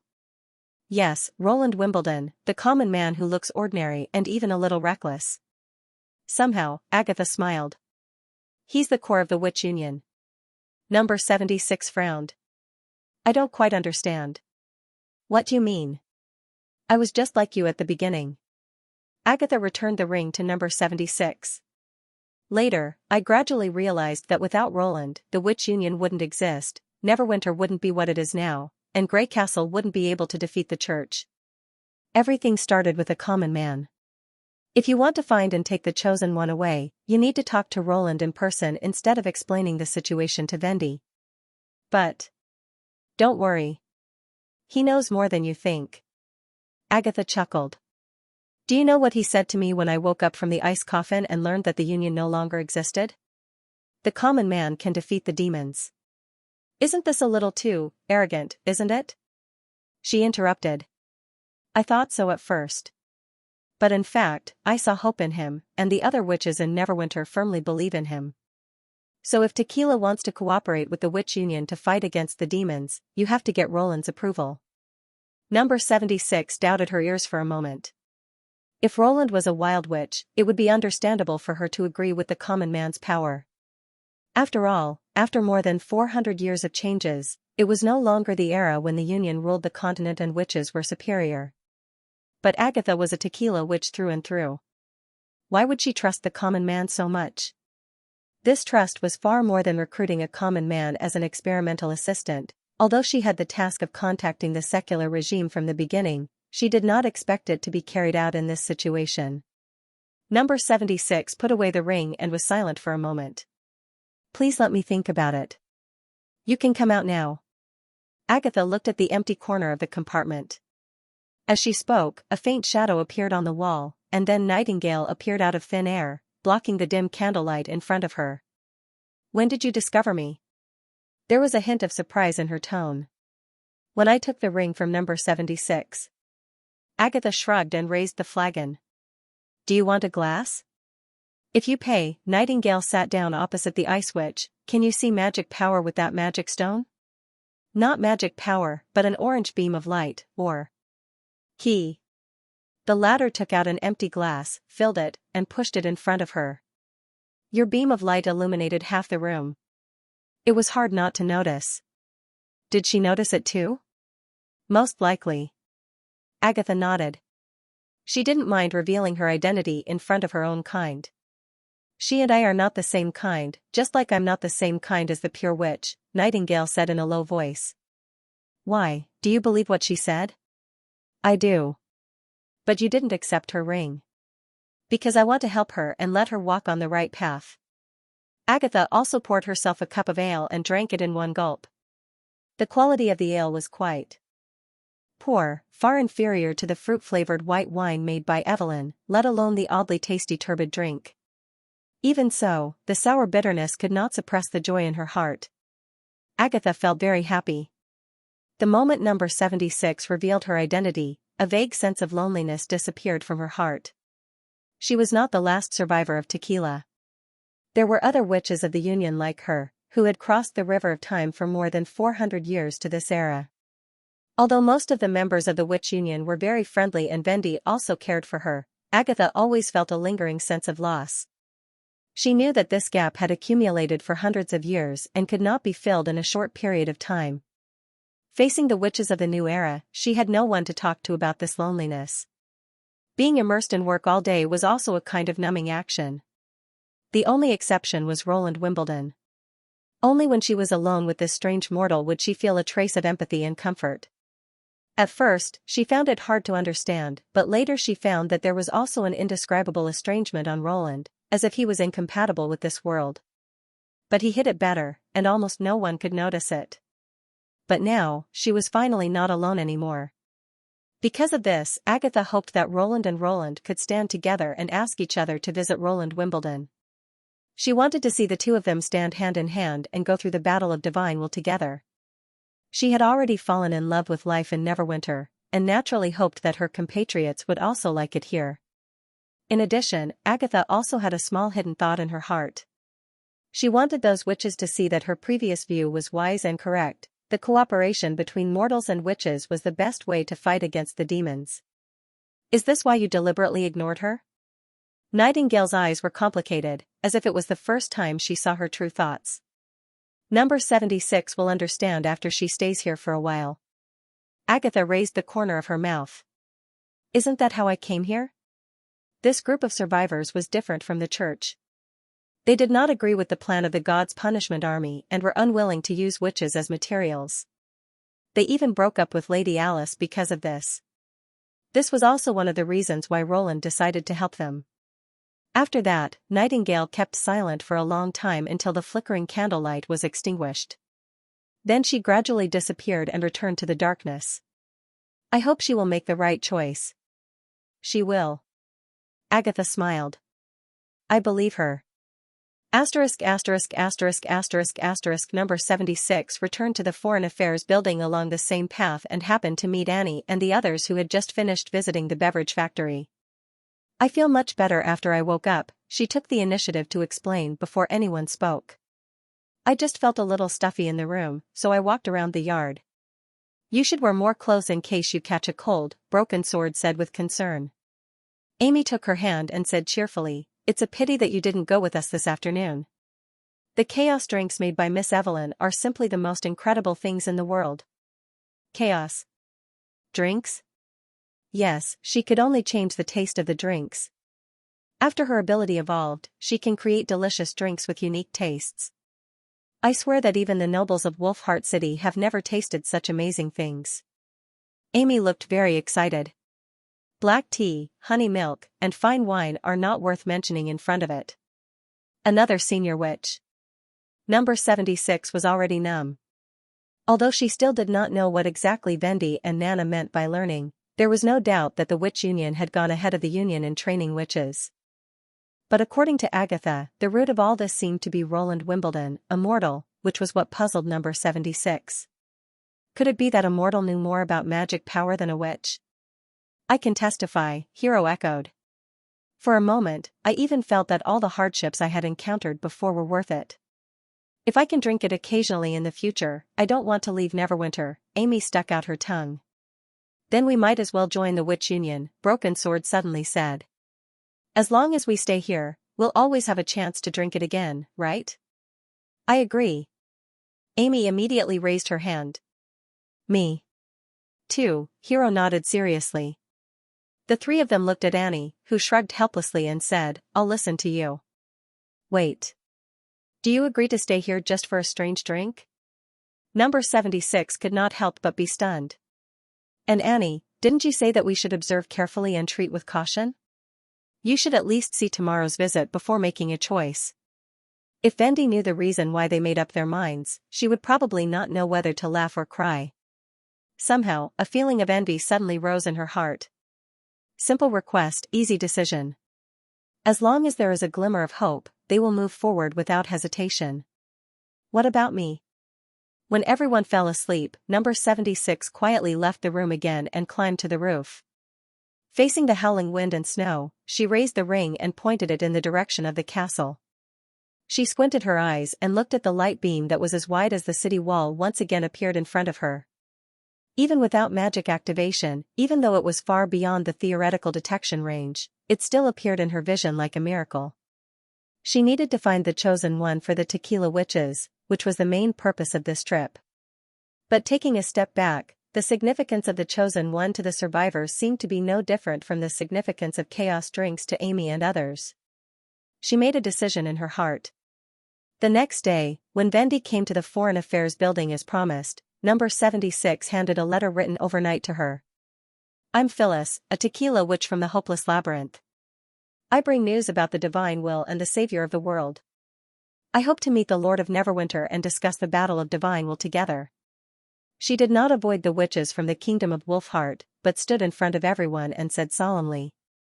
Amy and the others all widened their eyes, as if they had heard some unbelievable news. Number 76. What? What are you talking about? So you're also a witch? That's great. Phyllis. Is that your real name? The three of them had different reactions. Only Annie remained silent. Roland had learned the general situation of number 76 from Nightingale. In fact, he was very interested in that dusty history, not to mention that the Tequila Witches claimed to have information about the divine will. Now that number 76 came to him, it saved him a lot of effort. Of course, in case of accidents, in addition to Nightingale, Sylvie, and Scroll, Leaf and two special potted plants were also in the office. Once number 76 used the ability of the latter, she could not immediately eliminate the growing vines even if she used the Godstone realm. As long as she slowed down a little, Nightingale could take out her gun and shoot her into a sieve.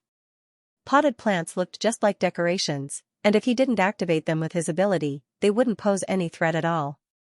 Thus, Roland avoided the awkward situation of sending a group of personal guards to surround the room. He couldn't let the other party look down on him before he even started negotiating. When number 76 followed Vendi into the office, Roland smiled and spread out his hands. Welcome to Neverwinter. Do you need a pair of tactical sunglasses?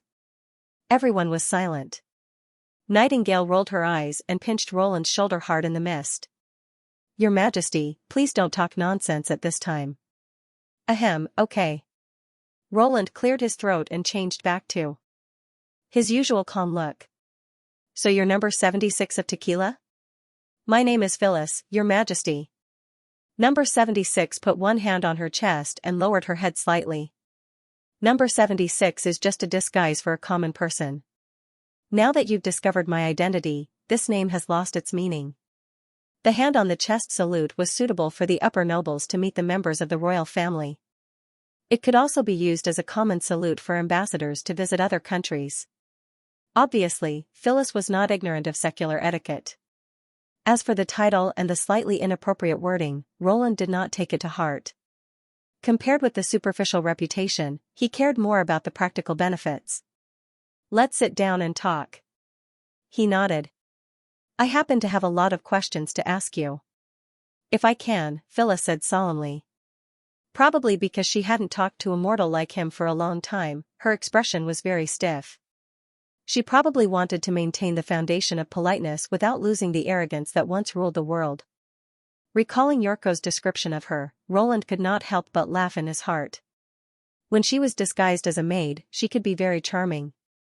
Now that she had changed back to her official identity, even if the witch empire had long fallen apart, she still insisted on maintaining her pride. Needless to say, the name Tequila had already become a part of their beliefs. "First, there's news about you too. After all, if we want to fight the demons together, it's better to know each other's details." Roland took a sip of tea and asked unhurriedly, "To be honest, I've always been curious about how the Union was split into two factions. Everyone is a witch, so why does the church want to beat up their own kind? Especially after knowing that the God's Punishment Army has a perfect form, this question has become even stronger. Can you tell me the reason in detail?" Phyllis probably did not expect him to ask this question first. After a moment of silence, she replied, "Before entering the ruins of the maze, no one could have predicted that things would end up like this." "What do you mean? Does it have something to do with the ruins?" "Without the ruins, there wouldn't have been the plan of the God's Punishment Army, and the remaining witches wouldn't have survived. Unfortunately, we discovered it too late." At this point, she sighed softly. In addition to finding the method of soul transfer in the maze, the fugitives also found some other things. Because of them, Lady Natalia and the Queen of Starfall City had a disagreement, which led to the final rupture. "Other things?" Roland frowned. "I can't tell you more for the time being. Only after finding the chosen one can we have a deeper discussion. At that time, Lady Pasha will talk to you personally." "Who's Pasha?" "She's the successor of the 3 chiefs of the Union, and also the trusted leader of the survivors," Phyllis explained. If he was not mistaken about the time, the Holy City should have fallen at that time. The fact that a group of fugitives who were on the brink of death did not hesitate to use internal strife to resolve their conflict could only be said to be as important as the divine will. Couldn't the two sides coexist at that time? Since the perfect form of the God's Punishment Army won't cost the witches' lives, why did Alice want to overthrow the remaining Union? When Phyllis asked this question, a rare bitterness appeared on her face. "Won't cost the witches' lives?" "No. Your Majesty, it's not as simple as you think. The first body I used was from a scourge who failed to transfer. Do you know how long it took me to master that body? 10 years? Roland pondered. This was also the time it usually took to train a knight. Nearly 50 years. She shook her head and said, "When I became familiar with how to control a body that didn't belong to me, the original body of the God's Punishment Army had already aged." The witches present could not help but gasp. The magic power fused into the blood destroys most of the senses, including touch, taste, and smell. Therefore, the God's Punishment Army won't feel pain or fear because of injuries. But for us, it's equivalent to subverting the memory of the previous movements. We need to learn how to walk, open our mouth, and clench our fists. At first, we can't even stand up, and we don't know how much strength we should use to hold a cup. If we want our brains to remember these movements, it will take decades of continuous training every day. If we add weapons and fighting skills, it will take at least more than 100 years. Phyllis paused and said, "In this case, you know what should happen." Roland frowned and was silent for a while before he said, "Alice needs a lot of empty bodies." Yes, once a witch doesn't die, a scourge who has lived for hundreds of years will be much stronger than a newly transformed warrior in any way. In order to continue the strength accumulated by this experience, more bodies must be created for the soul to continue. Even if the new bodies also need time to adapt, the time can be shortened to a few years compared to mastering from the beginning. It does sound like it, Roland thought. Ashes once said that the difference between the God's punishment army and the extraordinaries was not in strength and reaction, but in wisdom. If a God's punishment army had the wisdom of a witch and had an uninterrupted life, the accumulated battle experience of hundreds of years would be so rich that such a soldier would be even more powerful than the extraordinaries. If he had fought against the complete version of the God's punishment army in Coldwind Ridge, the result would probably have been reversed. As long as the church divided the army into many small teams, sneaked into the hinterland of Grey Castle, and harassed and fought everywhere, he would definitely be caught off guard. In this way, the long adaptation time was not the key point. As long as the souls could be transferred continuously, it was inevitable to keep the powerful veterans. The only problem was, how many scourge could Alice accumulate before the bloody moon? Powerful bodies also had higher tolerance than ordinary people. They would age for about 100 years, and if they participated in the transformation ceremony at the age of 20, they could last about 70 or 80 years. Even if the failure rate of transformation and soul transfer was not taken into account, a witch could only create 2 bodies, which directly limited the number of people in the army. If they wanted to create a God's punishment army of thousands of people, the number of witches consumed during the 400 years of inheritance would probably be extremely terrible. After he asked this question, Phyllis bit her lip and answered, all of them. Roland was stunned, and for a moment he doubted that he had heard wrong. What? Except for the Transcendents, she plans to transform all the witches into the God's punishment army to resist the final doomsday, she repeated. Wait, how can it be done? If we want to suppress the senior demons, we must be well-trained scourge. But if we want to get such warriors, shouldn't we reserve enough bodies to transfer the souls? Yes, but there is another way to preserve the souls, which is to transfer them into other containers. Other containers? We call it dormancy. Phyllis's words made Roland shudder. During this period, the dormant ones don't need to consume any energy, and they lose all senses until they are awakened. Otherwise, how do you think we survived the most difficult early stage? After breaking off with Starfall City, we didn't have any usable God's punishment army bodies. We only survived by hibernation. Of course, there are some exceptions, such as Lady Pasha. What happened to her? You'll understand when you see her. Phyllis did not go into details. In short, Lady Alice planned to train Scourge with complete skills over a period of 100 years, and then let the soul go dormant to save the consumption of the body. In this way, Starfall City will have the ability to continuously transform the God's punishment army. When the bloody moon comes, all the souls will be awakened at once, so that the number of Scourge will greatly exceed the limit that the witches can bear. This meant that every witch alive on the eve of the final battle would become a material for the transformation. Vendi, Sylvie, and Leaf all showed pity on their faces. Although they couldn't see Nightingale's expression, Roland knew that she must be very gloomy at the moment. What about Alice herself? Does she intend to take part in the soul transfer? No, Phyllis sighed. I heard this from Lady Pasha later. The Queen of Starfall City and her followers never wanted to prolong their lives from the beginning. They planned to devote the rest of their lives to the recasting of the new order to ensure that the God's punishment army plan would not deviate from the predetermined track. Only when she is a transcendent can she have the strength and prestige to lead the Union.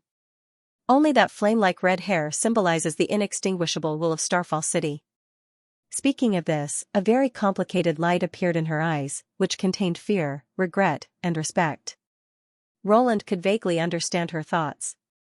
Obviously, they had different intentions, but he was still shocked by her spirit. In order to defeat the demons and let the witches continue, the Queen of Starfall City was still able to move forward without hesitation, no matter how great the price was. Such a person was still worthy of respect, even if she was an opponent. The incomplete historical record was finally filled in. Perhaps because the complete version of the God's punishment army was too cruel, when something in the ruins was discovered, the God's punishment army plan was no longer the only feasible plan to fight against the demons, and the split became inevitable. After the split, the Union suffered a great loss, and the witches of Starfall City evolved into a church. After Alice's death, they gradually deviated from the original intention of the Queen. Are the containers, the soul transfer, and the chosen one all related to the things found in the ruins? Roland asked. Phyllis adjusted her emotions and replied, "You can say so." "So you can't reveal it now?" "Only Lady Pasha can make this decision." "How can the Chosen One defeat the demons?" Roland raised his eyebrows. "I can't reach an agreement with you without knowing anything." "I'm not sure about this either." "The person in charge of the research instrument is Celine," Phyllis said slowly. "We can find the Chosen One first, and then we can talk about the next thing. It won't do any harm to the witches of Neverwinter if we only choose the Chosen One. Besides, Tequila will never harm their own kind to fight against the demons. Otherwise, we wouldn't have followed Lady Natalia to the end." "How do we do it?" "It's very simple. We just need to let each member of the union use their ability once." Phyllis raised the ring in her hand. "Through it, I can see the witches with the talent of the Chosen One." Nightingale had briefly described to him how the magic stone could reflect a strange beam of light. Roland thought for a while and asked, "After we find the Chosen One, will Pasha come to Neverwinter immediately?" "Lady Pasha can't leave the underground maze, but she'll use some magic means to talk to you directly," Phyllis replied. "When this 5-colored magic stone is broken, she will be able to sense my location in an instant. So I can only call her after I find the Chosen One." "I see." Roland finally nodded and said, "You'll see all the witches of Neverwinter in the castle garden in the afternoon." Phyllis's expression obviously softened after she got Roland's approval. She put her hand on her chest again, bowed her head, and said, "Thank you for your promise. After we defeat the demons, your name will be sung together with Tequila." For the first time, Phyllis felt that waiting was unbearable. She had thought that after 400 years of training, time had become the least important thing to her. She did not expect that just one morning would make her feel restless. If Han Lin was right, finding the Chosen One would mean the end of the battle of divine will. The instrument of divine retribution could destroy all the demons, and her mission would be over. Without the bodies made by the church, most of the survivors would gradually fall into a deep sleep, and this time, they would probably never be awakened again. Or they would merge their souls with Lady Eleanor and contribute their last bit of energy. Thinking of this, Phyllis felt an indescribable complex feeling in her heart. In addition to the long-awaited release, she also felt a trace of reluctance. Being imprisoned in an empty shell, even if she could continue living, would be a kind of torture. After the war, she would be able to welcome true peace. But when she thought of closing her eyes forever and never being able to see the world of Tequila again, she felt reluctant to part with it. Two conflicting emotions attacked her one after another until the afternoon arrived. "Are you ready?" Vendi appeared in the castle hall. "Anytime." Phyllis immediately stood up. "Come with me." Under Vendi's guidance, she passed through a long corridor made of olive trees in the backyard and came to a narrow open space. Surrounded by fences and dense vines, she could only see a small part of the sky above her head and the corridor from which she came. If she wanted to leave, she had to go back the way she came. Phyllis instantly understood the intention of the other witches. The witches under observation would appear at the end of the corridor one by one. This distance would not affect the observation and also ensure the safety of the union members. If there was any abnormal movement, this corridor would definitely be a gap that she could not cross. Phyllis did not feel disgusted. Instead, she thought more highly of the king. At least he did not treat witches as dispensable accessories. Before he completely gained the trust of the king, his way of doing things was impeccable. So far, in her mind, the witch union had risen to the level of the holy city. Witch organizations that only had scale and means but were suppressed by the secular world were not able to make enough of an impact. Now, with their share in the king's heart, the union was vaguely similar to the union. Not long after Vendi left, the first witch soon appeared in her field of vision. It was Agatha. When the youngest descendant of the Tequila age summoned a piece of translucent light blue ice crystal, Phyllis had finished her observation. The beam of light was similar to that of Maggie. It was not the Chosen One she was looking for. After indicating that the test was completed, Agatha did not leave the corridor but walked straight towards her. "My lord?" Phyllis was slightly surprised. "I used to be a member of the Quest Society, and I'm very interested in magic stones. You wouldn't mind me watching, would you?" "Of course not." Phyllis first shook her head, then respectfully saluted her as a senior witch. "By the way, I haven't thanked you for your help. If it weren't for your words, I'm afraid I wouldn't have been able to determine the chosen one so quickly." "That's your choice," Agatha said, waving her hand. "Keep watching." "Yes." Next, the witches displayed their abilities one by one at the end of the corridor.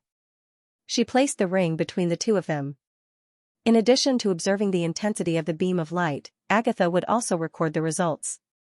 During this period, Phyllis also discovered quite a number of dazzling orange lights. For example, a witch named Soroya had a beam of light that was wider than her shoulders, which was even better than Anna's and Nightingale's. As for another witch, Evelyn, the intensity of her beam of light was astonishing, almost twice that of Anna's. Other than that, Echo and Summer also had stronger orange lights, which had reached the same width as their bodies. Among the members of the Alliance, the most eye-catching one was Leaf. When she activated her magic, Phyllis instantly thought that she was looking at Lady Eleanor. Countless orange beams of light as thick as fingers rose from the surroundings and soared into the sky, as if they were fences connecting heaven and earth. These beams of light came from every plant in the garden, resonating with the magic power of the leaves, as if each and every one of them was alive. The beam of light above Leaf's head was close to the edge of the five-colored magic stone, and it was not inferior to Lady Eleanor's. The moment the beam of light bloomed, Phyllis felt her heart almost jump out of her chest. She almost thought that Leaf was the chosen one that the tequila survivors prayed for. However, after forcibly suppressing her racing heart, she found that the beam of light was still a distance away from the edge of the magic stone. The orange light reflected by the key would not change according to the distance of the target. As long as it was in front of her eyes, the scene she saw was the true performance of the key. Although the entire back garden was filled with beams of light, they were not the light wall that she saw. Although the dense beams of light were magnificent, they were never connected. She was also not the chosen one. After letting out a long breath, Phyllis put down the ring and quietly waited for the next witch to appear. However, until the end, she could not see the thick light wall again.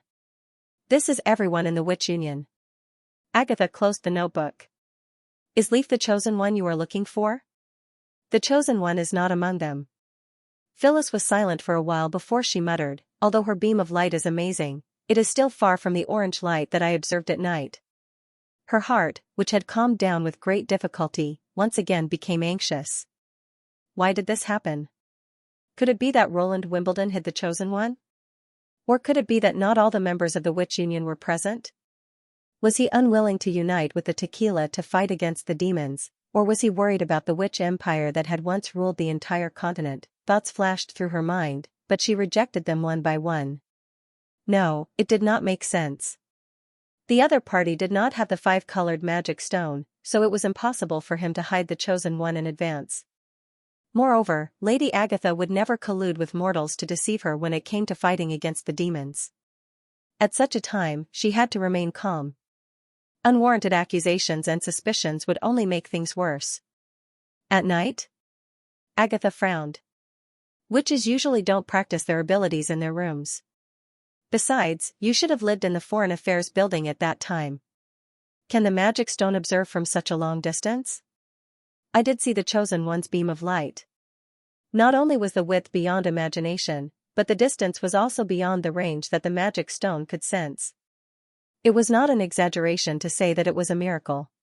Phyllis said as calmly as possible, "I swear in the name of tequila." "I see." Agatha nodded. "Then give me the ring." "Lady, you mean?" She was slightly stunned. The night passed quickly, and Phyllis hardly slept at all. She locked herself in her room and silently waited for the result to be revealed. Although she remained calm on the surface, she had countless speculations about the reason for the disappearance of the chosen one. She even speculated that Roland had imprisoned the witches as playthings and had concealed the truth from the Witch Union. Therefore, when Vendi and Agatha came to the Foreign Affairs building early the next morning, Phyllis showed a rare trace of tiredness. The mental exhaustion was a great burden on the soul. She knew that her control over her body was declining, and even her hands and feet were not as flexible as before. But she also knew that she could not close her eyes until she heard the result. Cutting off consciousness could only temporarily get rid of the shackles of the body, but the soul was still awake. Unless it was transferred to a magic container, shrinking into the consciousness would only be deceiving herself. Phyllis even faintly missed the long sleep. The result is, we found the beam of light you mentioned. Phyllis did not expect Agatha's first words to shatter the burden on her heart. She blinked, afraid that she had misheard, and asked again in a low voice, like a wall of light. Yes, like a wall of light, it does exist in the castle, Vendi said. But we can't be sure that he's the chosen one you mentioned. In other words, she didn't mishear, they found the owner of the orange light. No, it can't be wrong. Phyllis felt a voice in her heart cheering. Praise the gods. Praise the holy city of Tequila. If he can emit such a beam of light, then he must be the chosen one we're looking for. Is he a senior witch? What's his name? However, Phyllis did not answer immediately. Instead, she showed a strange look, as if she wanted to laugh, but also felt quite helpless. Well. I'm afraid I have to disappoint you. Vendi covered the corner of her mouth and coughed softly. Could it be that there's something wrong with the 5-colored stone? Agatha returned the ring to her. I think you'd better contact Pasha as soon as possible. Something wrong? What the hell happened? Wait. Phyllis suddenly felt a bolt of lightning flashing through her mind. What did Vendi say before? But we can't be sure that he is the chosen one you mentioned. Him. Phyllis opened her mouth wide in disbelief. Is that orange light from? It came from His Majesty Roland Wimbledon. Agatha spread out her hands. I wasn't the only one who came. Nightingale, Anna, Vendi. All the witches living on the 2nd floor of the castle came to check it out. I've also tested him with the stone of balancing. As usual, he doesn't have any mana on him. You said that the weapon can deal with demons. Does the operator have to be a witch? Vendi could not help but chuckle. If your majesty can become a hero who destroys the demons because of this, it sounds pretty good. Phyllis's heart suddenly sank. Although the instrument of divine retribution did not require much magic power from the chosen ones, it did not mean that it could be activated without magic power. After all, it was still a magic core, and the total amount of magic power that the manipulator could hold determined the number of times it could be used. This is impossible. Could there be a mistake somewhere? But I didn't see the orange light above his head yesterday. It's really strange. The beam of light disappeared after Roland woke up. Agatha rubbed her chin and said, that's why you can only see it at night. Of course, we also asked His Majesty about this. His answer was that Zero's soul battlefield caused him to dream of another fictional world when he fell asleep, just like an extra part of his memory. Zero? Soul battlefield? Phyllis asked hurriedly, what's that? The last pope of the Church of Hermes. Vendi briefly explained the battle in which Roland defeated the church. Maybe this is the reason why the magic stone ring misjudged. His Majesty was also quite surprised by this result. He also said that if you want to verify it, you can try again at noon. After a long silence, Phyllis gritted her teeth and said, yes, I want to see it again with my own eyes. It turned out that Agatha and Vendi did not lie to her. Under the protection of witches and guards, Phyllis once again saw the broad beam of orange light, which was as wide as the city wall. The source of the beam of light was the sleeping king of Grey Castle. At that moment, she felt all her strength was drained and a strong dizziness hit her. After swaying twice, she leaned against the door frame and slid to the ground. Her extremely exhausted spirit suddenly broke. In an instant, boundless darkness enveloped her. When Phyllis regained consciousness, she found that she was lying on the bed. It was dark outside the window, and she could not see the stars or the moonlight. She could only hear the whistling north wind beating rhythmically on the glass, making intermittent trembling sounds. You're awake? A familiar voice came to her ears. She turned her head and saw Agatha sitting by the bedside. How long have I been unconscious? About half a day. The ice which reached out and spread the hair on her forehead. Your reaction at that time startled Nightingale. Sorry, I'm fine now. Phyllis said in a low voice. Although she said that, she didn't feel any better in her heart. She had finally found the so-called chosen one, but she did not expect it to be a common person. This was no less shocking to her than the news of the death of Natalia and Alice. Lady Natalia's faith, the persistence of the tequila survivors, and the Chosen One's plan. Everyone had been busy for hundreds of years, but in the end, it turned out to be such a dramatic scene. Although there were still hundreds of witches on Sleeping Island, and Leaf's aptitude was not far from the requirements of the Chosen One, Phyllis had a vague premonition in her heart that this little gap was like a chasm. Perhaps their choice was not much better than Starfall City's. Although I don't quite understand what you think of the Chosen One, but even without such a person, haven't we fought with the demons for hundreds of years? I thought that witches who could survive the disaster could calmly face any difficulties, Agatha said slowly. But we failed twice in a row and were forced to retreat from the entire Land of Dawn to a corner of the barbarian land. If we lose again, then just defeat the demons, Agatha interrupted her. I don't know what you found in the ruins of the labyrinth that made you pin all your hopes on it, but I think if it's really effective, it shouldn't be a part of the ruins. In the past 400 years, the common people outside haven't been stagnant. There's more than one way to defeat the demons. As Roland said, as long as we use the hidden power in the world, common people can also defeat them.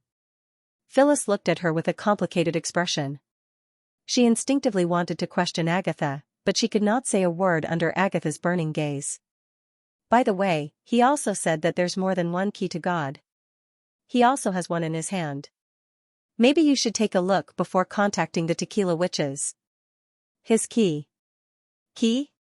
Phyllis was startled. Recalling what had happened in the morning, Roland felt that it was quite unbelievable. He's just an ordinary transmigrator. How did he become the Chosen One? At this time, should he recite a poem to express his astonishment? When he woke up early in the morning, when Agatha reported the results of her observation to him, he thought he had heard it wrong. However, under the witness of so many witches, he had no choice but to accept it. At the same time, Roland knew that the result would definitely be beyond the expectations of the tequila survivors. In order to strengthen the credibility of the communication, he simply asked them to visit his nap at noon. Roland did not know whether it was because he had become more mentally strong after becoming the king, or because he was simply lazy. He picked up a book of advanced mathematics and read it on the office bench. Not long after, he actually fell asleep. When he was woken up, the first thing he saw was the back of Nightingale, who was on guard with her gun drawn, and Phyllis, who had fainted. However, Roland did not think that the so-called Chosen One was the one chosen by God. It was just that the tequila survivors had placed too much hope on the thing they had discovered, so they regarded the witch who could activate it as a savior. There was no doubt that the thing in the ruins must be extraordinary since it could make the three chiefs of the Union turn against each other in an extremely dangerous time. However, it was worth considering that it had the power comparable to that of God and could destroy the demons. After all, if it was really a creation of God, how could the person who made it disappear in the underground maze without a sound? Of course, if he wanted to know more about the inside story, he had to further communicate with the survivors. In addition, the fact that the dream world could be observed also proved his conjecture. This dream world was indeed not completely constructed by his consciousness. The rich details far exceeded the ability of the brain. It was true that he had provided a lot of materials, but it was someone else who had combined them into a complete form. Before, he had speculated that witches were the terminals of magic power transformation. Now it seemed that there was still a barrier between the terminals and magic power. It was this barrier that gave magic power wonderful changes. It was like a black box with unknown principles. As long as the witches issued an order, the black box would be able to give the result. In other words, the process of realizing a witch's ability was no different from the dream world. The only difference was that he did not have the magic to materialize the dream world. Roland couldn't help but think of the relationship between wizards and the weave. The former used hand gestures, incantations, and casting materials to connect with the weave to obtain the power they needed. If the checkpoints were seen as the weave, there would be some similarities. After defeating Zero, he unexpectedly obtained the ability to connect to the checkpoint, but that was all. The complexity of the command was most likely related to the difficulty of materialization, not the strength or use of the ability. On the contrary, the closer an ability was to the essence of magic power, the easier the transformation should be. For example, directly transforming magic power into light and heat was certainly much easier than creating matter, but the power would definitely be earth-shattering. It was also one of the reasons why Roland was so interested in the relic. The pillar of light that the five-colored stone presented seemed to be a special method of instruction transmission. Replacing witches with artificial objects and trying to forge instructions. The research on magic power to such an extent was obviously beyond the level of the Union. Putting aside the titles of the Chosen One and the Instrument of Divine Retribution, it might mean the germination of a new technology. For this reason alone, he had to deal with the Tequila Witches. Considering that the Chosen One turned out to be a common person might bring a heavy blow to the witches and even frustrate their confidence in fighting against the demons, Roland decided to let Phyllis have a look at the power of the new era before going deeper into the negotiation. In order to achieve a better effect of persuasion, he summoned Iron Axe into his office. "How's the situation of the demonic beasts recently?" "Your Majesty, it's just scattered attacks. The patrol team on the city wall can solve them," the Sand Nation replied after making a standard military salute. "Very good. I plan to hold a cannon exercise in the city wall area. It needs to be grand and powerful, but also to reduce waste as much as possible." The commander-in-chief of the First Army pondered for a while and said, "You mean, fake?" Roland could not help but laugh. It seemed that Iron Axe's understanding of gunpowder was becoming more and more accurate. To be precise, it's half true and half false. When demonstrating accurate shooting, load live ammunition. When demonstrating fire coverage, use embedded black powder. Do you understand what I mean? Yes, Your Majesty, Iron Axe immediately nodded. Blank ammunition was commonly used in maneuvers. Since it was used to bluff people, there was naturally no need to pour the precious howitzers out like water. Embedded explosives that were detonated by wires could also achieve an earth-shattering effect, or even better. Roland roughly explained the plan in his mind. "I hope the final explosion will be enough to attract attention. For this, you can prepare more black powder. Your Majesty, this may affect the operation of the artillery battalion." He shook his head and said, "It doesn't matter. In fact, I plan to gradually eliminate black powder weapons, such as the 12-pound field artillery, which is no longer suitable for future battles. Its heavy body, slow firing speed, and low power of solid bullets all restricted its further application. The battle under Cold Wind Ridge had fully demonstrated that the lethality of field artillery was very limited, especially in the face of scattered and fast-moving enemies. Most of the God's Punishment Army fell under the machine guns and longsong cannons, and only about 100 people were hit by iron balls. In addition, it was difficult to transport, difficult to cooperate with the infantry in attacking, and difficult to carry out urban operations, so its use became increasingly limited. The revolving rifles could still be used for a while, but the gunpowder consumption of bullets was much smaller, so even if half of the stock was consumed, it would not be affected. With the help of the Dream World, Roland's new chemical reform plan was already in preparation. The steady increase in the output of double-base gunpowder gave him the capital to eliminate black powder weapons. "You've designed a new alternative weapon?" Iron Axe's eyes suddenly lit up. Roland smiled as he took out a piece of paper from the drawer and spread it out on the table. "It's a kind of curved fire that can be carried by several people separately. It's powerful, simple in structure, and effortless in operation. What do you think?" Iron Axe bent down to look at the drawing for a while and said, Sorry, Your Majesty, I can only see its appearance. It looks like an iron pipe. With such a thin wall, can it really fire artillery shells?" Of course, the key lies in the special shells, but compared with the 152mm howitzer, it's still much simpler to make. "Does the new weapon have a name?" He had come up with many plans for the development of the new artillery. As the saying goes, there is no such thing as the best weapon, only the most suitable weapon. After considering the opponent, battlefield environment, production level, and many other aspects, he finally chose the cheap mortar that could replace the outdated front-mounted field artillery.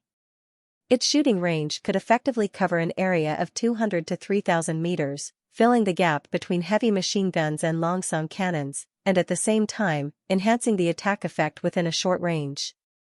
Due to the existence of the impassable defense line, the most important role of the mortar was to make up for loopholes. It could be carried by soldiers across the mountains and set up artillery positions at any point in the mountains. It was light and easy to carry, which was unmatched by other weapons. In addition, the height difference between the foothills was very common, so the curved fire could exert its maximum power in this kind of terrain. And the production level of Neverwinter was the reason why Roland finally made this decision. The structure of the mortar was much simpler than that of the howitzer. The shell could be made of cast iron, and the barrel did not have rifling, so the production requirement was lower, and it would not affect the production capacity of the 152mm artillery. If he developed a small-caliber field artillery, the recoil, the rifling barrel, and the corresponding fuse shell would conflict with the long-song cannons that he was trying to independently produce. Under the circumstances that the new machine tools and processing technology had not passed the test, even if the attempt failed, he could still use Anna as an emergency measure to supplement the key parts of the long-song cannon with black fire, so the impact would not be too great. But with the addition of the new field artillery, the production pressure would inevitably increase, and the First Army might fall into the predicament of having no artillery to use. In addition, Roland also considered developing grenades for individual soldiers as supplementary weapons, and even made a few samples for testing. But the performance of the test products filled with black gunpowder was really unbearable. They might be useful in the urban battle to recover Grey Castle, but they were not powerful enough to deal with demonic beasts and demons. Considering that the chemical production capacity of Neverwinter was not enough to distribute grenades filled with double-base gunpowder to every soldier, he had to give up this idea. At night, Roland went down to the second floor and gently knocked on the door of Anna's bedroom. With a squeak, Anna poked her head out from behind the door. She looked surprised to see him. But this surprise only lasted for less than a second, and soon a faint blush appeared on her bright face. Walking into the room, Roland picked her up from behind, walked to the bed quietly, and lay down on the soft bed with her. "Why did you?" Anna's blue eyes sparkled like jewels in the night sky. Usually, she would take the initiative to look for Roland 2 or 3 times a week. According to her, this frequency would not affect her daily work. Of course, she would not refuse Roland's request. It was just that ever since he confessed his feelings for Nightingale, he always felt very guilty. It had been a long time since he took the initiative to ask something from Anna. Moreover, it was the first time that he personally came to Anna's room. Although she was the only witch who lived alone, Leaf and Scroll slept next door. In consideration of the soundproofing problem, the two would always have in-depth exchanges upstairs. With such a situation, it was no wonder that Anna was surprised. "I want to talk to you about the dream world," Roland whispered in her ear. "I don't have time in the afternoon. You also want to know more about the life I experienced in the past. You dreamed of another world?" Anna quickly guessed the truth. "Yes, it's like a world built with my memory as the blueprint, but it has many special features, such as the force of nature, which is very similar to magic power." The night he confessed to Anna, Roland found that she was not completely ignorant about Nightingale, but from beginning to end, she had been waiting for him to take the initiative to tell her. From then on, he understood Anna's approach. Although she would not hide her emotions or thoughts in front of him, there were some things that she would still wait patiently for. The only reason was that she did not want to embarrass him. This made Roland faintly worried. He did not know where the line was. If 1 or 2 incidents continued to accumulate, would she gradually change to the direction of hiding her thoughts and waiting in silence? Compared to becoming taciturn because she was afraid of being hurt, he preferred Anna, who now trusted him wholeheartedly and spoke her mind without mincing words. Therefore, Roland did not intend to hide anything from her. Even if she did not take the initiative to ask, he would still pour out his heart. Apparently, Anna knew what he was thinking. She slightly raised the corner of her mouth and said, "I see. Then let's talk about your residence. In the dream, did you also live in the castle?" "No, it's a tube-shaped building. It's like an apartment shared by many people. Everyone has a medium-sized suite, and there's someone living in my room that you'll never guess." "Well, could it be Zero?" "Pfft, ahem, why?" "It's very simple. You said you had such a dream after you defeated Zero in the Soul battlefield. So the birth of the dream is related to you and the other half to her, right? It's not strange for 2 people who created the world to appear in the same place." But, did she attack you again after that? No, she lost all the memories before her awakening and became a 10-year-old kid, the kind of girl who has no hair on her mouth but thinks she knows everything. She's in her teens, and they're living together. Could she be your family? Well, Zero was fostered by her parents and brought to me. She can be considered as a tenant. Really? Then you have to take good care of her. Why? That's a dream. But didn't you say it's no different from reality? In that case, why do you need to distinguish whether it's a dream or not? Roland was once again amazed by Anna's unusual way of thinking. The conversation seemed to be going off track. However, when he saw Anna's spirited eyes and excited tone, he did not care about these details. From the apartment of souls to the memory fragments, and then from the force of nature to the martialist association, Anna's voice gradually became lower. She lay on Roland's arm, her chest slightly rising and falling, and her breathing became steadier. Although she had fallen asleep, her other hand was firmly wrapped around his waist as if she did not want him to leave. In this way, he could not return to the bedroom without disturbing her. Well, I'll spend the night here and hope that no one will notice me walking out of the bedroom on the second floor tomorrow morning. The next day, as usual, Roland got up very late. When he woke up, Anna was already gone, leaving only a few fine flaxen hairs on his arm and a faint, reassuring fragrance. There was a breakfast on the bedside table, which was obviously brought up by her from the kitchen. There was also a note on the plate with a short line of words, "I know you like to sleep late, so I won't eat with you. She is still able to keep working and get up on time at this time. I can only say that she is indeed a serious person." Roland shook his head helplessly and got out of bed. Even if the castle was fully heated, it was still a difficult process to leave a comfortable bed in winter. The wooden basin that Anna used to wash her face was still warm, so he directly washed his face with the remaining warm water in the basin. He then picked up the breakfast and quietly walked to the office on the third floor. When he opened the office door, Berev and Edith were already waiting for him inside. Nightingale stayed in her usual place, her exclusive recliner by the fireplace. She was reading the witch's comic books and chewing dried fish, looking as comfortable as usual. "So early today?" Roland pretended to be nonchalant and casually greeted, "What's the matter?" "Sit down and talk." "Ahem." The director of City Hall cleared his throat, as if he had long been accustomed to this. "Your Majesty, the logistical preparations for the attack on the southernmost region have been completed. In addition, the recruitment of reserve soldiers is also going well. By next spring, the First Army is expected to have a total of 7,000 soldiers, which is already unrivaled in Grey Castle." "It's only in Grey Castle," Edith suddenly interrupted. "Your Majesty is not going to deal with those stupid knight and nobles." Roland smiled and opened the report on the table. "Indeed. If we want to fight against the demons, we can't stop the expansion of the population and the construction of the army. The more soldiers the First Army recruits, the better it will be without affecting production." Berev was slightly dissatisfied, but since the king had spoken, he could only agree and glare at the pearl of the northern region. According to common sense, the First Army should be responsible for the recruitment of soldiers and logistics.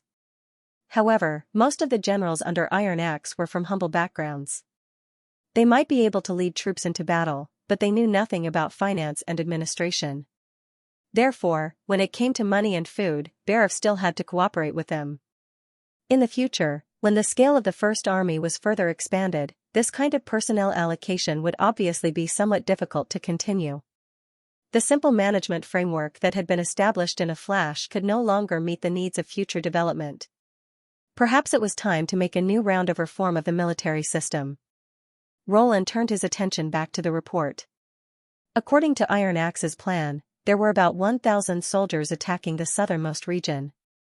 Neverwinter would dispatch 500 veterans to join the new recruits stationed at Fallen Dragon Ridge, and then they would march toward Iron Sand City along the Silver Stream Oasis. As long as they brought along two 152mm long-song cannons, it should not be a problem for such a force to conquer Iron Sand City.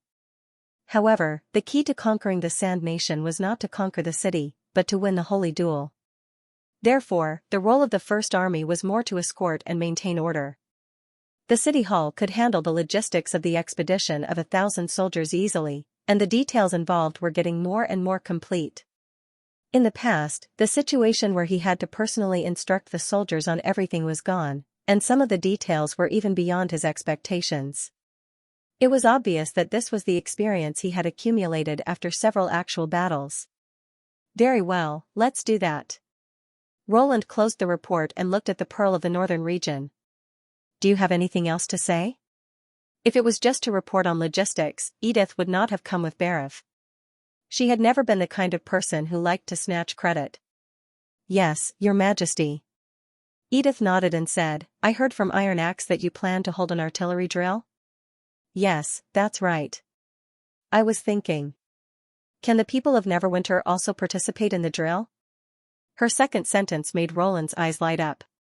If your people can witness such a spectacular scene, it should greatly increase their enthusiasm to join the army, and in the future, they will certainly be full of confidence in fighting the demons.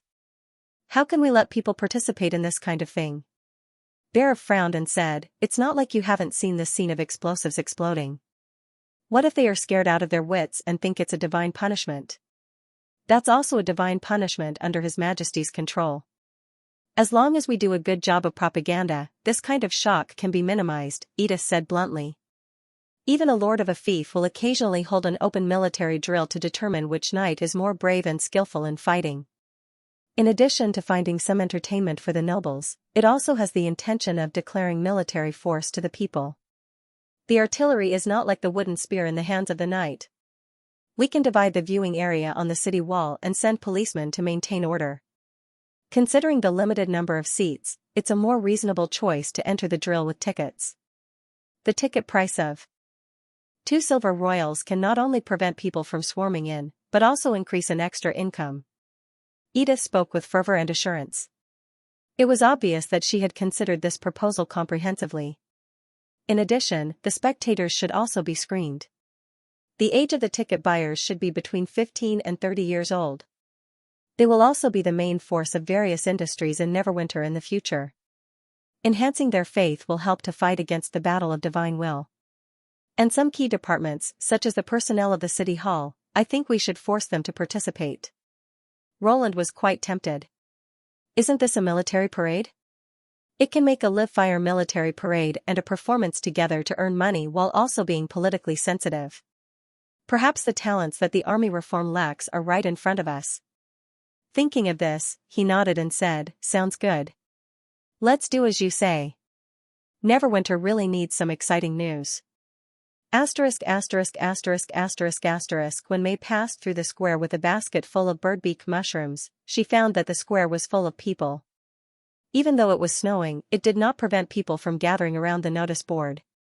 She followed curiously and saw the propagandist shouting in the crowd, His Majesty the King will hold an open artillery drill in 3 days. It will be held in the west of the city wall, at the front line against the demonic beasts. Do you want to see how the First Army's latest sophisticated weapon blows the demonic beasts into pieces? Do you want to feel the shock of the wrath of God? Go to the city hall to sign up now. As long as you meet the requirements, with your ID card and 2 silver royals, you can get the opportunity to see the heroic fighting posture of the people of the Western region up close. The seats are limited and the opportunity is rare. If you miss it, you will have to wait until next winter. Is this another new idea of His Majesty? Even the propaganda is so unique.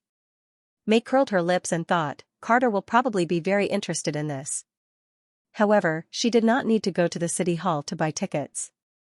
As the chief knight, he would definitely be able to attend this drill with His Majesty. Not long after leaving the square, May heard a series of subtle footsteps behind her. Mrs. Lannis, please wait for me, Mrs. Lannis.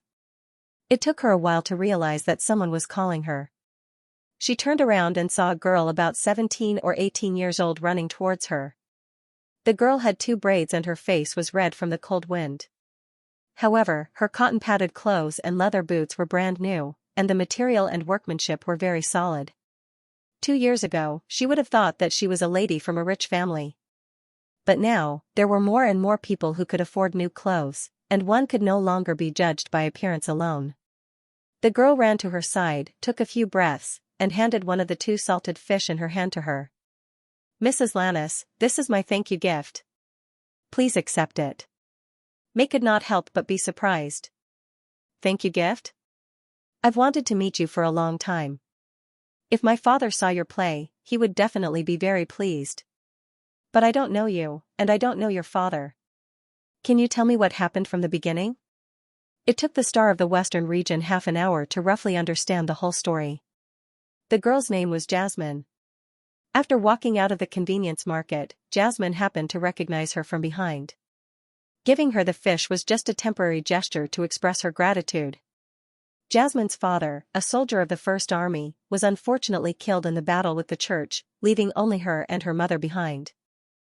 The generous pension from the city hall and the preferential recruitment policy allowed them to live without worrying about their lives, but the death of her father still made Molly sad for a long time. It was not until the new play A Hero's Life was staged that she pulled herself together. In the play, all those who sacrificed their lives to protect their families and the kingdom were given the title of hero by His Majesty. My mother said that he used to be an ordinary hunter. She didn't expect that he would receive such an honor after his death. So, if I have the chance to meet you, she asked me to thank you properly. Jasmine bowed deeply to May. Now everyone calls me the daughter of a hero, which makes me feel that my father actually hasn't left me. If it weren't for the fact that the First Army doesn't recruit women, I would also want to pick up a gun and fight against those enemies with bad intentions. May was silent for a moment before asking softly, but there is a possibility of sacrifice in battle. Aren't you afraid? Jasmine first nodded, then shook her head. In the past, every winter, we would have to move our whole family to Longsong Stronghold. Many people would die on the road and then be thrown into the Redwater River. Every time we heard a splash, it meant that a person had died. In the slums, there were even more deaths. After a heavy snowfall, frozen corpses could be seen everywhere on the streets. At that time, I was so scared that I would be the next one if I closed my eyes. It's precisely because I don't want to return to that state that I need someone to stand up and fight for a new life, she said word by word. It was a line from a play. In that instant, May felt something soft in her heart being touched. She reached out and stroked the girl's hair. Even if I have to give up everything? When the narrator in the play asked this question, May vaguely remembered that the whole square was silent. Everyone held their breath, waiting for the hero to answer. At this moment, Jasmine's answer was as powerful as a hero in a drama. Because it is worth it. I accept your gift of thanks. Take care, Mrs. Lannis. The girl waved her hand cheerfully, turned around and ran away to another street. May looked at the heavy salted fish in her hand and recalled the scene when she asked Cajun Fells for advice when she performed at the Grand Theatre in the Old King City. What is the best play? To focus the audience's attention firmly on you, to think that you are the person in the play, that they are not watching the play, but your life. To be able to do this is the most outstanding performance. For this reason, she practiced her acting skills hard, pondered the mood and expression of the character, and devoted herself to the story of the play. Every detail had to be impeccable. Her efforts finally paid off. At the age of 25, she became a well-known actress and gained a foothold in the King City as a native of the Western region. At the peak of her popularity, even the famous plays of the Grand Theatre in the King City could not overshadow her. But now, May's thoughts had changed. Was her performance perfect during the performance of A Hero's Life? Not really. His Majesty's script was written too quickly. It took 2 or 3 weeks to rehearse and 1 week to memorize the lines. Most of the time, the crew made improvements as they performed. For example, when she played the role of the hero's wife, she had problems with missing words and using the wrong expressions. Not to mention that this story was not a love story that she was familiar with. Many things had to be figured out again, so it was not perfect at all. But was the play not well received? Judging from the applause from the audience, A Hero's Life was definitely not much worse than A Prince's Search for Love. When the protagonist said, "Because it is worth it," the audience burst out in response and almost scattered the snow on the impassable mountain range. Maybe this is the best performance. She thought. She would never see such a scene in the Grand Theatre in the King City.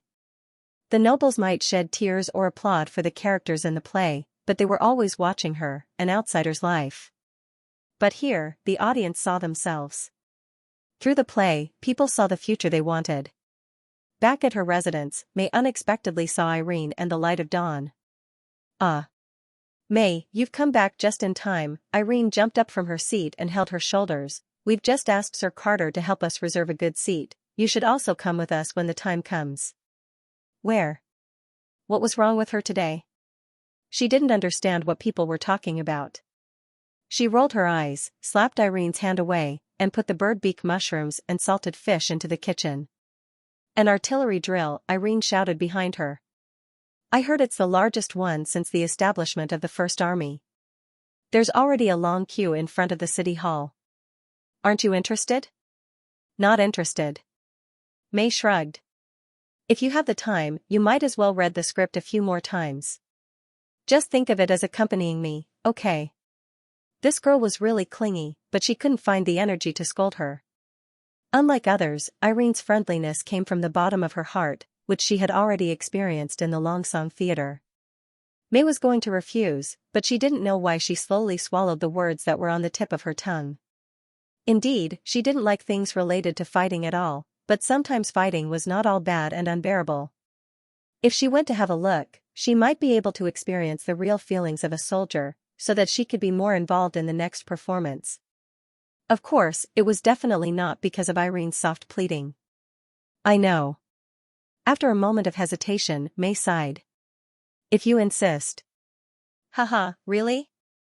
That's great. After they left, Carter approached her and asked, Are you really going? You don't have to force yourself if you don't want to. Why? Don't you want me to accompany you? Of course not. He shook his head in a way that did not seem like something an iceberg would do. I want to be with you all the time. Even those bitter scenes of separation and heartfelt lines were not as good as this. She had thought that it was a unique dramatic exaggeration, but she did not expect to meet such a person. May glanced at him and asked, Oh? Then who do you want to be with more, me or His Majesty? Well, Carter was speechless for a moment. He had probably never considered the choice between duty and love. Amused, May patted his cheek and said, Well, it seems that my status is comparable to that of the king. Chief Knight breathed a sigh of relief and pulled his wife into his arms. His hands began to move naughtily. Stop. It's still daytime. She was about to dispel his desire, but suddenly a sour breath rushed to her throat. Wretch. Carter immediately stopped and asked with concern, What's wrong? Are you feeling unwell? May shook her head, pushed the knight away, and took 2 deep breaths. Although there was nothing wrong with her body, she still felt a little nauseous, as if something was churning in her stomach. She went to the toilet and retched twice. Apart from some saliva, she couldn't spit out anything. I'm going to call Miss Lily. Carter was a little anxious. He put on his coat and was about to go out. Wait. May stopped him. I don't have a cold. But you're already like this. His Majesty's teaching material said that the early symptoms of a cold are vomiting and diarrhea. Miss Lily's ability can quickly cure this disease. The longer you delay, the more serious it will be. Maybe I'm not sick. Not sick? Carter frowned. Then why do you feel like vomiting? This idiot without common sense. May blushed. She had heard from some people that if they had that, there was a high chance that they would have a similar reaction. However, she had no experience with this. If she made a mistake, wouldn't she laugh her head off? She was very happy to see her husband lose his composure, but she couldn't make a mistake in such a critical judgment. Otherwise, she would definitely be laughed at by him for the rest of her life. In the Witch Union. I remember there's a green-haired woman who can see through things, right? You mean Miss Sylvie? Carter nodded. She can indeed see hidden things that ordinary people can't. But, she can't treat illnesses. Can you ask her to come over? May slowly returned to the bedside of the bedroom. Although it was just a guess, she subconsciously moved her hands and feet lightly, as if she was afraid of startling the thing in her stomach. Maybe Miss Sylvie knows the reason. You mean?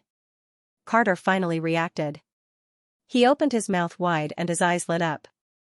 He then clenched his fists and said, I'll go find Ms. Vendy right away. If she's in the inner city, there shouldn't be a problem. After the door was closed, May gently exhaled. It was such a wonderful feeling. In less than an hour, life seemed to have a new meaning. It was just a possibility, but it made her feel warm all over. Closing her eyes, she could not help but think of Jasmine's expression when she handed the salted fish to her. That was probably the taste of hope. That night, Sylvie confirmed her guess. She was pregnant. Congratulations. The next day, Roland heard the news and patted the excited Carter Lannis. But there are still several months before the baby is born. Don't delay your work. Before the baby is born, I'll give you a long vacation so that you can spend time with her. Yes, Your Majesty. Carter said loudly with his hand on his chest. By the way, how exactly should the baby be born? Roland suddenly thought of a very important thing. Is there a midwife in Neverwinter? A midwife? Chief Knight asked confusedly, what's that? It's the person who delivers the baby. When the baby is born, someone has to help deal with it. While answering, Roland searched Prince Roland's memory and found that the palace tutor did not teach him any relevant knowledge. You can't ask a woman to cut the baby's umbilical cord, can you? Yes, this kind of thing is usually done by the elders. Most of them have similar experiences. What if there is no such elder? Well, Carter was stunned. I'm not sure. The flourishing aristocratic families naturally had no shortage of manpower, but the commoners certainly did not have such conditions. It had only been a year since the establishment of Neverwinter. Most of the population was recruited or migrated, so the birth rate was still rare. However, once the life of the residents stabilized, the birth rate would definitely soar.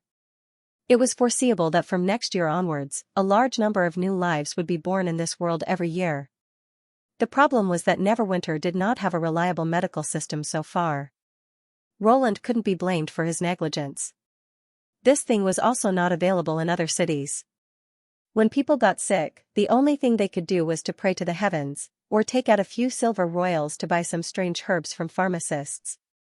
Because of Nana and Lily, Neverwinter was almost free of diseases and injuries, so he had not started to establish a medical system.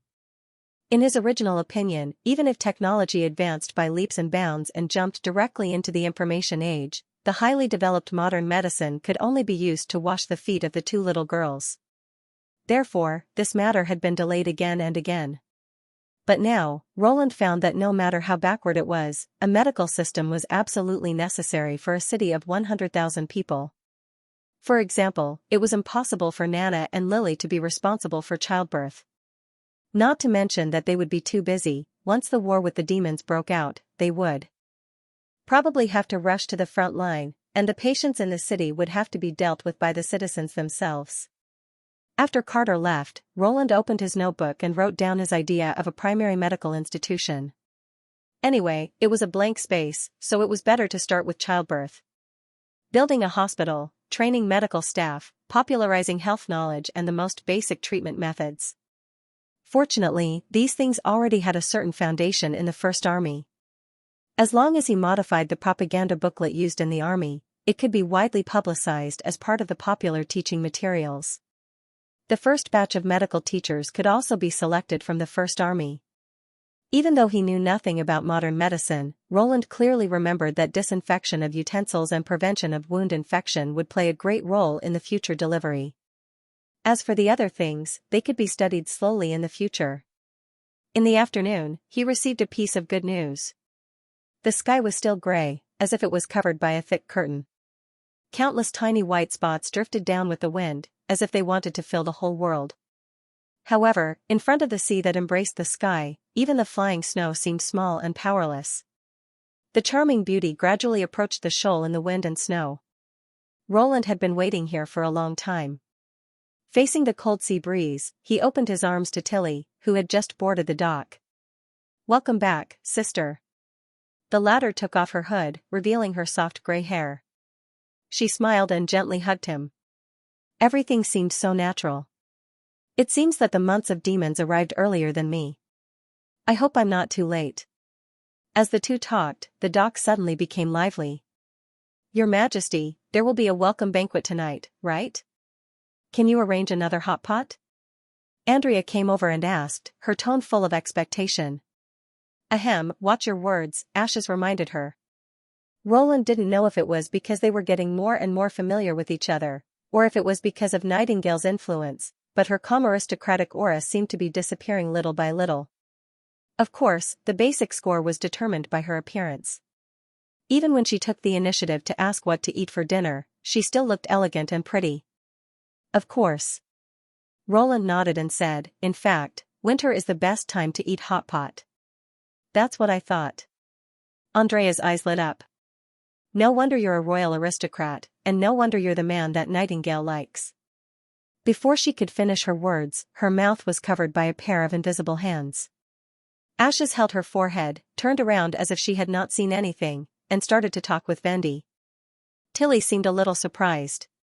She looked at Roland and then at Nightingale with a thoughtful expression. Roland felt a little embarrassed. Before Andrea could ask, he coughed and said, "It's windy here. Let's go back to the castle and talk." The witches who followed Tilly this time were still the three who played cards, as well as the former members of the Bloodfang Association, Iffy, Softfeathers, and Nightfall. It was not their first time to come to the western region, so they did not even have to go through the process of assigning rooms. After putting down the luggage, Roland gathered everyone in the parlor and told them about the recent events in the Kingdom of Dawn. As partners sharing information, he believed that the witches of Sleeping Island should know about the tequila survivors as soon as possible. Hearing this, all the witches present could not help but smile. Ashes even asked directly, "So you are the chosen one that tequila is looking for?" Or rather, the first wizard in history, Tilly joked. "My brother is always so different. I don't have any magic power at all, so I don't have to be a witch." Roland spread his hands helplessly. Besides, the chosen one is just a name for the tequila witches. As for what the instrument of divine retribution is, I'll have to deal with them to find out. Before that, I plan to hold an artillery exercise outside the city wall of the western region, hoping to restore their lost confidence. At the same time, it's also a kind of deterrence, right? Although Ashes was no longer as unscrupulous as when they first met, she still did not hide some things. Just like the defensive battle against the demonic beasts that you showed us. I just don't want there to be any misunderstanding between us, Roland said noncommittally. Besides, the exercise is not only for the tequila witches, but also for the people of Neverwinter to see the power they have. In this way, they will be full of courage even when facing the demons.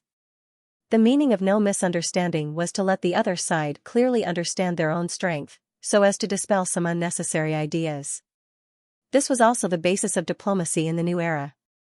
Since it's a drill, you can't choose to hold it when the demonic beasts attack, right? Andrea suddenly said, "I have a good suggestion." "What is it?" "How about using demonic beasts for target practice?" Andrea raised her eyebrows. "Compared with those monotonous wooden targets, real demonic beasts will be more impressive." Roland was a little surprised. This was a good idea. Considering that he wanted to organize a group of people to watch the drill, he naturally could not wait until the demonic beasts attacked before arranging for people to go up the city wall. Not to mention that he was afraid of trouble, he was afraid that by the time everyone arrived, the demonic beasts would have already been blown to pieces. So in the beginning of the precision shooting session, he indeed planned to use some wooden targets, together with Soroya's painting skills, to create some fake targets. Obviously, Andrea's suggestion was more entertaining. For the residents of Neverwinter, nothing was more exciting than these evil enemies that had troubled the western region for years being annihilated under the artillery fire. The demonic beasts that will be used as targets. "Leave it to us." Andrea patted her chest. "Hey, isn't it better to stay in the room and play cards?" Shabby said with a bitter face. "I'm also willing to help." Iffy always took the responsibility as long as it was related to fighting. "But will it be dangerous to catch demonic beasts?" Vendi asked worriedly. "If the scope is limited to the misty forest under Leaf's control, there shouldn't be any problems." Nightingale also seemed to be a little eager. She can monitor the movements of all the witches and demonic beasts in the area, and drive away the overly powerful demonic hybrids. Even if they encounter the fearful beasts of hell, there's still the sigil of God's will. Why don't we hold a warm-up competition before the artillery drill? Tilly laughed. How about we divide the Sisters of Neverwinter into 3 groups and see who can catch more demonic beasts? Divide into 3 groups? Sleeping Island, the Witch Union, and the Tequila Witches. Andrea raised the corner of her mouth. How about using a month's supply of chaos drinks as the reward? I'm really curious to know how delicious the food that you said is far more delicious than ice cream bread. Wait. Let Phyllis also participate? Roland said in surprise.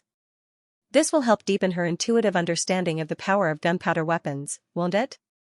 Killing a demonic beast may not be a problem for Scourge's body, but when ordinary people can do it easily and efficiently, she'll naturally have more confidence in the power of Neverwinter.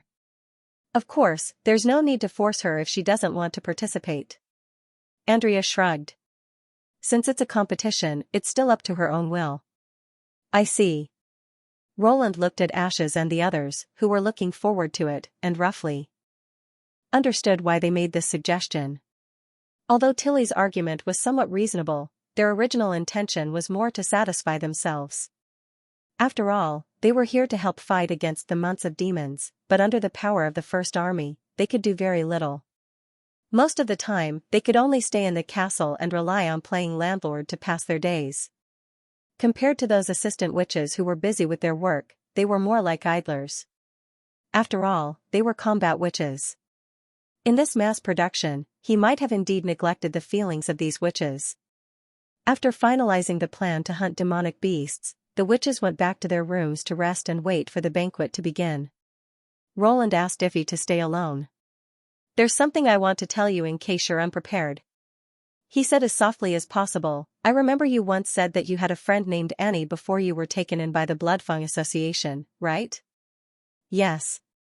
Your Majesty. Iffy blinked as if she did not understand why he suddenly mentioned this. Among the witches who went to Grey Castle from the Kingdom of Dawn, except for the tequila survivor who pretended to be a maid, the rest were all from the Kingdom of Wolfheart. Iffy's eyes widened. Your Majesty, you mean? Roland nodded.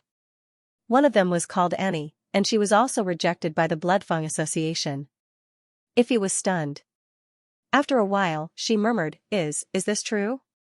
At this moment, Iffy's face was not only filled with joy, but also with guilt and worry. Perhaps she was still blaming herself for not choosing to leave with Annie. This was also the reason why he did not plan to surprise the two of them. He was not sure how Annie felt about Iffy. If she bore a grudge against the witch of the Bloodfang Association who had left her, it would be awkward when the reunion turned into a fight. 3009, Roland said. What? 3009, her room number. He exhaled. At least for now, she's very close to your description. And if you want to know the answer, you can go and have a look yourself. Iffy was silent for a moment, and then bowed deeply to him. I understand, Your Majesty. Thank you. Go. Sometimes, time dilutes everything. Yes. Watching her hurriedly run out of the parlor, Roland touched his chin. This is as far as I can help you, he thought. Room number 9 on the 3rd floor, room number 9 on the 3rd floor. Iffy murmured the room number while running toward the witch building, ignoring Softfeather's and Nightfall's questioning. Passing through the snow-covered back garden and the snow-covered olive grove, she went up the stairs and soon arrived at the 3rd floor. However, the closer she got to her destination, the slower her footsteps became. The uneasiness in his heart was also growing. When they traveled together, Annie took care of her all the way to Archduke Island. However, when she learned that Annie could not join the Bloodfang Association, she did not insist on staying. This sense of guilt had been tormenting her, especially after she thought that Annie had died in the Kingdom of Wolfheart. She had been unable to sleep for a long time. In the end, she vented her hatred on the nobles. She pretended to be strong and fearless, but it was just a shell to hide the regret in her heart. But now, this shell could no longer protect her. She instinctively felt fear. What would she do if Annie didn't forgive her? Iffy stood at the door but did not dare to knock. I knew you'd be like this. A voice suddenly rang out beside her, startling her. Lowering his head, he discovered that the short underworld feathers had unknowingly appeared beside him.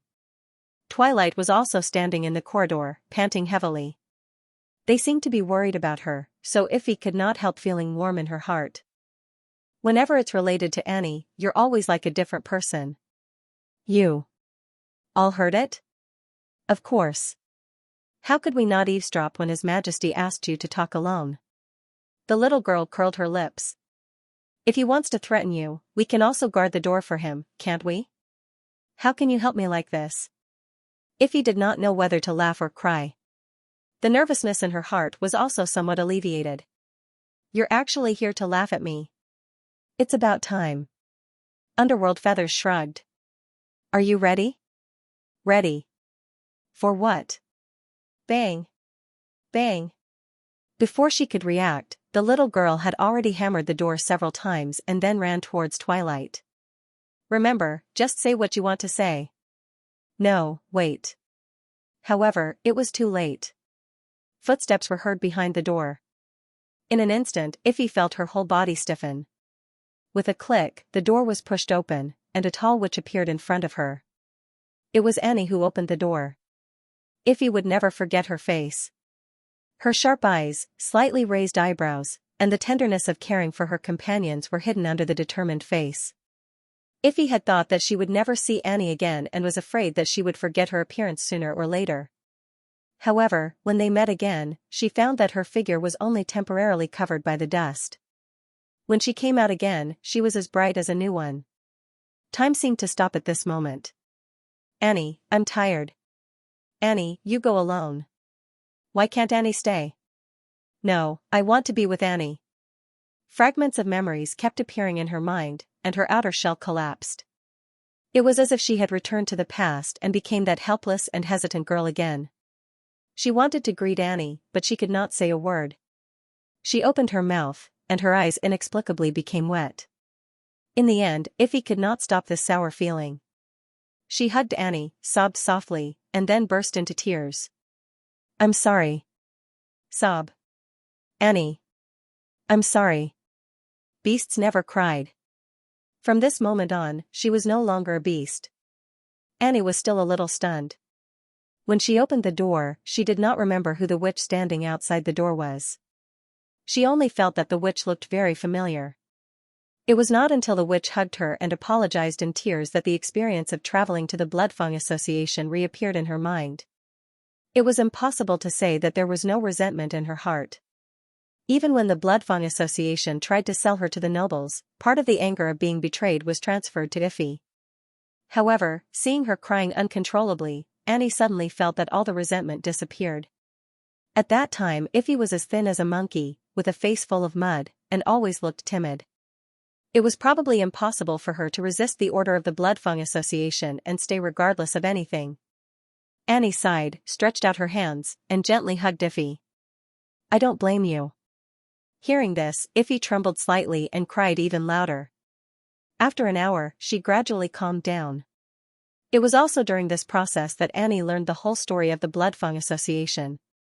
When she learned that the mastermind, Earl Morgan, was dead and the other witches were no longer under the control of the Bloodfang Association, the twisted knot in her heart was finally released. And it was Roland Wimbledon and his sister, Princess Tilly, who had solved all these problems. Things seemed to be changing for the better. Looking at Iffy, who had fallen asleep in her arms after crying, and then at the curious faces of Amy and the others, Annie made up her mind. It took longer than Roland had expected to bury the black gunpowder and the detonator, mainly because it was very troublesome to transport barrels of gunpowder to the predetermined location outside the city wall. The knee-high snow made it difficult for the carriages to move. Every time they encountered demonic beasts, the transportation had to be interrupted. Even with the help of Lotus, it took nearly a week to finish the arrangements.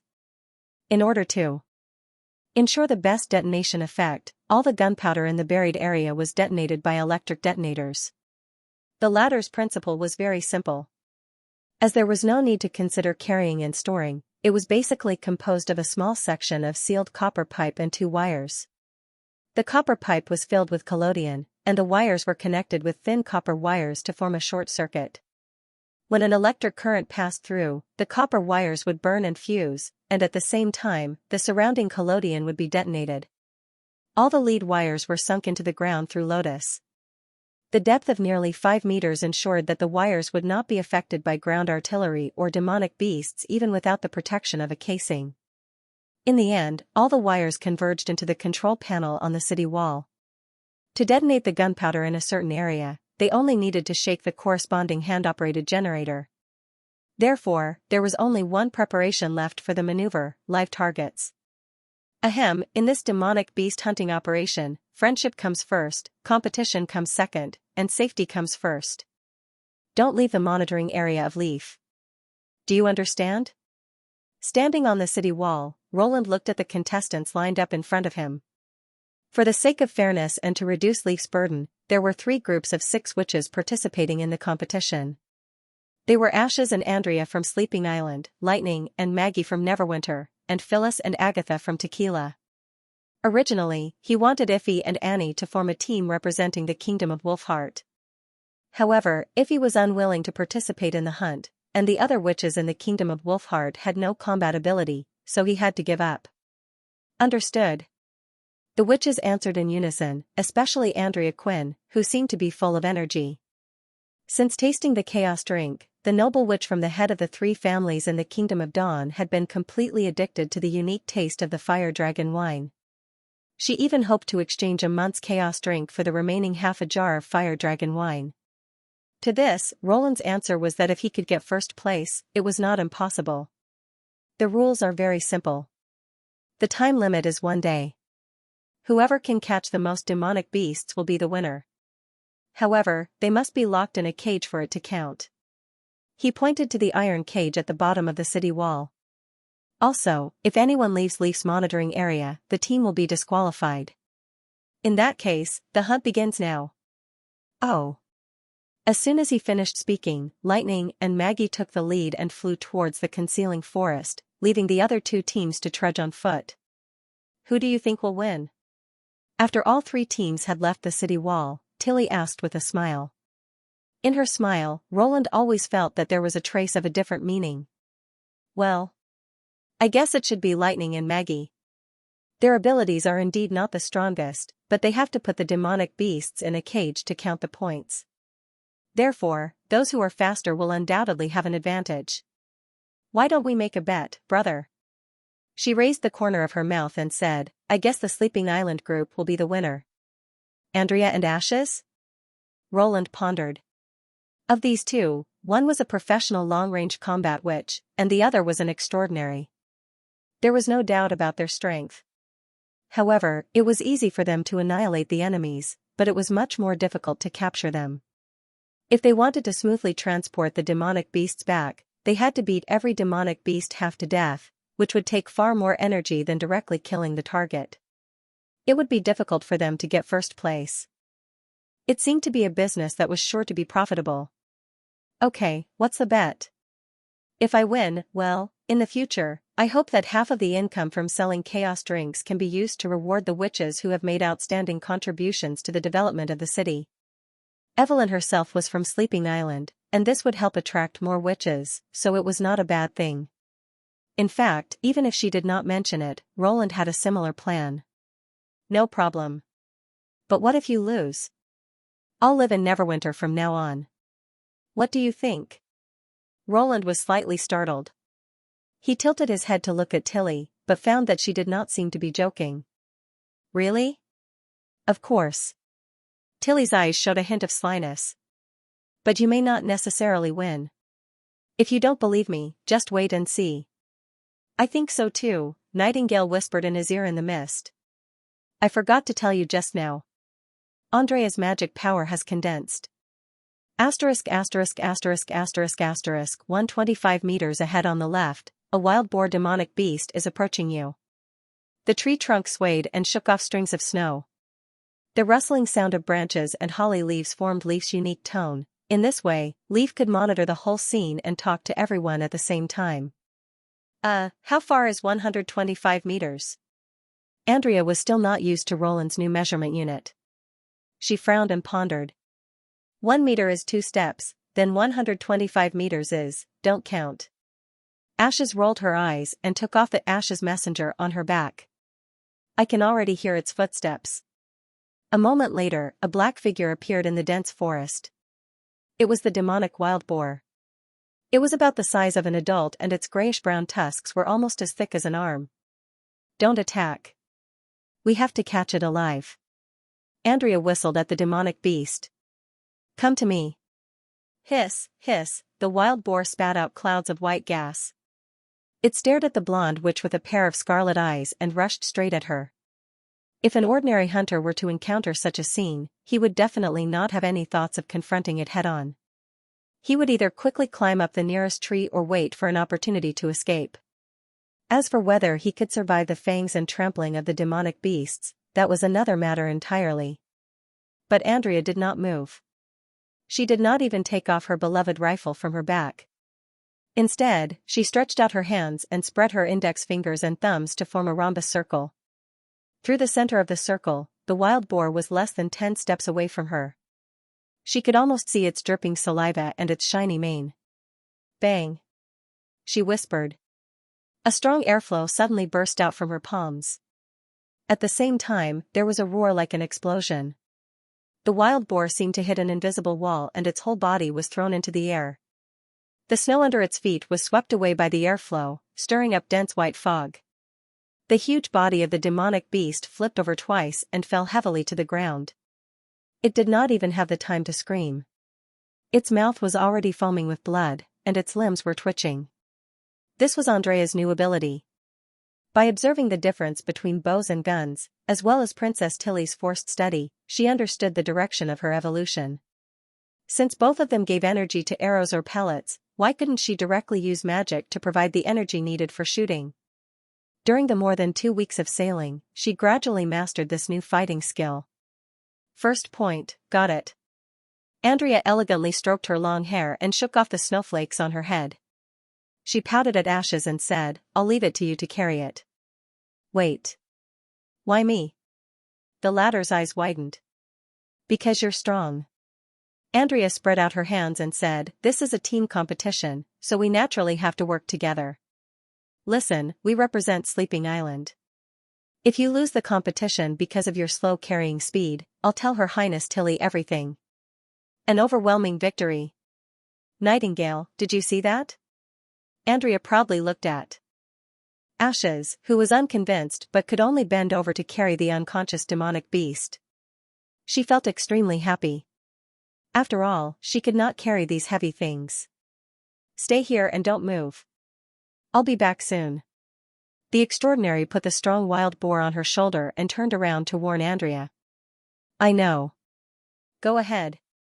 After Ashes left, Andrea looked up at the forest and asked, Leaf, please tell me where the next demonic beast is. On your right, 450 meters away, a snow wolf. The branches swayed. But are you not going to wait for her? Of course not. That would be too slow. Andrea thought for a while and said, About 900 steps away. I'm leaving. Please tell her my new location. Leaf was silent for a moment and said, I see. Don't worry. It's just a stupid wolf. With your reminder, it won't be able to touch me. Even if it was the giant hybrid she met last time, it could only die in front of her new ability. The original magic arrow was powerful, but the shooting range was only 10 steps. Now, as long as she had enough magic, she could shoot a projectile with the same power to a distance of 100 meters. Coupled with her derivative ability, even if the demonic beast had 2 more pairs of wings, it could not escape from her attack. She was sure to win this competition. I'm sorry.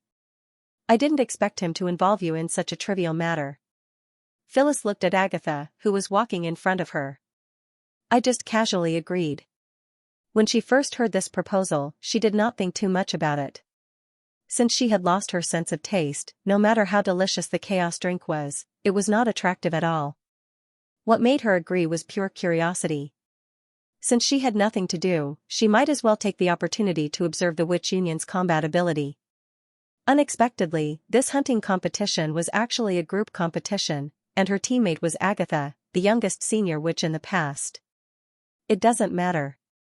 Compared to staying in the lab all day studying magic stones, it's better to come out once in a while. Agatha shrugged. If I didn't want to waste time, I wouldn't have agreed to His Majesty's request. Is that so? Then, shall we just grab a few demonic beasts and bring them back to make up the numbers? How can we do that? This is a competition. But didn't the mortal king say that friendship comes first and competition comes second? That's what the others agreed to. But they don't really think so. Just by looking at their expressions, you can tell what those guys are thinking. Even if there is no chaos drink as a prize, Lightning and Andrea are not willing to lose to anyone. Agatha paused. If it was just an ordinary competition, it would be fine. But now we are the representative team of tequila, right? Yes. For some reason, Phyllis felt that Agatha was full of fighting spirit. In that case, we have to win the competition. Agatha stopped and ice crystals condensed in her hands. Leaf's voice sounded almost at the same time. Behind you, 200 meters away, a wolf-eagle hybrid is approaching quickly. Phyllis took 2 steps back and looked at the white snow forest behind her. With a long howl, a slender white-furred monster appeared in the snow. When it spread its wings, it looked like it was gliding on the ground, and its running movements were minimized. It was no wonder that she did not notice the enemy approaching from behind. The temperature around Agatha dropped sharply, and the snow suddenly turned into a hard ice surface. As the enemy approached, she threw out the sharp ice crystals in her hands, forcing the hybrid to dodge, and then lost its balance on the smooth ice. The senior witch glided lightly to the monster's side as if she was walking on flat ground. She pressed her hands on its fur and instantly turned it into half an ice sculpture. Her fighting style is as smooth as flowing water. No wonder she is a genius of tequila, Phyllis thought in admiration. Although Agatha was a member of the Quest Society and had not experienced a real battlefield, it could still be seen that she had put a lot of hard work into combat training. In particular, she combined her footwork with her ability to form a field where she could take the initiative. If she fought with her on the ice crystals, she would inevitably be under her control. How did you find it? Phyllis asked curiously. I summoned a thin piece of ice under my feet. As long as something steps into the snow nearby, I can detect it. I see. She looked at the hybrid whose body was covered with ice crystals and only its head was exposed. Shall I drag it to the city wall now? Just leave it here. It won't freeze to death for a while. We'll catch a few more and bring them with us. Agatha waved her hand. We have to find the next demonic beast as soon as possible. She was serious. Phyllis realized that this young senior witch really wanted to win the game. Was it because she represented tequila? So in future negotiations, would she lean towards Neverwinter or the tequila survivors? This question made Phyllis feel uneasy. After a few steps, she could not help but say, Lady Agatha, don't call me that, just call me by my name. Agatha turned around. You said before that tequila witches are no longer divided by their abilities, but everyone gets along equally? Yes. Ever since Lady Eleanor sacrificed herself, the number of surviving companions has dwindled.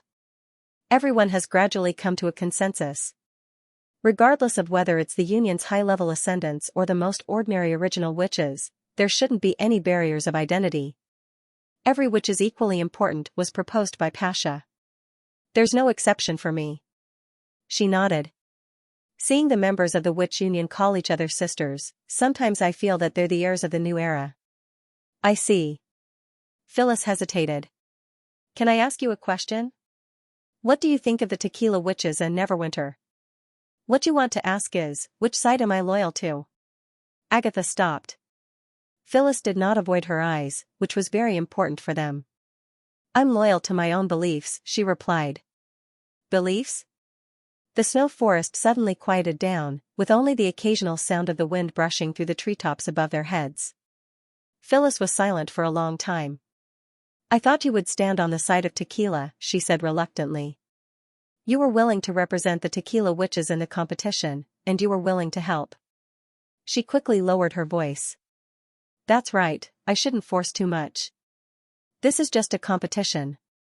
Compared with the Tequila Quest Society that had once ostracized her, Neverwinter, which had saved her life, was obviously more trustworthy. And in Agatha's eyes, whether they were the inheritors of tequila or not. After all, after being transformed into the gods' punishment army, they had lost the ability to use magic power. However, Roland's next words rekindled her hope. I'm a tequila witch, and that won't change. Agatha's voice was calm and frank, as if she was making the simplest statement. Then why do you think we should accept the leadership of the common people? Phyllis was sincerely puzzled. Tequila.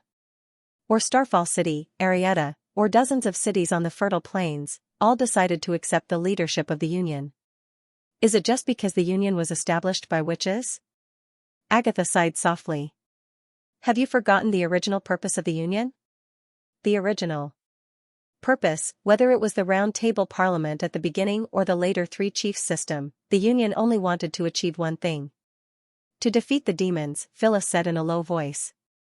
Yes, to defeat the demons has nothing to do with the common people. After the first battle of divine will, the witches removed the authority of the common people and unified the Fertile Plains, only because they were too weak and limited cooperation could not resist the demons' attack. Now that the common people have shown their power, what's the difference between serving the Union and serving Roland Wimbledon? Only he can unite the whole secular regime and accept the witches of this era. Agatha's words flashed through Phyllis's mind like a lightning. Phyllis found that she seemed to have misunderstood something, and her new idea greatly surprised her. You mean Neverwinter is the new Union? It's a part of the Union, Agatha corrected. Of course, His Majesty may not like this name. But no matter what it's called in the future, the essence is still the same. In order to win the divine will, Tequila, Starfall City, the Witch Cooperation Association, Sleeping Island, and the secular kingdoms will unite to decide the fate of the war with the demons. It's not a question of loyalty, but a question of survival. The reason I survived in the ice coffin was to defeat the demons. Phyllis answered.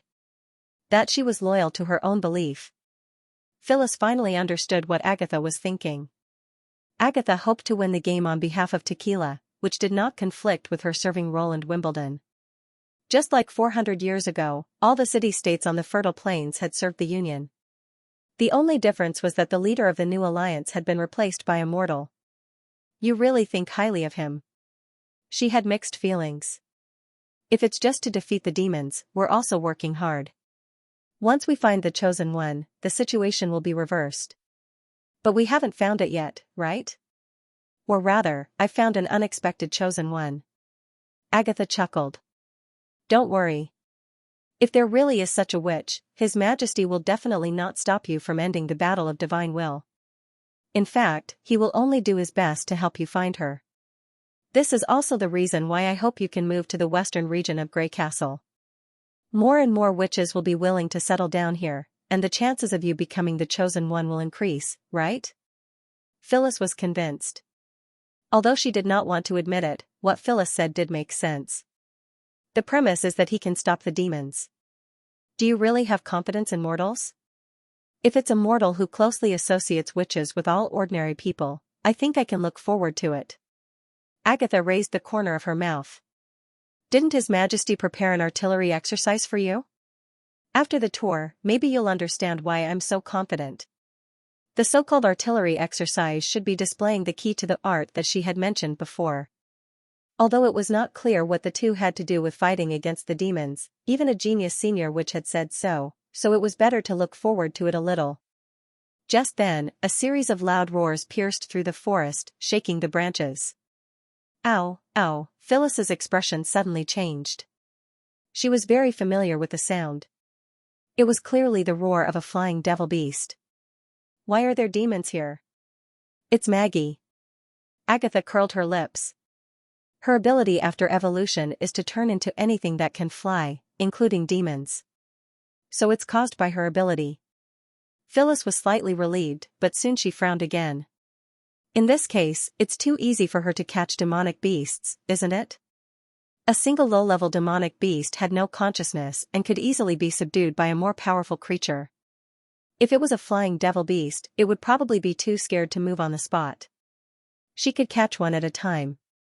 Not to mention that it was much faster to transport prey by air than by dragging it through the snow. How could they win in this case? Don't worry. Agatha seemed to see through her thoughts. It's not that we don't have a chance. Maggie's ability is really convenient, but whether it's her, Lightning, or all the witches here, none of them have undergone rigorous combat training. In other words, they can't reasonably use every bit of magic power. As she spoke, a black shadow swept over her head, grabbed a wild boar demonic beast, and flew towards the direction of the city wall. It could be seen that her figure was astonishingly large.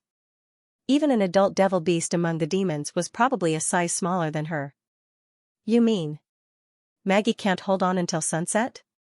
The breath of a devil beast is too strong and will drive away the prey in its active area in advance. In this way, it's very likely that she will first turn into a pigeon and search for targets with lightning, and then suddenly turn into a devil beast to catch demonic beasts. Transformation is a process that consumes a lot of magic power. When the magic power is exhausted, it will be difficult for lightning to maintain a high efficiency of capturing demonic beasts. Agatha smiled. So you'll be the next demonic beast. I'm only responsible for restraining its movements. Phyllis's eyes lit up. For them, learning how to squeeze every bit of their potential was a necessary lesson in combat. In this regard, the group of newly promoted senior witches were indeed no different from the fledgling novices. Yes, leave it to me. As Agatha had expected, Maggie's cheerful roars were rarely heard in the afternoon. Witches were always in a state of high tension during a battle, which consumed both their magic power and physical strength. Therefore, in the combat training of the Union, how to seize the time to relax and restore physical strength were the most important contents. After all, in the face of swarming demons, the only way to survive on the battlefield was by relying on reasonable rotation and teamwork. Therefore, when Phyllis drove and lured the demonic beasts away, Agatha would sit on the side and take the opportunity to rest until several demonic beasts gathered together. At noon, she would also eat snow and dry rations to cope with it, almost without stopping for a moment. After sealing 3 or 4 demonic beasts in ice, Agatha would solidify the snow into a smooth piece of ice and quickly send the prey to the city wall of the western region by gliding. As the gray sky gradually darkened, Leaf informed them that the competition was over. When they returned to the starting point, they were surprised to find that there were more than 100 demonic beasts locked in wooden cages, including 30 hybrids. The largest wolf-bear hybrid was almost as tall as the city wall and had limbs as thick as stone pillars. Even the God's Punishment Army and devil beasts would find it difficult to carry it. Which team caught it? Phyllis did not show any change on the surface, but she was a little disappointed. After all, the two of them had achieved the best result. She had thought that the result of catching 22 small and medium-sized demonic beasts was outstanding enough, but now it seemed that they were probably the team with the lowest score. The question was, how did the other two teams catch so many demonic beasts? Thank you. Vendi walked to the front of the team and was relieved to see that everyone was safe and sound. She took out a notebook from her bosom and began to announce the results. The team from Neverwinter, 7 points. Well done. Wait. 7 points? Phyllis could not help but be surprised. The team from Neverwinter is not the first place? Did the two from Sleeping Island manage to capture the remaining 80 demonic beasts? It's all Maggie's fault. Lightning put her hand on her forehead and said, if she hadn't robbed a winter eagle's nest halfway and spent 2 hours roasting its eggs, we would have been able to catch a few more. You were the one who asked me to go, coo. The pigeon on top of the little girl's head pouted. And you ate the most after the roasting. You even went to pick a handful of bird beak mushrooms, saying that the taste of bird eggs with mushrooms was even better, coo. Anyways, it's good that you're back safely. Next up is the Sleeping Island team, 15 points. As expected of Ashes, Vendi continued. She's just an errand girl, Andrea sighed. I was the one who knocked down all the demonic beasts. It's a pity that we didn't encounter enough monsters, and she couldn't run fast enough. Ashes glared at him. Why don't you try carrying the wild boar and running 15 rounds in the snow? Only muscular barbarians are suitable for this kind of thing. That's still better than someone who can't even stand up to the wind. You. Ahem. Vendi quickly interrupted their argument. Last up is the Tequila team, a total of 22 points. Congratulations, a month's worth of chaos drinks is yours. Ah, I'm so jealous. Andrea said unwillingly. I want to drink it too, coo. Maggie looked at Agatha eagerly. Phyllis was very surprised. But there were obviously hundreds of demonic beasts in the cages. Ah, they were all caught by Leaf. Vendi smiled and waved her hand. Hearing the words of the head of the alliance, all the contestants unanimously looked at the green-haired witch. Leaf touched the back of her head in embarrassment. Because I was worried that too many demonic beasts would enter the hunting area, I set up a 1-kilometer zone around the periphery and only allowed them to pass through a few fixed paths. Later, I thought that since the demonic beasts that fell into the vine trap couldn't escape, I simply dragged them to the edge of the forest to add more targets for His Majesty. There was a sudden silence. The number of demonic beasts caught by one person was more than the total harvest of the competition team, and she did it while monitoring the competition.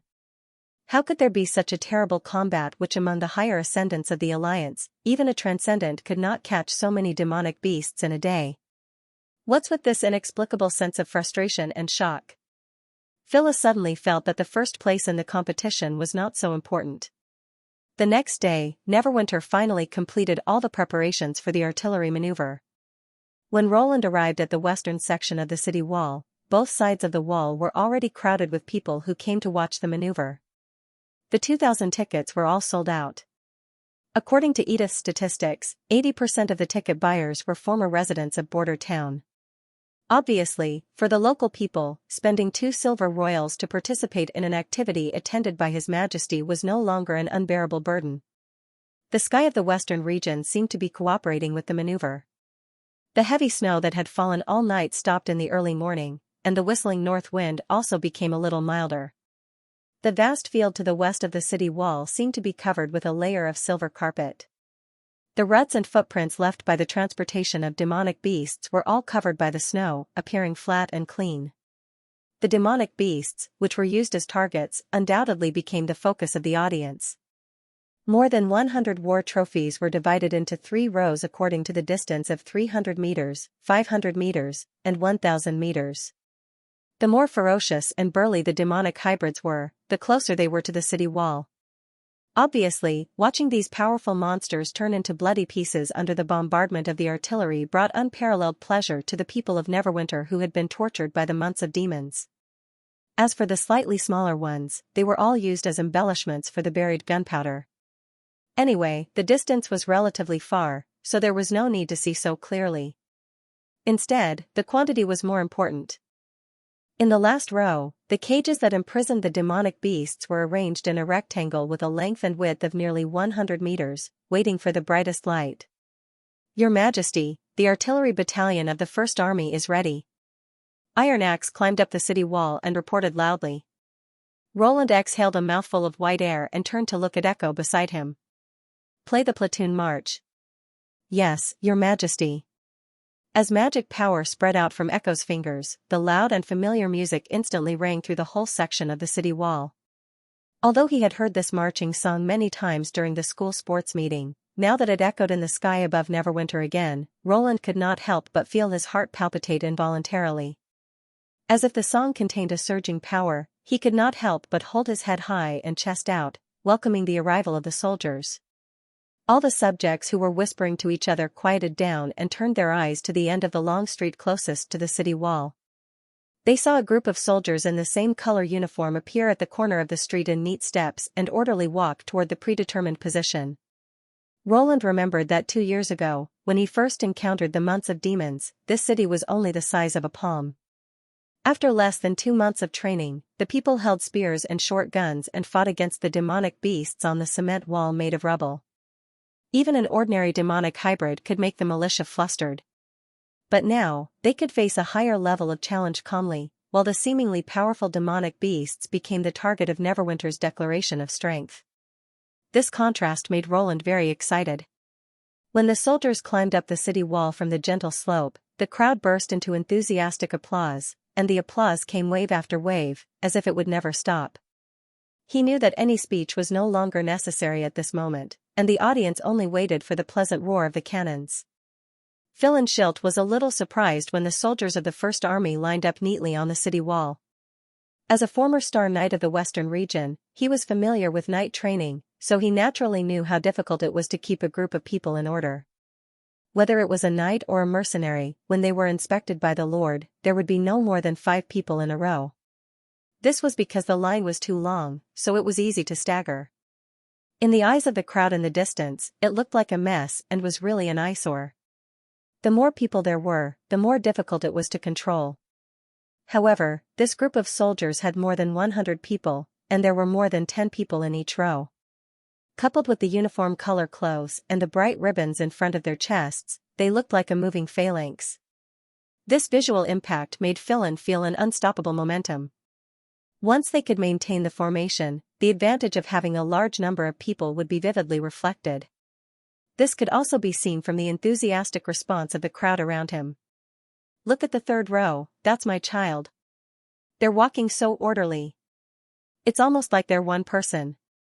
If it were a battle between 2 armies, I'm afraid the enemy would be scared out of their wits at the sight of this formation. I think they should run away at the sight of His Majesty's name. What's the name of this song? I don't know, but I feel full of strength. That's the magic effect of Miss Echo. It's a pity that May can't see this scene with her own eyes, Irene said, holding the Light of Dawn's arm. If it were her, she would definitely be able to reproduce this exciting scene in a play. She's pregnant, so of course she can't stand on the city wall with you in the cold wind. Philin shook his head with a smile. Don't worry, there will definitely be more opportunities in the future. I bet there will only be more and more such activities in the future. Whether it was the knight's inspection or the artillery drill, they were all means for the Lord to show His strength. The strength that Neverwinter had accumulated so far had already exceeded everyone's imagination. His Majesty still had a lot of territories to conquer. With such a team, it would not be surprising if he could bring all 4 kingdoms under his rule. In order to convince people, such a display was naturally necessary. "Do you want to join the team, my dear?" she asked abruptly. "What?" The Light of Dawn was stunned. "I can feel it." Irene smiled at him. "Your heart is beating so fast now." "Is that so?" Philin exhaled a breath of white air. "So that's how it is. Even if my father didn't say that, I probably wouldn't be a teacher for the rest of my life." Sir Schilt was right. If he really loved books so much, he wouldn't have decided to become a knight and become a household name, the Light of Dawn. The army was the most suitable place for him. He wanted to follow the First Army and become His Majesty's sword. He wanted to fight everywhere and expand the kingdom's territory to an unprecedented level. Although His Majesty had said that a knight who surrendered would never have the chance to pick up a weapon again, according to his father, there were other ways to join the First Army. I wonder what the advisor department of His Majesty is like now. He stared at the artillerymen entering the firing position as if he was looking at himself in the future. The music stopped. It was an instruction to prepare to shoot. Danner ordered the artillerymen to aim at the target. The 6 Longsong cannons placed on the widened area of the city wall lowered their barrels and aimed at the cage 300 meters away. At this distance, the cannonballs would almost not fall but would fly in a straight line toward the target. Since the demonic beasts' bodies might not touch the fuse, the accuracy of the muzzles was lower so that the cannonballs could hit the snow under the cage. "Holy sh*t, this guy is so ugly." Narsen whistled. The cannons he was in charge of were aiming at a large wolf bear species. The latter seemed to have sensed that something was amiss and struggled to break free from its shackles. Its massive body slammed into the cage, causing it to sway nonstop. "Be serious." Danner frowned and said, "This isn't the usual training. Everyone is watching us. I feel a little nervous." Cat's Claw's voice was slightly stiff. "Being stared at by so many people makes me want to pee." Many people felt the same way. "Yeah, it's even more uncomfortable than when we faced the charge of the Duke's Knight Regiment. If we miss it, we'll be laughed at by the whole city. Just do as we did in the previous training." "Cut the crap." Danner glared at Cat's Claw. "Remember not to confuse a live bullet with a headless one. If something goes wrong, you'll be put in detention. Now, load." After entering the loading process, the scene suddenly became busy. No matter how they felt, the long-term training had made them all familiar with their movements, and they could complete the operation even with their eyes closed. Compared with the 12-pound field artillery, the 152mm Longsong cannons were loaded much faster. When all 6 cannons were ready, Iron Axe's countdown came from the top of the city wall. 10, 9, 8, the noise of the audience stopped abruptly, as if they were waiting for the moment when the muzzle burst out with fire and thunder. However, Danner was unexpectedly calm. Looking at the crazily roaring demonic beast in the cage, he thought of his brother who died of hunger and cold in his arms 4 years ago. He thought of the days when he trained day and night just to eat one more egg. He also thought of the days when he held a spear and fought with demonic beasts on the rubble city wall. The changes in the past few years were still vivid in his mind. 5, 4, 3, he was originally just an ordinary miner in the old neighborhood of Border Town. It was not until His Majesty said, "I have faith in you. Do a good job." Danner made up his mind to stay in the militia and fight to protect His Majesty's territory from the demonic beasts. But even so, he did not expect that he would come to this point today. Danner secretly turned his head and looked at the man in grey in the distance.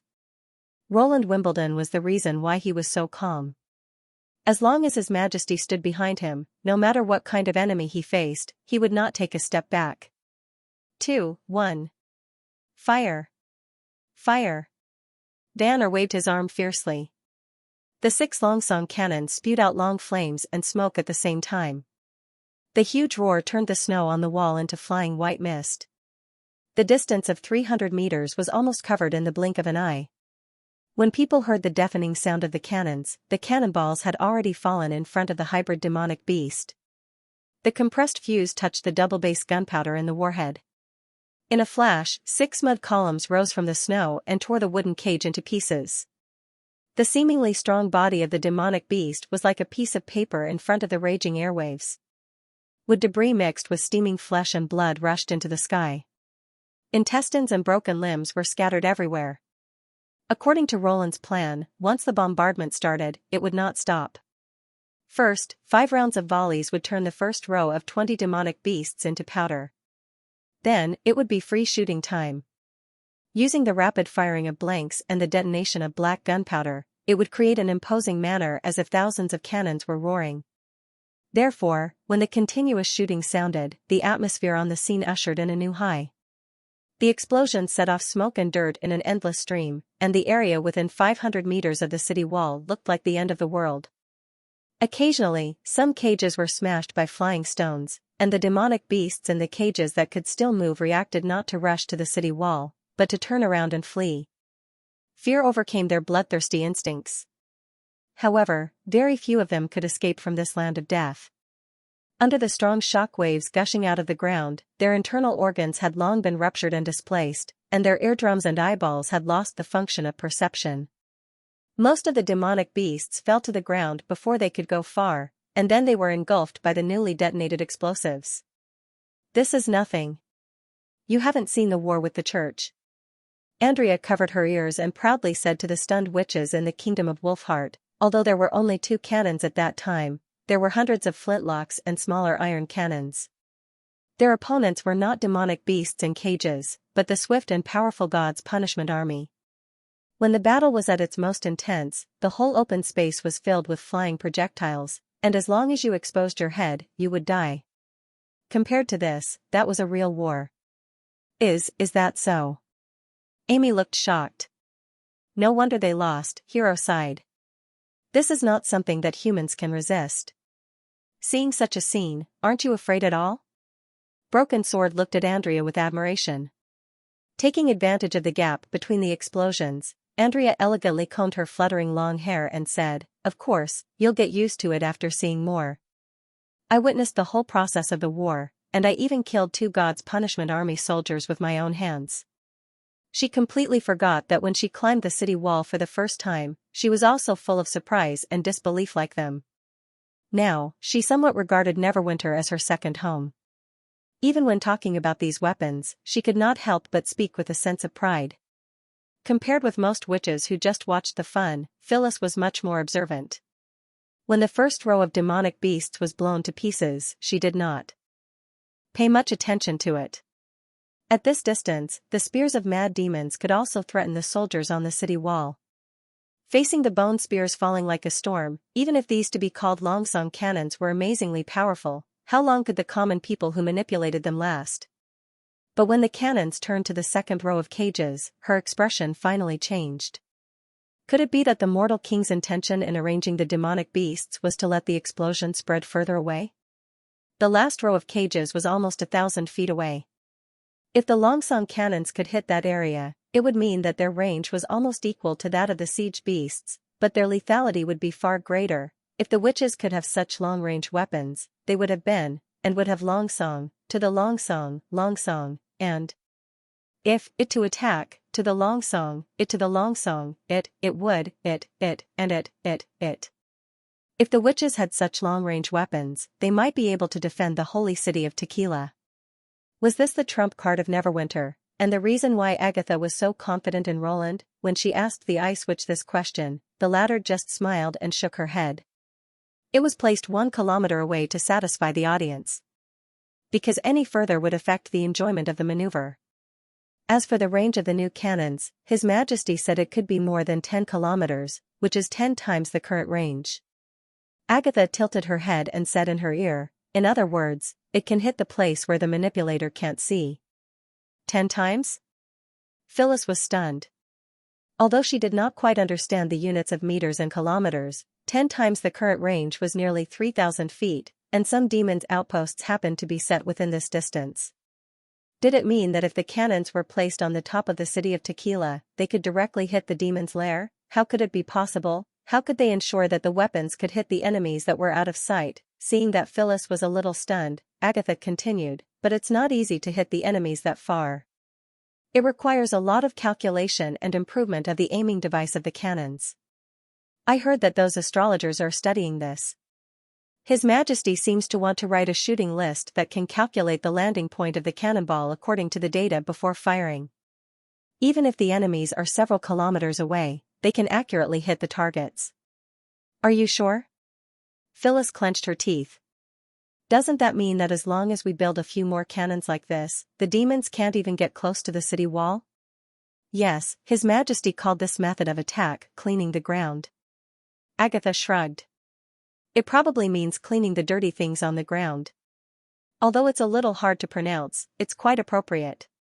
Well, do you know how to make cannons?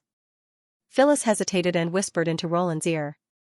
Roland took a deep look at her and waited for a new round of explosions to pass before he said, I know what you want to say. Some of the materials for the cannonball were indeed provided by me, but it's far more than 1 or 2 people can make them. Even witches can't do it? Far from enough. Do you know how many common people are working in the chemical plant in Neverwinter? Nearly 2,000, and the number is still increasing. Agatha sighed. But what they've done is just turn acid, grease, and gas into explosives. The production of cannons is a completely different system. There are more than 3,000 people in the mine and smelting factory, and more than 1,500 people in the processing factory. After the cannons are made, there must be corresponding maintenance and use personnel. Even in the age of Tequila, how many common people did the Union have? Phyllis fell silent. When Arietta and Starfall City fell one after another, the human territory retreated to a corner of the plain, and the surviving population also plummeted. When Tequila was the only one left, the number of common people controlled by the Union was only about 30 to 40,000. However, they were responsible for supporting the combat witches, logistics, and maintaining the operation of the city, so they could not spare so many people to make Longsong cannons. If Agatha did not lie to her, even the Tequila at that time could not do this, let alone the witches who were hiding in the underground labyrinth. At this moment, the sound of cannons suddenly stopped. The first 2 rows of demonic beasts had completely merged with the snow and turned into a pool of blurred flesh and blood. It was terribly quiet around the city wall. No one spoke at the scene. They all stared at the farthest row of cages, as if they were waiting for something. Phyllis looked at Agatha in confusion, and the latter smiled at her. The key is here. There was no sun in the months of demons, which had never changed for thousands of years. The sky was always a gloomy gray curtain, and when people looked up, they could always see snowflakes drifting with the wind. The only difference was the size. In today's weather, 1 or 2 snowflakes would occasionally fall, and it would be regarded as the end of the snow, but most of the time, the white spots would occupy the entire sky and fall densely on the white ground. Therefore, this white light was particularly dazzling, and the glow that broke through the ground instantly illuminated the surrounding snow, as if the gray world was a little brighter. Phyllis could not help holding her breath. Her sight seemed to be fixed at this moment, and everything seemed fast and slow. The light soon dimmed and turned into an orange-red fireball. With this change, the ground hundreds of feet away was arched up. This was definitely not an illusion. She clearly saw that the flat snowfield bulged up, forming a gentle arc, as if the snow was not pressing down on mud and rocks, but flowing water that could change its shape at will. At the top of the arc was the red fireball, which was still rising, as if it wanted to break free from the shackles of the earth. Then it did. The next scene almost happened in the blink of an eye. Smoke and flames erupted from the ground, tearing the curved ground into pieces. The fireball soared into the sky, and the billowing black smoke rushed up dozens of feet, unfolding in front of her vision into a high wall that blocked the sky and the sun. Both the cage and the demonic beast turned into flying ashes in front of it. Until then, the earth-shaking roar reached her ears, and at the same time, it brought a heart-palpitating tremor. In an instant, the earth shook and the mountains shook. Phyllis subconsciously grabbed Agatha, opened her mouth, and wanted to say something, but was blocked by the oncoming airflow. The spectators on the city wall were also blown off their feet.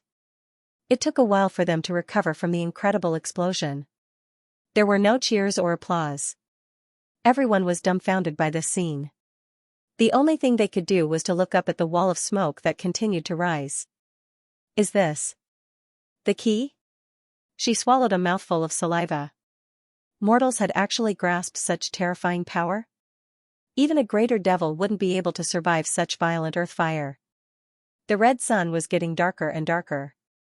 Only a few scarlet flames could be seen in the black smoke. However, the rolling smoke had already leaped into the air, as if it was connected to the clouds. The soil and pieces of demonic beast meat that had been sent into the sky by the explosion fell down, creating a bloody rain of mud in the surrounding snow.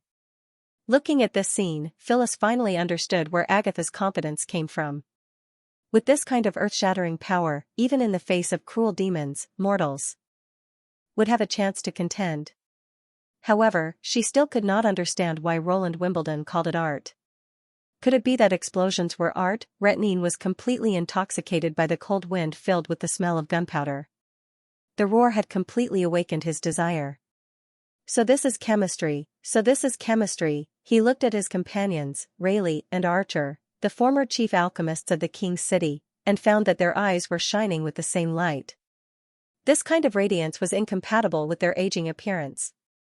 He vaguely remembered that he had only revealed this kind of radiance when he entered the alchemy workshop at the age of 10 and was officially accepted as a disciple. Retnine felt that he had finally found the direction that he had been pursuing all his life. That was to attract everyone's attention like the sun. Only chemistry could achieve this. Unfortunately, he was now nearly 50 years old. If he had seen this scene 20 years earlier, he would have understood the power of chemistry earlier.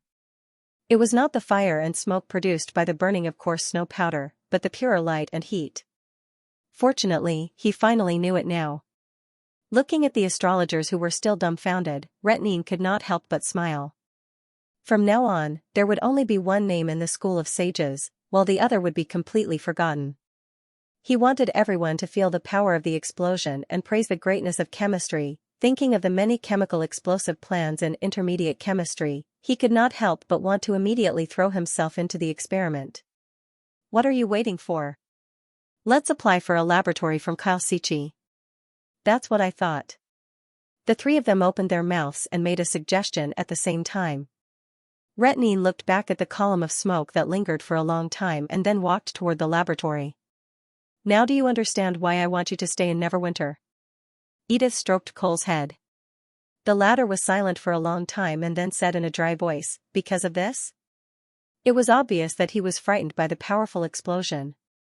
His face was still a little pale, and he tightly grasped his sister's arm with one hand. Because no one can resist Roland Wimbledon, Edith said slowly. The feudal nobles are insignificant in the face of such power. As long as he wants the kingdom to become, the kingdom will become that way. He said that he doesn't need the nobles. From that moment on, the nobles should give up their positions. Unfortunately, most people still don't realize this. Although she said it was a pity, there was not a trace of regret on the Pearl of the Northern region's face. She even seemed to be gloating. Colcomte pursed his lips and said, "We are also nobles. But we're no longer feudal nobles." Edith led him to the battlement. At this moment, people were gradually leaving the city wall, and the surrounding area was much more spacious. Cole could clearly see the charred ground in the distance, which looked like it had been plowed. The reason why nobles are respected is because of their wealth and power, not the land under their feet. So the nobles won't really disappear. Just like this plain, no matter whether it's broken or neat, covered with snow or green grass, the essence won't change. Neverwinter is the starting point of a new era. If you want to be a nobleman in the new era, you must integrate into the new rules set by His Majesty. Cole felt that he seemed to understand, but at the same time, it seemed that he did not. Nevertheless, under the influence of his sister over the years, he still nodded and said, "I'll stay here and not go back to the northern region anymore." That's right. And don't you think it's far more interesting to explore new rules and new power than to run an unchanging land? Cole raised his head and looked at his sister's pretty side profile. Under the blowing of the north wind, her long hair fluttered in the wind like the softest silk. Her long and narrow eyelashes curled upwards, matched with the beautiful curve of her nose and lips. There was a kind of indescribable beauty. The only thing that puzzled him was the blush on Edith's face, which was unique to women when they were excited. Could it be that big sister would be interested in a pillar of smoke? After the maneuver, Phyllis, accompanied by Agatha, went to the Lord's castle again. Walking into the office, Roland Wimbledon's expression was the same as last time. He did not show any complacency, as if it was just a trivial matter. However, this time, she felt that the common person sitting behind the mahogany desk was much more important, and she unconsciously addressed him with an honorific. "Your Majesty, before contacting the Tequila Witches, I'd like to ask you a few questions." "Go ahead." Roland nodded. "Can the defensive weapon you demonstrated be mass-produced?" If the plan to find the Chosen One did not go well, the war with the demons would undoubtedly last for many years. If this weapon really needed nearly 10,000 common people to produce and the production rate could not increase, Neverwinter would still be faced with a bitter battle. By then, she could also fight for more status for the tequila survivors. After all, the God's Punishment Army controlled by the witches was definitely a force to be reckoned with. When the Longsong cannons could not kill the siege beasts coming from all directions, they would have to rely on the witches to fight their way out. The king smiled. "First of all, I have to point out that the Longsong cannons are not purely defensive weapons. Although it looks very heavy and difficult to be carried by manpower or livestock, it's not a problem for some vehicles. In fact, with a little improvement, it can be completely turned into a weapon that can be used both for offense and defense." "Carry vehicles?" Phyllis repeated. Before she came to the castle, she had heard from Agatha that when she talked to His Majesty, she often used some awkward words, most of which were very straightforward. If she did not understand, she could directly ask and His Majesty would usually be happy to answer. As expected, Roland rubbed his hands and said, "As long as it can carry it, for example, the simplest three-masted sailboat can be regarded as a vehicle. But this kind of big boat can only sail in the swirling sea. I'm just giving an example. Neverwinter, which will have vehicles that can travel freely on land in the future, has already started to develop such a thing, although carrying the Longsong cannons is probably just a sideline. A war machine that can travel freely on the road and carry such a heavy load?" However, from what the king had said, it did not seem like it was specially prepared for cannons. Just when she wanted to ask a few more questions, Roland had already continued, "As for the problem of production, when the new generation of processing tools is popularized, I believe it will cover the entire border wall within a year or two." This answer made Phyllis inwardly gasp. Covering the city wall in a year or two? Even if it were catapults and ballistae, it was impossible to build so many of them in such a short period of time, right? If that was the case, the surviving witches of Tequila would not be of much use. This was a mixed answer. Perhaps their status would be lower than the other witch organizations, but it was always better to have fewer casualties. However, based on her previous experience, she decided not to raise any doubts and changed the topic. I understand, Your Majesty. The second question is, I noticed in the artillery drill that the last explosion did not seem to be caused by the Longsong cannons. Is it the most lethal means that you have mastered so far? When she asked this question, Phyllis noticed a strange smile on Roland's face. According to the technology that I have mastered, it can only be regarded as the lowest grade. The lowest grade? She said in surprise, can you make an explosion more violent than it? Explosions are endless. Roland shook his head. The second grade is the level of weapons that Neverwinter actually has at present, and the third grade is above it. At that level, it is not impossible to raise a city to the ground in one go. Phyllis was completely stunned. She instinctively wanted to think that this statement was nonsense. Raise a city in one go? That was not a power that could be possessed by mortals or witches. Only God could do that. However, when she saw the strange gleam in Roland's eyes, she found that she could not easily deny this statement. In the end, she could only lower her voice and ask, what kind of weapon is it? Roland did not answer directly. Instead, he took a sip of tea and slowly said, what do you think the scene of the last round of explosion looked like? Does this have anything to do with my doubts? She closed her eyes and thought for a moment before saying, a new sun. If the smoke and dust were seen as clouds, the rising orange fireball was undoubtedly the morning sun at dawn. That's right. It's just a red morning light. The third grade weapon is the real sun. Roland raised the corner of his mouth as if he was talking about a god-made item. You can't look at it directly because it will burn your eyes. If you get too close to it, just the radiance will set you on fire. The temperature of its core can turn stones into gas, and the airwaves produced are strong enough to collapse a house. This description made Phyllis shudder. She could no longer tell whether the man was exaggerating or telling the truth. Then how can we make it? We have to complete 2 epic-level tasks. One is called resplendent radiation, and the other is called the distance of the sun, and, Your Majesty. Agatha interrupted him with a frown. Please don't talk in your sleep at this time. Nightingale's voice also came into Phyllis's ears. Epic-level task? Resplendent radiation? She found that she did not understand a word. She looked at Agatha, who spread out her hands helplessly. Ahem, anyway, it's very complicated, so I need more witches to advance the research and accelerate the technological development of Neverwinter. Roland coughed twice. Of course, the things you found in the ruins may be helpful, so I hope to have a deeper discussion as soon as possible. Phyllis looked at the king with mixed feelings and then took off the ring in her hand. As promised, I'll contact Pasha and other survivors for you. When I crush this 5-colored stone, they will be able to sense my location. However, I'm afraid it will take 1 or 2 days for them to talk to me directly. Because I don't know when Pasha will be able to prepare the magic core. Can we talk anywhere? Yes, but if conditions permit, it's better to talk in a spacious place. Well. Then crush the magic stone in the reception hall, so it'll be more formal, Roland said to Agatha. Take her there. Yes, Your Majesty. After leaving the office, Phyllis took a deep breath.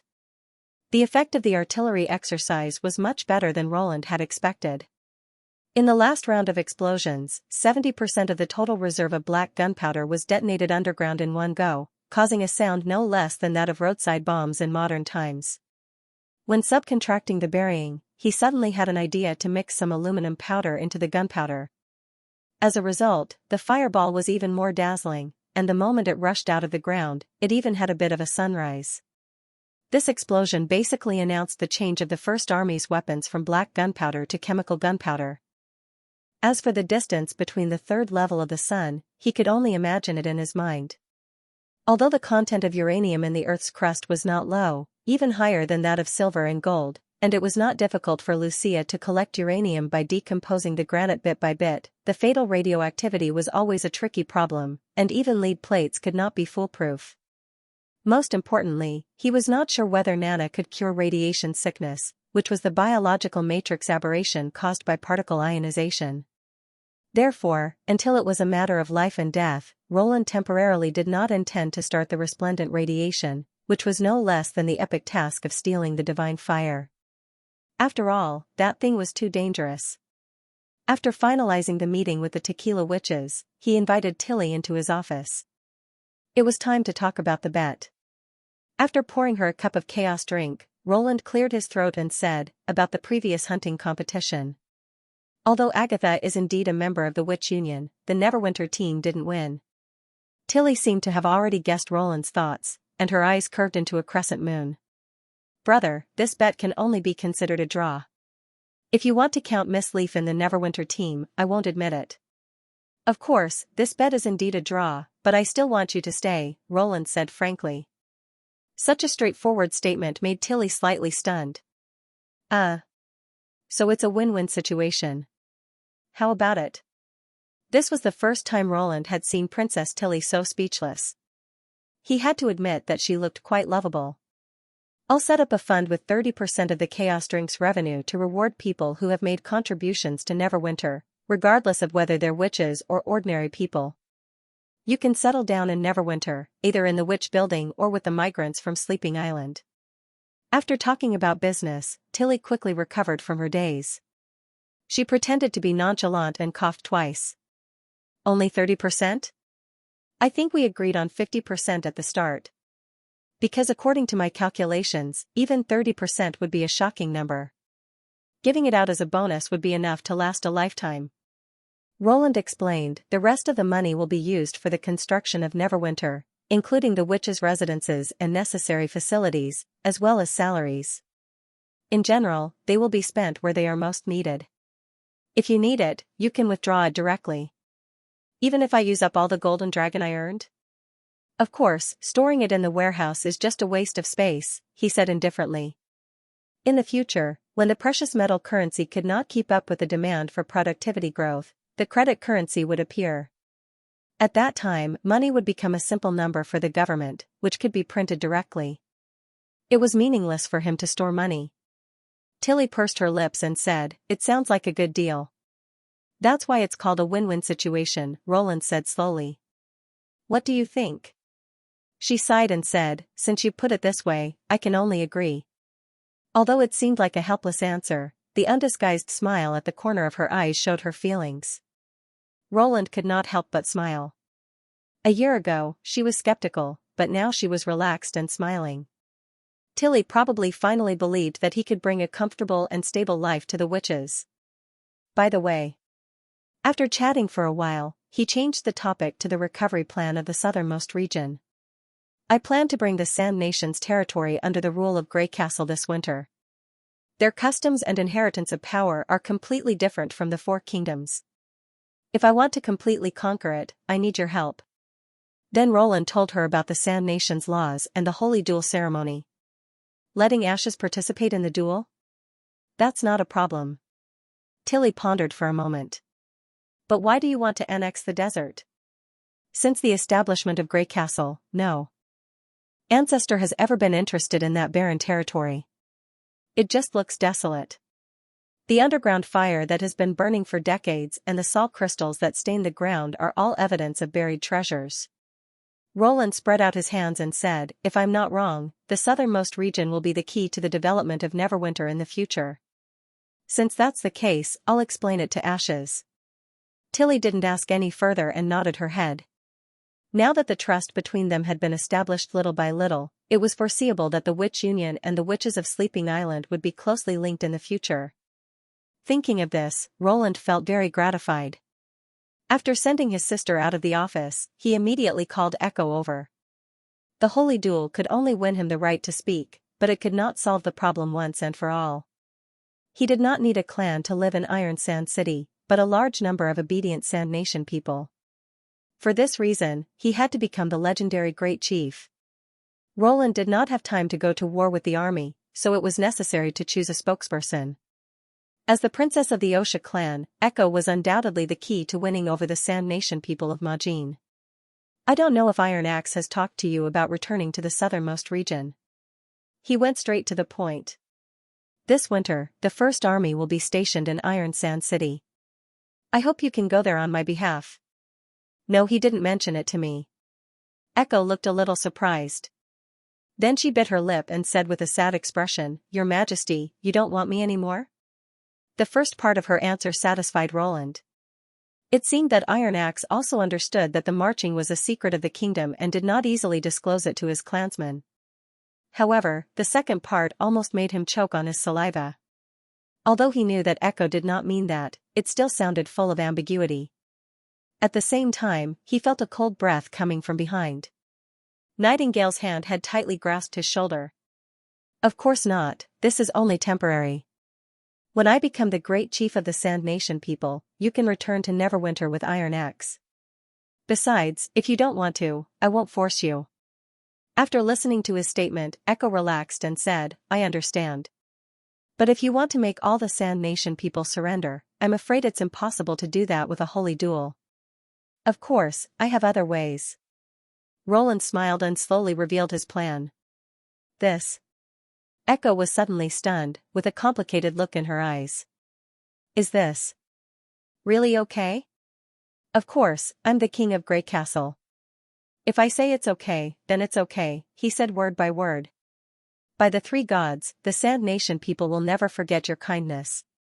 She no longer hesitated. She knelt on one knee and solemnly bowed to him. "Echo is willing to complete this mission for you." "Very good." Roland stood up and helped the Majin woman who had gone through a lot.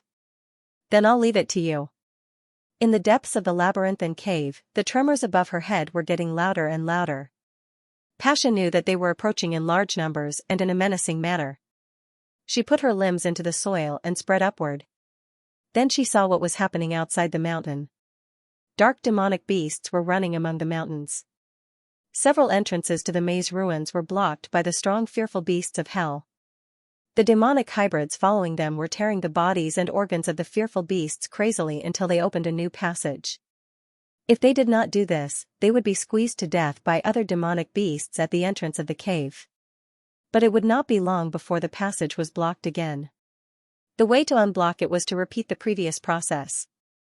As a result, before the demonic beasts entered the core area of the ruins, the scene at the entrance was already like a purgatory of flesh and blood. The underground was also not peaceful. The wilderness beasts were passing through. Their mouths full of sharp teeth were the most effective digging tools. Their greasy and moist skin made it easy for them to wriggle underground. Their long bodies carried a large number of symbiotic hybrids. Once these monsters broke through the defense line, they would often cause heavy casualties to the defenders.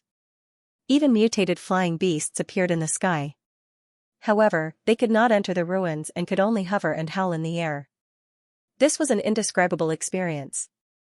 She clearly did not personally witness all of this, but regardless of whether it was the hissing above the mountains, the trembling of the ground, or the sound of the earth rubbing against each other, they were all accurately transmitted into her brain through the thousands of tentacles, forming countless vivid and lifelike images. This was the largest demonic beast attack since the beginning of winter. Pasha withdrew her limbs and sank deeper into the ground. From time to time, some fine soil fell from the top of the cave and hit the braziers on both sides of the passage. She could see every stone in the ground without the fire, but her companions who had been transformed into God's punishment army needed it. However, at this moment, everyone had moved to the hall of the maze, so she put out the fire in the brazier. "What's the situation up there?" As soon as they entered the hall, Alethia's voice rang in their minds. "The wilderness beasts nearest to us have almost broken through to the 3rd level." Pasha's answer was projected into everyone's consciousness. "What's the situation down there?" "Nothing unusual," Alethea replied. "But I saw a few charred bodies." Since Pasha had gotten a new body, her understanding of combat had changed greatly. The flat world suddenly became three-dimensional. Since the enemy could move freely underground, the survivors must always pay attention to the situation under their feet. As long as they were not standing at the end of the abyss, they should not ignore the hidden threats. Fortunately, there was a flowing river of magma below the ruins, which sealed most of the bottom of the labyrinth, saving them a lot of trouble. At present, there were no demonic beasts that were not afraid of fire. "How long until the instrument of divine retribution is ready?" Pasha looked at Celine. "I don't know. Half an hour? Maybe 2 hours?" Eleanor's anxious voice came from the magic core. I've tried my best, but the damage in Area 43 has just been repaired. Lady Eleanor needs time to calculate. Don't worry, they won't be able to come so quickly, she comforted him. The large demonic hybrids will be stuck outside the cave. Leave the smaller demonic beasts to us. You're right, just treat it as a daily practice, Elena said. With us here, the demonic beasts won't be able to break into the hall. Actually, I don't think we should retrieve the relics so quickly. Isn't it better to let Starfall City waste some time first? Someone said. Then they have to guard Hermes. Without the gods' punishment army, those mortals are useless. Aletheia retorted. The city wall can effectively block the demonic beasts, and the kerosene and catapults can still deal a heavy blow to those beasts. We just have to hide in the pivotal secret temple and wait for them to break into the city to retrieve the relics. There are hidden traps under the cathedral. What if they trigger the collapse trap? It's a small matter if we are buried alive, but if the relics fall into the hands of the demons, we're finished. No matter what, we can't afford to take this risk. Stop arguing, Pasha interrupted. Since we've retrieved the relics, there's no other way. Have you forgotten what Lady Natalia said? Arguments should only be made before making a choice. No matter what decision we make, we shouldn't regret it.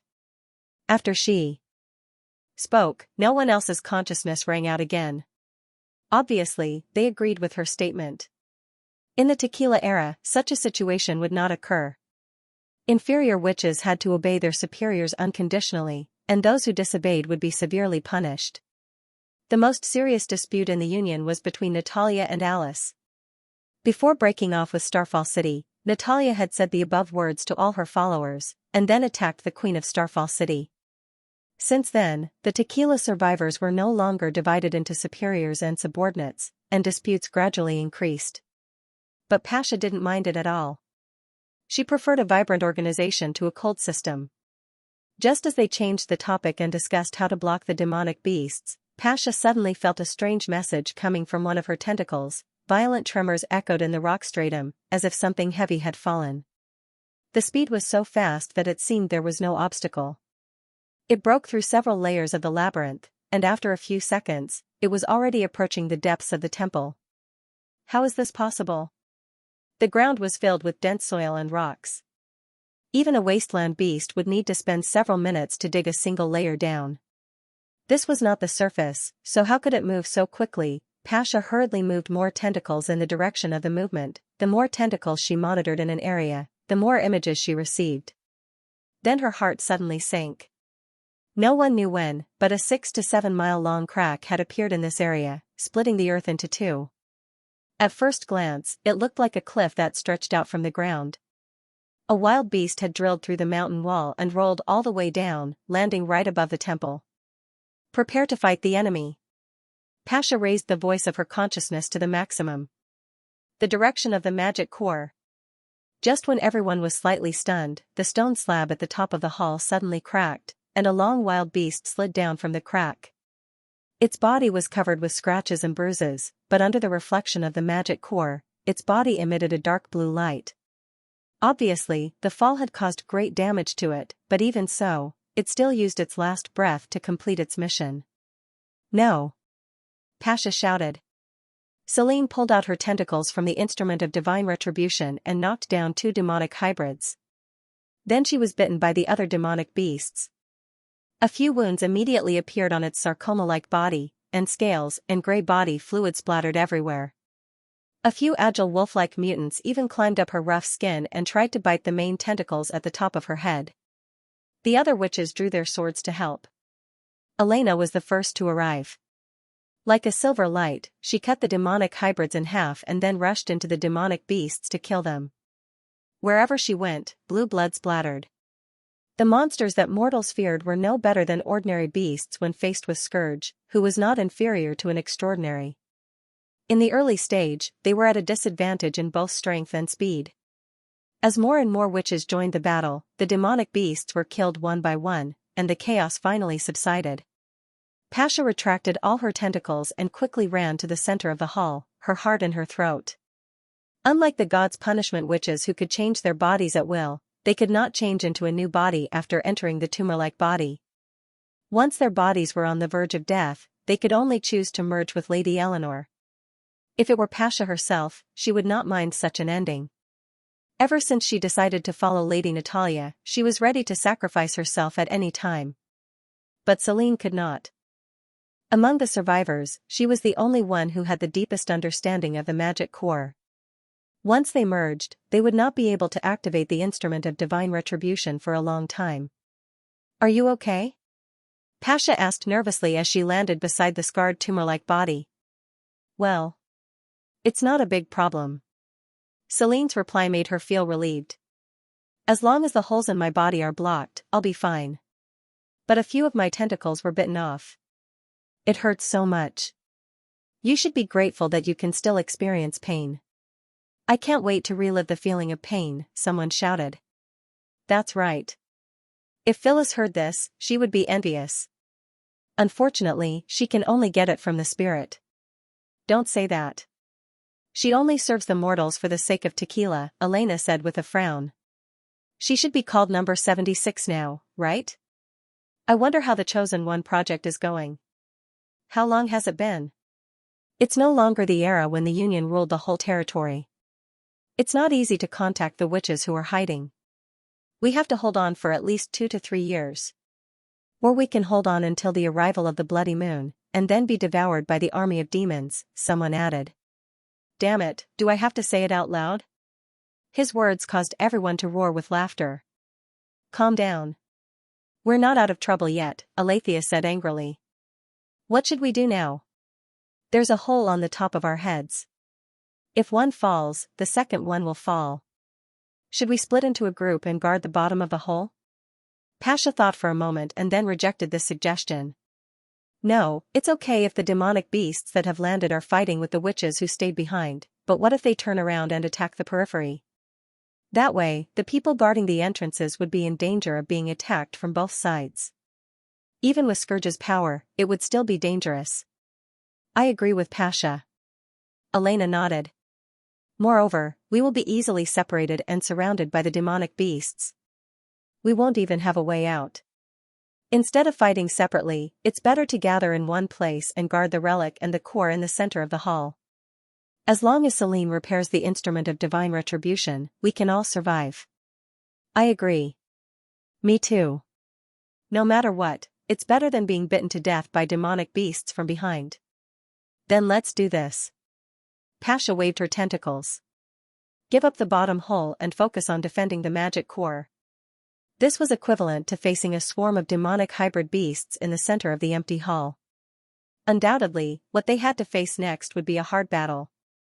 The only fortunate thing was that the fearful beasts of hell, which were too large and strong, and the unpredictable flying species could not go deep into the maze. Otherwise, the situation would be 100 times worse. However, she was a little worried. The number of demonic beasts was too astonishing, and the gods' punishment witches did not have unlimited physical strength. If the instrument of divine retribution could not be repaired for a long time, could they really block so many monsters? If she had known this earlier, she would not have let Celine continue to test the core during the months of demons, at least not this most important core.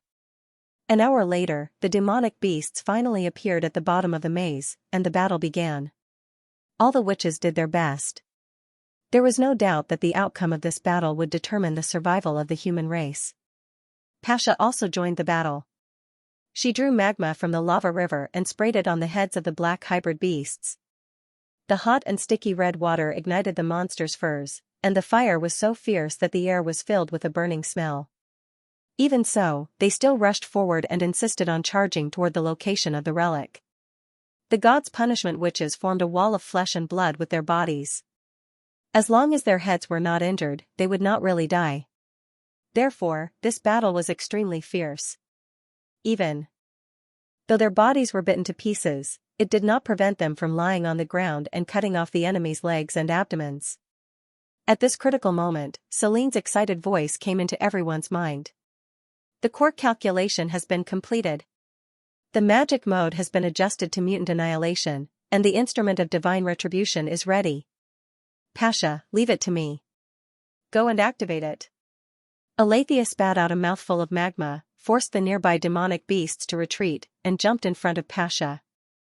Among all the survivors, her key was second only to Lady Eleanor's, and it was also the thickest one among those who could activate the instrument. Pasha nailed the main tentacle to the stone slab above her head, and with a leap, she came close to the instrument of divine retribution. Based on her previous experience, she stretched out all her tentacles and tightly hugged the spindle-shaped core suspended in midair. In an instant, the magic power in her body swarmed out, and the dark cold light emitted from the skeleton of the instrument became brighter and brighter. She could feel her magic power condensing into a strange translucent polyhedron in the center of the spindle-shaped body. It was extremely complex, with countless edges and layers, almost indescribable in words. This is the mutant annihilation core, Pasha realized, just like the magic symbol of the senior witches, but with much more power. When the blue cold light turned into a dazzling pure white, the skeleton of the spindle-shaped body suddenly opened, and the center of the hall suddenly became as bright as day. Now! Celine shouted. When the light wave passed through her body, Pasha felt a strange pulling force. The remaining magic power in her body was restless, as if it wanted to follow the light wave. The illusion of being forcibly separated only lasted for a few seconds. Soon, everything returned to normal. Along with the magic power, the whole hall also quieted down. Through the short tentacles on her back, she could see that in the area where the light wave swept through, the hybrid demonic beasts were frozen and then fell to the ground without a sound. This was the most efficient way of killing. Whether it was mud, rocks, or brick walls, nothing could stop the advance of divine wrath. Even without monitoring the ground, she could imagine the scene on the upper level of the labyrinth. The densely packed demonic hybrids would die like insects, and the magic that kept them alive would dissipate. Without the support of magic, their mutated bodies would instantly lose the ability to move. Of course, some ordinary demonic beasts with less mutation and almost no magic power could survive, but these mindless beasts could no longer threaten the safety of the relic. This time, Celine finally made it. Pasha pulled out the tentacles, panting, and looked at Alethea. Go and see the situation on the surface. Then she moved to Elena's side. What's the situation? Elena was covered with blue and black blood. Half of her arm was gone, and her hair was soaked in sweat, as if she had just been fished out of a river. Fortunately, all of them are here. Pasha let out a sigh of relief. Looking around, she saw that the witches who could still move were still holding up their shields, while the exhausted witches were lying on the ground, trying to regain their strength as soon as possible. Even though they had just gone through a great battle, their expressions did not reveal the slightest trace of exhaustion or despair. Instead, they grinned and waved at her in a relaxed manner.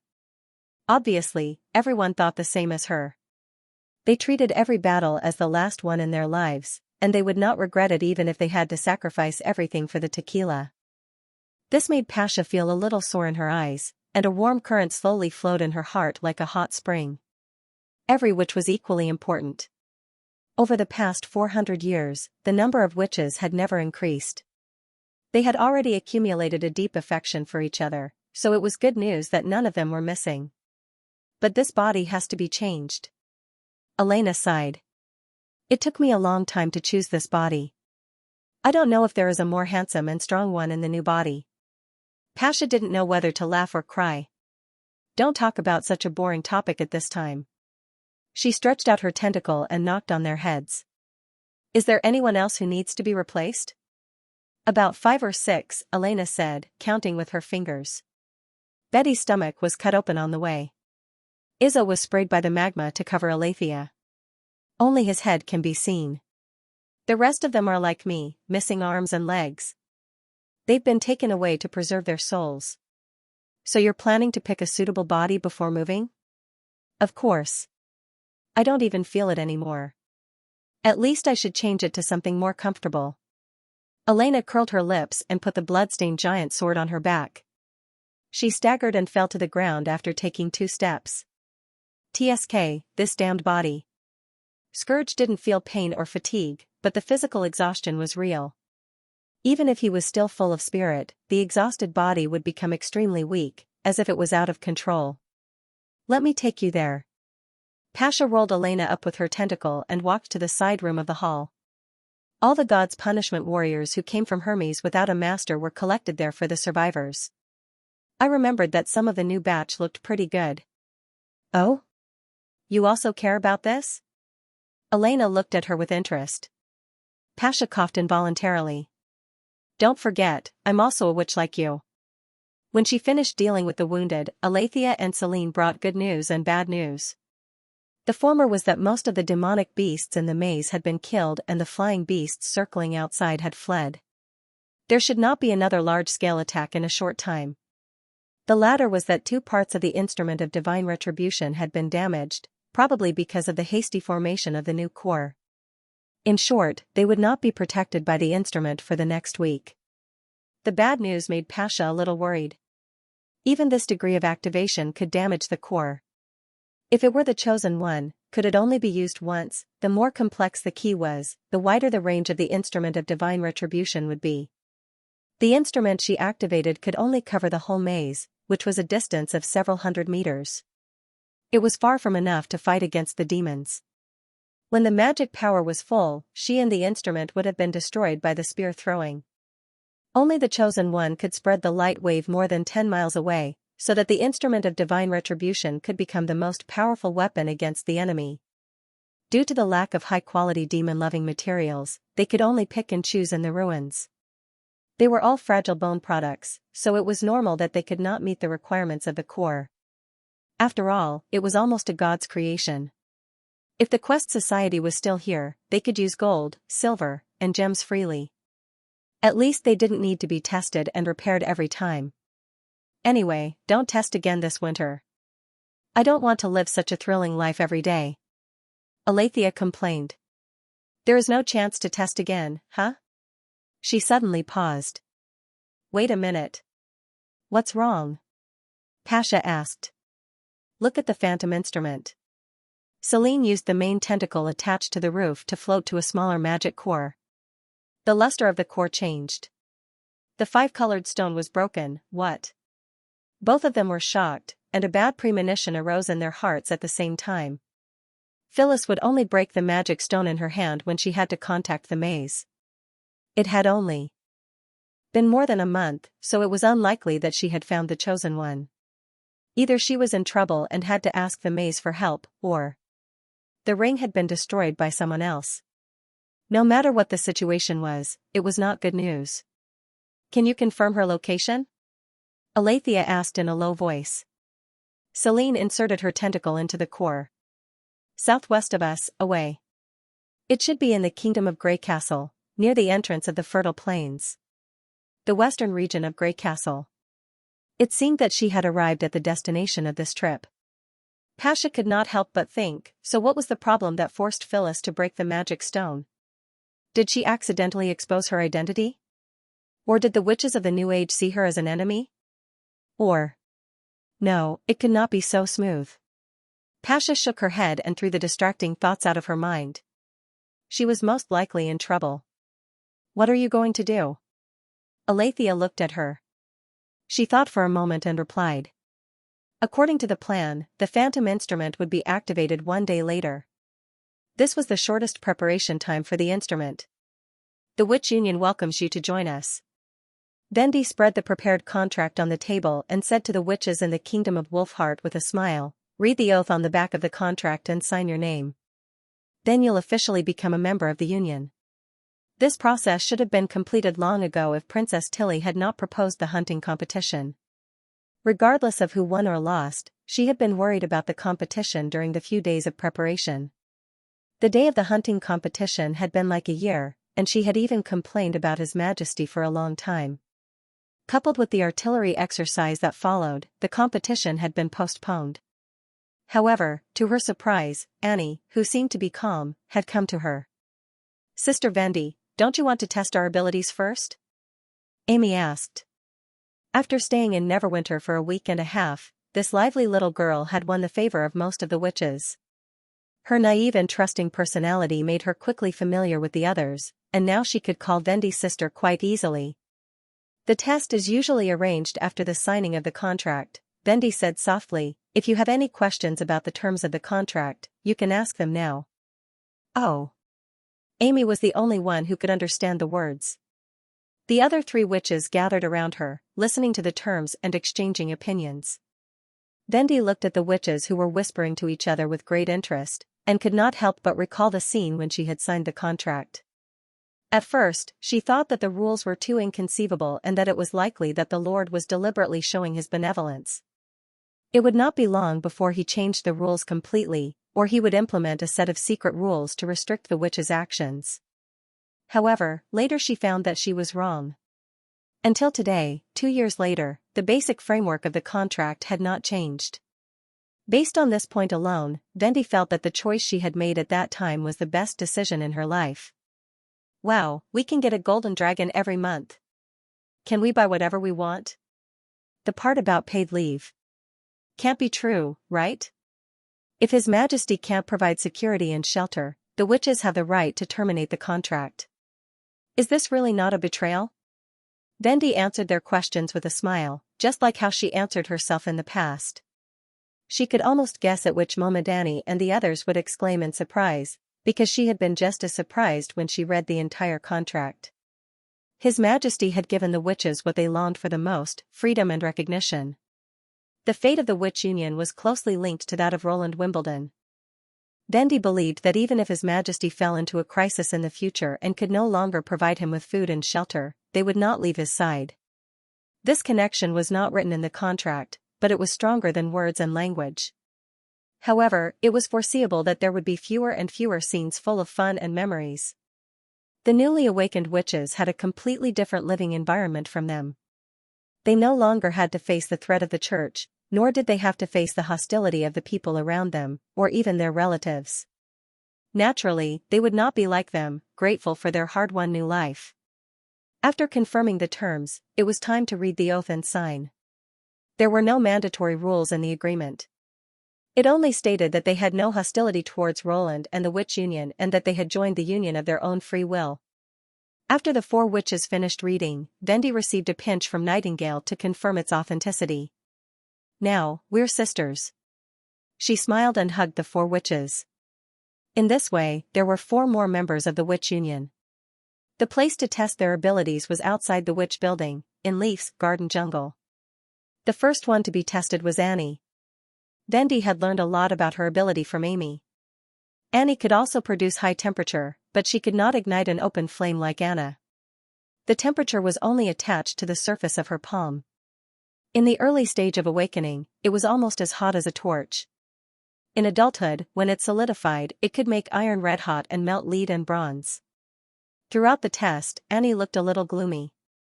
It was obvious that she did not have much confidence in her ability. Thinking of Annie's experience of being rejected by the Bloodfang Association, Vendi could understand what she was thinking. In the Witch Cooperation Association, she had seen many witches like Annie, such as Mystery Moon and Echo. No matter how useless they seemed, they could always be reborn in Neverwinter. Great ability, Vendi encouraged.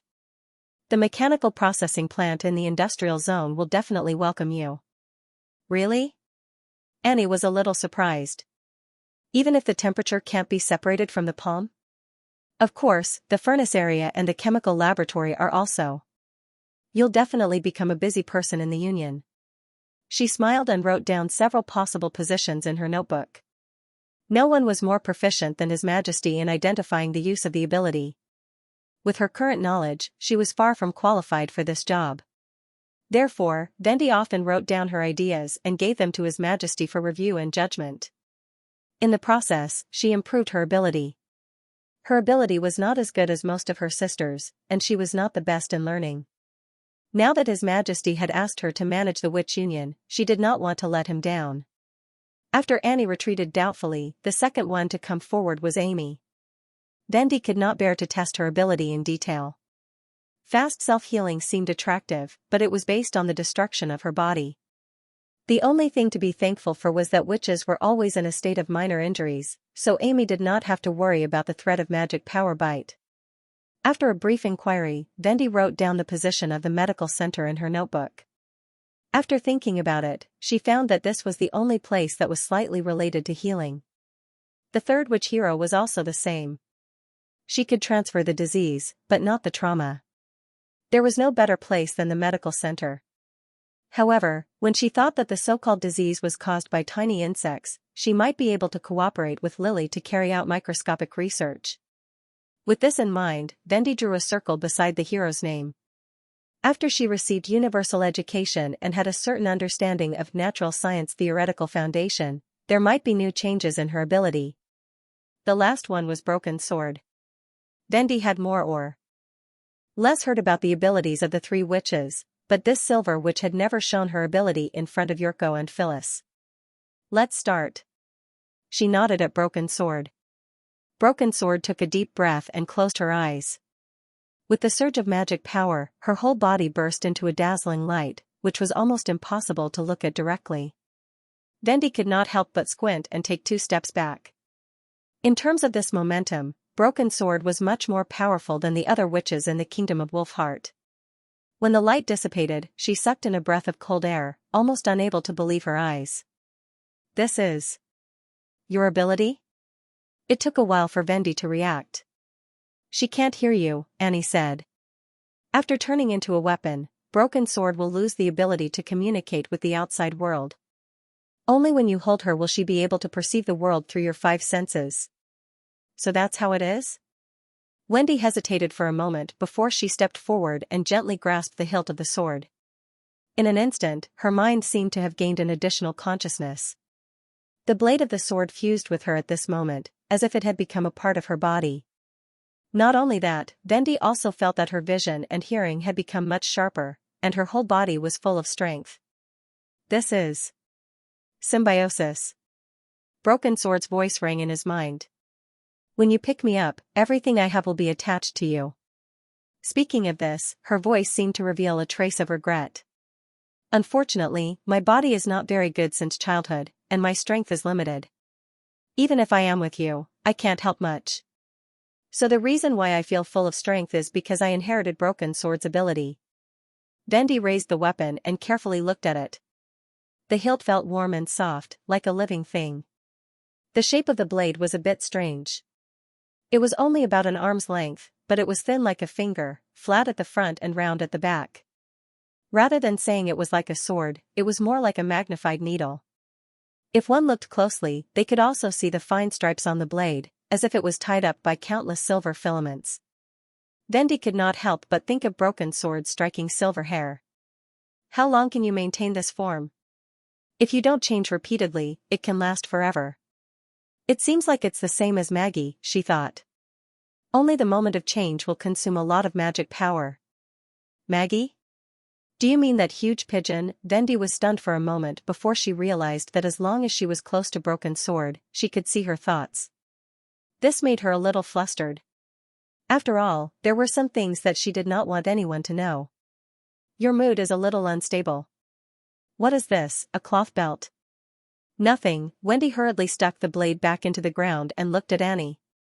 Ahem, can anyone become one with the Broken Sword? In theory, as long as she is willing to accept it, ordinary people can also get her power. Annie nodded. But in that state, she is just an extraordinarily hard weapon. Only in the hands of witches can she exert her true strength. In the hands of witches? Yes. Annie seemed to have noticed something and said calmly, in addition, telepathy doesn't mean spying on your mind. As long as you don't focus on your current thoughts, Broken Sword won't be able to detect your mood. I see. Vendi calmed down and grasped the hilt again. Did I say something wrong just now? I'm sorry. I won't casually ask such a question again. Broken Sword's eager voice immediately appeared in her mind. No, nothing. She suddenly thought of a question. If I suddenly put you down, what would you see?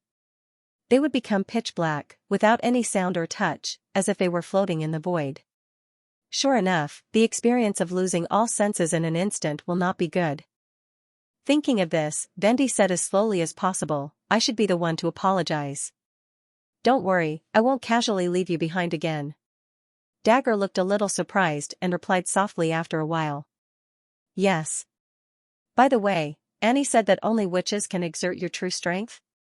That's right. If I fight in the form of a weapon, I will also get hurt if I bump too much.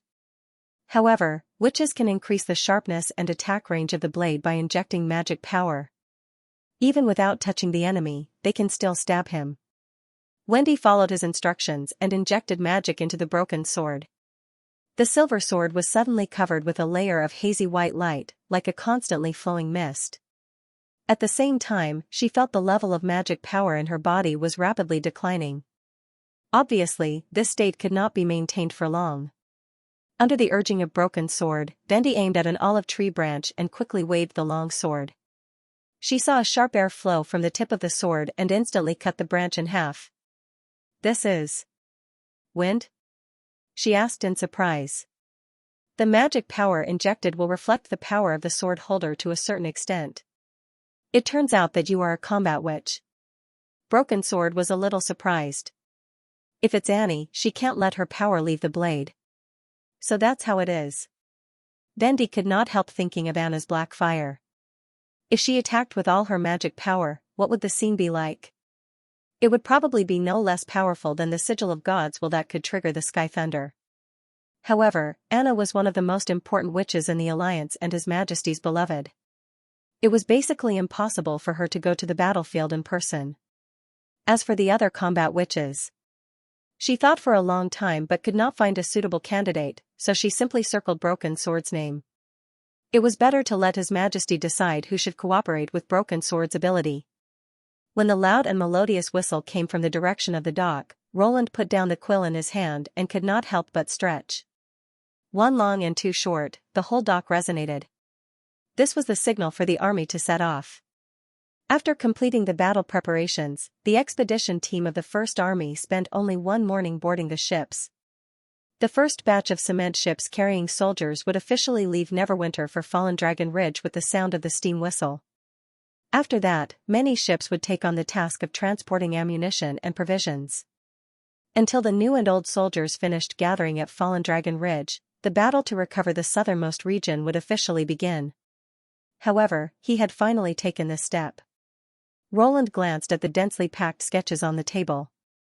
They were the design drawings of the internal combustion engine. As the second-generation prime power machine that completely replaced the steam engine, it was self-evident that the internal combustion engine was of great importance to the industry and even changed the course of world history to a certain extent.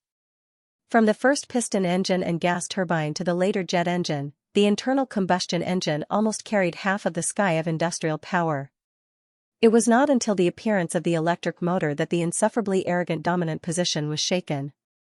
There was no doubt that as one of the most important machinery in history, the internal combustion engine would blossom in a new era in Neverwinter. The Blackwater in the southernmost region was an extremely important part of this plan. If he could extract fuel from it, the following development would naturally be a matter of course. If not, he could only consider using alcohol as fuel. Even if it was technically feasible, the scale would definitely be greatly limited. At this moment, Agatha suddenly knocked on the door and walked into the room. End of chapter 732. Don't forget to subscribe, like, and share the video to support the channel.